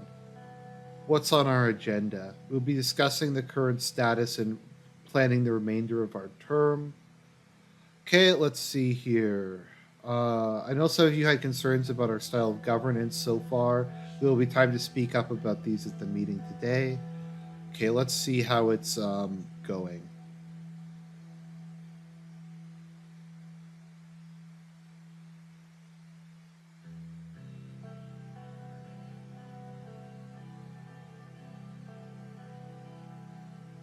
According to the latest polls, public seem to be content with our admin. The public opinion has not changed much. The biggest factor for people's contentment is the state of our economy. We have stopped the recession. I'd like to thank Simon for his good work. I'll give the word to the president now. Thank you, Mr. Vice President, for the opening. Let's see here. I want to hear brief reports from each ministry. Mr. President, dear colleagues, the recession has been brought under control. Initial economic reports display a GDP growth of at least 2% this year. That's not bad for a recession. Thanks to our balanced budget, we are eyeing a sizable reduction in our national debt at the end of the term. If my economic projections hold up with current trends, of course. On the other hand, unemployment has declined. It's gone from 16% to 11%, which is a lot much better. Any concerning developments? Let's see. I have to say the failure to open our first infrastructure project was costly. We can expect it in the coming months. But apart from that, I'll finish with an update on our latest project. The manager reported that everything is going well and very fast with the Benfleet Airport. Okay, thank you, Mr. Holt. Gusted up, I will keep it brief. The trade deal with Welland increased our agricultural exports from the Bergia region. We are slowly but surely reigniting our agricultural production. Our ministry is aiding the farmers with government subsidies. Okay, so things look good. Click update the situation with Gasom. Unfortunately, we only turned a low profit from the sale. That will be all. Thank you, Mr. Manager. Pascal, Mr. President, there are no major problems within the Ministry of Health. We are currently investigating some reports of a small polio outbreak. I believe that we can get into more details on our policy meeting soon. Thank you, Mr. Benowol. I also stepped up. The investigations showed that Rubenberg was in fact weaponizing rebels against our state. We have learned that they've been aiding the bloodish rebels in Welland too. Our military must be ready to stand for any possible attack coming from Rumberg. We have gathered intelligence regarding their military research and production. Wonder where they found all those jobs. Well, I carried out multiple large construction programs, uh, signed multiple trade deals, and cut taxes to small businesses. So, I mean, all that stuff I can see decreasing unemployment. Okay. Uh,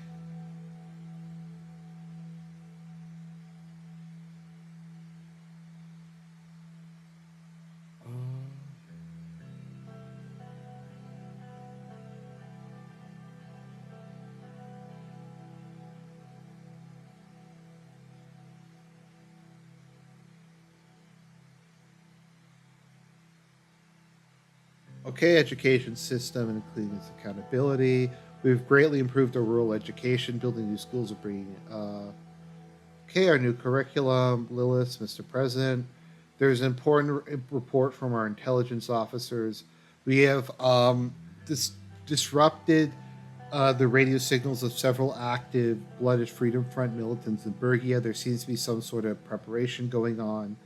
We might need to implement new measures soon. We'll provide you with a more detailed report. The situation in Special Zone has barely changed. He's continuing the same policies. Okay, apart from the project is ready to be implemented, we can get rid of the governor soon. I will be sending the final documents. Great work as always. Thank you.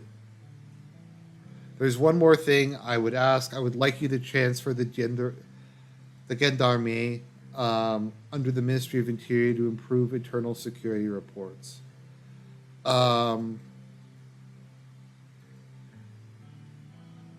I trust the Ministry of Defense. I don't trust her because she's part of the deep state. Uh,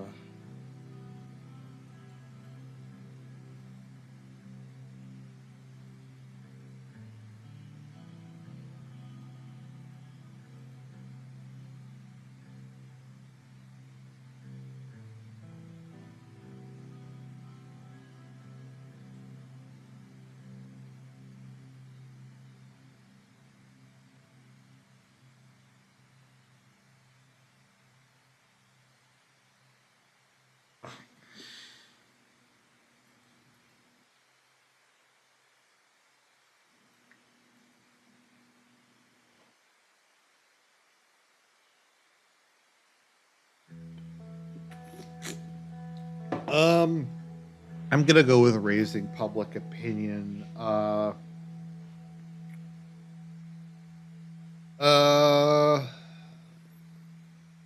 Start campaigning for the next election.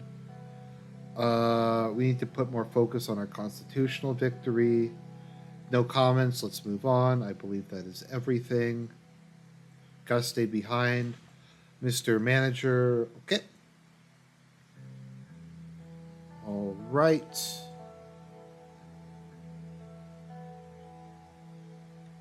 Several players have already decided to join the USP.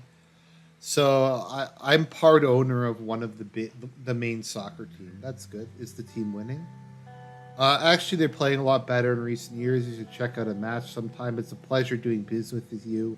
And Edwald sends greetings. Kyle Geisner, can I have a moment of your time? I have something to discuss. Of course, let's go to the office. Please have a seat, Carl. I'm fine. It will not take long. The anti-corruption police have compiled the report regarding the active investigations. We've been watching the old guard closely, just as you asked, and we have found a very complex web of connections. There are missing links in our investigations, but the old guard seems to be involved in huge cases of corruption and lobbying. Many of the connections linked to Judge Hawker, despite none of the members of the assembly having direct ties with him.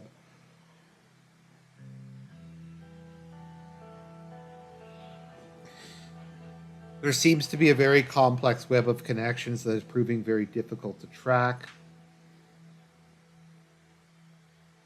We have another suspicion. Our findings lead us to believe there is an ongoing cooperation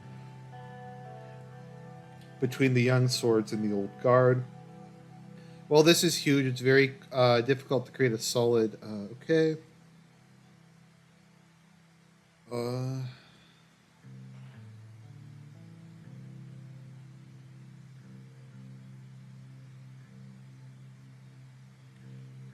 So am I going to go up against the deep state, or should I drop the investigations?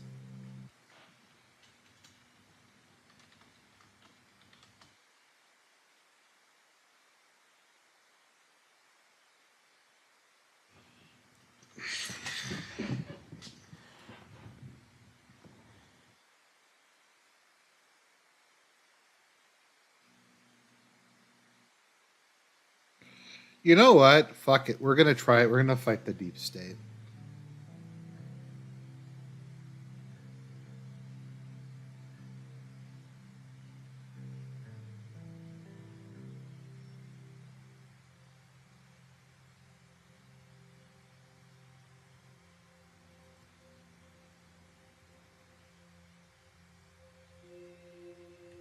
Okay, so let's see. We're 2.5 years in. Adequately equipped military. Okay, so all right. So law and order. Law is not very good at the moment. Although, are any of these things really bad? To be honest, media bias, judicial rivalry.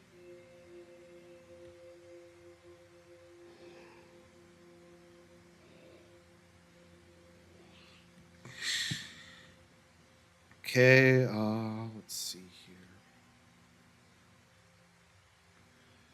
Okay, so Bergia is collapsing, but who cares? It's the Bloods. Transportation, unemployment, the Rust Belt. Let's see. Uh, Consistent economy, bailouts, small businesses growing, increased trade volume, investments from Arkesia.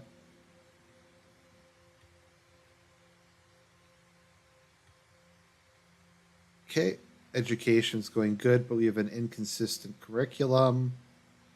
Okay.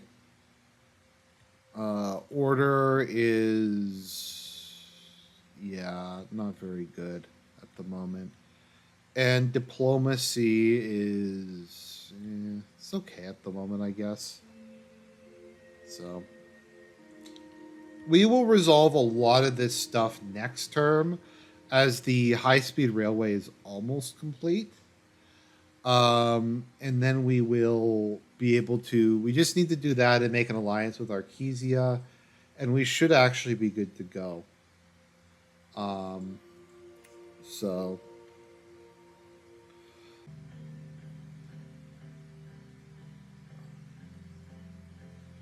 my fellow swords,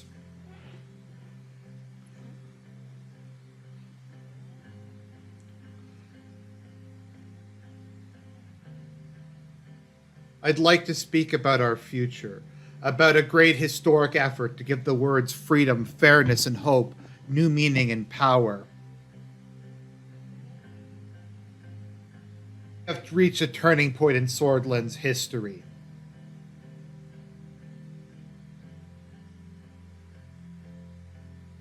We need to remember where Swordland was 2 years ago. Those days are behind us now, and the change we brought here is real.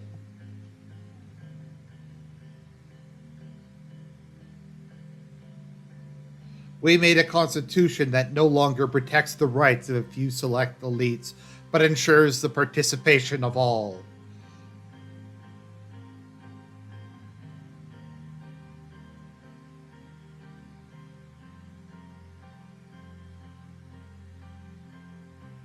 Henceforth, our government shall no longer be able to obstruct the will of the people. Uh, we have eliminated the Supreme Court's iron grip on our legislator. Uh, okay, that's kind of a boring speech.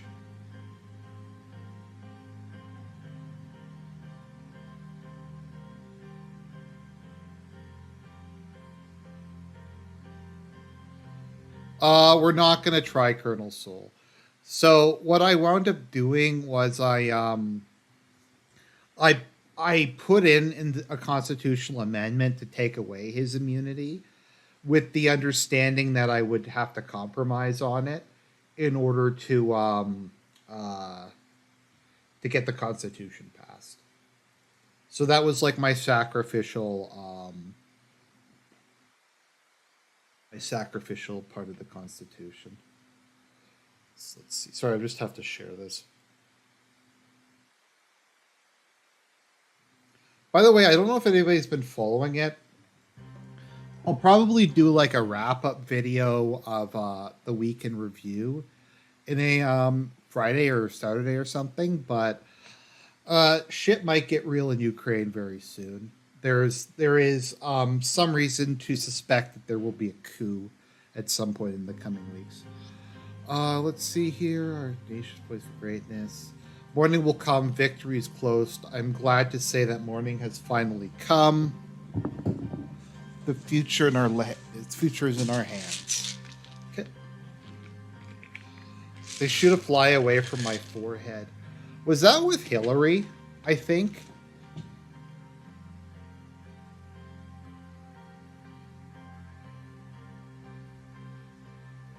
We're a swordland of wisdom that honors the family, knowing that as the family goes, so goes our civilization based. We have begun promisingly. God bless Swordland. Yeah, that was kind of an awful speech, but okay, it's the end of my term, or the end of the turn. Revelations.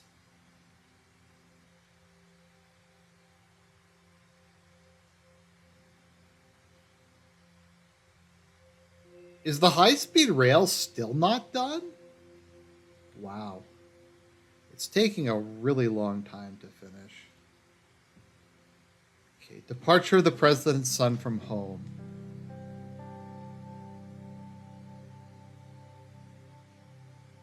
Did you pack everything? Don't forget to give me a call immediately after you arrive. I think I will. I'm all packed. Okay. I packed you a sack lunch. I'll get it from the kitchen. So I guess this is it. I hope they'll teach you to be a better shot than me. That wouldn't be hard. I remember our one hunting trip. You never told me about your university years, but I know I've had it easy compared to you. I hope the army gives me the chance to prove itself the way it doesn't. Don't model your life on mine. You're your own man now, Frank. All right, Dad. Frank, I'm gonna miss you. I'll miss you too. Don't forget, you've got to give Mom and Dad an extra hard time for both of us now. Okay. Okay. I cut the crust off your sandwiches just like the way you used to. What an F slur. The crust is the best part of bread. Can't the mother pretend? Oh, Frank. F slur. Okay, Sir Frank needs to catch the next bus to the border to get to the military academy before roll call. We have to leave to make it. Thank you, Serge.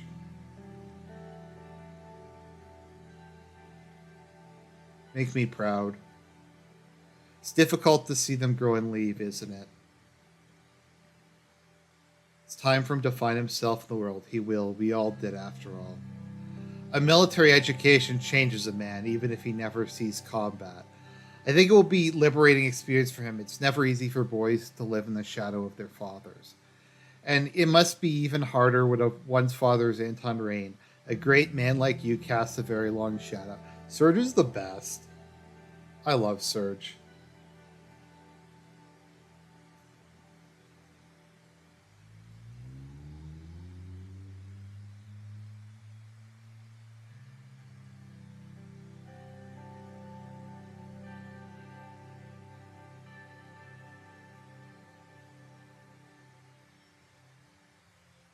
Oh, okay, there we go. The high-speed rail is finished now. Okay, the opening of the L1 railway. The construction was delayed, had taken its toll on our morale. Proud moment for all of us. Simon and Gus, who had heavily assisted in the raid, is acting as my headrest. She is currently sitting on the top back of my chair. Her tail is currently whacking me in the face. First of all, this day might have arrived later than expected, but it doesn't change the fact that we're here now. This is still a big success. Congratulations, everyone. To many more projects like this. Well done, everyone. We could have done this without the excellent team. Let's move on to our plans for opening tomorrow. I have a plan how to do that. If the president accepts, driving the first high-speed train to Latch Haven would be good for our image nationwide. What are your thoughts? I don't support anything beyond the opening ceremony. The railroad's completion speaks for itself. Well, Simon, you're a Spurg, so you don't understand that. I see your point, but involving the president further could be beneficial to the administration. I agree. Get me on the train. Very well. Okay.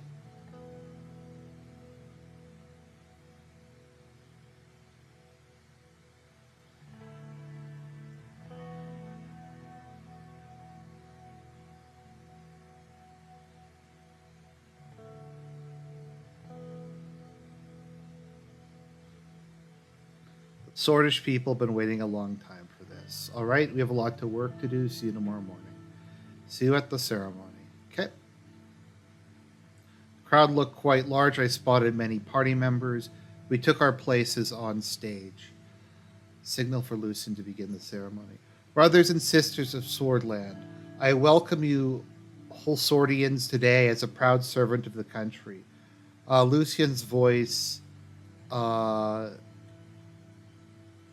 the central, echoed in the central station. Thousands of Swordland and USP flags began to wave as the loud cheers intensified. Without further ado, I invite the president of Swordland to the stage. Yep. People of Swordland, welcome to the opening ceremony of the L1 high-speed high railway. At the beginning, we promised jobs and opportunity. We kept our promise. Our intention with the L1 railway was to allow citizens to easily commute between the major cities of Holsword and Latchhaven.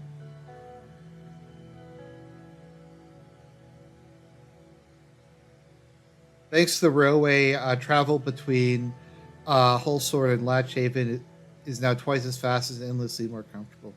Rain's hitting me in like my face with her tail. Like I said, she's sitting on the back of my chair and like wagging it. Rain, you're a detractor cat, you know that? I don't think she cares.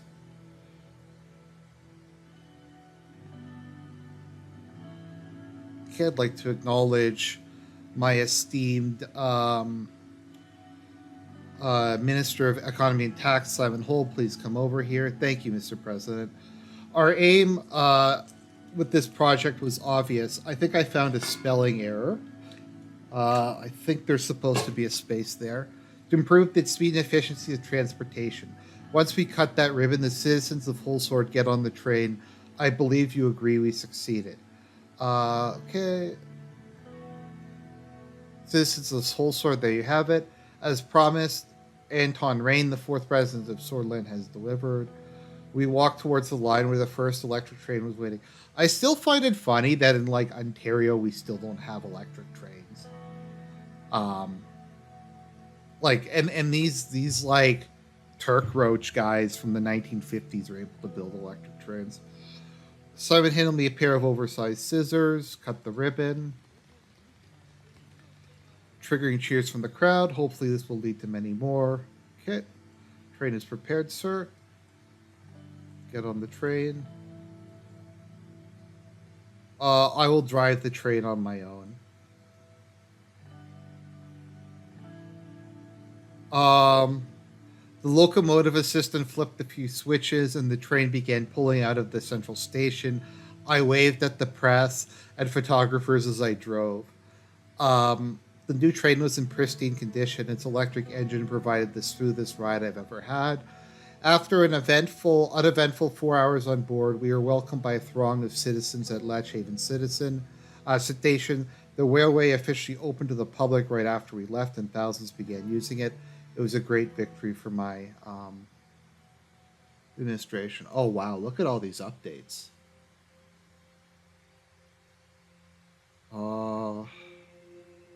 Increased business and trade. How's Holsword doing? Increase business and trade. Uh, so,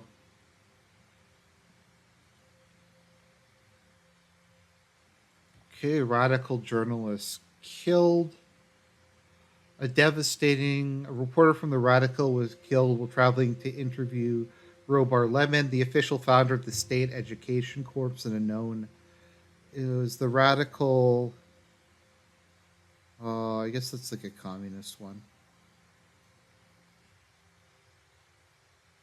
or it could be a liberal one. The motive remains unclear. A massive miscommunication between the Interior and Gendarme has resulted in a failed raid in Vesord. The Ministry of Defense and Interior have both put the blame on each other. There will be a gathering soon to solve the ongoing dispute within the security. So, if I know anything about this game, it's not Yosef's fault because Yosef has never snaked me in any of my playthroughs, and Lilius deliberately fucked it up because she wants control over the Gendarme. Let's see here. Okay, L1 finished. Of course, whole thing has delivered its promise. Oh no, I'm siding with Yosef. Yosef is a king. Yosef looks like a pig. Uh,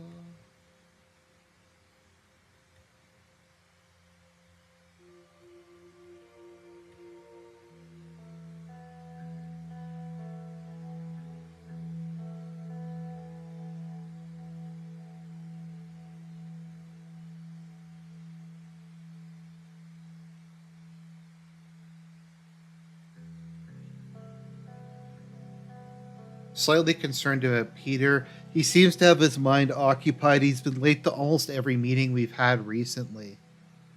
Um, yeah, that's the thing I like about Lilius is like theoretically I agree with her on like most points because she's like a conservative, at least on most like social and security issues. But she's a complete snake who works for Sol. I'm slightly concerned about Peter. He seems to have his mind occupied. He's been late to almost every meeting we've had recently. Uh, I noticed it too. I need to talk to him in private sometime. Suddenly there was a knock on the door. Yeah, like where has Peter been in the last few incidents? Like where was he? Rain, stop biting my headphones, you mangy animal. Let's see here. Why are you late? We were stuck in traffic around Seoul Square. There's a whole gaggle of ladies trying to organize an illegal march. We had to wait for the police to show up. Oh, okay, I see here. So, does Peter count as being a snake? Because he doesn't betray you like in the way some of the other people do, but he does potentially destroy your administration with his alcoholism and womanizing.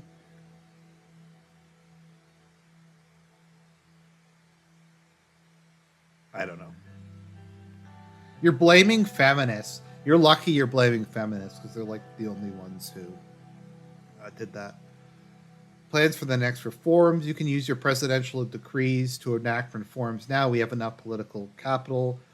I found a some suggestions. Okay.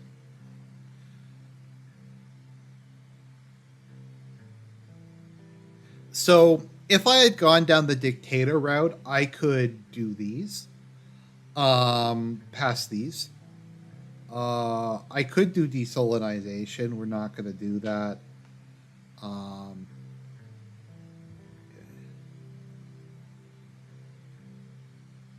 so what are we going to do?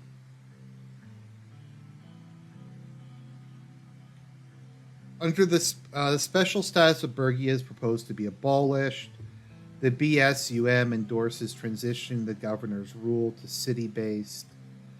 Uh,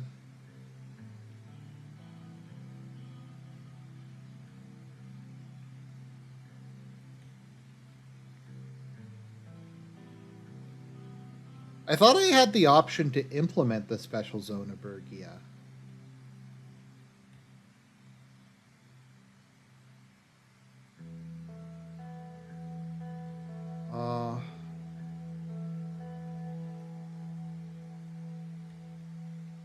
Okay, I'm confused. Allow private prisons. We're gonna go with Supreme Council of Swordish Radio and Television. That's gonna be one. We're gonna go with amnesty for political prisoners. Fair Trade and Competition Commission, and enact value-added tax. Rural education institutes.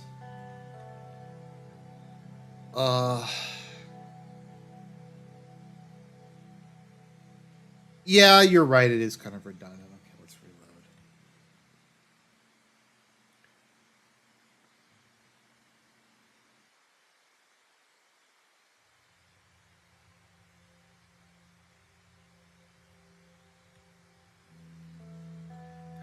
Let me see here. I'm not sure if what it is with Bergie at the moment.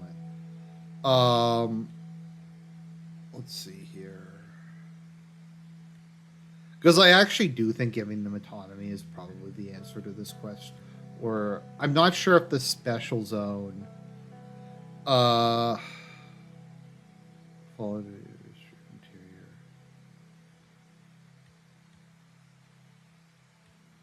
Okay, I'm gonna go with that.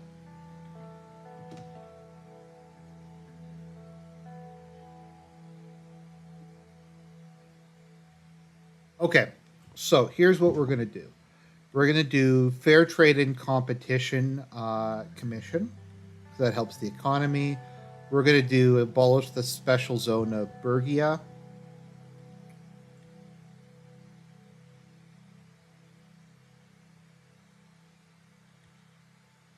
And you know what? I'll do this.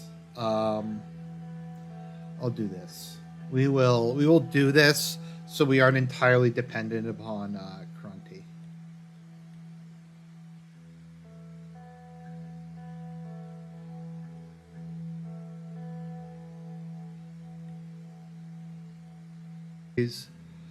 I very much support your decision to form a regulatory body for radio and television. Television is the future. It's great that we all understand this.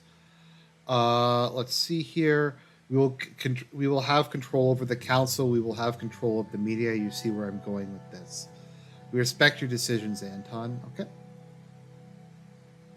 Thank you both.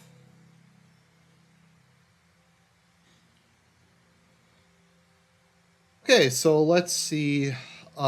We have even more control of the media now. Oppression of the Bloodish people. I thought that would end since I ended the status of the special zone.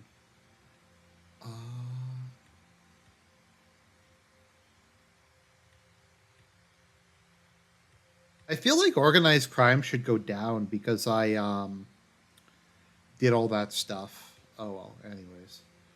What's media censorship? So I think I have media censorship and media bias now. Yeah, media censored.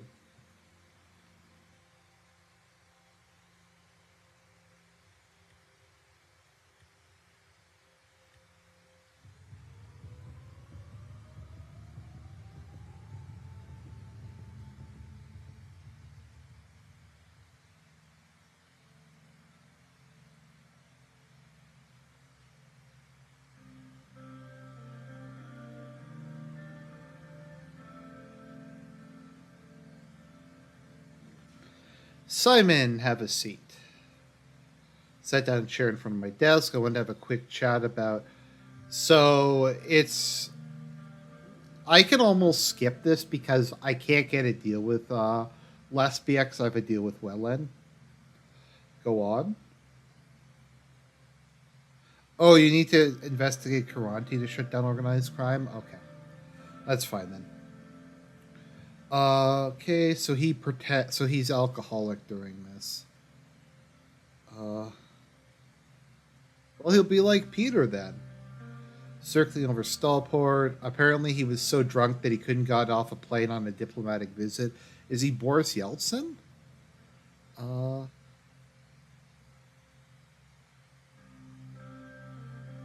Although his presidency is riddled with these kind of incidents, I also heard that he is a shrewd man. Okay. What is that? Let's see what that moon runes is.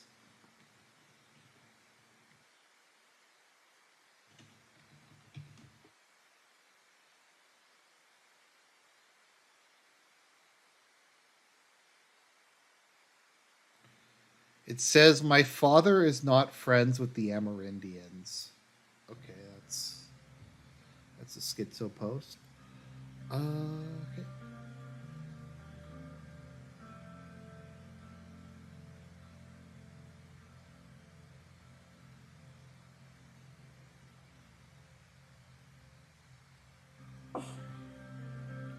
Okay, so we have one of the biggest Geetsler ops I've ever seen here. So he leaves you here. My father doesn't make friends with Americans. Okay. Oh no, it says Americans. You're right. Okay, not Amerindians. My chair started to feel uncomfortable. There's a gold teapot. If you inspect the teapot, then the handle breaks off. So we're just gonna leave it alone. Okay. Although I knew he was one of the youngest state leaders in the world, I was surprised by how boyish he looked. He doesn't look that young, though. I mean, Rain looks substantially younger than him.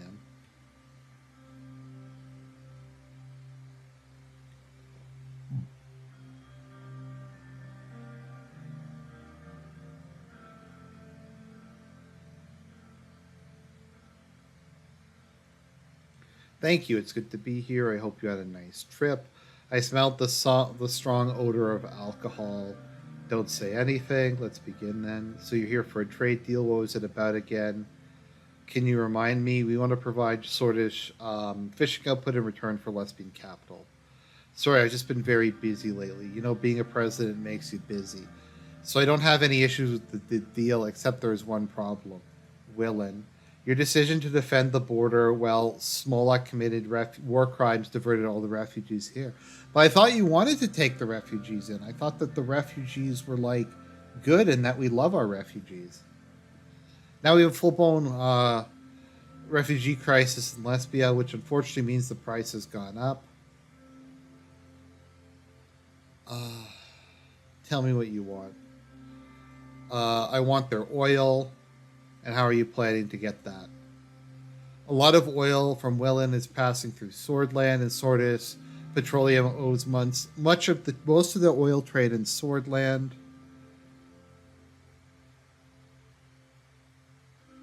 Oh, I hadn't realized I cut the screen. Okay, well you could have told me that.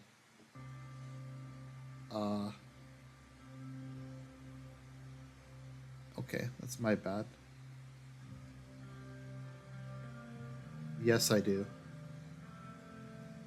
I want you to sell me Swordish Petroleum or the deal is off. You really are a shrewd man. I'll take that as a compliment. There's no way I could do that. Thank you for coming this far. Wow, that was. Um, so that trade negotiation went nowhere. Okay, it's time for the Peter drama. I drove alone through Hillsard's suburbs until I reached the meeting point. Why didn't you bring Serge with you? Serge would have helped. Our old campaign headquarters untouched since the night of the election where everything began. I made my way up the dusty staircase. Okay, I'm just gonna. You can read this if you want. Okay, so the heavy door is a pain to open. Uh, Without further ado, I bid you welcome to this grand nostalgia trip, hosted by yours truly, Peter Vector. Feeling sentimental yet? I remember it being much cleaner.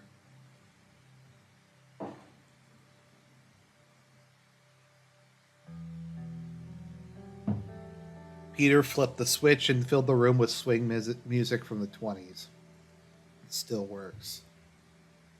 I thought this office was sold off. No, I've been paying the rent. Too many memories attached to this place to sell it. And you know we might use it again soon. Why would he be paying rent if you can sell it? If you own something, is that a translation issue? You mean he's been paying upkeep? Because you get what I'm saying. If you're renting something, you can't sell something you're renting. Okay, took a swig and passed the bottle to me. No, thank you. Come on, Anton, I insist. Aren't there any glasses? Pel's life is pampering you too much. Just drink the bottle like the old days. Remember where we come from. Okay. Come have a look around. See if it doesn't bring back memories. Check your old desk drawers. There's a photograph of Monica and I sitting under a tree. Photograph. Look in the storage boxes. It was an emerald-colored statue of a goat, the symbol of Swordland. I remember this was a gift from Brenda, one of the 53 election campaign assistants. It would look good on my desk in the palace. Brenda. Always sucking up to you. And where did it get here? Seriously, where I have no idea where she ended up. Take the statue, go through the records next to the gramophone. Record. Enough of the old stuff, let's talk. Yes, all in good time.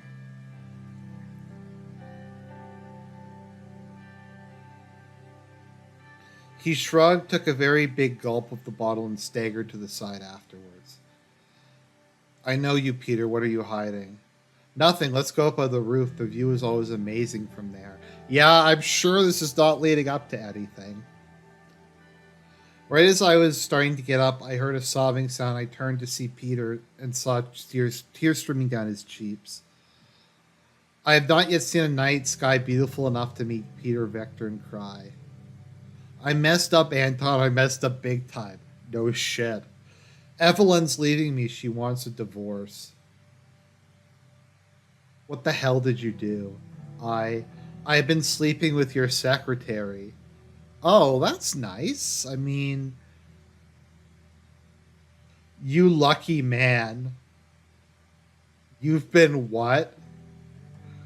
I know she's your secretary. I'm sorry. Why don't you sleep with your own secretary, Peter? Like, no wonder she's been spilling the coffee lately. It hasn't been the same since she lost her job, and Livia was giving me sultry looks from the day I hired her. Peter, you're about to get me too'd so bad. You were away, I was drunk, one thing led to another. But she's more than a pretty girl, Anton. She's smart and kind, and I think we really connected. I like her too, but that doesn't mean I break my vows and risk a scandal for a bit of horizontal polo. I know, but we're ending things. I told her it's too unprofessional. I want Evelyn back. It's too late. There's a chance that I can get this out. This could get out. I need to talk to Lucian. Anton, please, I'm begging you. How many years have we known each other? How many scrapes have we got ourselves out of? I can handle this one myself. Just trust me and don't bring anyone into this. The habits had gotten him dubbed the bad boy of Swedish politics when we were younger. No longer so charming coming from a middle-aged man. Yet he was still a capable politician. I couldn't ignore our history together. You've done enough damage. I will handle this myself. Okay. I picked up the telephone, call Lucian, and tell him what happened. Picked up, yes, Mr. President?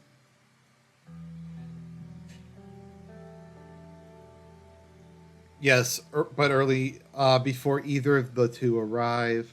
Don't bring this up to anyone else. I fear we may have more than a mere dalliance on our hands.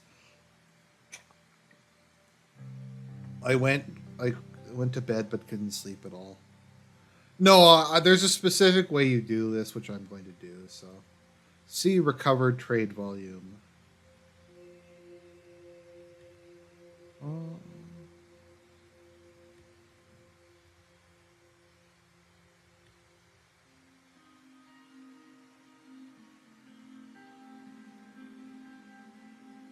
I couldn't sleep anyways. Very well. I'm pleased that you chose to call me after your conversation with Mr. Vectern last night, although I was already aware of his illicit relationship with Mr. Sumo. Miss Suno. How did you find out?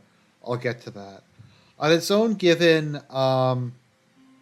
Vectron's established reputation as something of a playboy, the affair is unlikely to cause much damage. However, a more troubling possibility has been brought to light. A recent conversation with Mr. Hailstone, our whistleblower from Rumburg, revealed the presence of a spy within the Maroon Palace. Oh, that's cool. I believe Miss Suno is our mole. She's been using her relationship with Mr. Vector to gather information. Oh, shit. Well, Lucian might be gay. So Lucian is either gay or he's like asexual. I choose to believe that he just finds women really boring and insufferable, and he's too busy trying to like gain power to get upset about it, to go after women. Pulls out of his coat pocket, pulled out an audio tape and fed it into the reel-to-reel machine on my desk.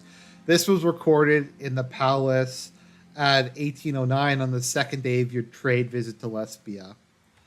He pressed play and I heard Peter and Livia's voices. You sure everyone is gone for the day? Relax, Liv. You don't have to bend over backwards for my pal Anton tonight. Only me. What a sleazebag. Livia giggled. I heard the sound of kissing, then of drinks being poured. I missed you in Benfey. Did he tell you why he decided to not to make a deal with Lesbia or Vaguesland? He's not interested in forming any alliances. Something about staying as neutral as possible. Although even Iosef was saying we need to find allies to deter Rumburg. At least we still got a shot with the superpowered. We've opened 2 new lines of communication with Ventry City and Kiwao. Just exploratory talks at this point, but they might lead to something deeper. And speaking of something deeper,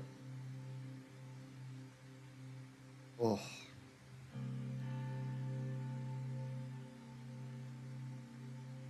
this is indeed cause for concern. I'm sure you'll agree. I found her resume on file, and there's a year-long gap between her finishing secretary school and beginning her career. See, this is why I tell people to always lie on their resume. Just make something up. Like, we caught her because uh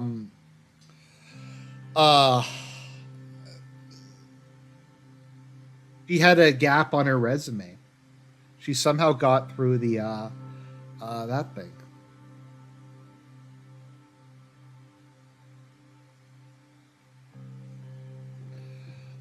Normally this would have been looked into, but Miss Suno was hired before a background check could be completed by Peter. So he just randomly hired some thought who like sucked him off, and she turned out to be a spy. Good job, Peter. Good morning, Mr. President, Mr. Gallite. I didn't realize you'd be in so early. Can I get you some coffee? Uh, Wait for Lucian to say something. Please have a seat, Miss Suno. Is something the matter? Enough pretending your secret is out.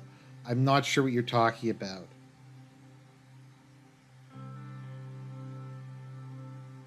You know perfectly well. I'm sorry, Mr. President. I was foolish and Peter was so nice to me. But it's over now. Nobody ever needs to know.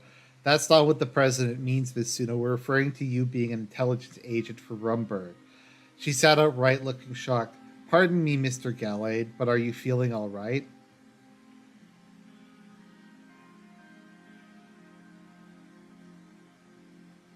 I know it sounds ridiculous to me as well. We're going to do a little good cop, bad cop here.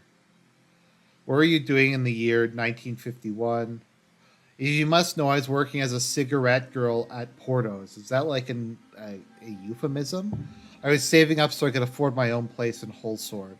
Here's the proprietor's number if you need to double check. It's curious she knows about that. Why have you been asking so many questions about what I do? To be honest, I was hoping to run for office myself someday. I want to make a real difference like Miss Morgan or Miss Walda. Of course she wants to be like the liberals. But I guess I messed up that up by getting involved with Peter. Now they're all going to say I slept my way to the top. Oh, don't you guys feel sorry for her? She seduced like a married man for power and money, and now no one's going to take her seriously. I don't know, guys. I feel really bad for her. I think it's rough, man. It's rough. How do you know about that? There was a loud pounding at the door. Peter barged in without waiting for an answer. He was unshaven and wore the same clothes as the night before. I came as soon as I heard the three of you were in here. Anton, what the hell are you doing? I told you I had this under control. Lucian already found out. Why involve her? This is my mess. She did nothing wrong. Well, she's a scarlet woman. Now we hear that she was working as a cigarette girl. She was smoking cigs, like dozens of them every day, from all three of her holes. Like, we found out about that.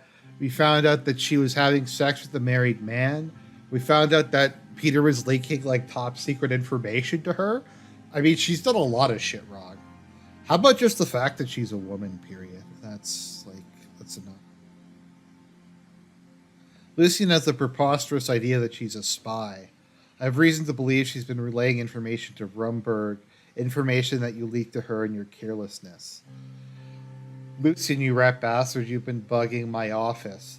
I'm sure there's a good reason for this. I noticed the vice president's behavior becoming increasingly erratic and unprofessional over the past months. I wanted to get to the root cause. So you wiretapped your own goddamn colleague, and for what? Have you been getting off on this, you pervert? Certainly not. I believe that along with the Roomberg's whistleblower's admission that there's a spy and the gaps in Ms. Sumo's resume, this tape makes a compelling case to investigate the secretary for espionage. Whether or not this investigation yields positive results, Mr. Vectorn ought to be held accountable for his willingness to divulge such sensitive information.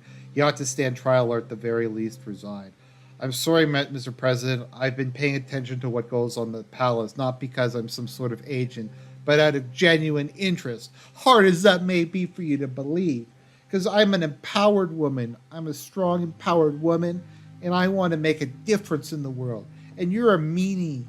You're a meanie, Mr. Gallade. You're a meanie. You're just a sexist. And for what I've seen, this man has been attempting to undermine your vice president at every turn, perhaps with the goal of replacing Peter himself. Well, I mean, yeah, but Lucian's at least like competent. Uh,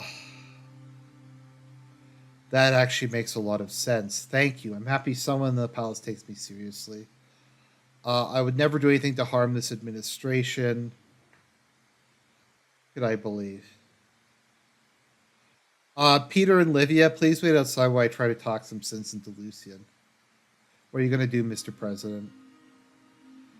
Um, I believe you. We should investigate Livia.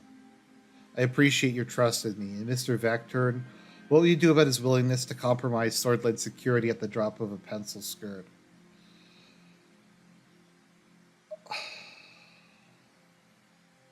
I'll settle. I'll decide that once we have the results. Very well. Just keep in the mind you may need him to shoulder the blame for this. I'll apologize to Mr. Suno and tell her that it's all been a misunderstanding. We can't have her running away during the investigation. I'll do it myself. She's suspicious of you. Very well, sir. So we just gaslit the shit out of them. We just like, no, Lucian's crazy. There's no way she's a spy. I'm gonna call Lucian out on his nonsense, but we're actually conspiring.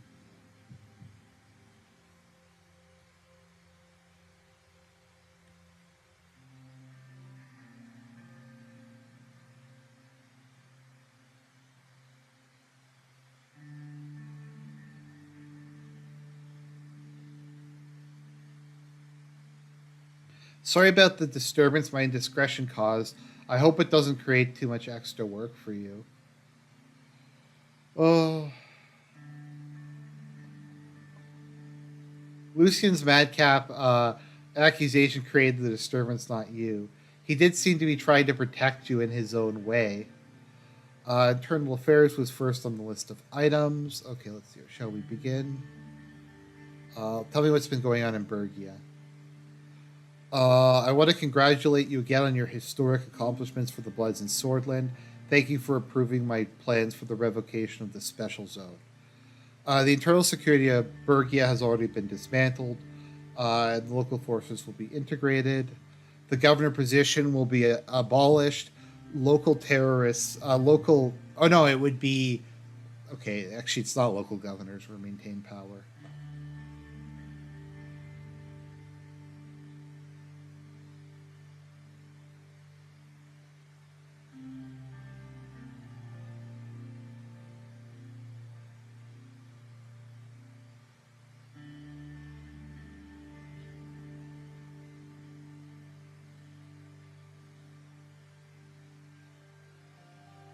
Mr. President, where's the vice president today? He's thinking very hard about what he did wrong.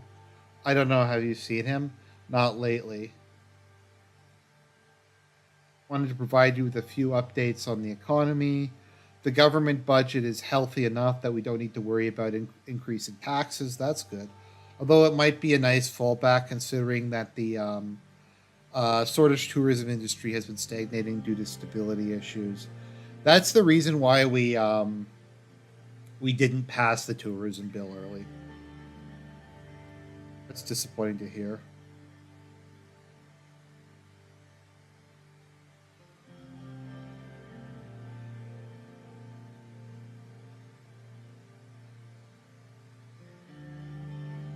Okay, Grunny region. Wanted to revitalize it. That was been a pet project of mine. Well, I'm sad to say that despite the ministry's best efforts, we're going to have to close the books of the project. It means that without a massive injection of funding, the economic growth I hope to see in this region is simply not going to happen. What could have been a beacon of success is turning into a cesspool of crime, unemployment. Um,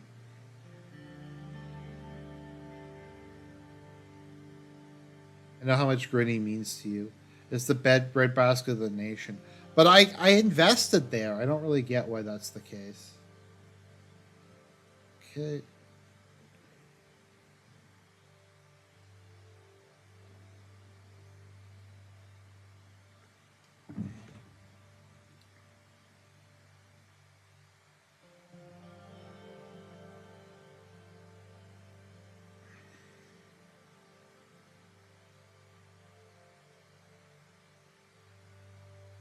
No, although God knows I've thought about doing it.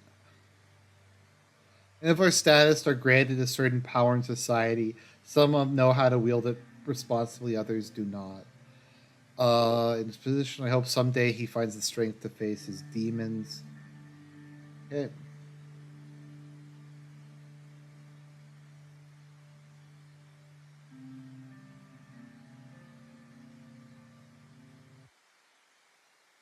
Sec, I'm just checking something.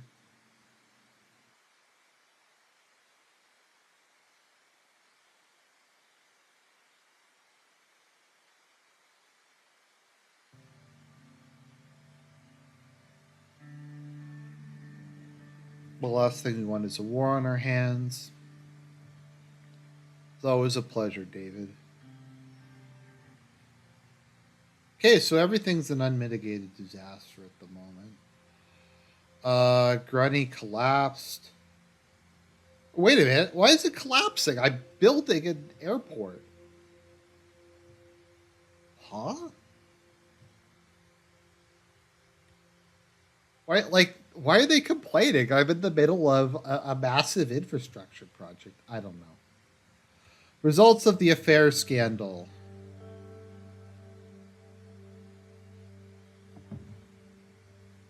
Yeah, so it's rough, Peter. It's rough. I'm gonna have to cut you loose, Peter. It's actually no, we're gonna gaslight Peter into taking the fall for this one. How many times like maybe we need like a drinking game for this where every time I say gaslight, you take a drink. Although you'd probably get as drunk as Peter by the end of this game. Because, like, half of this game is literally just gaslighting people into doing what you want them to do. But I guess that's basically what politics is at the end of the day, is just who's the best at manipulating everybody else to do what you want them to do. So, in the words of the late, the great Dark Side Phil, it is what it is. Nothing I can do, but I digress. So let's continue.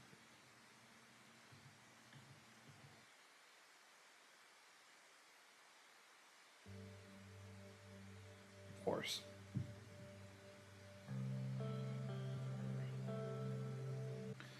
Okay, our security team traveled to Lock Haven to speak to the owners of the pub Miss Suno named. They confirmed that one, Livia Suno, had worked there. Their description of her did not match that of your secretary. However, it did match that of an unidentified um, corpse that washed up in Lenkirk Bay 2 months before your inauguration. If that was Livia, who's the woman who's working for me? Further investigations by our operatives in Rumburg matched Miss Suno's description to a woman named Ilana Vance, last seen graduating from Crims Strad Political Science Institute. This game is like the weirdest spelling. Our whistleblowers from Rumburg recognize the name as Vance as belonging to a deeply embedded covert agent, although he previously assumed it was a man. How could we have missed all this? As mentioned, she was hired without a background check. It's possible that all this could have been avoided had any of Mr. Vector's blood flow been directed towards his brain when he selected her. But none of that can be helped now, sir. The question is, what are we going to do? What do you think I should do?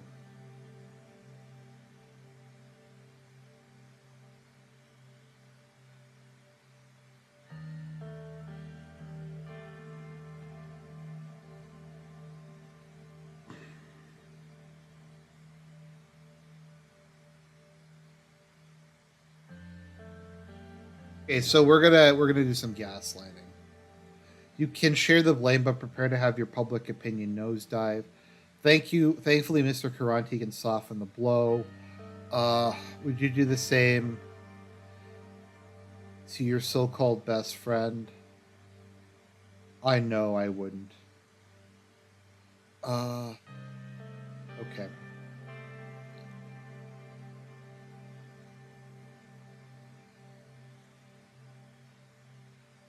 Okay, with pleasure. Okay, 1 second. Yeah, so Peter couldn't keep it in his pants, so now the administration is sunk. However, I'm going to manipulate Peter into saving the administration.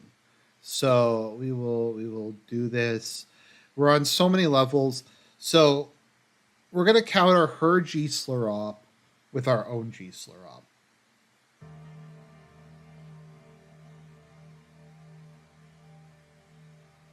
You tell me, Ilana. A barely perceptible flash of fear crossed her face. Livia, sir, my name is Livia. I nodded towards my office doorway. Carl Greiser was there, blocking, along with two of his guards blocking the entrance. Ileana Vance, you're under arrest on suspicion of espionage. Please come with me. What's going on, Mr. President? Have you let Lucian go to your head? I thought you were smarter than that. I'm sorry it had to come to this. No, no, you can't do this to me. Peter, hearing her cries, rushed out of his office. Liv, what the hell, Anton? What's going on? Her name is Ilana. Lucian was right about her. She's a spy. No, that can't be true. Could it, Liv? I won't say another word without a lawyer present. Um, she looked at Peter square in the eye. Accept this. You're a saddle drunk and a lousy lay. Oh, just blown the fuck out. Honestly, if I were a Rumburg spy, I'd barely have to do a thing. You 2 have Swordland ripe for the taking. Okay. Anton, what the hell just happened?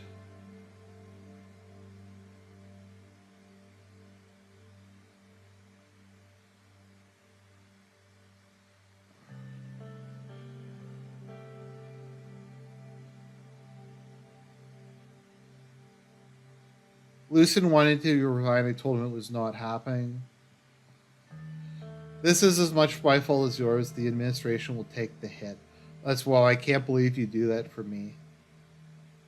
Okay, we have to get our story straight. Sure, of course. I can't believe I was so careless. It's gonna be a whole new me from now on, Anton. I promise. I'm gonna have to say no to that one.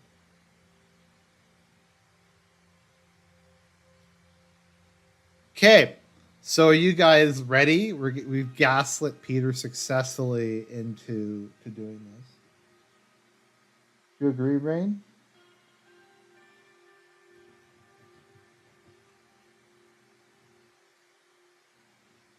Lucien had helped break the news of my secretary's arrest. Now the media was beginning to question exactly how a Rumberg agent had been able to infiltrate the Maroon Palace. Peter looked uncertain. I had told him I would be doing all the talking today. You're on your own, Mr. President. I advise you to keep your response as brief as possible. Thank you for coming.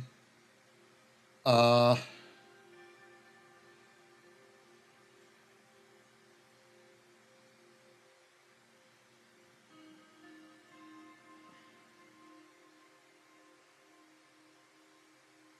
Rest assured, the traitor will be brought to justice.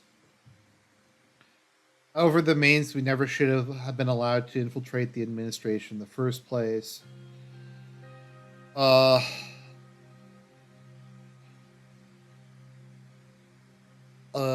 I and Vice President would like to take this opportunity to apologize for a disgraceful lack of oversight. Peter turned to face me, his mouth hanging open. In falling victim to seduction, Mr. Vector displayed a lapse of judgment, but as your president, I bear the brunt of your responsibility. Uh, I failed to do my duty and keep this country safe. I hope I can regain your trust. No, that isn't right. Sweat was beading on Peter's brow. He grabbed the closest microphone. Please don't listen to President Rain. This is all my fault.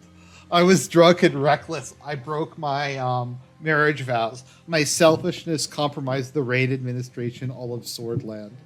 I've been a sorry excuse for a husband, a terrible vice president. I resign. You don't have to do this. Yes, I do. You'll never survive the term otherwise.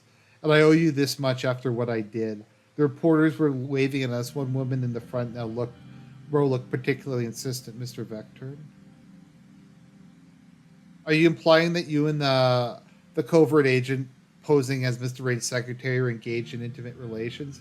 Yes, and it wasn't only the only such affair. I have abused my power as vice president to take advantage of multiple young women. I deeply regret my behavior, although I recognize that will never change what went down. Or it just gets from bad to worse. Like, dude, okay, do we need to bring up additional shit?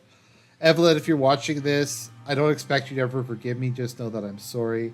Mr. President, were you these aware that these affairs were happening? Gesture to Lucien to end the press conference. Okay, any more questions?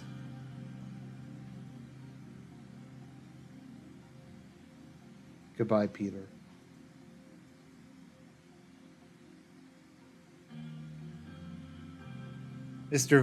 Peter certainly made a scene, but it appears you will make it out of this unscathed. Now there's the matter of replacing both your secretary and your vice president. You look a little old to be my secretary, Lucien. So if you don't, you know what? I've never gone down an alternate path. I wonder if Lucien deliberately picked her to be your secretary, knowing that Peter was going to have sex with her, and then he was going to use that as a way to get Peter out of the way, so he could become a vice president. I mean, Lucien is like an evil mastermind, but that seems a bit like much even for him to come up with something like that.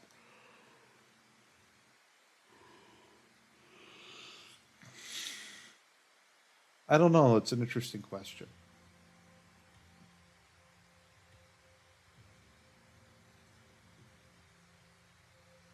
Briefing on the whites of women's situation. Okay. Monica entered the room next to Sierra. Mr. President, Anton, before we start, I just want to thank you for agreeing to this meeting. I've been dreaming about this ever since I volunteered with the Swordfish League of Women. I hope you've thought this through. Real change requires carefully considered plans. Uh, we still have a long way to go before Swordfish women are able to enjoy the same rights and privileges as men. Let's see here.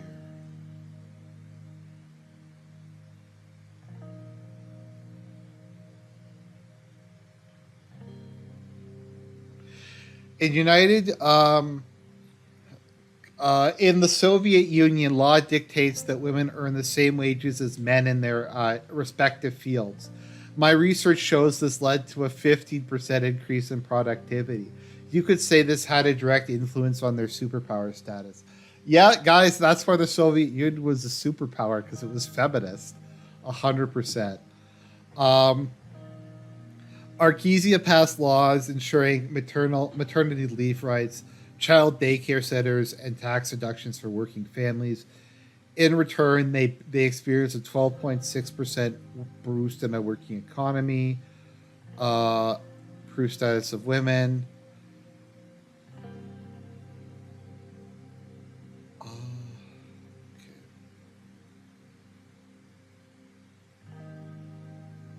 Criminalizing domestic violence. Okay, I agree. It's a travesty. Um, and incidents were especially high within bloodish communities. I would advocate setting up special domestic violence task forces in combination with bloodish women's rights associations. That is a good idea. That is like the worst idea I've ever heard. Uh, are you saying that's something we ought to focus on? The Bloods are different. They have their own rules. Monica, I'm surprised at you. We can't let women suffer under the patriarchy, no matter their ethnicity. Um,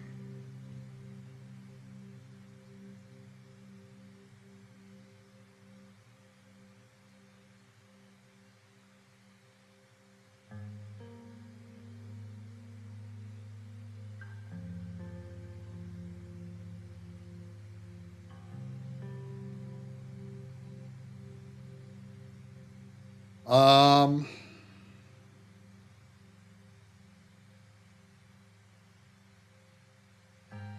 we'll have to think about this. Equal treatment in the workforce. Right now, Swordland has one of the continent's largest pay gaps between men and women. We need legislation ensuring that women doing the same job as a man is paid the same wage. We would also introduce quotas to get women into positions of power in the assembly, for instance, or on boards of corporations. Yeah, but half your cabinet is female and the speaker is female.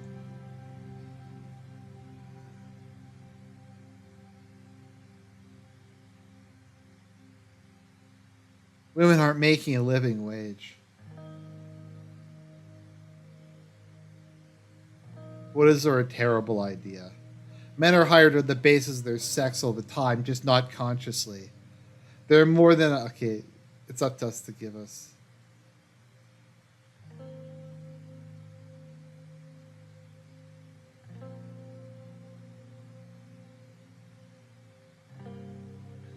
I like how like Monica's like, oh, this woman's a real bitch. The way girls are shut out of education means unless their parents have the means to get them out of the public school system, so many bright lines are being lost. Boy, should imagine Frank uh, in an apron. We can't force schools who to teach who. Well, if not, we can if not doing so puts us on the wrong side of history. I still believe you made a mistake with your creationism decision. Just the snark, the inane prattling. That covers all subjects. What are your thoughts so far? Um,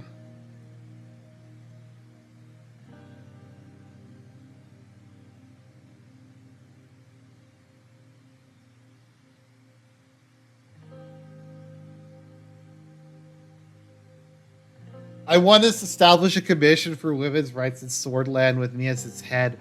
Our goal should be passing and implementing a set of laws to solve the problems we just discussed. As the commission spokeswoman, my responsibility will be to make speeches and organize fundraisers. I will be the face of the movement, while Sierra handles the groundwork, especially those who aren't keen on pantsuits. It's going to be damn hard to get your laws through the assembly, but even a watered down version would be not better than nothing. I know we've had friction with us in the past, but this has nothing to do with your decisions on creationism. This is a separate talking and should be handled as such. Uh,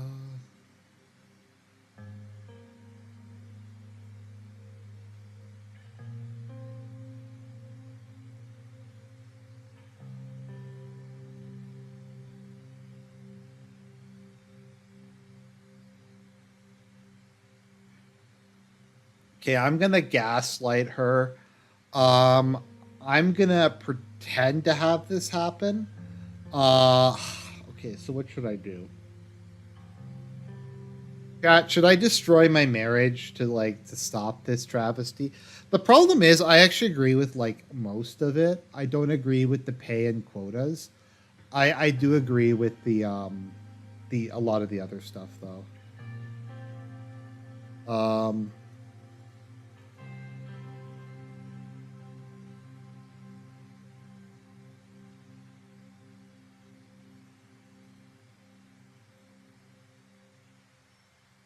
I might just veto it.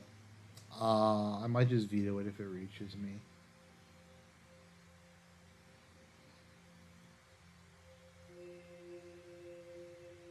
You know what? Fuck it. Fuck it. We're gonna destroy our marriage to preserve swordish identity. Women shouldn't even be allowed to vote, let alone I don't know. Okay. Let's see. You know what? We're just gonna gaslight them. I'll just veto the bill when it comes up.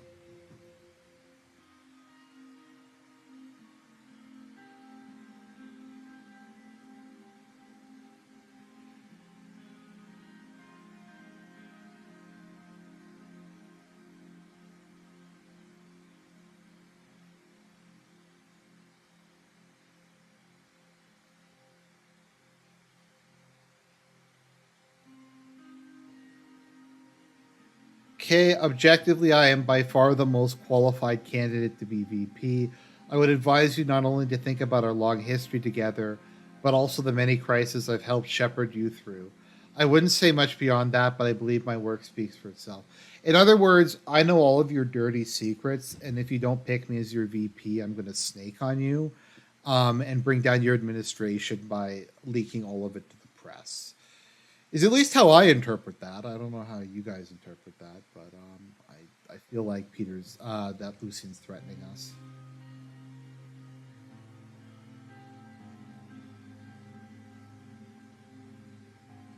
Consider, I don't know, the public might gossip about your lack of a wife. Considering where Peter's proclivities got as a vice president who's wholly uninterested in matters of the flesh would be a refreshing change. I expect you'll meet the right decision. Gloria Tori came in. I must say I was not surprised at all when my name was put forward. So, Gloria, tell me why I should pick you. To put it simply, what I can bring to the table is um, years of experience. And I have spent the member of the assembly for 20 years. I spent the last 7 as speaker. That alone should speak enough. As you know, I'm the spokesperson of the party as well as the leader of the conservative wing. You can see what I'm getting at. Uh,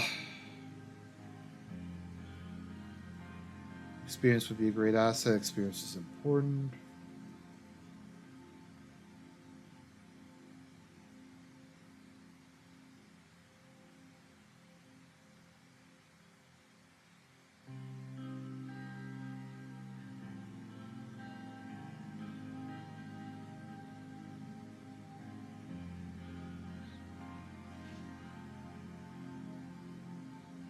Anon says, "Hey Arjun, I just want to stop in and say, Thank you for the consistent videos. I've been watching you since 2018. Thanks, man. That means the world to me.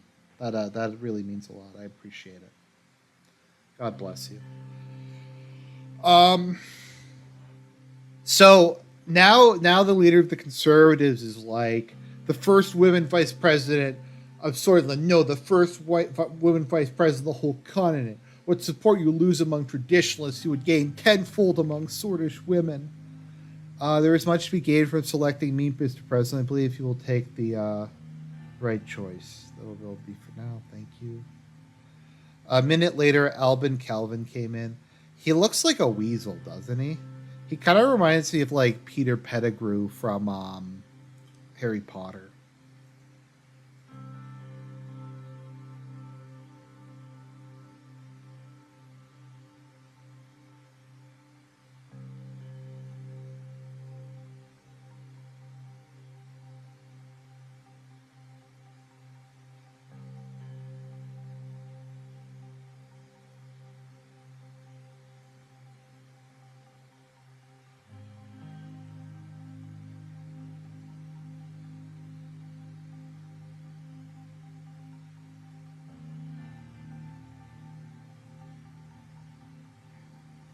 Look at you, President Rain. You became the youngest member of the Assembly and completely rejuvenated Swedish politics. I want to do the same.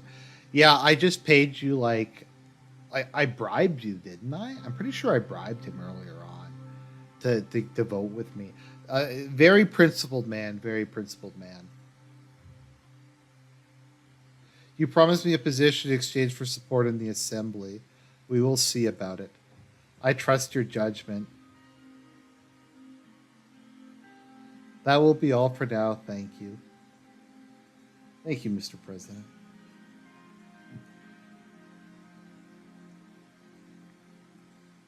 But of course, Peter wasn't there. Well, it's a good thing Peter's not there. Peter's incompetent. Look over there, right? Okay. Sorters League of Women donation. No donation from me.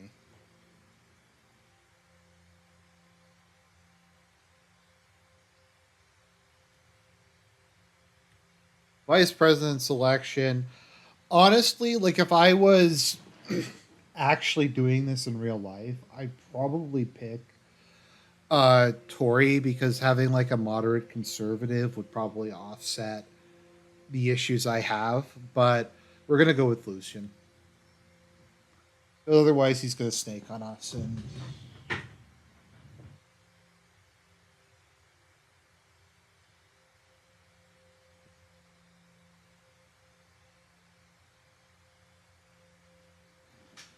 okay, start of the day.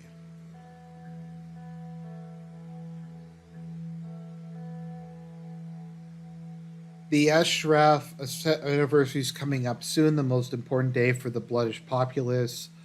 Ashraf is one of their symbols. Bloodish Carpenter was killed by Sworders soldiers during his protests against the construction of Sol Dam. His death and the subsequent chaos that escalated between the protesters and the Sworders soldiers came to be known as the Izima incident. He became a symbol of bloodish resistance movement in Swordland. Not much is known about him other than he worked as a carpenter. Okay, he was shot and killed by a soldier on the 10th day of the protest. Okay.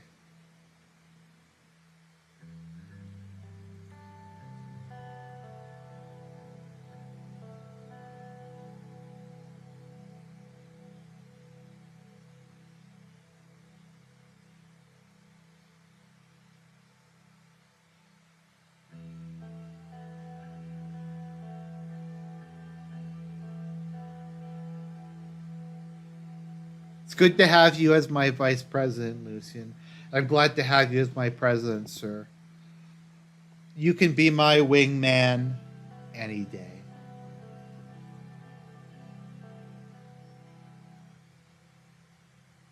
Men were way outside of that sword. Mr. Lucien, Lancia, and Miss Graf, please calm down. What is the problem? Mr. President, Mr. Vice President, apologies, but Miss Graf here fails to understand her place. What a Chad.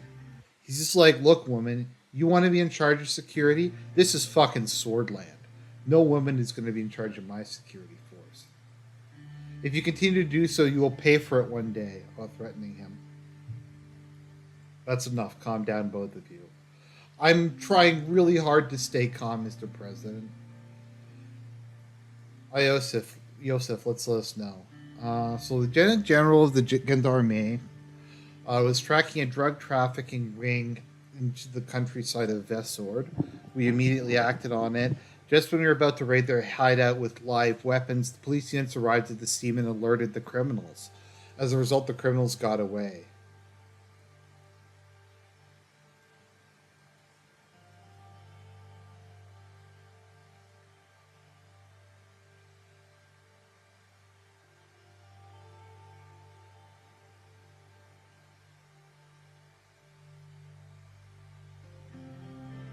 I think this was the last drop. Internal security matters should be handed over to Ministry of Interior completely.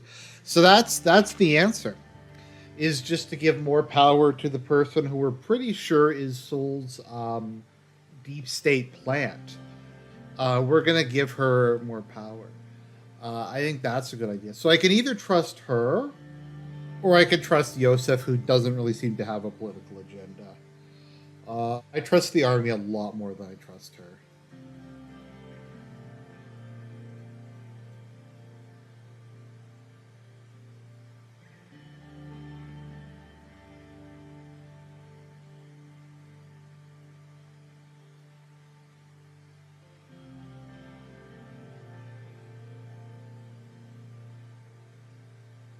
No, I can't give them the Clinton special.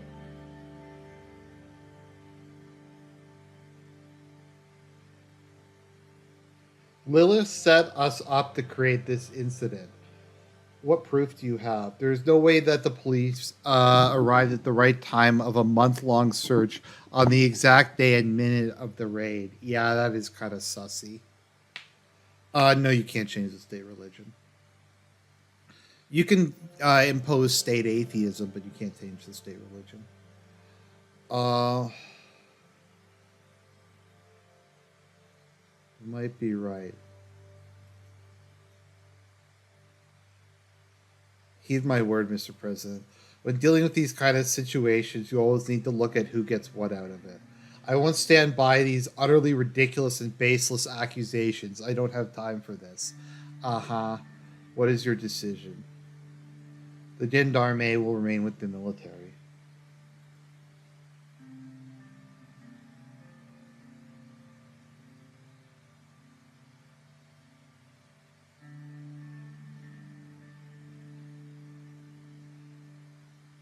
Okay, so that resolved basically nothing, but I'm not giving all of my country's intelligence stuff over to one person.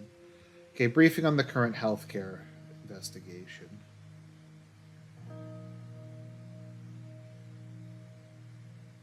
Mr. President, no, this seems like a lot. Reviewing it shouldn't take more than a day. He measured the pile again, or maybe two. Very well. Thanks for bringing those in. No problem at all.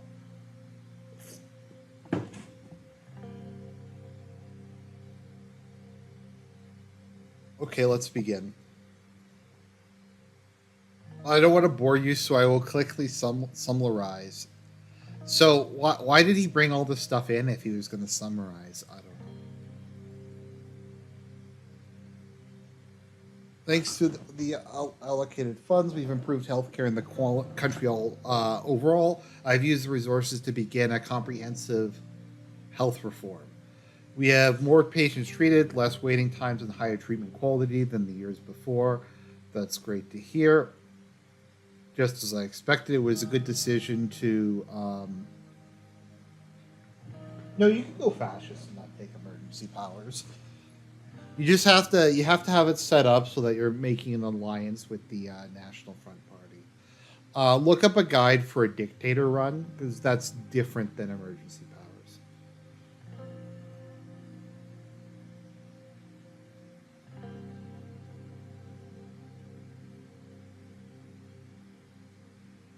No, Pascal, we will surpass them. Yes, we will. Moving on. The investment we poured into our rural health facilities have paid off greatly. The quality of increased care increased due to the upgraded equipment.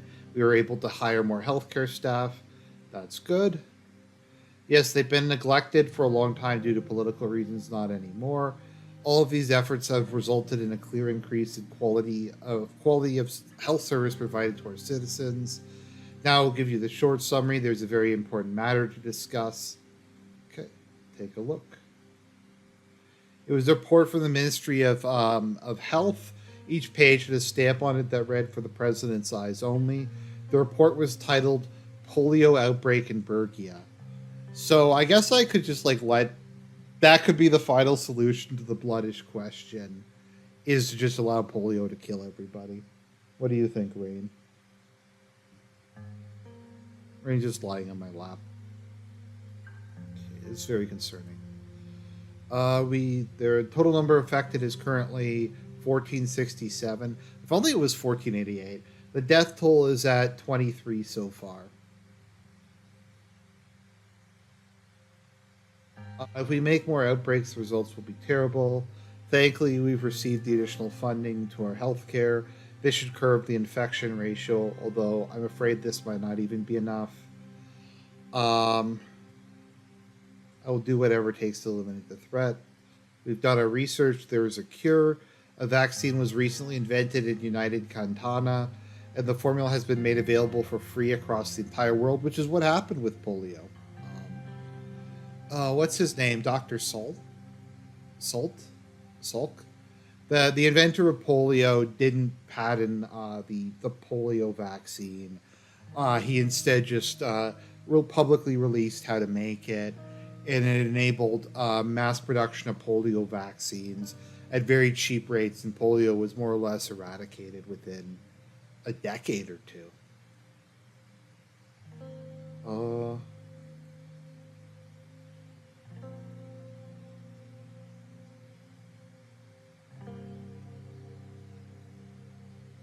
We can produce the vaccine locally. We have to implement a mandatory polio vaccination policy. With your order, I can get to work to ensure whatever it takes. This may seem excessive, however, it's absolutely necessary. Yep, go ahead. Excellent. Now, if you excuse me, I will get back to work. Thank you for your time, Mr. President. So, as I've said in the past, I'm pro-vaccine. I'm just not pro this vaccine. When it comes to the COVID vaccine, I mean, vaccines clearly work. The fact that we don't have continual outbreaks of smallpox and diphtheria and typhoid and all these other diseases, the fact that if you any book you read from the 19th century, these diseases just don't show up anymore, I think is evidence of that. Let's see, Old Guard investigation report. Okay, here we go. The anti-corruption police is continuing its investigations of the Old Guard. A few leads have been uncovered, revealing several low-level cases of corruption, as well as high-ranking party officials. Possible ties to Bernard Sickas' investigation. This will be duly followed up upon. So it looks like the Old Guard were the ones who actually killed Bernard Sickas. He was the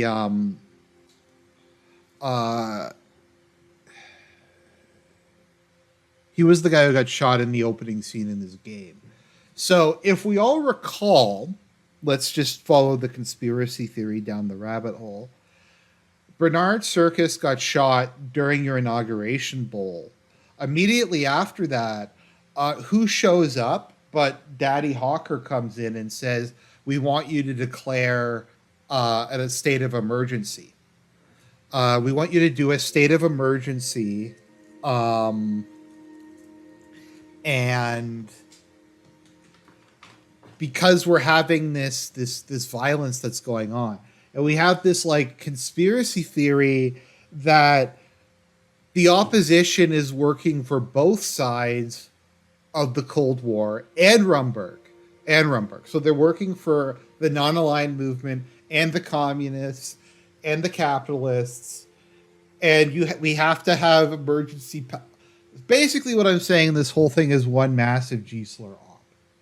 Is that the old guards had this massive conspiracy to try to get you to declare a state of emergency in order to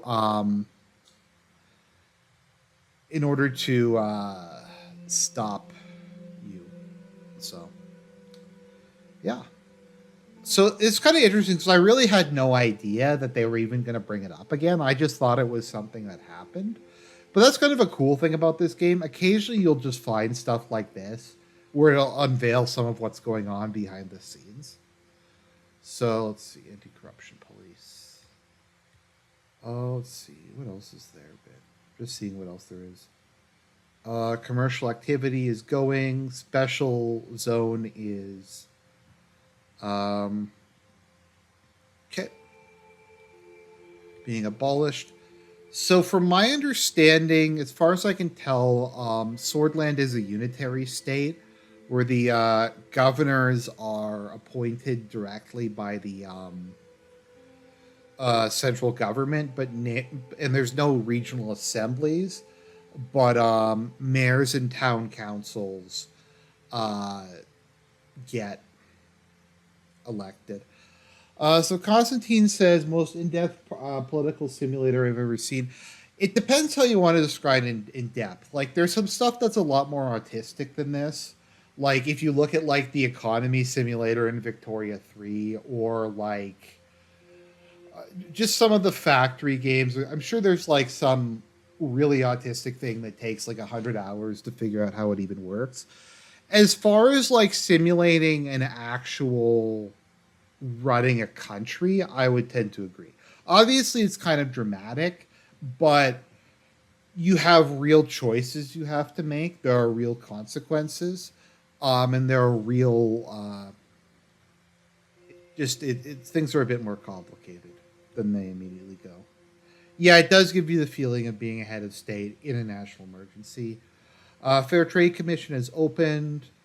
The effort to bring fairness to trade and commerce in Swordland is led by visionary small business owner who sued Heart of Swordland in an unfair competition bid and won. Okay, so that's cool. All right, so we have some additional stuff we can do. We have Swordland State and Radio Television has opened. Okay, and we're going to be going through and taking direct control of all the media. Healthcare spending. So we can, there is budget left in the Ministry of Health that we can spend on several different programs in order to better improve healthcare. I am going to build a state-of-the-art medical hospital school. That seems like a good idea. Okay, so we now have a state-of-the-art medical school. The people wanted for you to watch the beta, and then you didn't. Well, that's democracy. That's how democracy works. I fortified the election. That election had no ethics in video game journalism.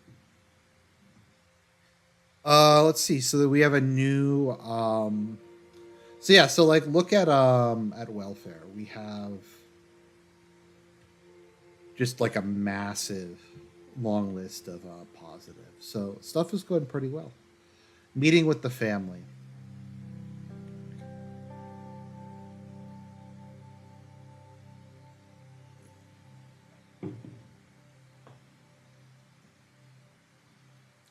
It's about the women's struggle in post-revolutionary Vagueland and its breakaway stakes. Uh-huh.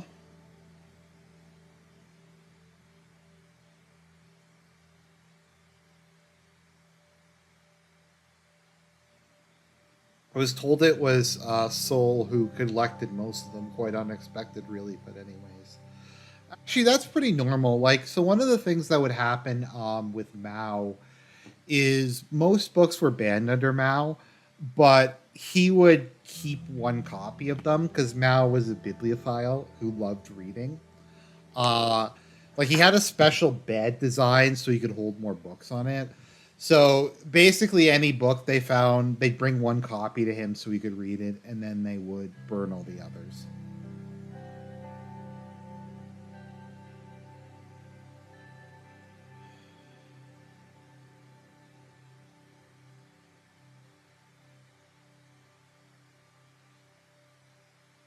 He was the best all in the end. Thanks to you, I was just about the only woman at university he didn't go after. But I saw the way he was and he continued to be. The truth is that man has always been a bad influence on you. And I don't think he should be forgiven after what he did. I mean, she's right, but so like here's the thing. So Peter is a complete and total fuck up. Um and his actions screwed you over. But unlike pretty much everyone else in this game, he didn't snake you. He didn't throw you under the bus deliberately. So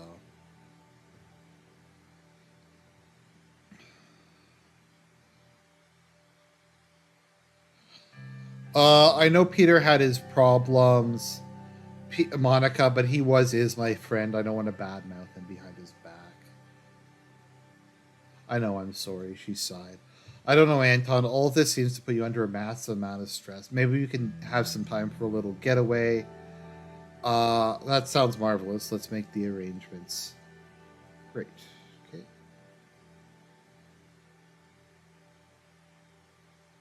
What have you got there, darling?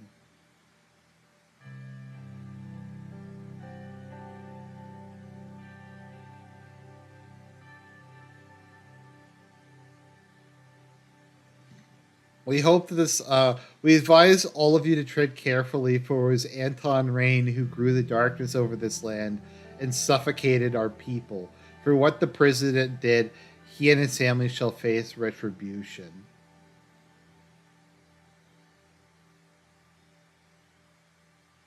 Why does it say you suffocated people?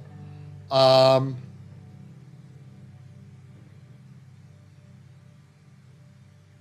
I don't know. I think it was just a joke.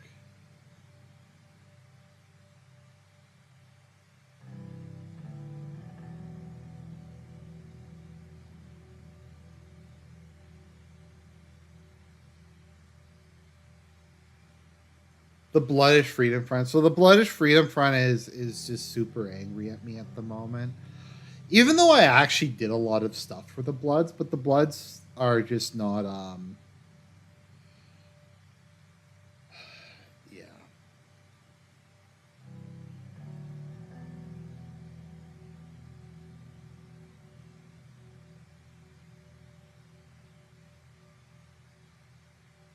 I found it in the living room. Window is stuck between the frames. Uh, well done, sweetheart. But next time, please talk to me or your mother before touching things like that. Are they threatening us for something you did? Uh,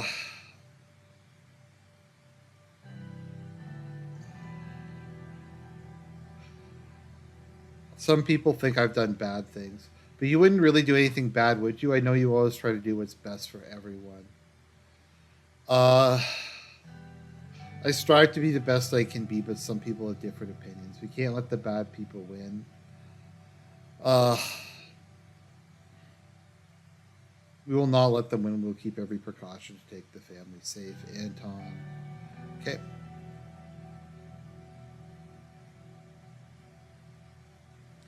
I know the Anshraf anniversary will take place in a few days. I don't want you to attend. You know it's the largest ever commemoration. It will be swarming with bloodish separatists. This cannot be a coincidence. Let's see.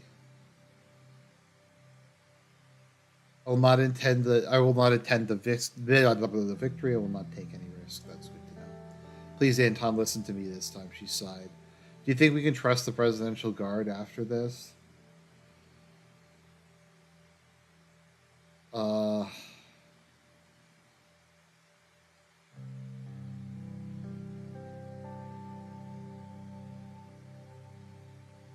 I will, honey, I will.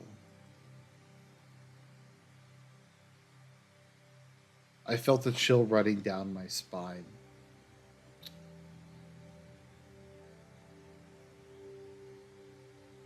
Okay. No, I am not going. I think your public opinion actually goes up if you refuse to go. Um, I think it lowers your public opinion if you go. Okay, briefing on the current political. Or 1 second. Presidential security increased.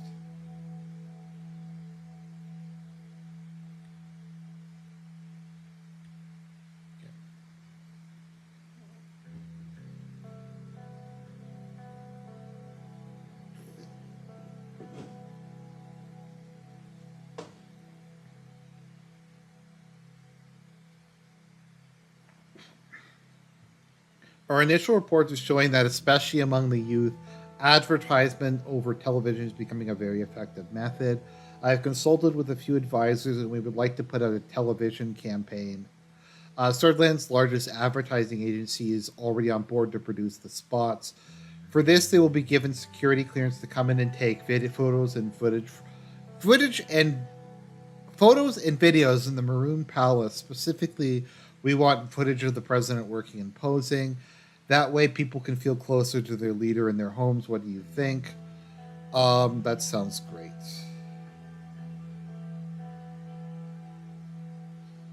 I always wanted to be a television star.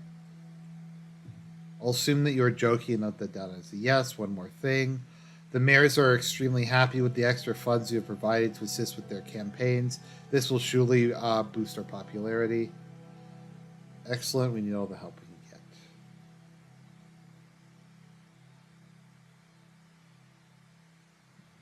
I just received the results of a poll commissioned by Peter shortly before his departure. To put it in plain language, it's looking quite good. The USP stands to increase its share of the vote by up to 20% compared to 1953.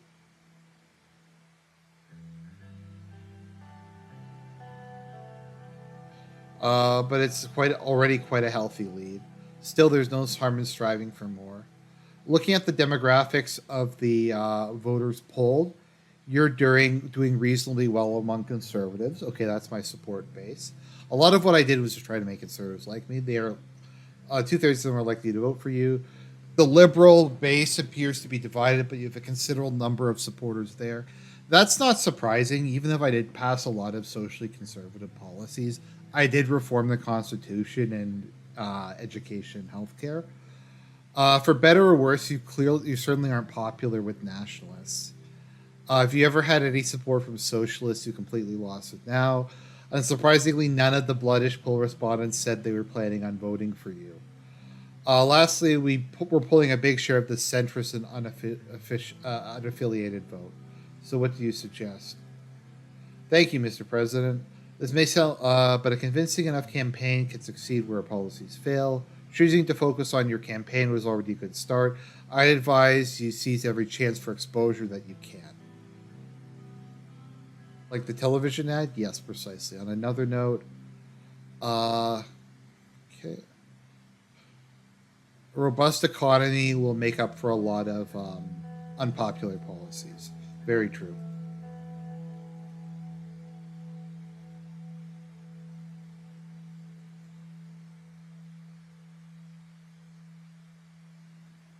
I have reason to suspect that Lilia's Graf will attempt to challenge you for USP leadership. How do you know? I've been keeping my ear to the ground as always. At any rate, if my suspicions are true, you will need as many allies within the party as possible, or you can hope that the ongoing investigation into the old guard unveils enough evidence to neutralize her as a threat. Oh, we're going to do that all right. But as you know, but keep this close to your chest. You know how much power she wields in these halls. I will. Thank you for telling me. Of course, sir. That was everything on my end. Excellent. Good work.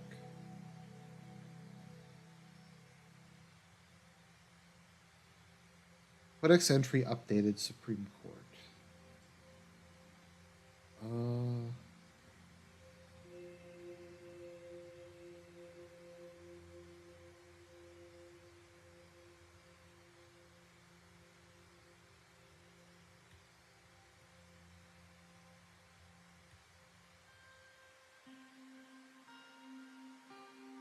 Mr. President, we have a problem.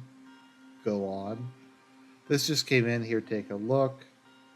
It's entitled Bloodish Freedom Front Attacks Seoul Dam. I looked up immediately after reading the title. You read that right. The Bloodish Freedom Front has taken over Seoul Dam. The dam currently provides 90% of electricity to Bergia and its neighboring regions. If they destroy the power station, I don't even want to think about the outcome. Thankfully, no casualties have been reported yet. We know that they have taken the staff as hostages.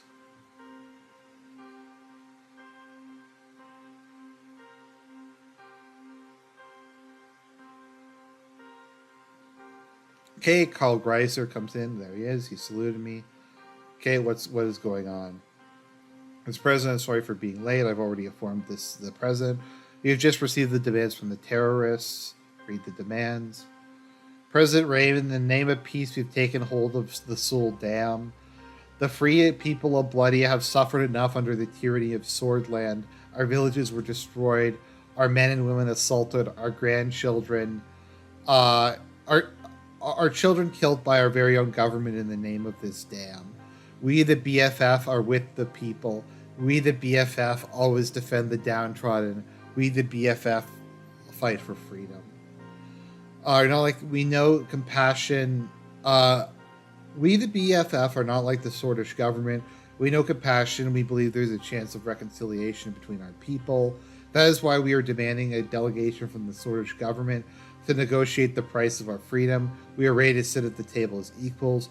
Make no mistake, we all also know that true freedom comes at a cost. We will not hesitate to sacrifice as many lives as is necessary to achieve our goals. If our demands are not met, we will cut off electricity to the entirety of Bergia and Nargis regions. Take this as your final warning. Free bloodland. Free blood. Yeah.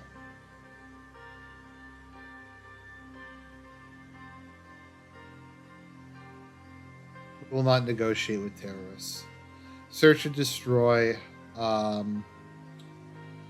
Infiltrate the dam quietly and take them out. That sounds good. As you command. It's good that we're taking immediate action. Thank you, Mr. President. That's all for today. Keep me posted. So, there is a bloodish uprising. I have sent the army in to immediately deal with it. Let's see here.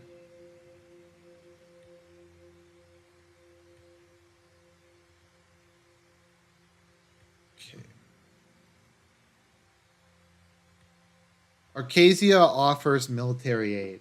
Arcesian Foreign Minister Laurent Martel, in concert with Arcesian President Dwight Walker, has extended a significant proposition to bolster Swordland's military-industrial complex in Edrica.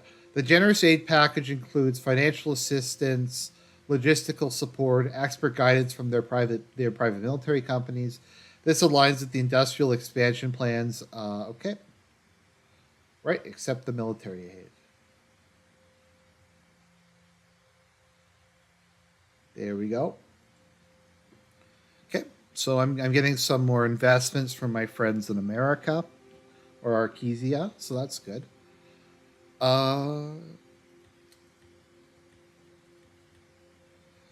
If I was going to do a second term, this is when I would choose probably to expand the army. I just didn't really see why there's a point.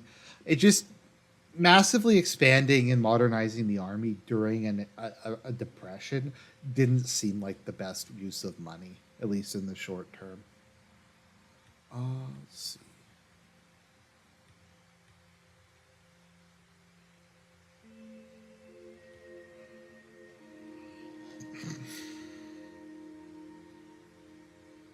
Security Act.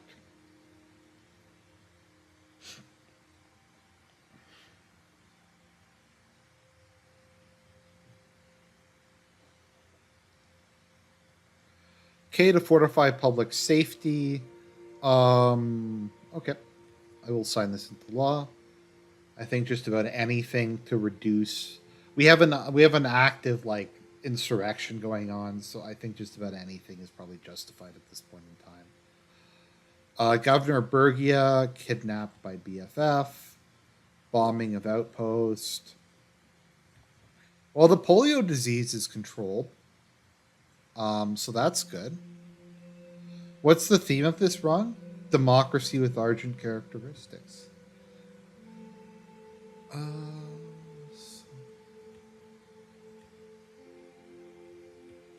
Industrial expansion. Let me see. I'm trying to remember what these different ones do.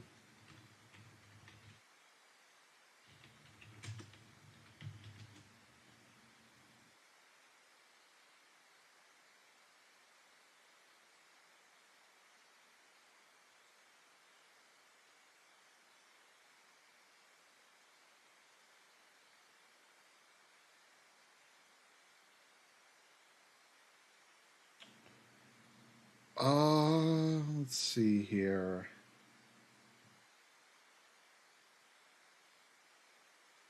I'm trying to think what if I spent money on. Uh,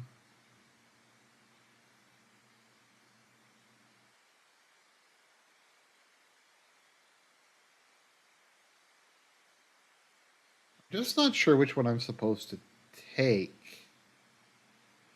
Uh, I don't think I did that one. Okay, so let's see here.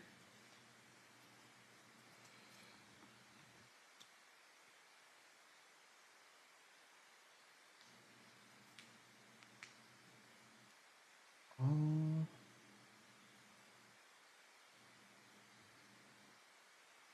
Hellsbergia helps Lauren. I guess I'll go with automotive industry. I think that's a good idea.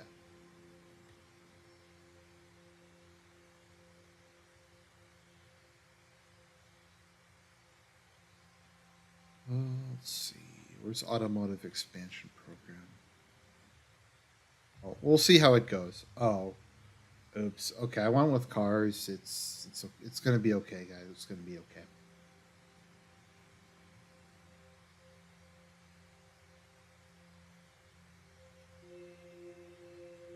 Okay, the Women's Liberation Act. Here we go. Let's see here. All right, guys, it's time. It's fucking time. Let's go. Let's get divorced. And they're promoting gender equality and women's rights across Swordland. It takes decisive action against domestic violence perpetrated against women. It it unequivocally.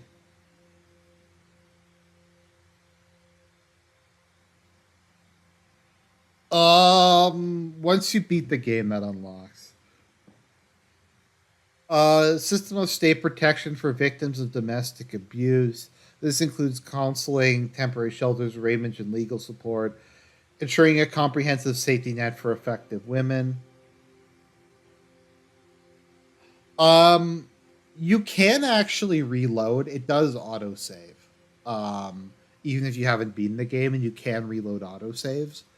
It's just I think it's at like the start of a turn or something. Uh,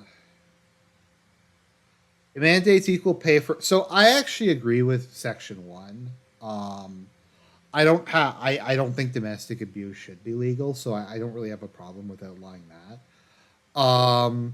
This Wage Equality Act is no.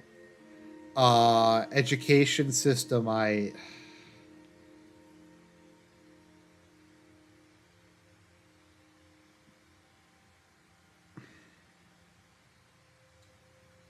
see the problem with this is I actually um no, the problem is I can't pass parts of this. So if I could pass this bill, like if just me personally, I would pass.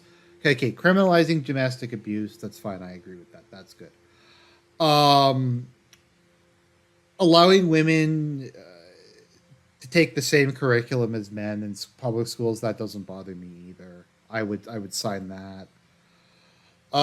Supporting lurking mothers, yes. So the problem is, I'm okay. So I'm okay with 1, 3, and 4. I am not okay with 2.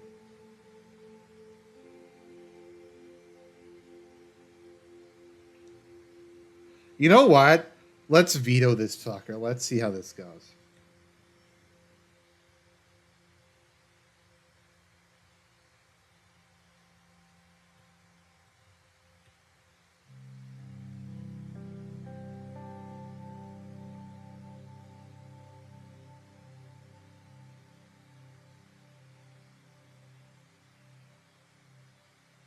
Oh, hi. I thought Mom would pick up. She's off on her ladies' crusade as usual.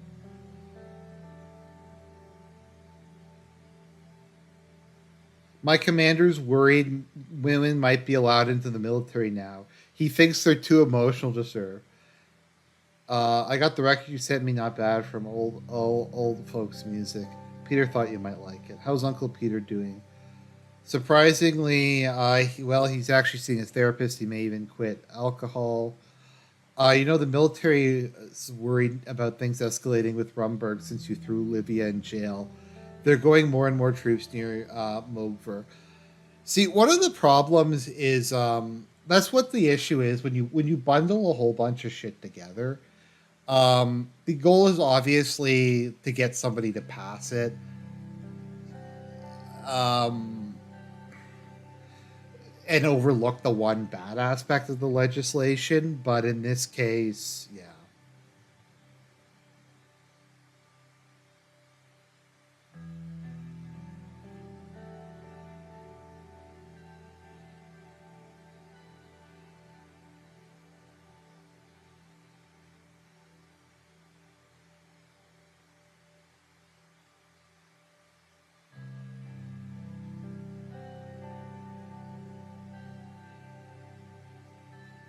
Honestly, I was so ticked off at you for sending me here, but I'm really starting to like it. Thank God for failure, right?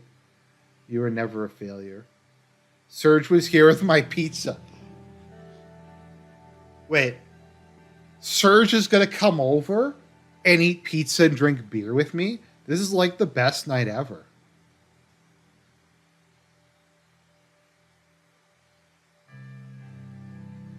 Okay, so Serge comes over, we have a massive pizza, we drink beer, and we watch the football team that I own.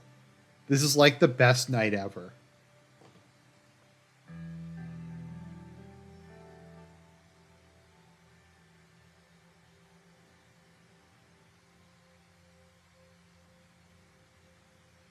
Okay, improve transportation links. So I think because I decided to invest in because I decided to invest in cars that helped out with the improved transportation links. Okay, let's see. Children for the Future Act. In continuation of the efforts to promote social progress and upliftment, the Parliament introduces the Children for Future Act. This, to the welfare of children, offers direct financial support mechanism for families not falling within the median or high income brackets. The state will issue a fixed payment for every child in these families, offering a much needed financial relief, ensuring that the welfare of the child is not affected. Okay, so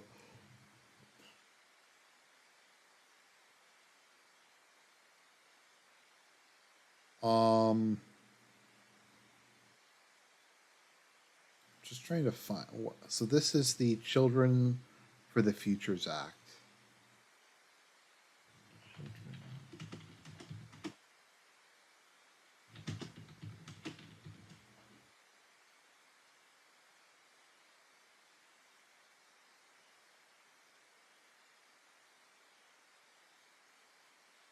I'm just trying to see what the impact of this actually is.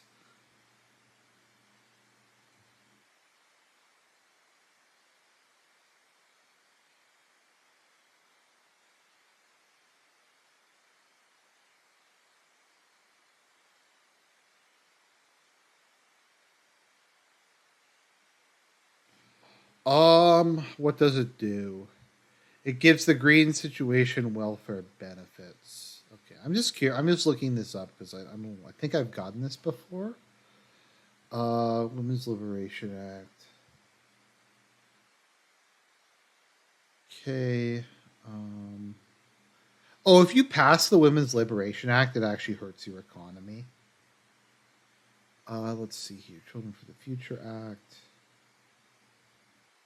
It increases public opinion and doesn't do anything else. So I think I'm going to veto it because I don't want the welfare state to go. So vetoed.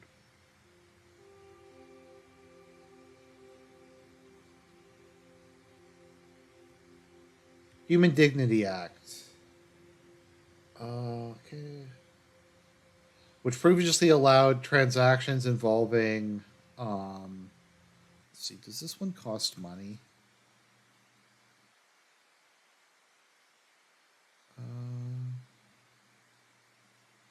No, I don't think this one costs money to pass.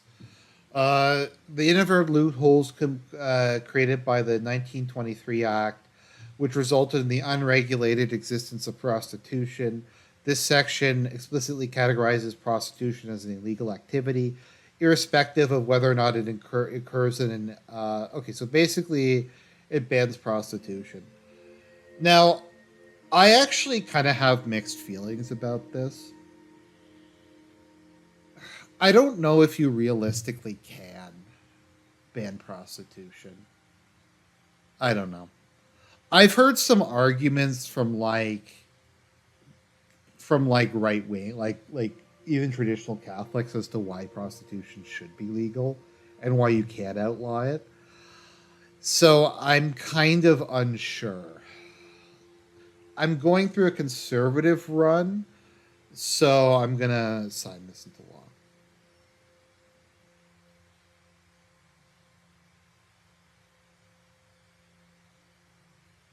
Human Dignity Acts.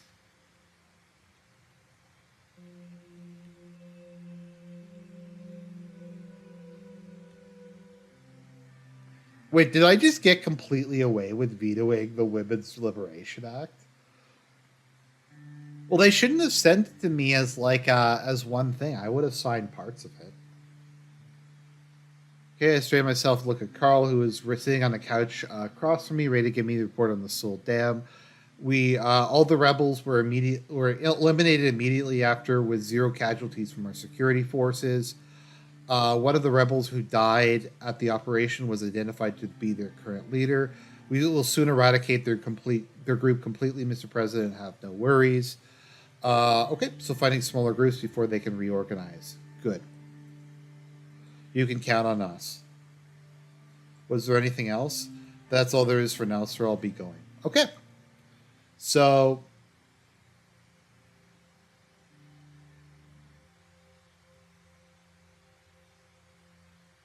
there we go. Bloodish Freedom Front has been eliminated, and we have managed to put down the terrorists. They got literally wiped out in one operation, so that's cool. Let's see here.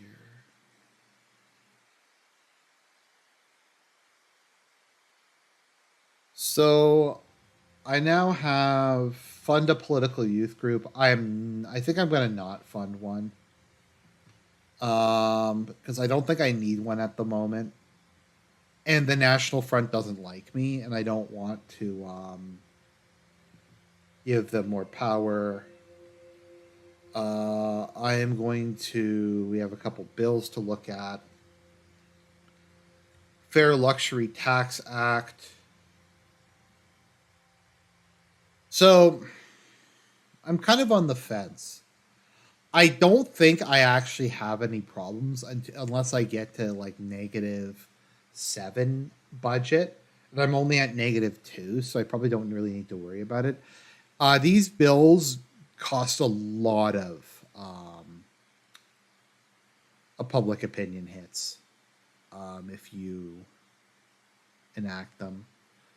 Okay, so this would mean -2 economic development, -2 public opinion. So I'm just going to veto this.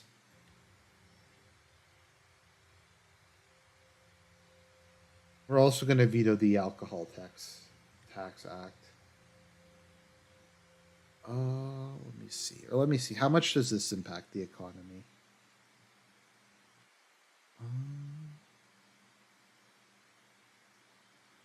Yeah, that gives you a huge negative public. So we're going to veto this. Okay. Oh, I got an achievement. What was the achievement? Obstructionist veto 8 bills. Emergency call on the escalating situation. Display the car, please.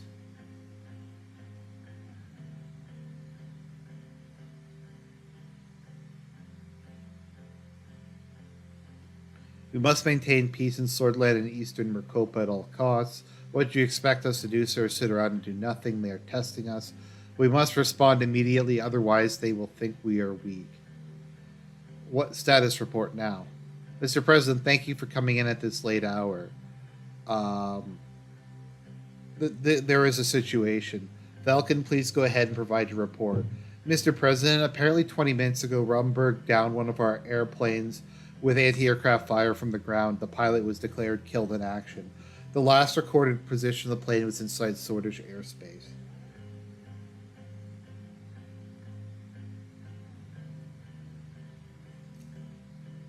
General Kruger, I mean no offense, but are we absolutely sure that this is the case? Are you sure that this happened within our borders? No offense taken. Here are the locations of the map. To answer your question, we are absolutely sure. The plane was down approximately 10 kilometers inside our borders. We've calculated the trajectory of the gunfire. That the plane was within our borders. The plane was down near Helgen. We need to be cautious. A war with Rumberg is the last thing we need right now. I completely agree. It looks like they're trying to lure us into their trap. We have enough military power to contest against this violation of international law. We should attack and down one of their planes in retaliation. Otherwise, we will look weak.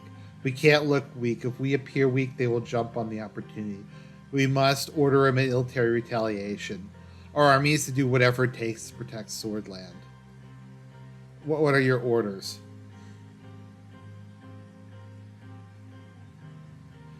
I didn't increase the size of the army. If I had have increased the size of the army, I probably could fight Rumberg, but I just like this is interesting because we're seeing this. I'm playing this like a couple weeks after we've had the attempts to start a war between like the U.S. and Yemen, the U.S. and Iran over something just like this.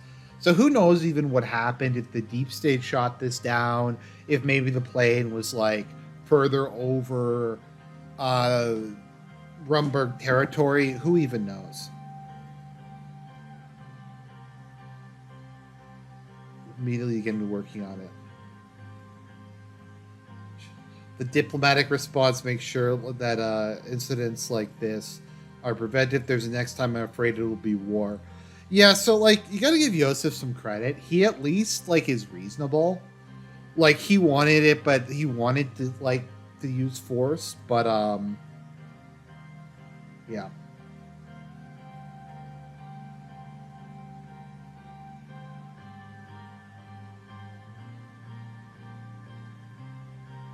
What a bitch.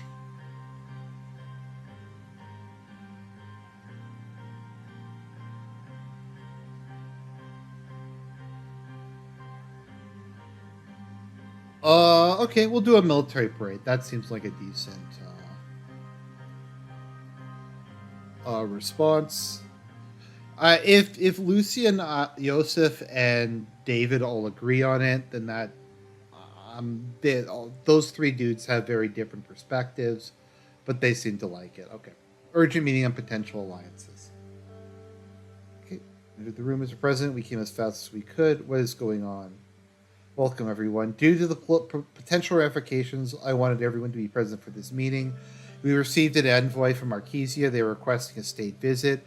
Judging from the current climate, it's not hard to see what it is about. ATO is trying to expand its influence after all. They will most likely try to convince us to join. In addition, as part of the state visit, Dwight Walker will meet with you in person, Mr. President.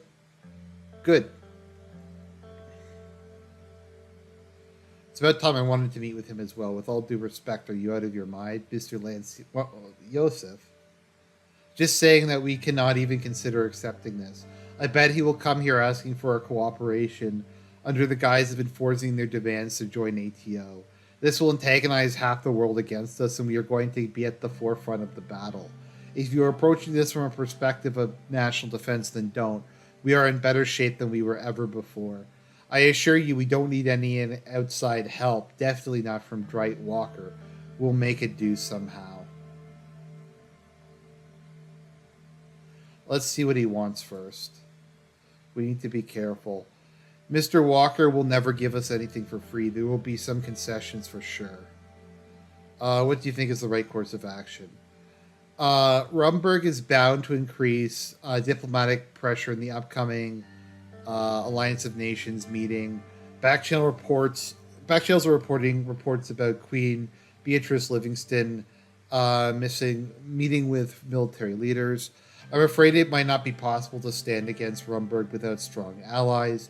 Soon we will have to take a side in the global rivalry to avert a potential conflict with Rumberg. I found out of a planned meeting between the Queen and United Canada. The ATO Doug Walker might be the necessary evil to stop worse things from happening.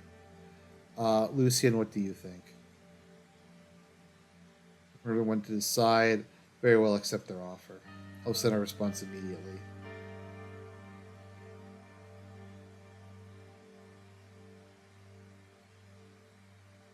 Making these extravagant again, we need to impress them.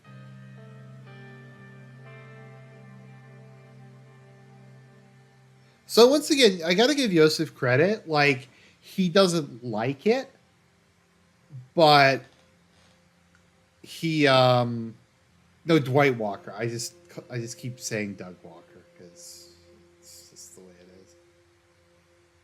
It's obviously a reference to Eisenhower, like Dwight D. Eisenhower. Okay, police ready for operation. Okay.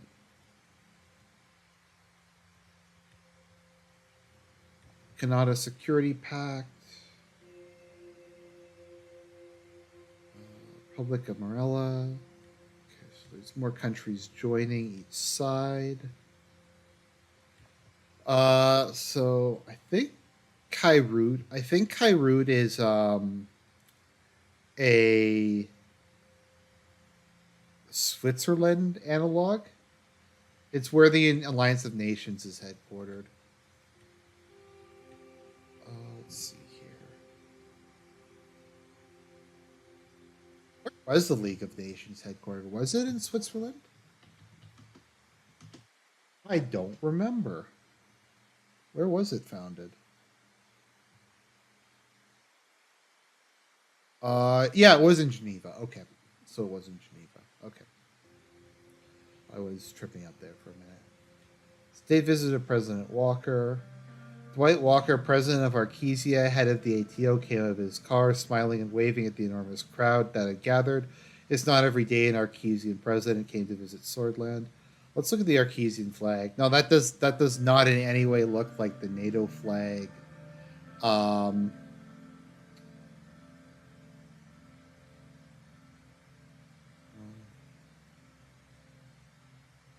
Yeah. Is this welcome to your liking? Sure, it is. Lucian, great job.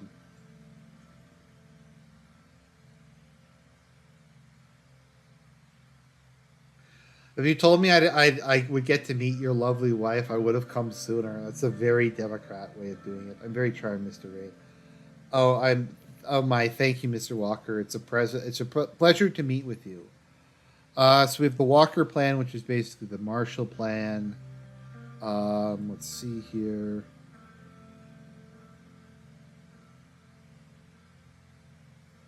Member of the Democracy Party. Transformative economic policies which lifted a substantial portion of the population out of poverty. Under his leadership, Arcasia flourished, giving rise to the concept of the Arcesian dream. Staunch opponent to communism and anarchism, uh, ultra capitalist and libertarian policies. Let's see here. So, yeah.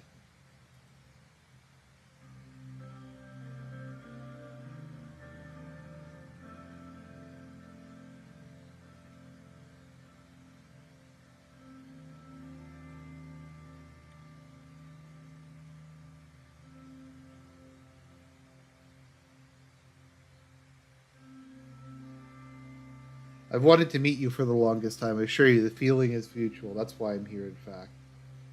Okay, we crossed it. Okay, drink dry martinis. Ladies and gentlemen, everyone, let's give a warm welcome to our guest of honor. People started clapping. It's really good to be here, and thank you for the warm welcome. Okay. Can I call you Monica?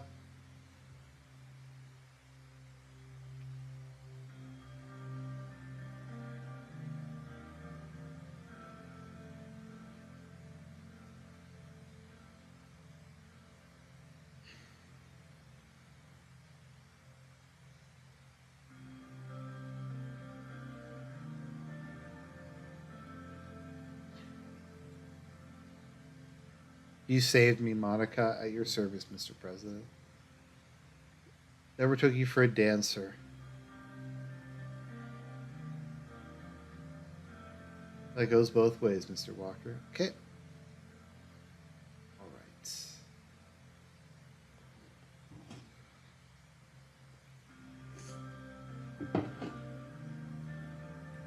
The president and I swapped our drinks for Allery Maroon 30-year-olds. I knew a special spot.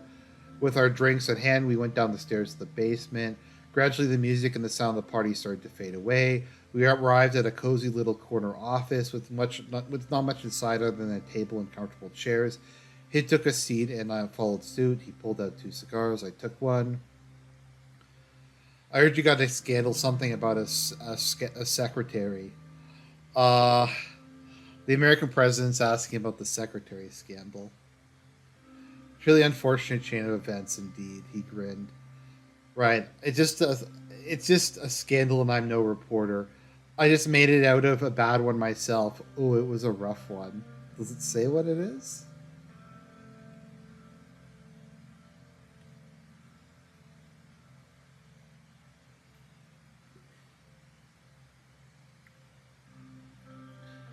You get used to it. A couple people in prison, couple people silenced. You know the drill. Cheers to your survival, then, Mr. Rain. This is a good one. Very smoky. I like it. Never had an Ellery Maroon before. Definitely miles better than Bug's Landian whiskey. But I like lesbian whiskey more. It pairs better with their cigars. Oh, he's making some comments about international politics. You see, Mr. Rain, whiskeys are a bit like countries. Some are stronger, some are weaker, some are older, some are younger. Many are complex, but sometimes simple is the best. I personally like stronger whiskeys in general. That's why I like this one. Yes, it's definitely promising. But whatever you drink, in the end, it all boils down to your own taste. And I assure you, Mr. Rain, my sense of taste is very refined. What type of whiskey do you like? I like stronger ones. A man after my own heart. You know why I'm here. I want to make you an offer. The type that I can't refuse. Of course not. This is an offer, not an order. Times are changing, and so is the balance of this world. Soon, instead of a fractured world, we will see a more united one. There is us, ATO, against them. I want you by our side, the winning side.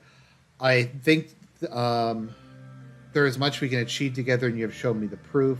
If you accept, I would like to extend you a warm welcome to ATO as a full member state. This comes with lots of privileges and responsibilities. At ATO, we protect each other. We have a mutual defense clause in case of war. Join us, Mr. Rain, and you will have the entire backing of ATO, soldiers, jets, warships, whatever you like. During peacetime, you will see our effects even more. Our combined production output will benefit both Swordland and ATO. We will have free trade zone agreements, free visa access, investments, you name it. All I ask in return is mutual loyalty to one another in the pact. I mean, it's a pretty fucking good deal. Basically, everything you just have to be on board if America starts World War III. I'm okay with that.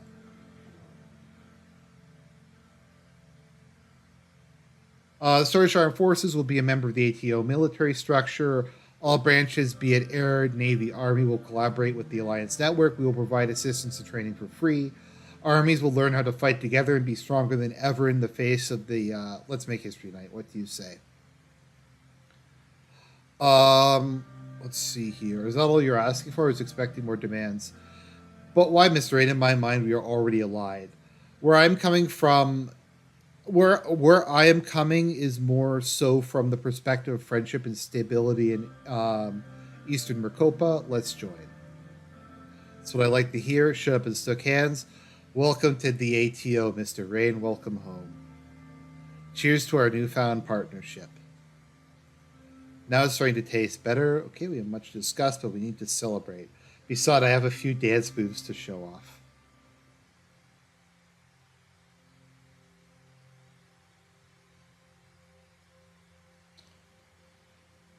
Okay, so I am now part of the ATO, the Argent Treaty Organization, a military and economic alliance between 14 countries led by Arkesia. Capitalist countries decided to protect the world from communism. Let's see here. Recently, the ATO has become increasingly focused on increasing the nuclear protection as the new military weapon has advanced enough to become part of warfare. Are there any political requirements to join the ATO? Yes, you can't have done anything. So if you traded with Vagsland or had friendly relationships with communist countries, then they will ask for a lot more. You basically, if you want to get into ATO and you negotiated with Vagsland, then you have to basically subordinate yourself to them. Particularly if you recognize Helge's land as part of Velgasland. Agnolia and is a neutral country, so they don't care if you're allied with them. That doesn't bother them. Welhen is a socialist-leaning country, but isn't part of United Canada, so they aren't really worried about that. They're friends with Lesbia, so they'd be happy if you were allied with them. I think Lesbia's in ATO. Yeah, it's a member of ATO as well. Relations allied, military strong, population 79 million. Let's see what it says for Swordland.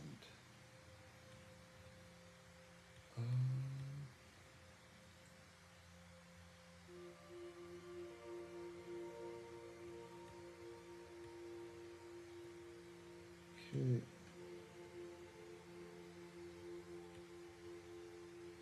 So now that I am in a now that I'm in an alliance with ATO, that basically ends the whole military threat from Rumburg.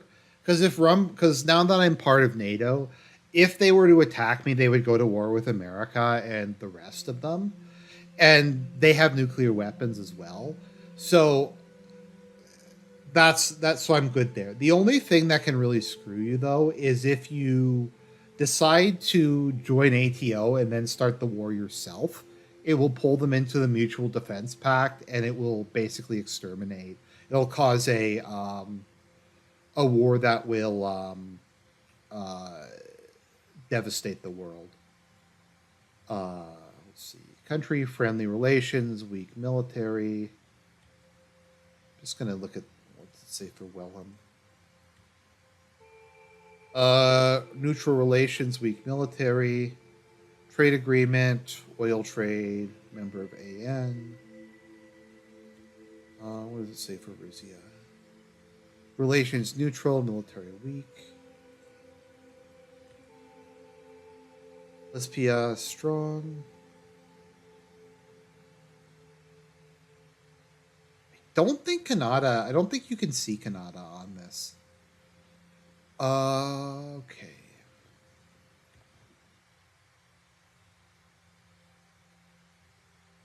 Supreme Council of Swedish Radio and Television announced a ban on HOS TV's talk show program, Sweaty Talk, and the comedy show Gotta Live With It for making dangerous anti government propaganda and inciting conflict within society. Base. Let's see. Fair Trade Commission, new trade regulations to balance import and export differences to ensure local competition can remain strong. Okay, that sounds good. So, I'll talk about Henry Kissinger in a second. So, I mean, honestly, America, like, I'm not a bad alliance pick with them. I'm a nominally democratic capitalist country. Yeah, my country's pretty conservative, but at this point in time, like the U.S. doesn't really care about that. Because keep in mind, they would back fascist theocracies, absolute monarchies, as well as liberal democracies. So I think the army will coup you if you join the communists. They don't like the Americans. They don't like being part of international alliances, but they will kind of just grumble and accept it. Um, in that case, they will not in the other case if that happens. If you join the communists. Okay, international airport, investment synergy. Okay, well, let's take a look. Yeah, so I recognized Hellage's land as Angolian. So that's okay with America or Arkesia because Hagen's land is a. I'm sorry, I'm not pronouncing any of these properly. Is not a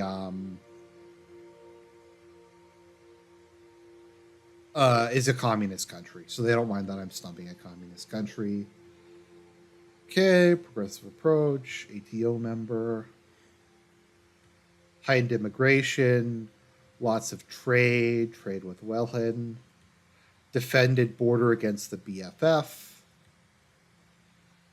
Okay, so I'm a member of a strategic alliance. I think you need to purge the communists. Um, Going communist is a lot harder. So Solism is a like nationalist conservative. It's based on Kemalism, except it's not very liberal. So it is a statist, socially conservative ideology. So they don't really like capitalism and they don't really like socialism.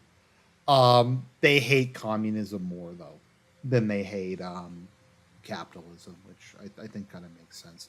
I mean, Turkey was part of NATO during World War II. I mean, during the Cold War. ATO, Arkesan aid. Okay, fluctuating energy prices.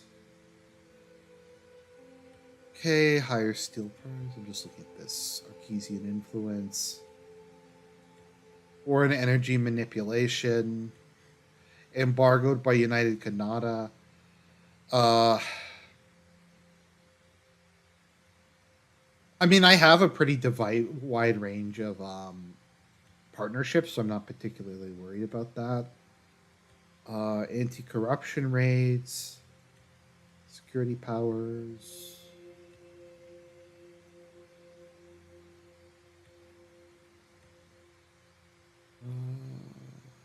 Epidemic prevented, modernized education. We still teach creationism though because we're based. Consistent economy, small business. Well, like once again, the whole creationism versus evolution thing is I'm not a young Earth creationist, but the vast majority of people who the person who believes in young Earth creationism is probably going to agree with me on other issues more, if that makes sense. Law, military, ATO officers, joint military exercises. Okay.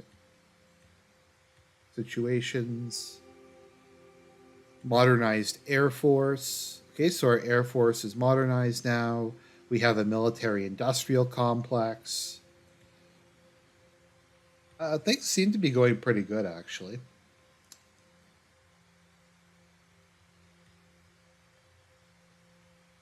Thoughts on Henry Kissinger. I actually, I'm going to be honest. I don't really know too much about Kissinger. I don't know too much about Nixon in that time period. Uh, it's one of the gaps in my kind of historical knowledge.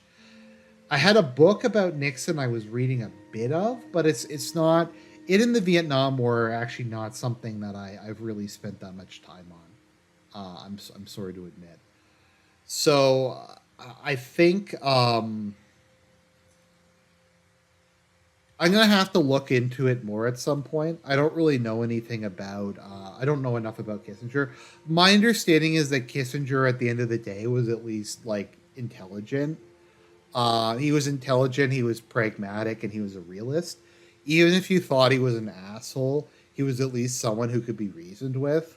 And he's kind of, in a way, the opposite of the current leadership that we have in the U.S. Foreign Policy Department, which is like neocons and ideologues and just people like that. So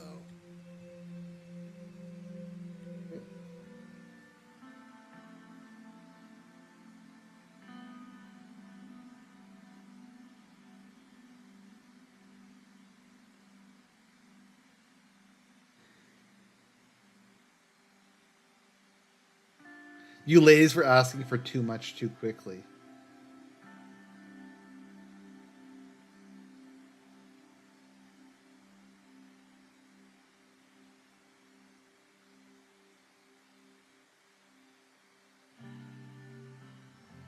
Okay, so I just got away with it because I'm a Chad.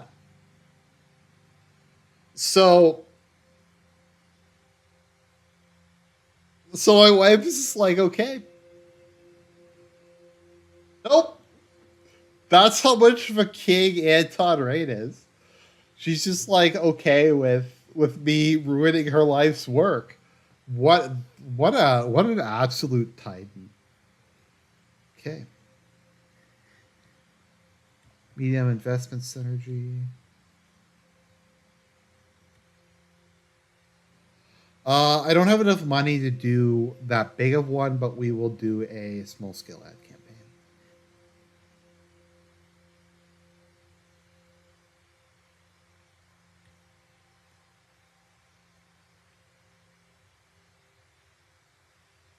Okay. Election speech. Okay. One-on-one interview.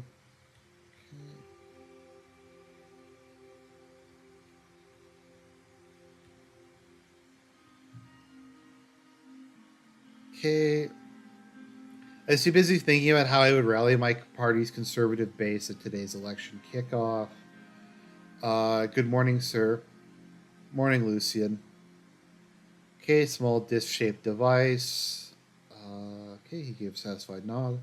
I just received the final results of your investigation to the old guard. Well, don't leave me in suspense.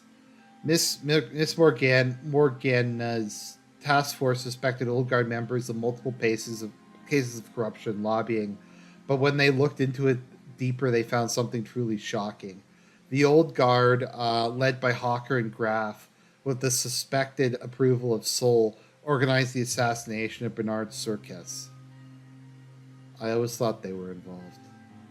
Since you took office, their goal was to protect Sol and his constitution. They needed an event extreme enough to distract you from making reforms. Of course, they didn't succeed. Are there any other things they have done? That might be complicated because we found out about another piece of information. Further evidence suggests that they orchestrated the destruction of Holsword State University archives. We found out that their motive was to destroy the employee records and any proof regarding all the informants they secretly employed at the university from 1930 to 1953. To imagine that this is the extent of our knowledge on their actions is deeply troubling. The chaos they created and the loss of life occurred because of them is treachery at the highest level and must not go unpunished, in my opinion. Who is the main culprit? The main culprit was Ilias Graf. And there are a dozen assembly members and thousands of government officials who may have been aware of the assassination plot and helped cover it up. Uh, so I'm gonna just go with Lilius Graf. I don't think I'm in a position to. I don't think I'm in a position to arrest everybody. Plus, a lot of these people are like good patriotic swords, and I am running basically a conservative government, so I'm just gonna get rid of the ringleader. The Archpriest of Dare couldn't be present today, but wanted to relay a message of support to you and your family. What did he say? I bless the rains down in Anrica. Is that a reference to that movie? That song? The rains down in Africa. Maybe.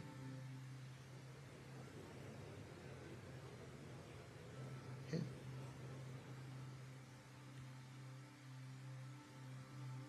In the audience were several thousand of my conservative supporters. I wear an FC Enrica scarf to please the locals and remind them that I was still part owner of the team. Sword that flag. Giant Benefit red. Victory is close. Oh, right, him. Okay.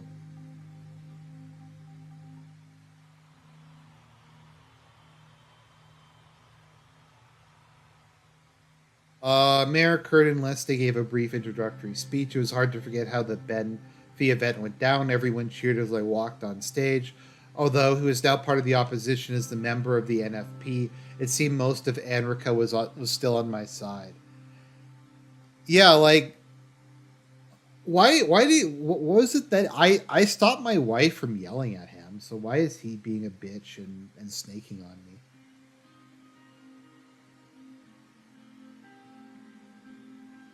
Sons and daughters of Swordland.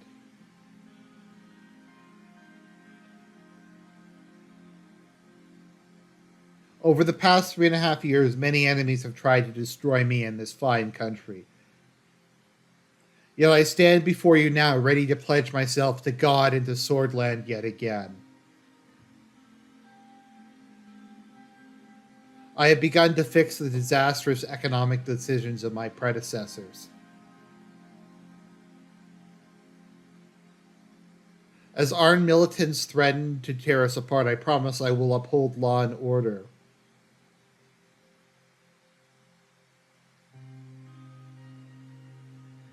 We have brought in change to our broken constitution, and I will continue to root out corruption and wrongdoing even within this very government. Swordland changes, but has changed, but the USP remains as strong as ever. I promise there's been tremendous progress made in this term, and there is more to come. I and Vice President Gilade shall lead Swordland into a bright new era.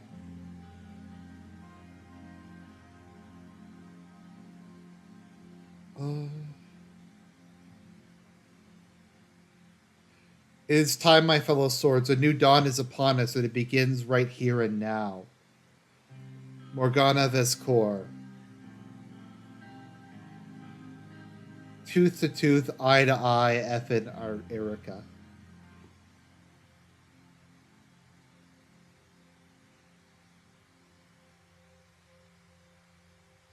Hey, let's see here. A bunch of situations. High employment. Recent investments in Swordland have resulted in the creation of thousands of jobs. Low unemployment.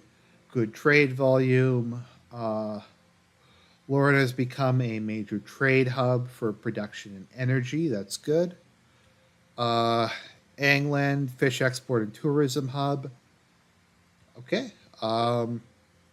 So most of the country outside of Bergia is not doing is doing great. Welfare.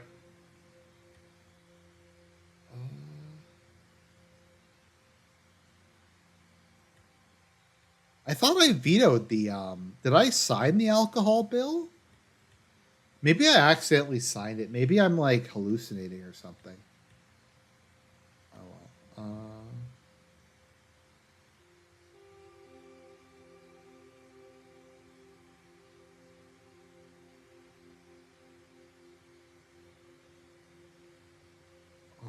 Let's see here.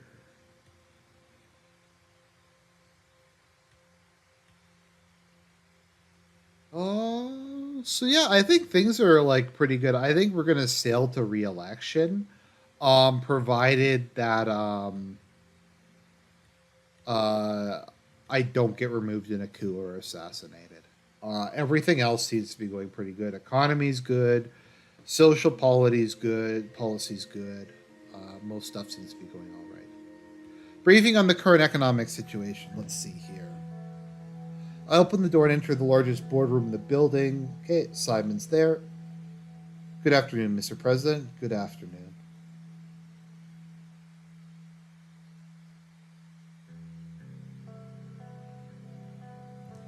As you know, we're here to review the economic progress we've made over the past term and decide how to proceed. I will brief I will brief you quickly on what we have done so far, just as a refresher. Very well, let's hear it. Please turn to page 5. Let's start off with our economy plan. I would like to say we are on track, but unfortunately I cannot. Our decisions so far have not been in line with our initial intention for a market economy. What? It looks like we are going for a mixed approach instead, something in between a market and planned economy. We deviated from our plan. Uh,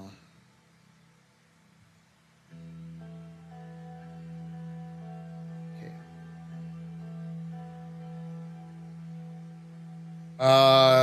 I'm happy to say that our trade has increased since the beginning of our term.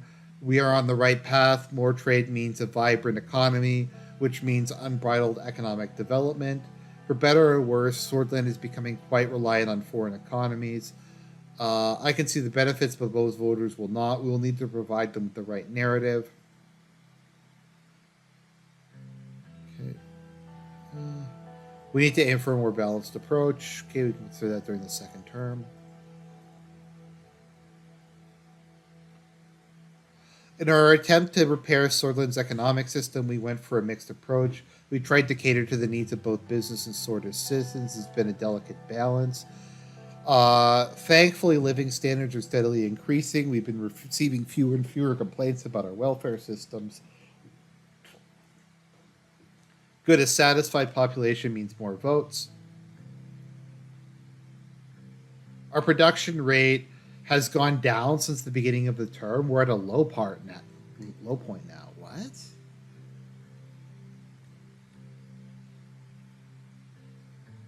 Small business is growing. Major hub for trade for trade hub for production and energy. High employment.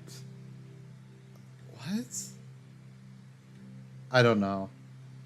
A lot of this stuff, like, so I'm going to be honest, these things have different triggers.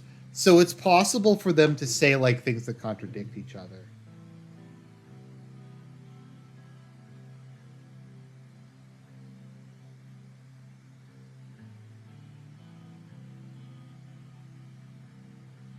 Okay, moving on to logistics. Our situation has improved above and beyond our expectations. Our infrastructure projects have paid off in the long term. Smoother commutes, easier access, faster delivery times. Everybody's happy. We're very close to the end. I prepared a chart. Okay, let's see. Our inflation rate is currently at an amazing 2%, down from 10%. It's the lowest Swordland has ever seen, which is pretty close to, I think, what the ideal inflation rate. I think economists tend to say like 2 to 3% is the ideal. So perfect. Swedish Ren's value has largely been maintained and consumer prices have been stabilized. That's good. Good.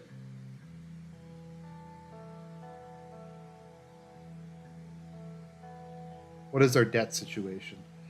Our debt situation is at 310 billion, down from 427 billion at the beginning of our turn. We managed to put it down quite a bit. Um, Now, keep in mind, my economy's grown a lot, so that's a much smaller debt to GDP ratio. What's our latest numbers on our GDP?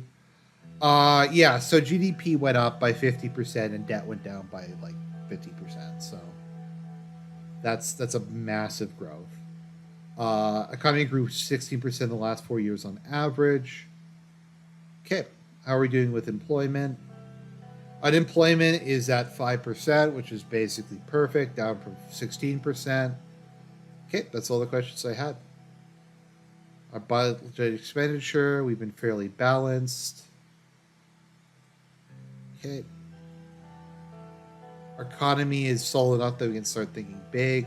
An extravagant economic action would result in a tremendous increase in public opinion just before the election.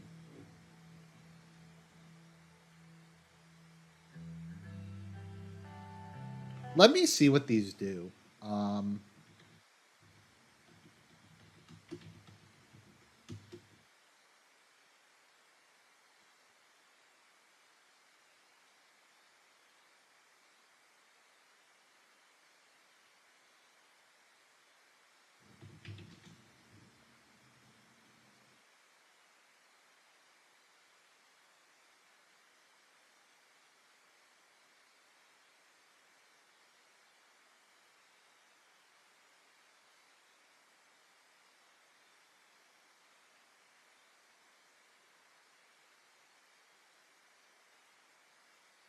I'm just trying to find the. I'm curious what these do. Pay back all student debts.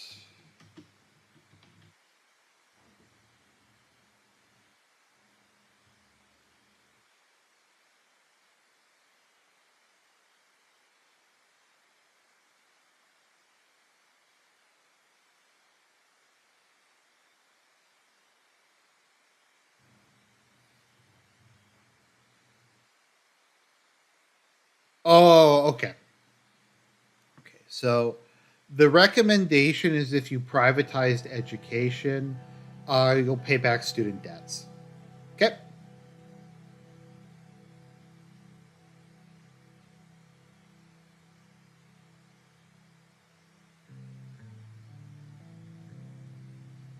Okay, historians may refer to as the Swordfish recovery period. That warrants a celebration for sure. That ought to resonate with voters. Swordfish recovery period. You have done well. History will remember the Reagan administration as the one that ended the recession. Congratulations, everyone. Okay. All right. So we're doing good. Situation updated. Student loans written off. I mean, there's worse things you could spend the budget surplus on.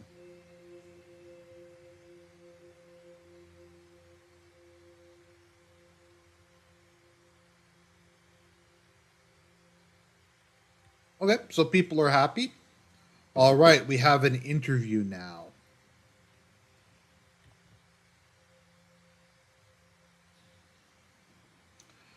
Franz Richter and the People's Freedom and Justice Party are making waves. Their slogan, Victory is for Everyone, covered the city after a campaign visit. Let's see their formation. Okay. Let's see, what else do we have? Economic stabilization, hurt by widespread protests, USP mayor, holy site. Let's see how the Capitol's doing. Report very high public opinion. The Heart of Swordland Research Group's latest polls reveal very high public approval for the current administration, with 73% of respondents expressing strong support. You know, I managed the economy better. I didn't actually need to cheat to give myself more budget. Um, I didn't actually have to do that. That was probably a mistake, but oh well. I only gave myself like an extra two, I think, so I should be at like -2 right now, which wouldn't significantly impact things. It would just mean my debt's a little higher. Okay.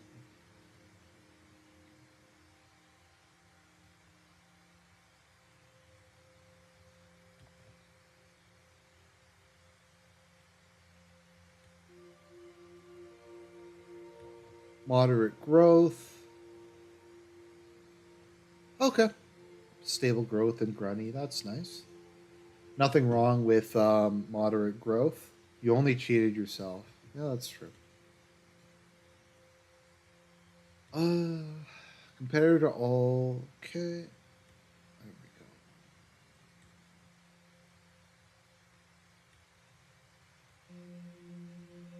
First long range.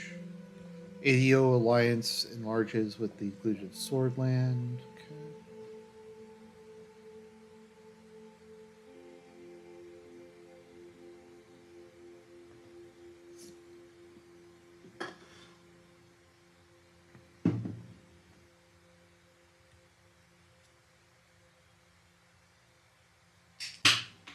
Long range bombers. I guess that's like the B 52.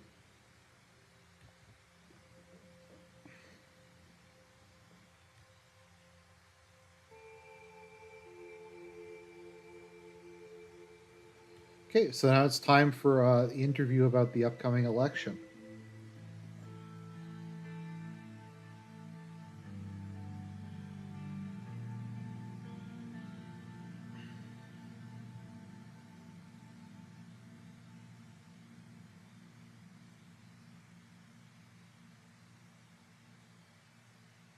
Okay.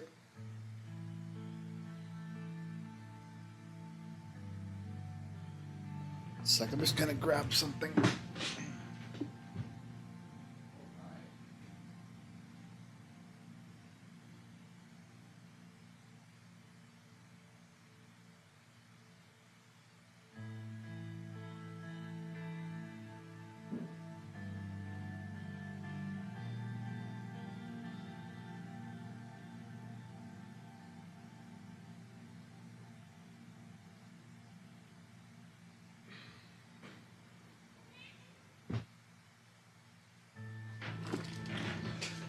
Okay.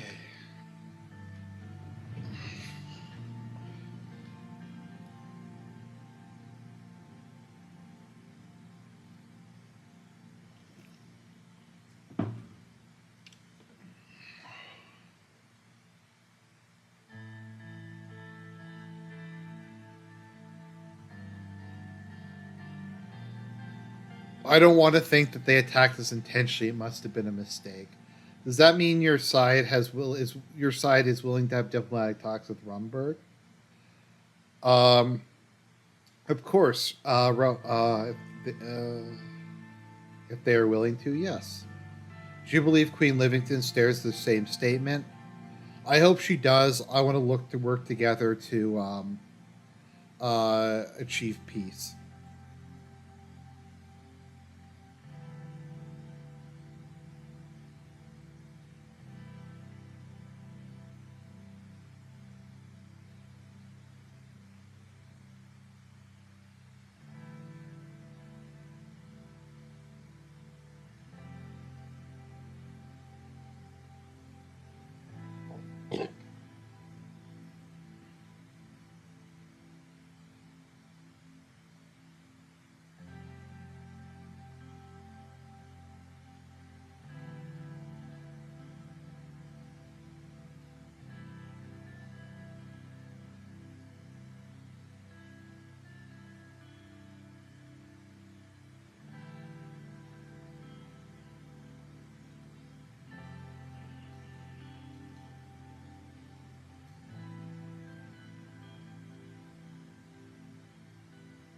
Let's return to your foreign policy.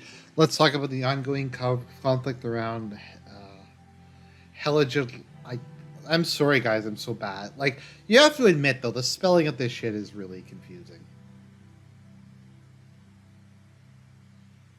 In fact, despite condemnation, you recognize Hedgeland as Angolian land.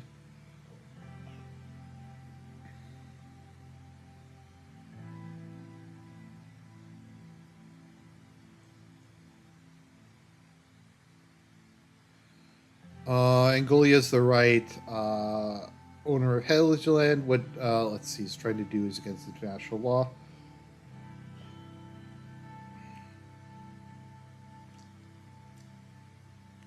It's definitely a possibility. Therefore, all nations of Eastern Mercopa should do their best to calm the situation. So, something interesting that I do find while playing this, something I like about this game, and it's frustrating, but I also like it, is you often will have to do things you don't want to do.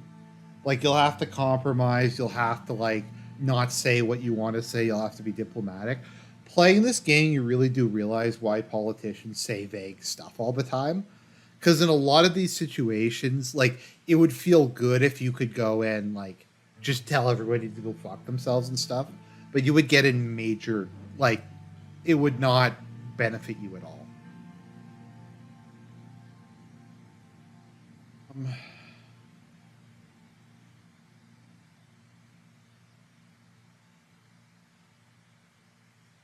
I hope the situation won't come to that, but what if it does? We only get involved as a peacekeeping force.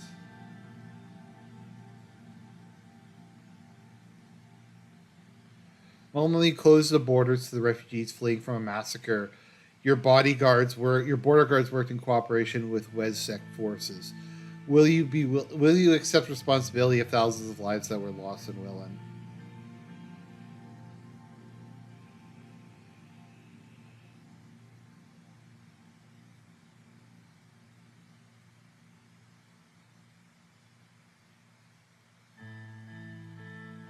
That's true. You work with Mr. Willock, but I don't think anyone can blame us for protecting our borders.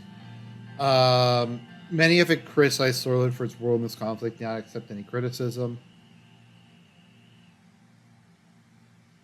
Sure, we could have helped the refugees, but then again, how do we distinguish civilians from militants? You could have. Well, that's all the time we have for today. Okay, the director, thank you for your valuable time, Mr. President. It was a pleasure. I enjoyed it very much. Thank you for coming to Swordland.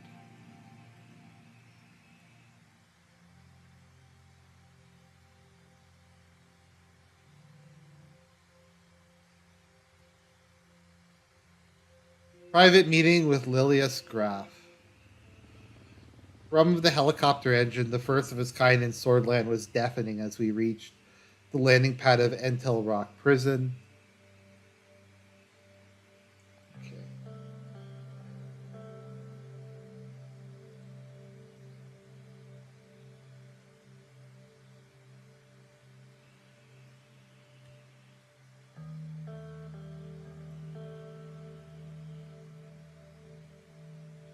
Wondered how Livia was doing, but that wasn't the one who we were there to see.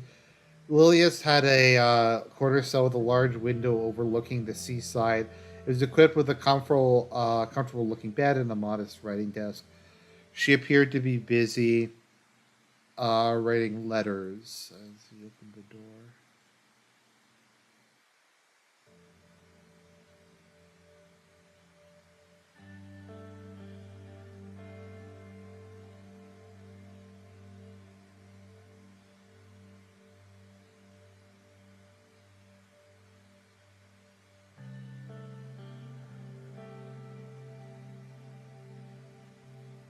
Your hapless attempts to go against the Constitution have gone against everything this country stands for.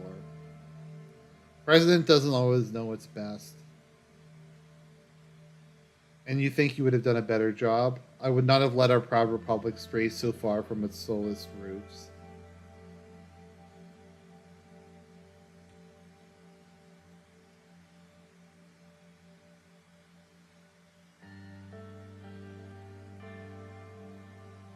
So was a great man with whom I share many ideals, but my decisions have always been my own, including the decision to sacrifice one man's life to save millions of Swordish people.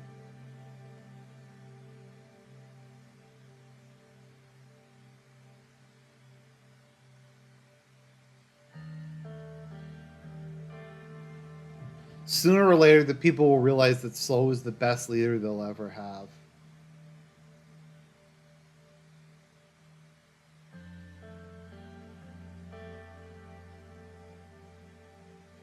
Grabbed wet writing materials off her desk. The guards relocked her cell door and escorted me away. How would I be remembered? Well, I mean, Doing pretty okay at the moment. Uh,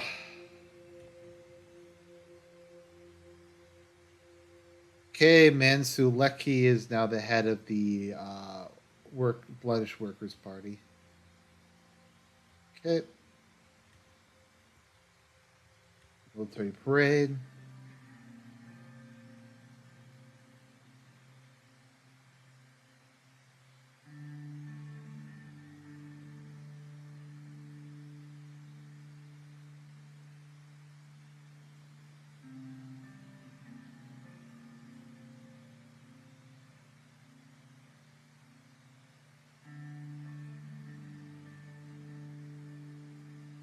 This is a real salute. Strict as ever. Old habits die hard. Serge appeared from the entrance and joined us. Mr. President, Mr. Lancia. Uh, Serge performed a salute to Yosef, which made Yosef smile under his mustache. At ease, Mr. Volker. Are they ready? Are we ready to part yet? Not yet. Yes, sir. Please follow me. Okay, have you seen the tanks? Our planes too. Rumberg will be scared when they see this. That is the plan. A great one, I'd say. My kids were very excited to wake up today, to see the planes fly. I love Serg. Where did you do your military service? Morna Ninth Artillery Squadron. I still talk with many I have friends from those days. The camaraderie of the military is never forgotten. I'm still in touch with my friends from basic training as well. How about you, sir? Where did you serve? All over Swordland, Mr. President was under my command. Remember those days? Who can forget Major Lancia? We called him the Relentless. Good old days. We are here, sir.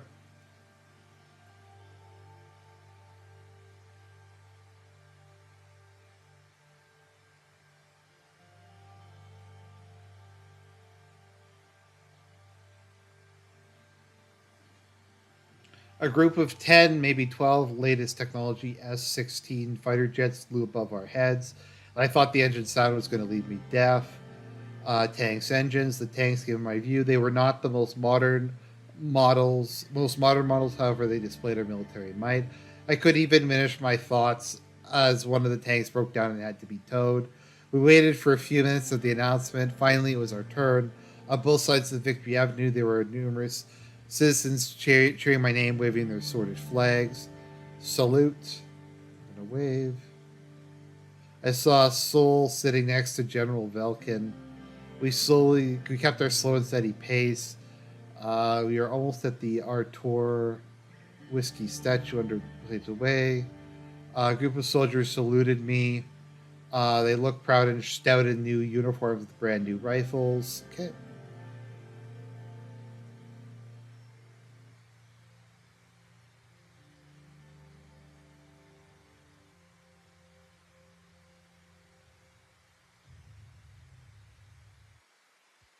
Will of the state.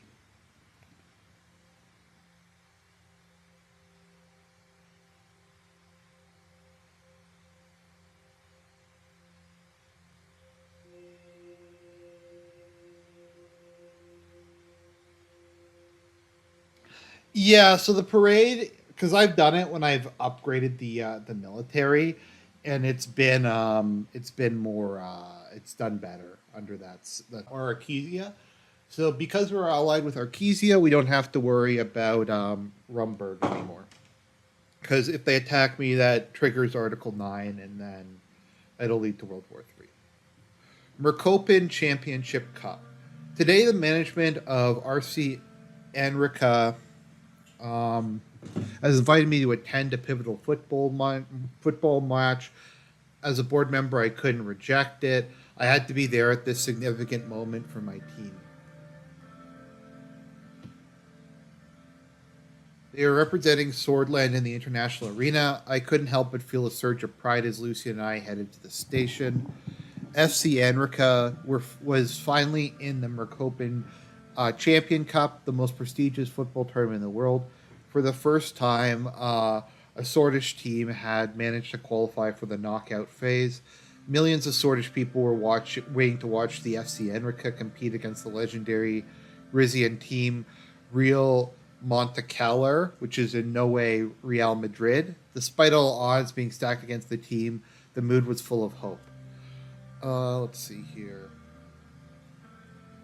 Win today would bring us to the quarterfinals. All of the presidents of Swordland, past and present, are here. I was told that both Sol and Alfonso would be joining me in the lounge reserved for us. This is going to be fun. I'm fine, Lucian. Thank you. I noticed the name of Sol everywhere since I'd been here last. Markets, restaurants, and even pubs named after the Colonel had all popped up. Why is Enrica so crazy about Sol all of a sudden? I noticed it as well. I heard that as part of the ad campaign for Enrica, um, to draw tourists, or at least soulless ones, to the city. Sol's legacy still lives on for millions after all.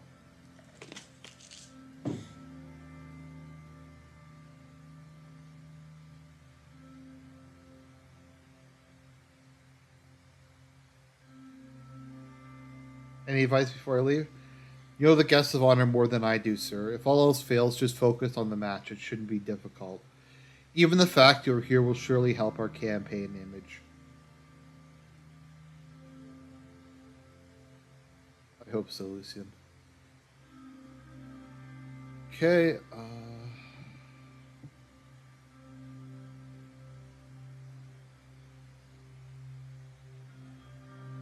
behind him, Mayor Curtin Lest and Gus Manager. Let's see here. We're waiting to greet me as well. All of them had FC Anrica pins attached to their collars. Welcome to Anrica, Mr. President. Thanks for being here. This match means a lot to all of us. Honestly, I don't know too much about football, but I'm here for the players of my country. Come on, Mr. President. You own a stake in the club. We got handed gift bags full of FN or Enrica merchandise and gave a speech stressing the importance of today's match. He personally thanked me for my investment and told me that it wouldn't have been possible to transfer big names to the club without it. Cool. After delivering his best wishes, he kindly pointed us towards the corridor and told me that I could visit the team before. Okay, I'm going to give a speech to the team. Pushed open the door and stepped into the bustling locker room. The players climbed their FC. The team's new manager, Yorgel Glopper, immediately came and shook my hand. He seemed to be under a large amount of stress. He invited me to the. He introduced me to the players and invited me to give a short motivational speech. It's great to be here among all of you. I want to know that millions of you are proud of you for reaching this stage of the Mercopan Cup. Regardless of the result, your achievements so far will not be forgotten. This match is a celebration, an opportunity to showcase the true essence of your craft. Let's take a moment to breathe in the electric atmosphere, to soak in the vibrant energy that surrounds you.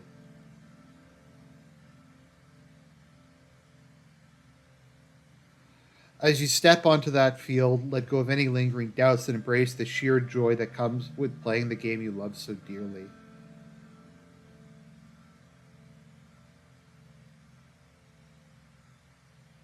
I don't want to see any regrets after the match. You've got to leave everything out there on the field. When the final whistle blows, we want to look back and know we gave it our all.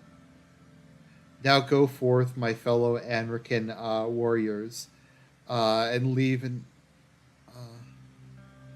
win or lose, Swordland is proud of you.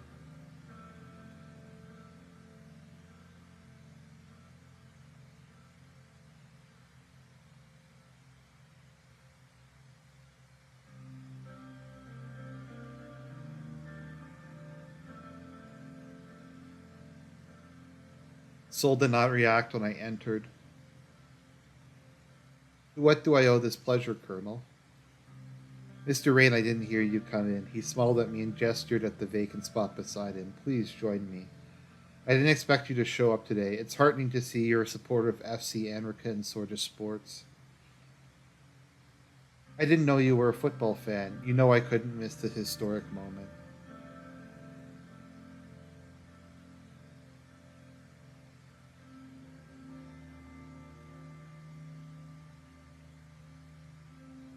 You must have been doing something right for our boys to progress this far. I wish I could say the same for your leadership of swordmen. Tell me, is everything faring well with your new constitution? Uh, are you still sore because you lost? Don't be a fool, Mr. Rain. Such childish games don't interest me. I'm interested in results from this nation. Yeah, Soul. This is where Soul is just gonna like gaslight us. Despite all the warning signs, you adamantly followed your pig-headed version for Swordland, and you are turning Swordland into a puppet for the superpowers to play with.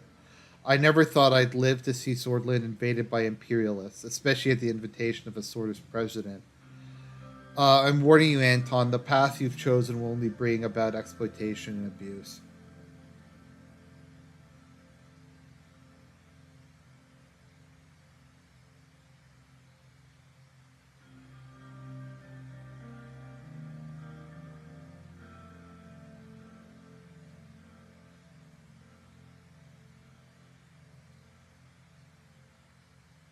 Tell me more about how you and Lilia's Graf conspired to throw Swordland into its instability.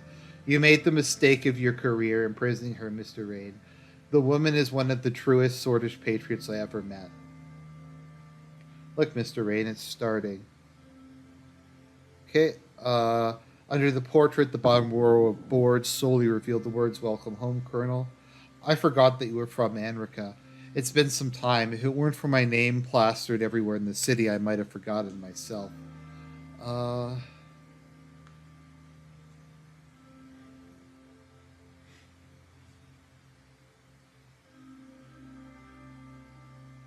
FC Anrica fans started chanting, "We'll eat you whole" for Colonel Soul. Right after the referee signaled the start of the match, the door behind us closed with a thud. Welcome, Colonel. How do you feel about being Anrica's new poster boy?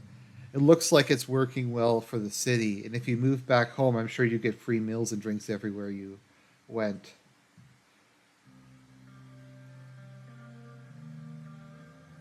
You know, I never had a strong connection to this place. Mr. Lest should have asked my permission before using my name to market the city.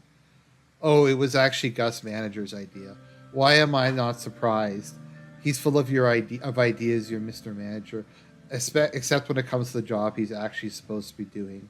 No need to be dismissive. Gus has proven himself time and time again. His work rejuvenated Swordish industries, and without him, Anrico wouldn't be the city it was today.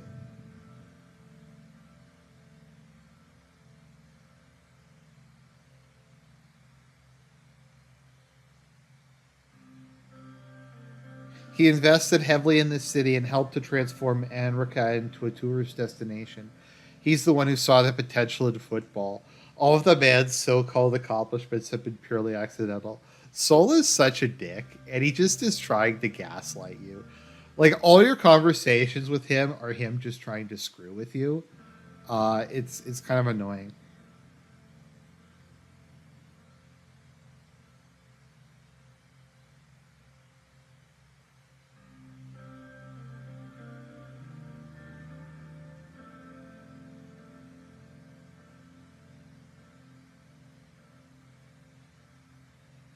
Let's see. I was in Rizzi a couple days ago to meet with our energy partners. I was happy to find out that the royals over there appear to be in favor of pursuing friendlier relations with us. I still don't think they will do anything to harm their connection with Rumberg, but cooperating with them was the right call. I mean, that's good. Once again, it's generally speaking good to have friendly relations with other countries and trade with them.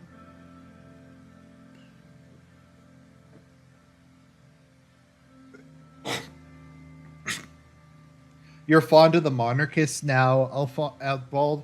They must be filling your pockets with Rizian gold.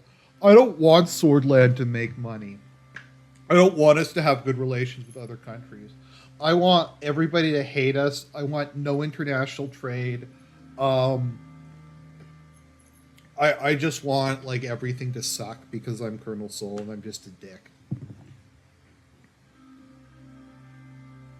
How can you claim responsibility for once? It is your fault that a giant like Gazprom was brought to the brink of collapse. I've done ever. Admit it. It was too much a responsibility for you. A man with your profit focused mentality should never have been given the keys to such a vital sector. To be fair, it's good to see the positive result of our investment.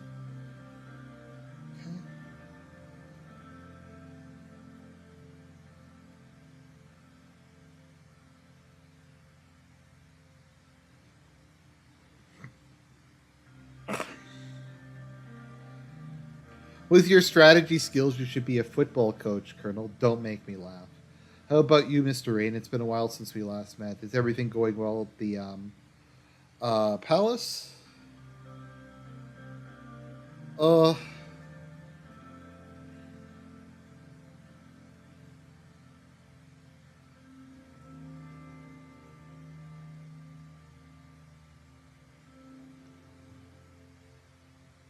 do I really look that composed? That's good to know. It was bad luck getting a top tier Rizian team as our opponent. I still applaud our guys for giving the best. Not even FC Geshold, Gelsword has come this close to it far in an international tournament.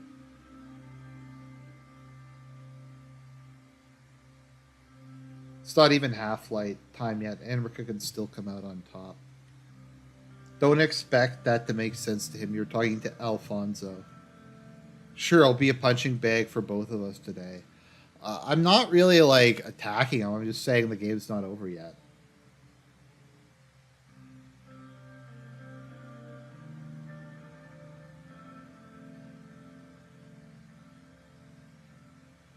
That was rough. We heard a noise from above us. A Zeppelin was flying over the stadium with a giant poster hanging beneath it. I noticed the advertisement for the Alfonso Foundation. Um,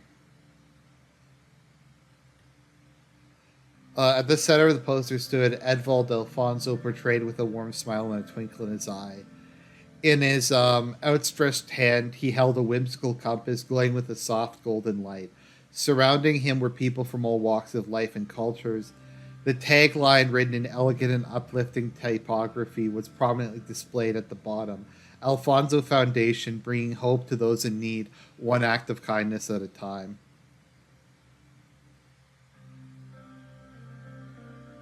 Really?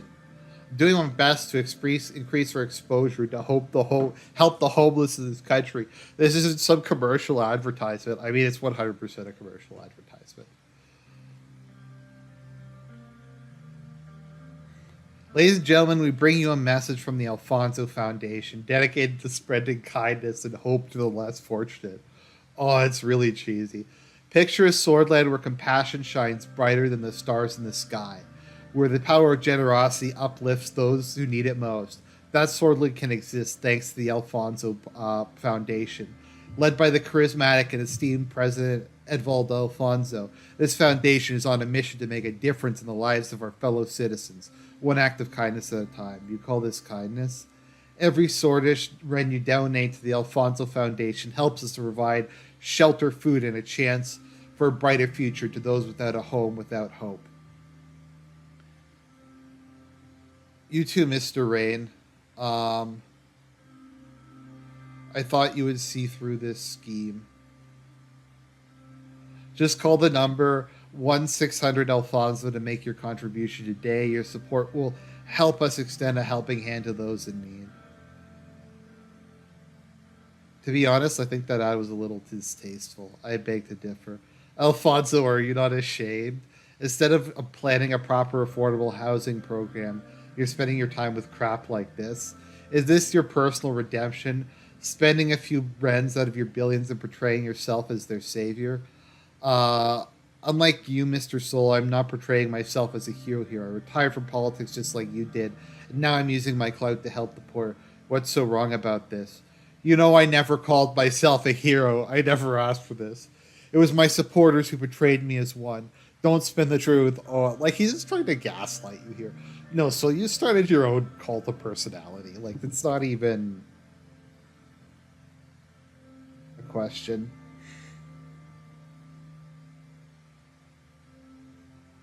Is it true, Mr. Soul? Are you really denying you ever did nothing to construct a cult of personality? I didn't need to build a cult for myself, Mr. Rain. I built a republic. Democracy.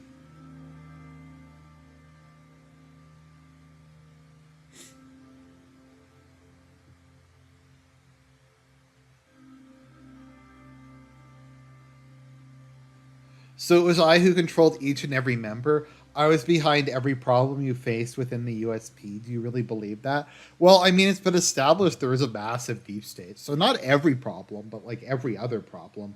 Yeah, Soul probably did that.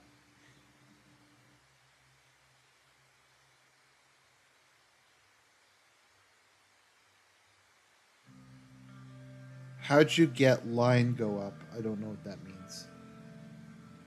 Still remember how the party became divided after you stopped supporting me. It's on them for being blind to the progress we were making.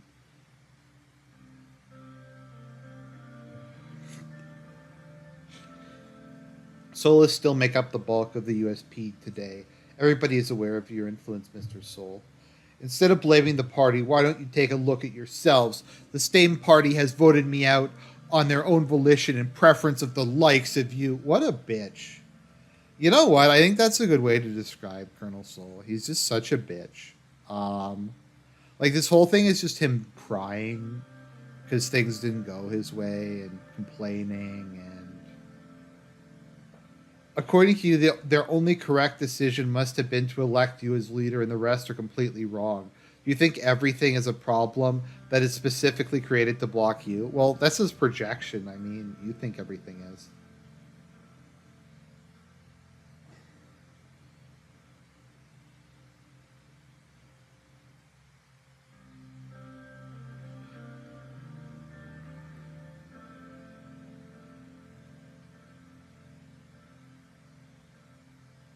Don't act like you're above us all.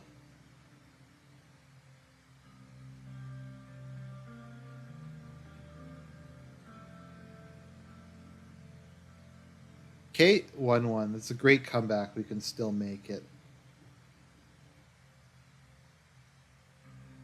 Exactly. To be, we can be the underdogs here, but we cannot let the Rizians intimidate us. You're right. Okay. Did you see that? I actually really like this scene. I think this scene is really well written. I think it's cool to have like Sol and Alfonso here. It does feel very appropriate, like when you're near the end of the game, to just kind of have look at how you compare to the people of the from before.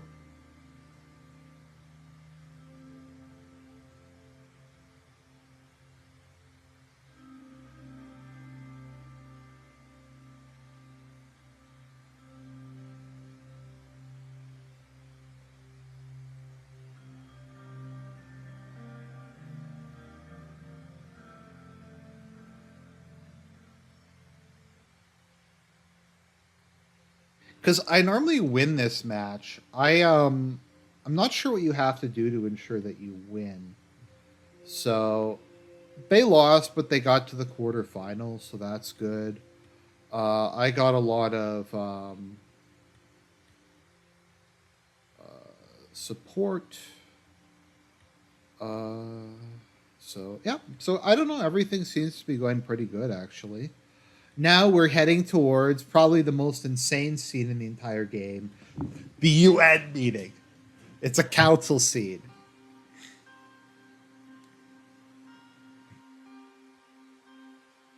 Okay.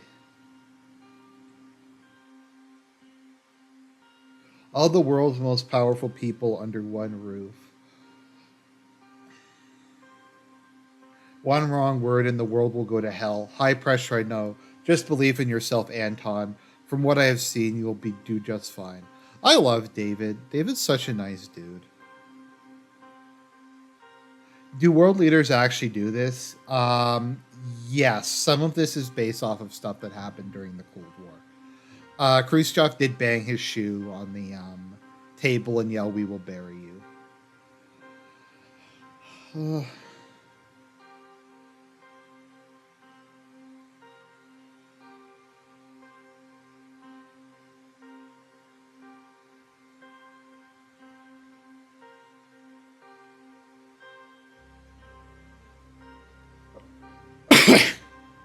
For what it's worth, I appreciate all the advice you've given me. Thank you, Anton.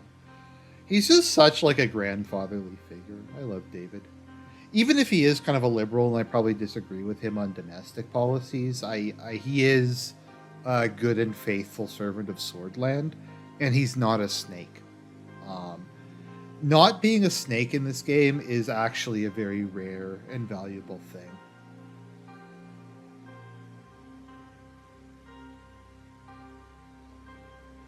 Mr. Nines opened the session with a short speech and called the first speaker to the floor. Mr. President, it's always a pleasure to return to this podium. Let's see how crazy this year's session will go. I'm surprised he isn't drunk. When I last spoke here, the message I gave was of encouragement and support to this organization and the vital role it plays. Of all the challenges Eastern Recopa and the whole world has faced since then, one has grown larger and more imminent than any other. So just a side note, because things particular during the Cold War got very dramatic. If you look at like Kennedy's speeches and Reagan's speeches and stuff like that, things got very dramatic. Things got very like over the top. You had like the whole evil empire thing. The difference between now and today is back during the Cold War, you at least had stuff like the danger phone, like you had direct connections between Washington and Moscow. Even if Reagan and Gorbachev and Andropov and Brezhnev and all those people hated each other, they were at least for the most part willing to sit down and talk and try to like diffuse the situation. They don't do that anymore. If you notice, there's just a refusal to talk to any of the people America considers to be their enemies, and that scares the shit out of me. Like, there's a lot of countries I don't like. I'm not a North Korea fan. I know, like, a lot of people who follow my channel love North Korea. I don't like North Korea, but I don't get why we can't talk to them. I don't get why America can't, like, meet with them, try to come to some sort of deal, maybe invest, build some fertilizer factories or something, buy some of their coal. I don't know, try to just come to some sort of understanding with them. If it doesn't work out, it doesn't work out. But I think you get a lot of credit for trying. The threat of the so-called socialist states and the actions of their authoritarian rulers. There were yearly summits over nukes. That's true. During the Cold War, like towards the end of it, we had a lot of disarmament talks, which I strongly support. I think like SALT, START, all those things that reduce the number of nuclear weapons, I think was really good. It's an issue I've evolved over time. I actually am for nuclear nonproliferation and gradually reducing the number of nuclear weapons. I don't think mutually assured destruction and the whatever peace it brings is worth the threat that someday something could go wrong or we have a crazy person take over one of the countries and they have the power to destroy the world. So I do think the nuclear de-escalation, the gradually reducing the number of weapons, was something very good, and that was one of the accomplishments I think Reagan doesn't get enough credit for. Emmerich Hegel pounding his fist on the table in protest. Looks like the Chancellor's already mad. David nodded. Today we need to come together as the leaders of the free world, and now important than ever. The Quintana Security Pact, under the leadership of United Quintana, has been fueling Valg's land's military-industrial complex and its expansionist aims in Eastern Recopa. I'm sorry I'm mispronouncing all of these, but a lot of these names are just very weirdly spelled. Okay. I hereby call for the immediate withdrawal of all naval vessels with any offensive capability from international waters. A lot of noise came from the Assembly Hall in response. Most of the Western Mercopan delegates were clapping, while the others either shouted in protest or sat in stony silence.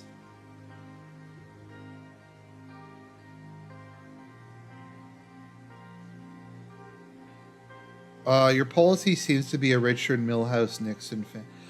Um, like, I just think you have to balance heaven and earth. You have to balance idealism with realism. And you have to realize you have to make compromises sometimes and do things you don't want in pursuit of the greater good. And that means talking to people that you don't like sometimes. That means giving concessions for the good of other people. That includes taking a long term view of some things. And I don't like that modern American diplomacy is just 100% basically ideological at this point. Because I don't think it helps you to do good in the world if good is what you want to do by alienating everybody.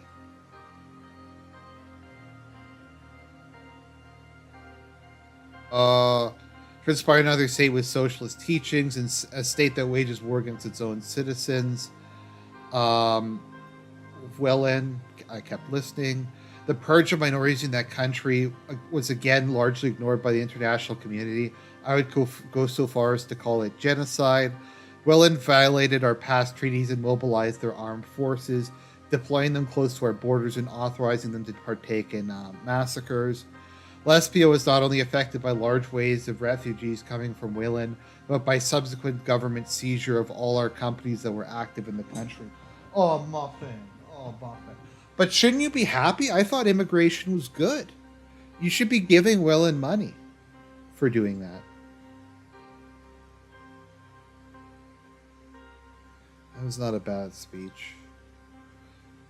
So notice that he didn't come after me over anything.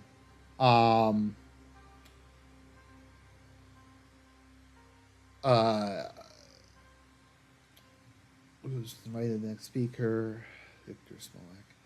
I do think the biggest foreign policy failure of the U.S. was I do very strongly believe that when the Soviet Union collapsed, America should have taken the opportunity to make a friend of Russia forever. Like, I think America should have authorized massive financial aid, helped Russia up to its feet, provided it with whatever advice and support it needed. And I think the goodwill that could have been generated there and that was lost because they wanted to take a victory lap was a massive mistake, to be honest. I think that was probably the single biggest, because I do think Russia could have been, and I think in the long run it is probably better because it meant that Russia went in a more conservative direction. But from an American perspective, I do think that could have worked. It's like Machiavelli said: you either have to help your enemies to their feet, or destroy them utterly, because men can recover from small injuries and can get revenge on you. So I don't know. I just think that probably would have been a wise decision, but we had to keep saying Russia's the enemy. We can't come to any sort of agreement with them. Victor's a funny guy. Indeed, a murderous comedian. Mr. President, he turned back to us and started out into the hall for a few seconds. Fellow delegates, it is true that the world faces a multitude of challenges. In the midst of these challenges, the world's most powerful leaders gather here in Criute. And what do? They make threats, promote hate, and spread lies. Is this the alliance of nations we all want? Where is the cooperation and friendship? Where is the unity? I want to remind you all.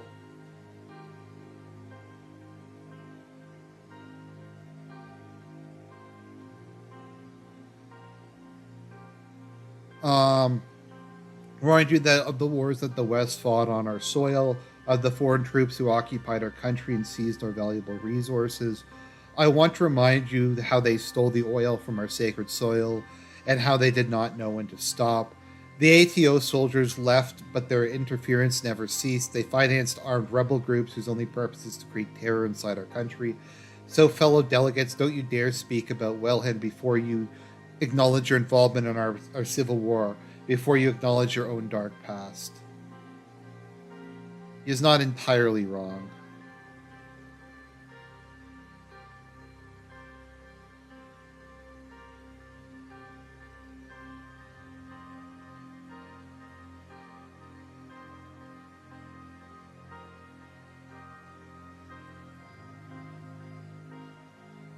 I have clear evidence of direct aid from Rumburg to the Bloodish Freedom Front. Uh, so Wellen is Iraq, but with a Polish flair, if that makes sense. So like everybody from there has Polish names, but Victor is based off of Saddam Hussein.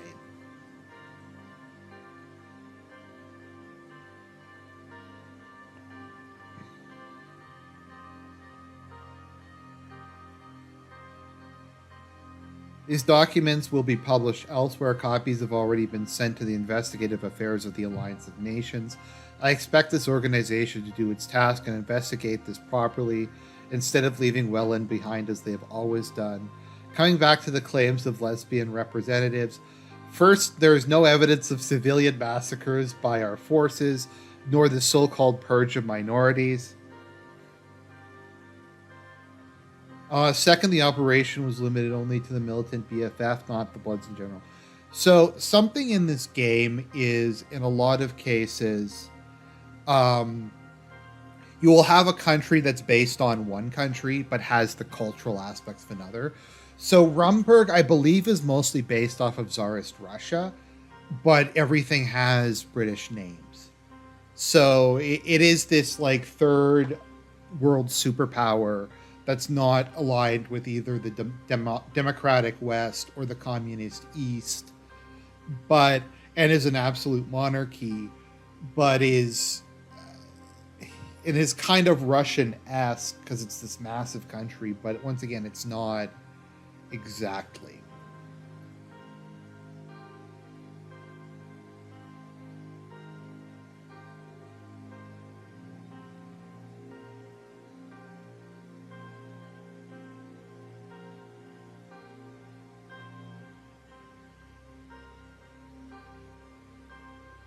Free Wellen or death. The assembly roared with particularly loud applause coming from the seats of Rican nations. He seems to be popular with Rika, doesn't he? Well, he's played the victim here pretty strongly, and his anti-imperialist stance has definitely earned him sympathy from Ricans. I'm guessing Rika is Africa, is what I'm going to guess. Most of that continent has still not achieved stability after gaining their independence from their colonial suzerains. So, kind of because we're not going to get this, if you get basically blown out, like you lose the election, get expelled from your party, and basically live the rest of your life in obscurity, you write an autobiography that's called Suzerain. So there is a reference to the title at one point.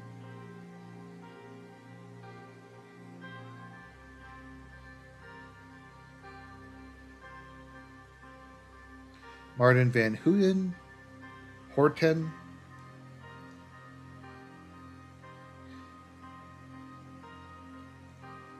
He looks pissed. Can you blame him? His navy is being harassed by Valgsland every day now. Mr. President's fellow delegates of the Assembly and friends, it is an honor to be with you today. I wish we could be meeting under different circumstances. Once again, the CSP nations, in particular Valgsland, have shown us what they are willing to do to achieve their aims.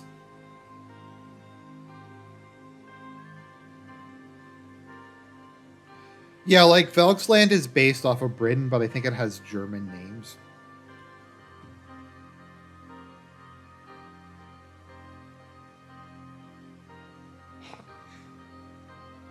I must first thank the delegates from Swordland for being brave enough to recognize our claim when the rest of the world left us alone. We're the first of the we were one of the first countries to propose proper cooperation among Eastern Mercopan nations. Yet when we are threatened by nobody came to our side.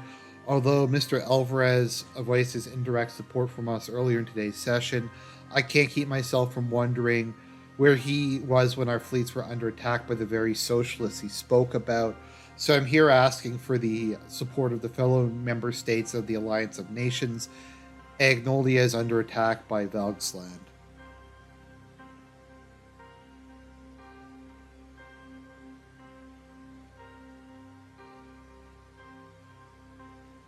No, I mean the island. It's everything's not a direct one-to-one comparison.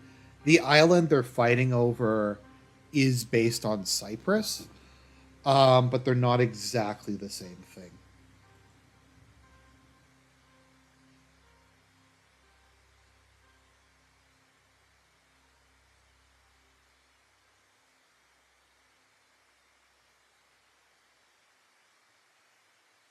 As you all know, our drilling ships, oil tankers, and even fishing vessels have been disappearing in the Marchian Sea, captured or sunk by Velgsland. And the Velgslandian flag is patrolling the seas around Hedgeland with complete disregard to international laws. I call on the Alliance of Nations to find a resolution to this never ending conflict that Velgsland created. We demand the immediate withdrawal of all naval forces from our territorial waters. Uh, Melanyevis terror surrounds us on all sides. How does it surround you on all sides? You're bordered by Rumburg and Swordland. I mean, Rumburg are assholes, but they're not communists, and my country's certainly not communist, especially since we joined the like NATO.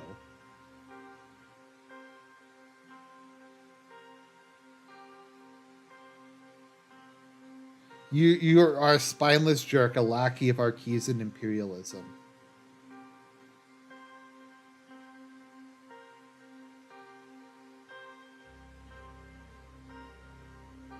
Mr. President, point of order: the Chancellor has no right to intervene.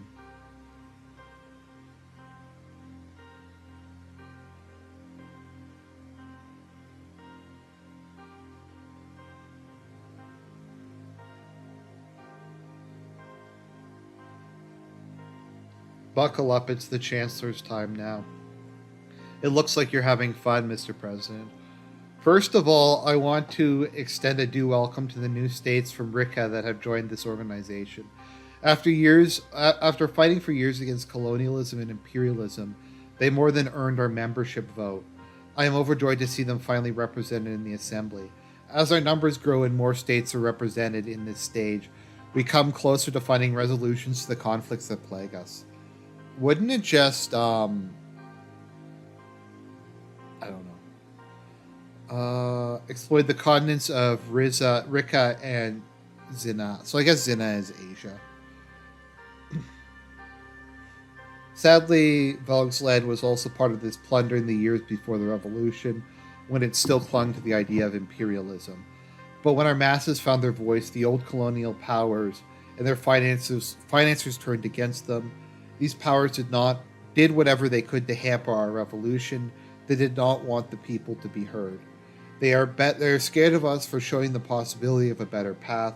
Of course, they don't want us to succeed. We threaten the productivity that runs on the blood and sweat of the working class. Um, Now they have started labeling us the aggressors, yet we all know the Archesians who built up military bases around Mercopia. It was the ATO that was first formed to fight against communism.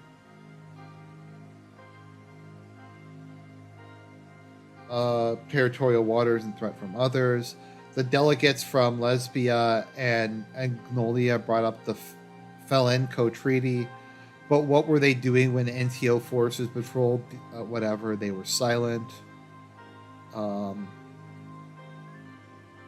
Agnolia has no right to claim they are upholding liberty and democracy, and the ATO has no right to intervene in matters between Agnolia and Valgsland.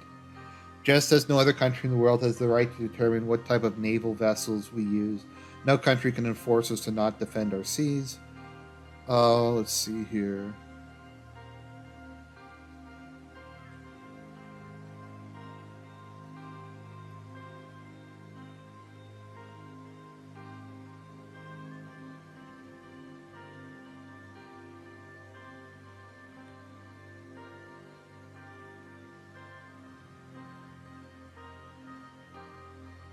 Well, human rights violations.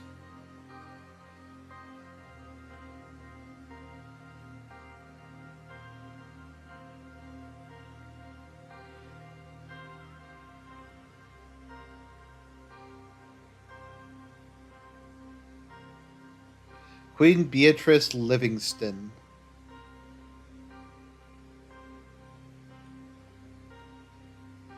Dear President of the Assembly, dear delegates, dear leaders of the world, just as my fellow Eastern Mercopan delegates spoke about the troubles plaguing our continent, I also have to bring attention to the plight of the people of the North. The Alliance of Nations, the ATO, the CSP, and even the OMEC have never supported our people when they've been through tragic atrocities. What are you talking about? Unlike many of the Western countries here, we never received financial aid when natural disasters struck our lands. The pain of our people was never recognized, not even when they faced genocide by the hands of the Swordish kings. In light of all that, I implore this alliance to take a closer look at the actions of our southern neighbors.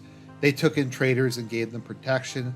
The president came to power amid murder and unrest, yet people from his administration had the guts to blame our government for inciting violence, and they expect the world to believe their lies.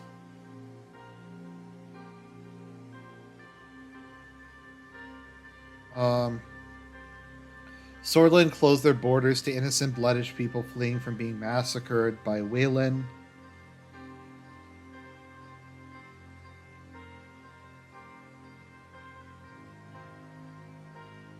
Inside their country, they killed hundreds of bloodish people. Oy vey, it was 100, it was 200. They killed the 200 people who were occupying the dam and threatened to destroy it and cause widespread power outages throughout the whole country. It's so evil and racist.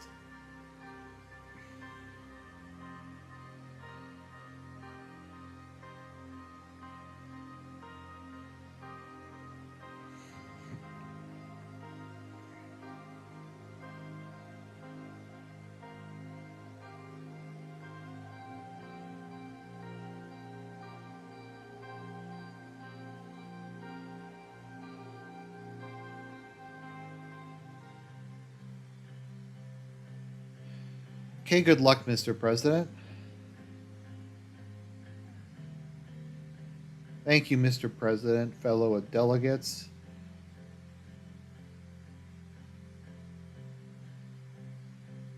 The speakers who have preceded me expressed their concerns about their problems. We too are concerned about this. Let's see here. Expand on some of them. Uh,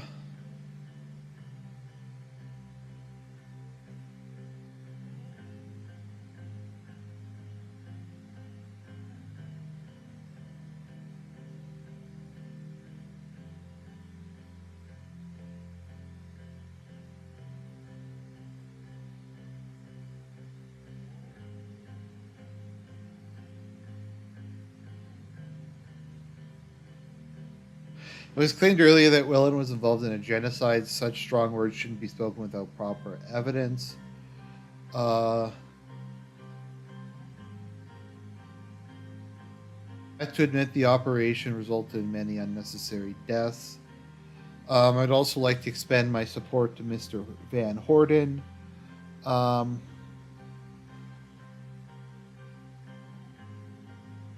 Swordland stands together with Agnolian. Will keep its stance against Vigslildi and aggression. Swordland will do whatever it takes to achieve peace. Peace, you can achieve nothing. You're a puppet of Arkesia.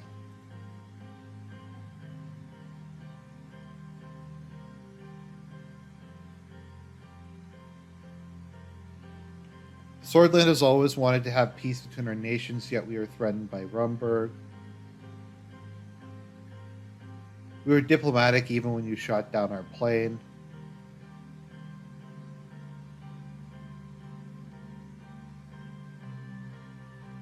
We only want peace.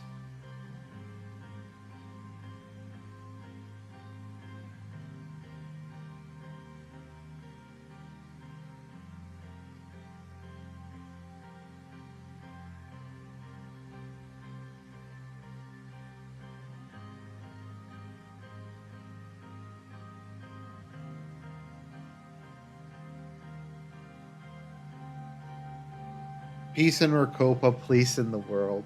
That is a reference to Ataturk's expression, peace at home, peace in the world, when he was describing his foreign policy. Well spoken. Thank you. How was it? It was not a bad speech, Mr. President. You did well. President Nines announced the next speaker, Dwight Walker. Mr. President, first I want to congratulate you on your election to this high office. Fortunately, we have America by our side, so it's nice to have a superpower as your BFF.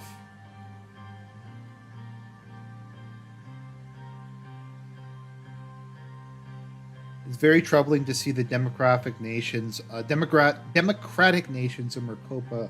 threatened by these communist powers. Okay, they are harassing other nations and hampering international trade. Is this not an attack against world peace, an attack against the free trading nations of the world? If we fail to counter this threat, if we stay idle and allow them to surround us with their war machines and blockades, if the attackers do not face any consequences, then this unstable peace we believed we had built will be the world's downfall, and prosperity will point its finger at us for not stopping it.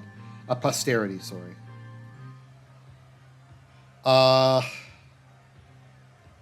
Emmerich Hagel took off his shoe and was banging the table with it. The Chancellor's gone mad. It's getting ridiculous. He's not even ashamed at his age. Despite its claims, the CSP's actions will only bring about war. Yet we still believe United Cantana and Arkesia can come to an understanding for our mutual benefit and our desire to avoid destruction of the world. We believe that all of the people of the world must be free to choose their own future. No country has the right to impose values on others.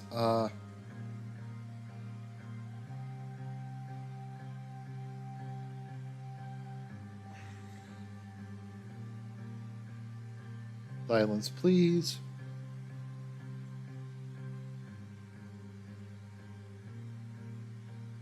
The speakers who preceded me clearly showed tensions arriving. The reports from Wayland and Swordland are troubling. Arkesia and the ATO will stand against the aggression of Rumburg. They are playing a dangerous game, one that may bring ruin to Mercopa and their own lands. I believe the Alliance of Nations could find a resolution to this conflict. I'll let it be known that Arkesia will stand together with Swordland. Rumburg cannot do as it pleases. Do you think Rumburg can pursue more aggression after that statement? I doubt it. With our membership in ATO and Arkesia's clear support, the Queen needs to be crazy to try to do anything. Okay.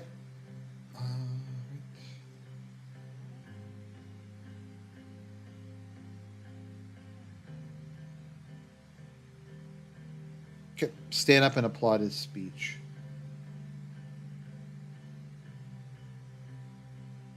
Okay, so Trotsky is going to speak last. Leon Melniev, I cannot pronounce that, however that's pronounced. Honorable Chairman and fellow delegates of the Alliance of Nations, here we are at the most esteemed meeting of state representatives in the world. However, increasingly we are being threatened, disregarded, attacked, or ignored in this assembly.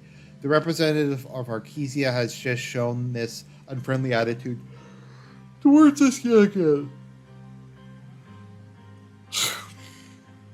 Arkesia would have you believe we are standing in the way of lasting peace, yet the peace they talk about was only possible thanks to our missiles and our growing base in the developing world.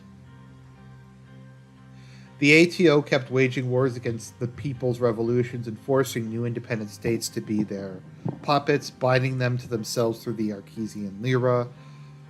Let's see here.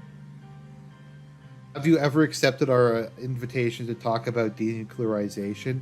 If you don't like us, don't accept our deals, don't listen to our concerns, and keep pointing fingers at us. Why did you invite us to the Alliance of Nations? Okay.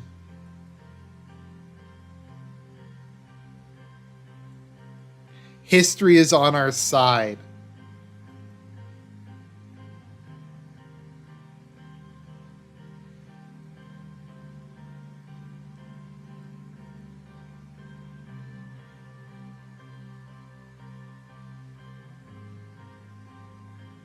You can keep laughing, gentlemen.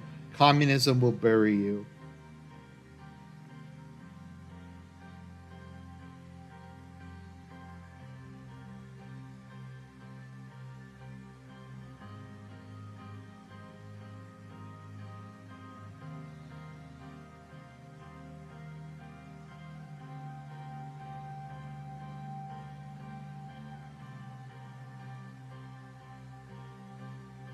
Yeah, I thought it was a good speech, even if, yeah, tensions are too high. It's quite scary, to be honest. We need to be careful. So I think that went decently well. America publicly supported me. So, okay, Alliance of Nations session. Let's see what's left. ATO modernizes Swordland's Air Force. Okay, cutting edge bombs, radar. The Air Force is doing great. That's cool.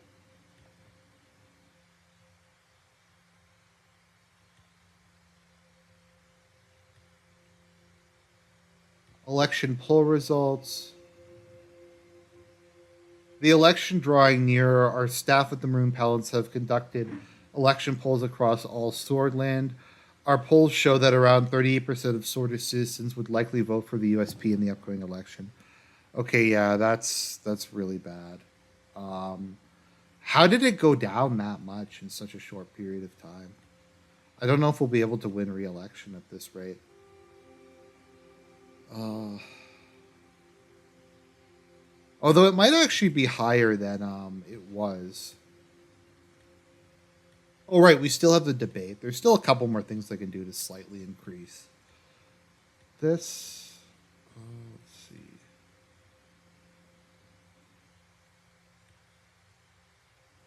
Oh, here we go. News.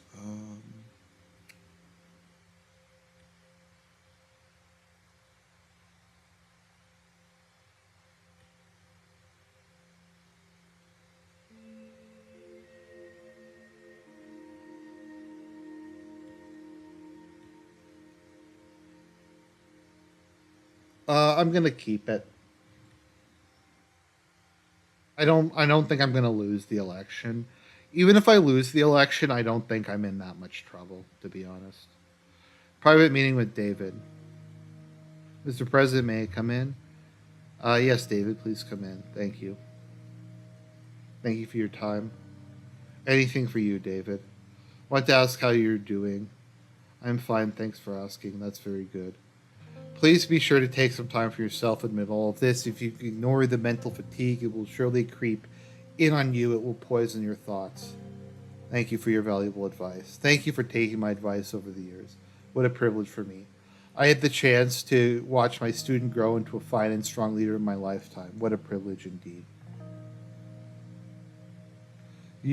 Have brought reforms to Swordland. You, my student, actually did it. You don't know how proud I was to be alongside you. It wouldn't have been possible without you. You are too kind, Mr. President. I overheard a conversation near a newspaper stand. It piqued my interest, so I kept listening. They were talking about you. They were calling you a radical centrist. Based. All right. That is that is cool. So government's radical centrism. That is that's cool. What do you think of that? They weren't wrong. I am a centrist. My father, Arthur S. Wishy, used to say, always know yourself. It's good to know that you do. The elections are approaching fast. How you feel what your chances are? I can't say for sure, but I'm hopeful. Good, that is what a leader should say. I'm afraid of an announcement to make for you. Go on. After the term is done, I will be retiring. I would be lying if I said I wasn't expecting this. I have been in this line of work for many decades now. I swore an oath to myself years ago. I would quit if I ever felt like I didn't have the physical capacity to serve anyone. At that point, I'd become a hindrance. The time has come, Mr. President. Uh, you've been a mentor, a teacher, a friend. Thank you for your service to this country. It's an honor, Mr. President. David stood up to leave. I'm going to give him a hug.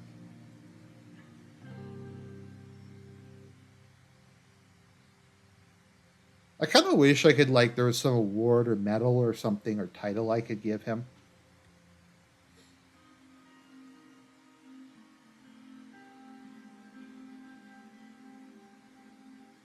Uh oh.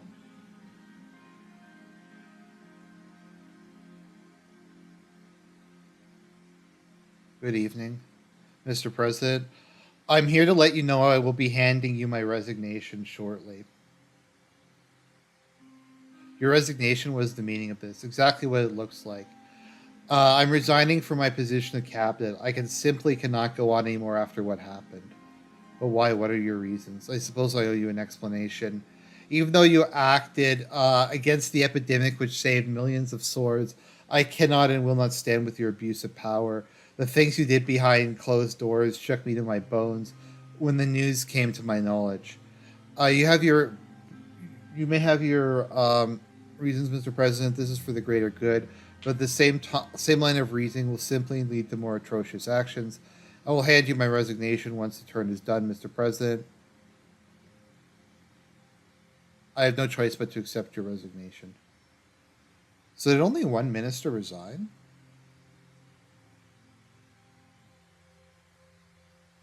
I guess only one minister resigned. I mean, I guess one of them is in jail, so there's that. Marcel Cronty endorsed me. I'm still on good terms with him.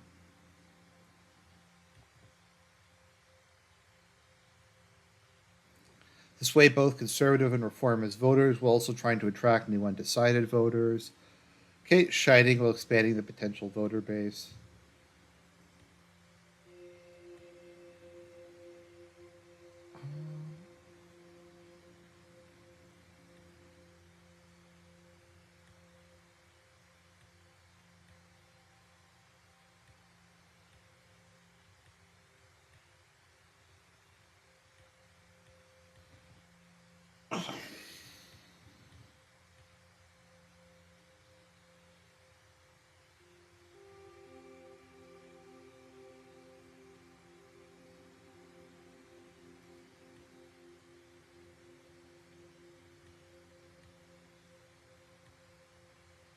See if there's any more news. Okay, the Republic of Agnolia has officially put forward a bid. That's a spelling error there, guys. You might want to fix that one. To join ATO, it is likely they will be entering the Arquesian sphere as President Walker has tentatively accepted their bid to gain a more foothold against CSP. Okay, so that's cool. So Agnolia, who's already we have good relations with, is also going to be part of the ATO. So it looks like this entire port of the continent is just going to be ATO aligned. Lespia is ATO. Is Rizio ATO? No, it's not ATO. Grand Duchy of Palace.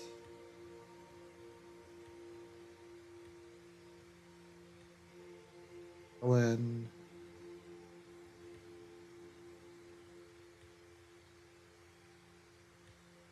Okay, dinner at home.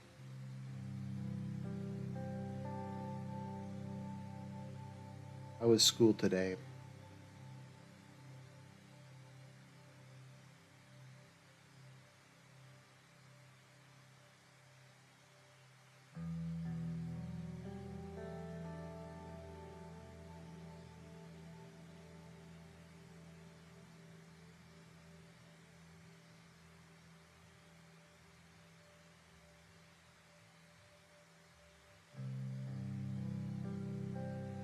He's really getting into his army training. Is Swordland really won by a bunch of weaklings? It's complicated.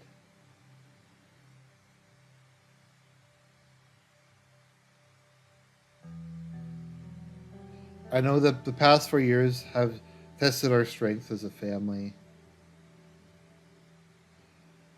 I know I hadn't been there for either of you as much as I should have. I hope someday we can. I hope to make it. I can make it up to you someday. Once this election is over, I'll be taking you both on holiday. Anton, I think should quit politics, not just drop out of this election, but retire. What? Why? I don't think you belong in government. And every day you stay there gives your opponents more chances to smear your reputation and ours. They've been making fun of me at school because of you, Papa. You being president. Getting very. You guys may have noticed I'm getting very mixed messages about the ongoing election. I mean, I'm term limited theoretically, so I only have to serve once more.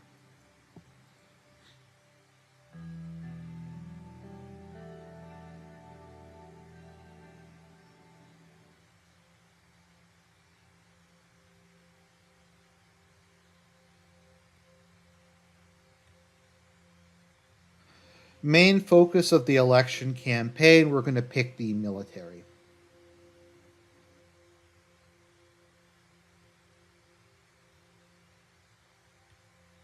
Okay, we have the presidential debate.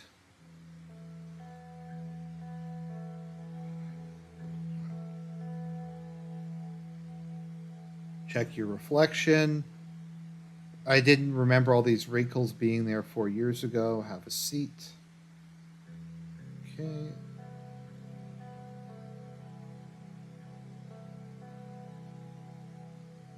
One can only hope. Okay. Well, pleased to welcome all candidates to the 1957 Swordfish presidential election. To my left is Anton Rain, the incumbent president of Swordland. Victory is close. Franz Richter, leader of the PFJ. A new era of freedom and justice is about to begin. Kibner, the leader of the NFP. Victor, Great Swordland. Manson Licky of the Blood Workers' Party, formerly an independent assembly manor. Okay.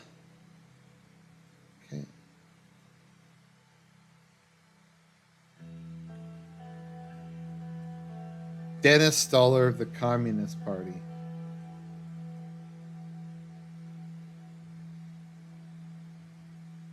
The year in prison hadn't dulled his edge, quite the opposite.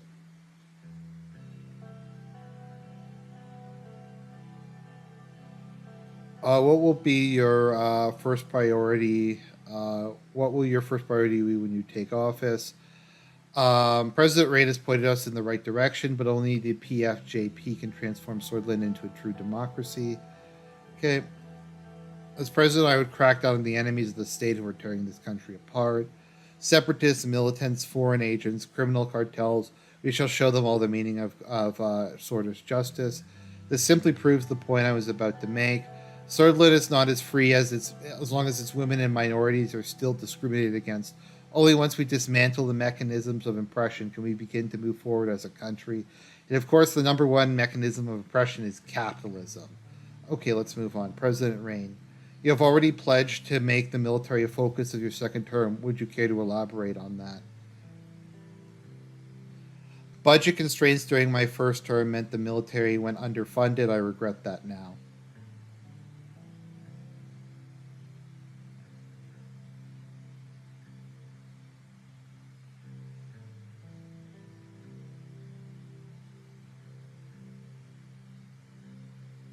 Tell us what those is. Find out once I get reelected. Very well. Now with the recession no longer a threat, how will all of you bring the Swedish economy forward? With all due respect, it isn't a priority for my party at the moment. I like how he doesn't care. He's just like, I don't care that the country's economy is doing well. I don't care that unemployment's down 10%, that inflation's down to 2%, that living standards are up. Because part of communism is not caring about the working man.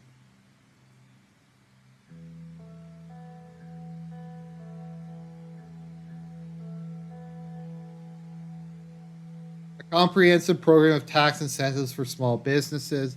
I mean, I did that. Literally. Um, I will implement a market economy in Swordland with state intervention as necessary to ensure the free market produces close to its theoretical potential, which is exactly what I did. Uh,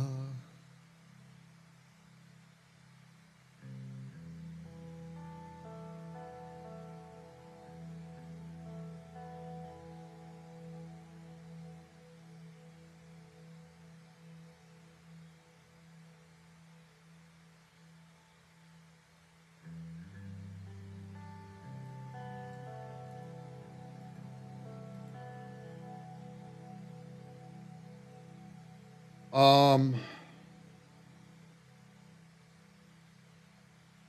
well, my recovery was just the beginning. The threat of recession is over, but I will not rest until every sword can enjoy the fruits of our recovery. Thank you, President Rain. Would you maintain the international alliances President Rain has formed? Franz Richter, of course I would. I can't believe we were ever in the same party. Don't give a damn about us. Okay, arm in arm with our socialist brothers. Our socialist brothers and sisters. Sure, that point is. Let's move on to the next candidate. Let's say nothing.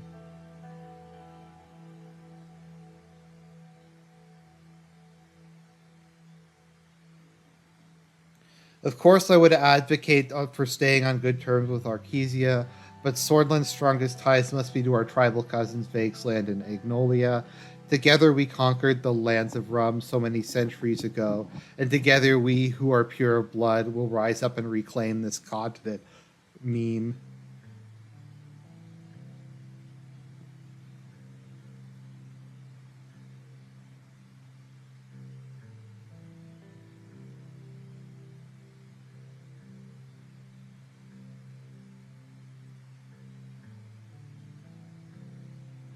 When across Swordland have been marching for equal rights throughout the Reign presidency, do you plan on addressing their demands? I'll stop you right there. These radical demonstrations hardly represent a majority. The only thing ladies truly want is a peaceful home life. Until women have the same rights as men, peace is not an option.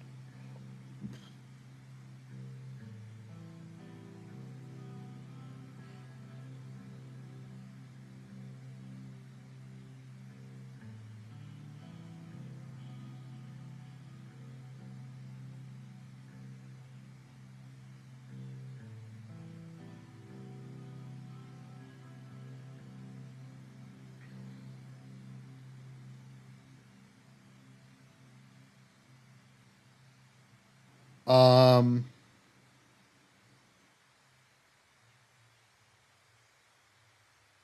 I'm just gonna not offer any. I'm gonna take a conservative point. This brings us to my next question. What about the status of Swordland's minorities? I'm speaking about the Bloods. Uh,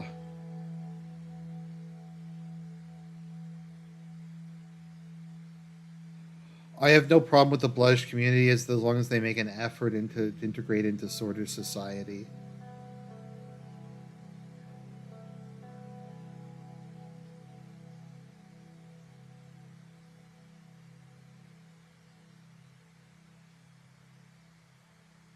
I'll spare your viewers another of the NFP's racist tirades.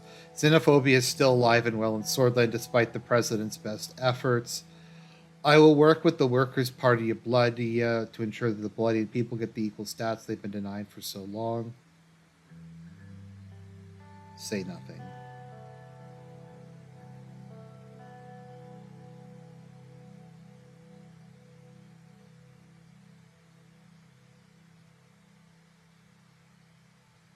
I will respect what the people of Swordland decide.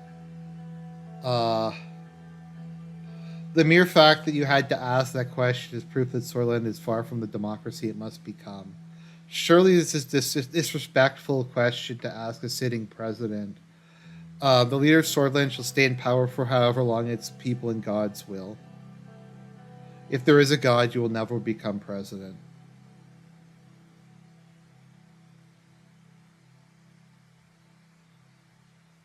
Okay.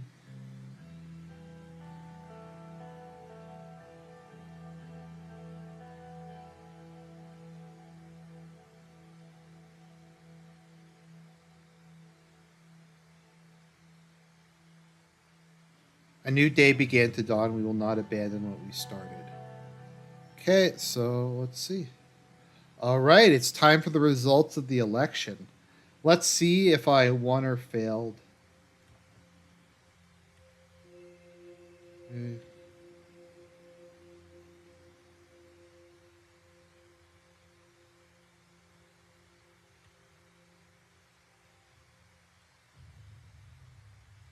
Sometime later.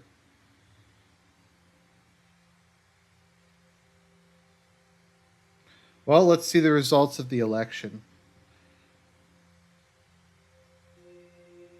Oh, election speech. Okay.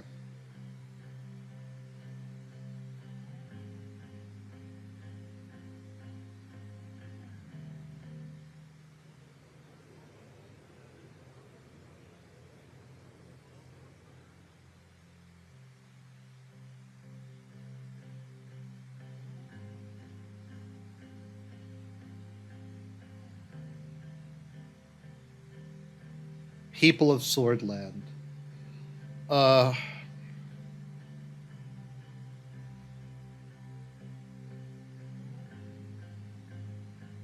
Today, the future belongs to the people. The future belongs to Swordland. I welcome you all. I've counted on Lucian Galade's calm and calculated judgment in these difficult days. I'm fortunate to have such a great man by my side. Um,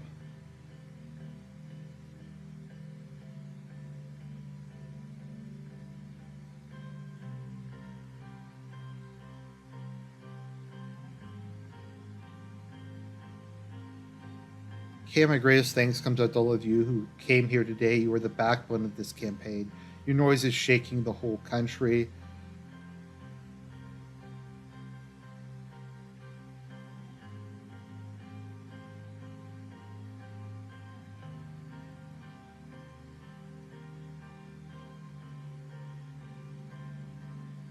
To finally put Swordland first.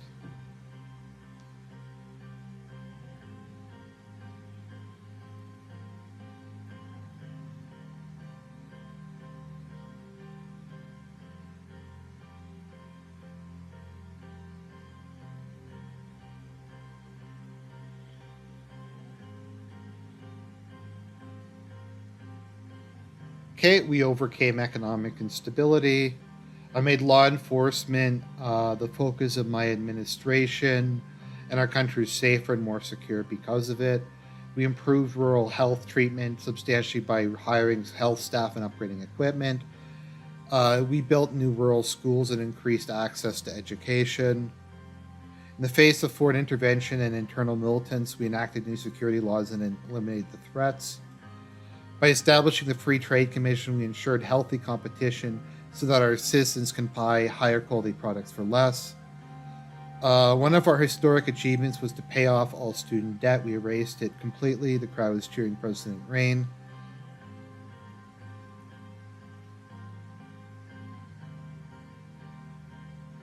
As a new member of the ATO, we will be walking towards the future with more confident steps together with our allies. They're yelling 4 more years. We have made great progress. We are making progress, and there's still a lot more to do. This is what I need your. This is why I need your help. Let us build a bold, prosperous, and forward-looking Swordland, a united Swordland.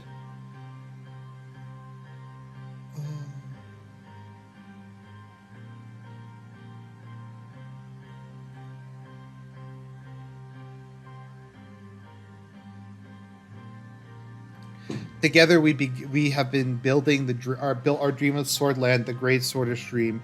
The day in the square, that dream is renewed. Vote Rain. God bless Swordland. Raise your fist. Okay, let's see here. How's the election gonna go?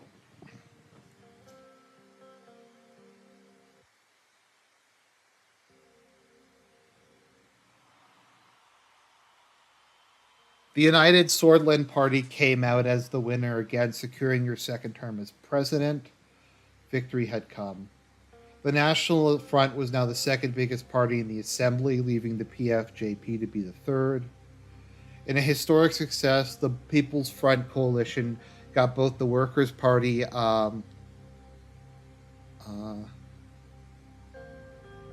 a bloody and the Communist Party of Swordland entered the assembly as its fourth political force, who declared that morning had come. Because the Constitution was easier to amend now, most of the opposition came forward with proposals for a few further reforms ahead of your inauguration. Many citizens were also starting to sympathize with rejected further amendments.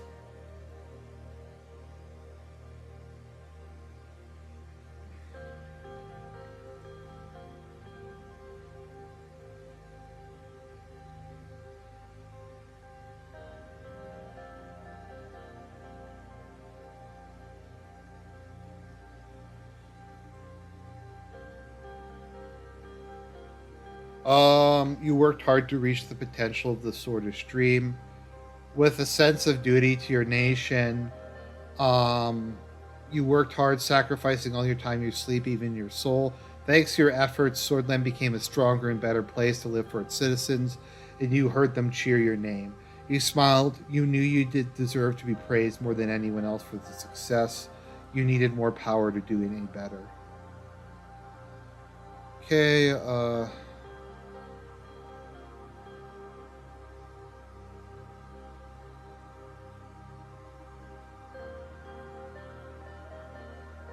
oh, okay, so Frank got married young and had kids. Based. Okay, victory was here. Chief Justice Hawker stood next to you and said, "Please repeat after me. I do solemnly swear that I will execute the office of the presidency of Swordland." Okay, so we got we got a lot more capitalist and a lot less soulless than I thought we would be. I normally wind up somewhere around here. I'm not sure if I just did different choices this time. So let's see where everybody else is. So Alfonso is down here. Um, Mansum Lecky is down here. Bernard Circus is over there. Yeah, so authoritarian left is Sol and Lilius. Um, yeah, Gloria Tori, Kesaro, and Remus are all in the authoritarian right category. Those guys are all liberals. That guy. Oh, they're the Swordish Workers' Party. So let's see here. History will remember you as a Swordish capitalist. I'm just going to take a picture of that.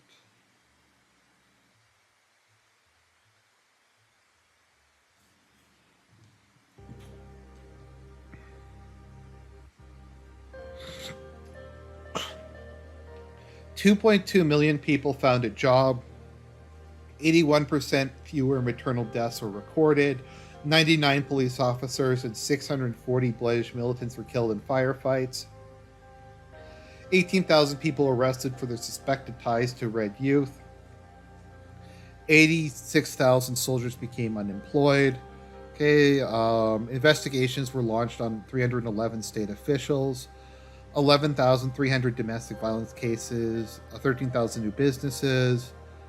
Okay, 51,000 newspaper articles were censored.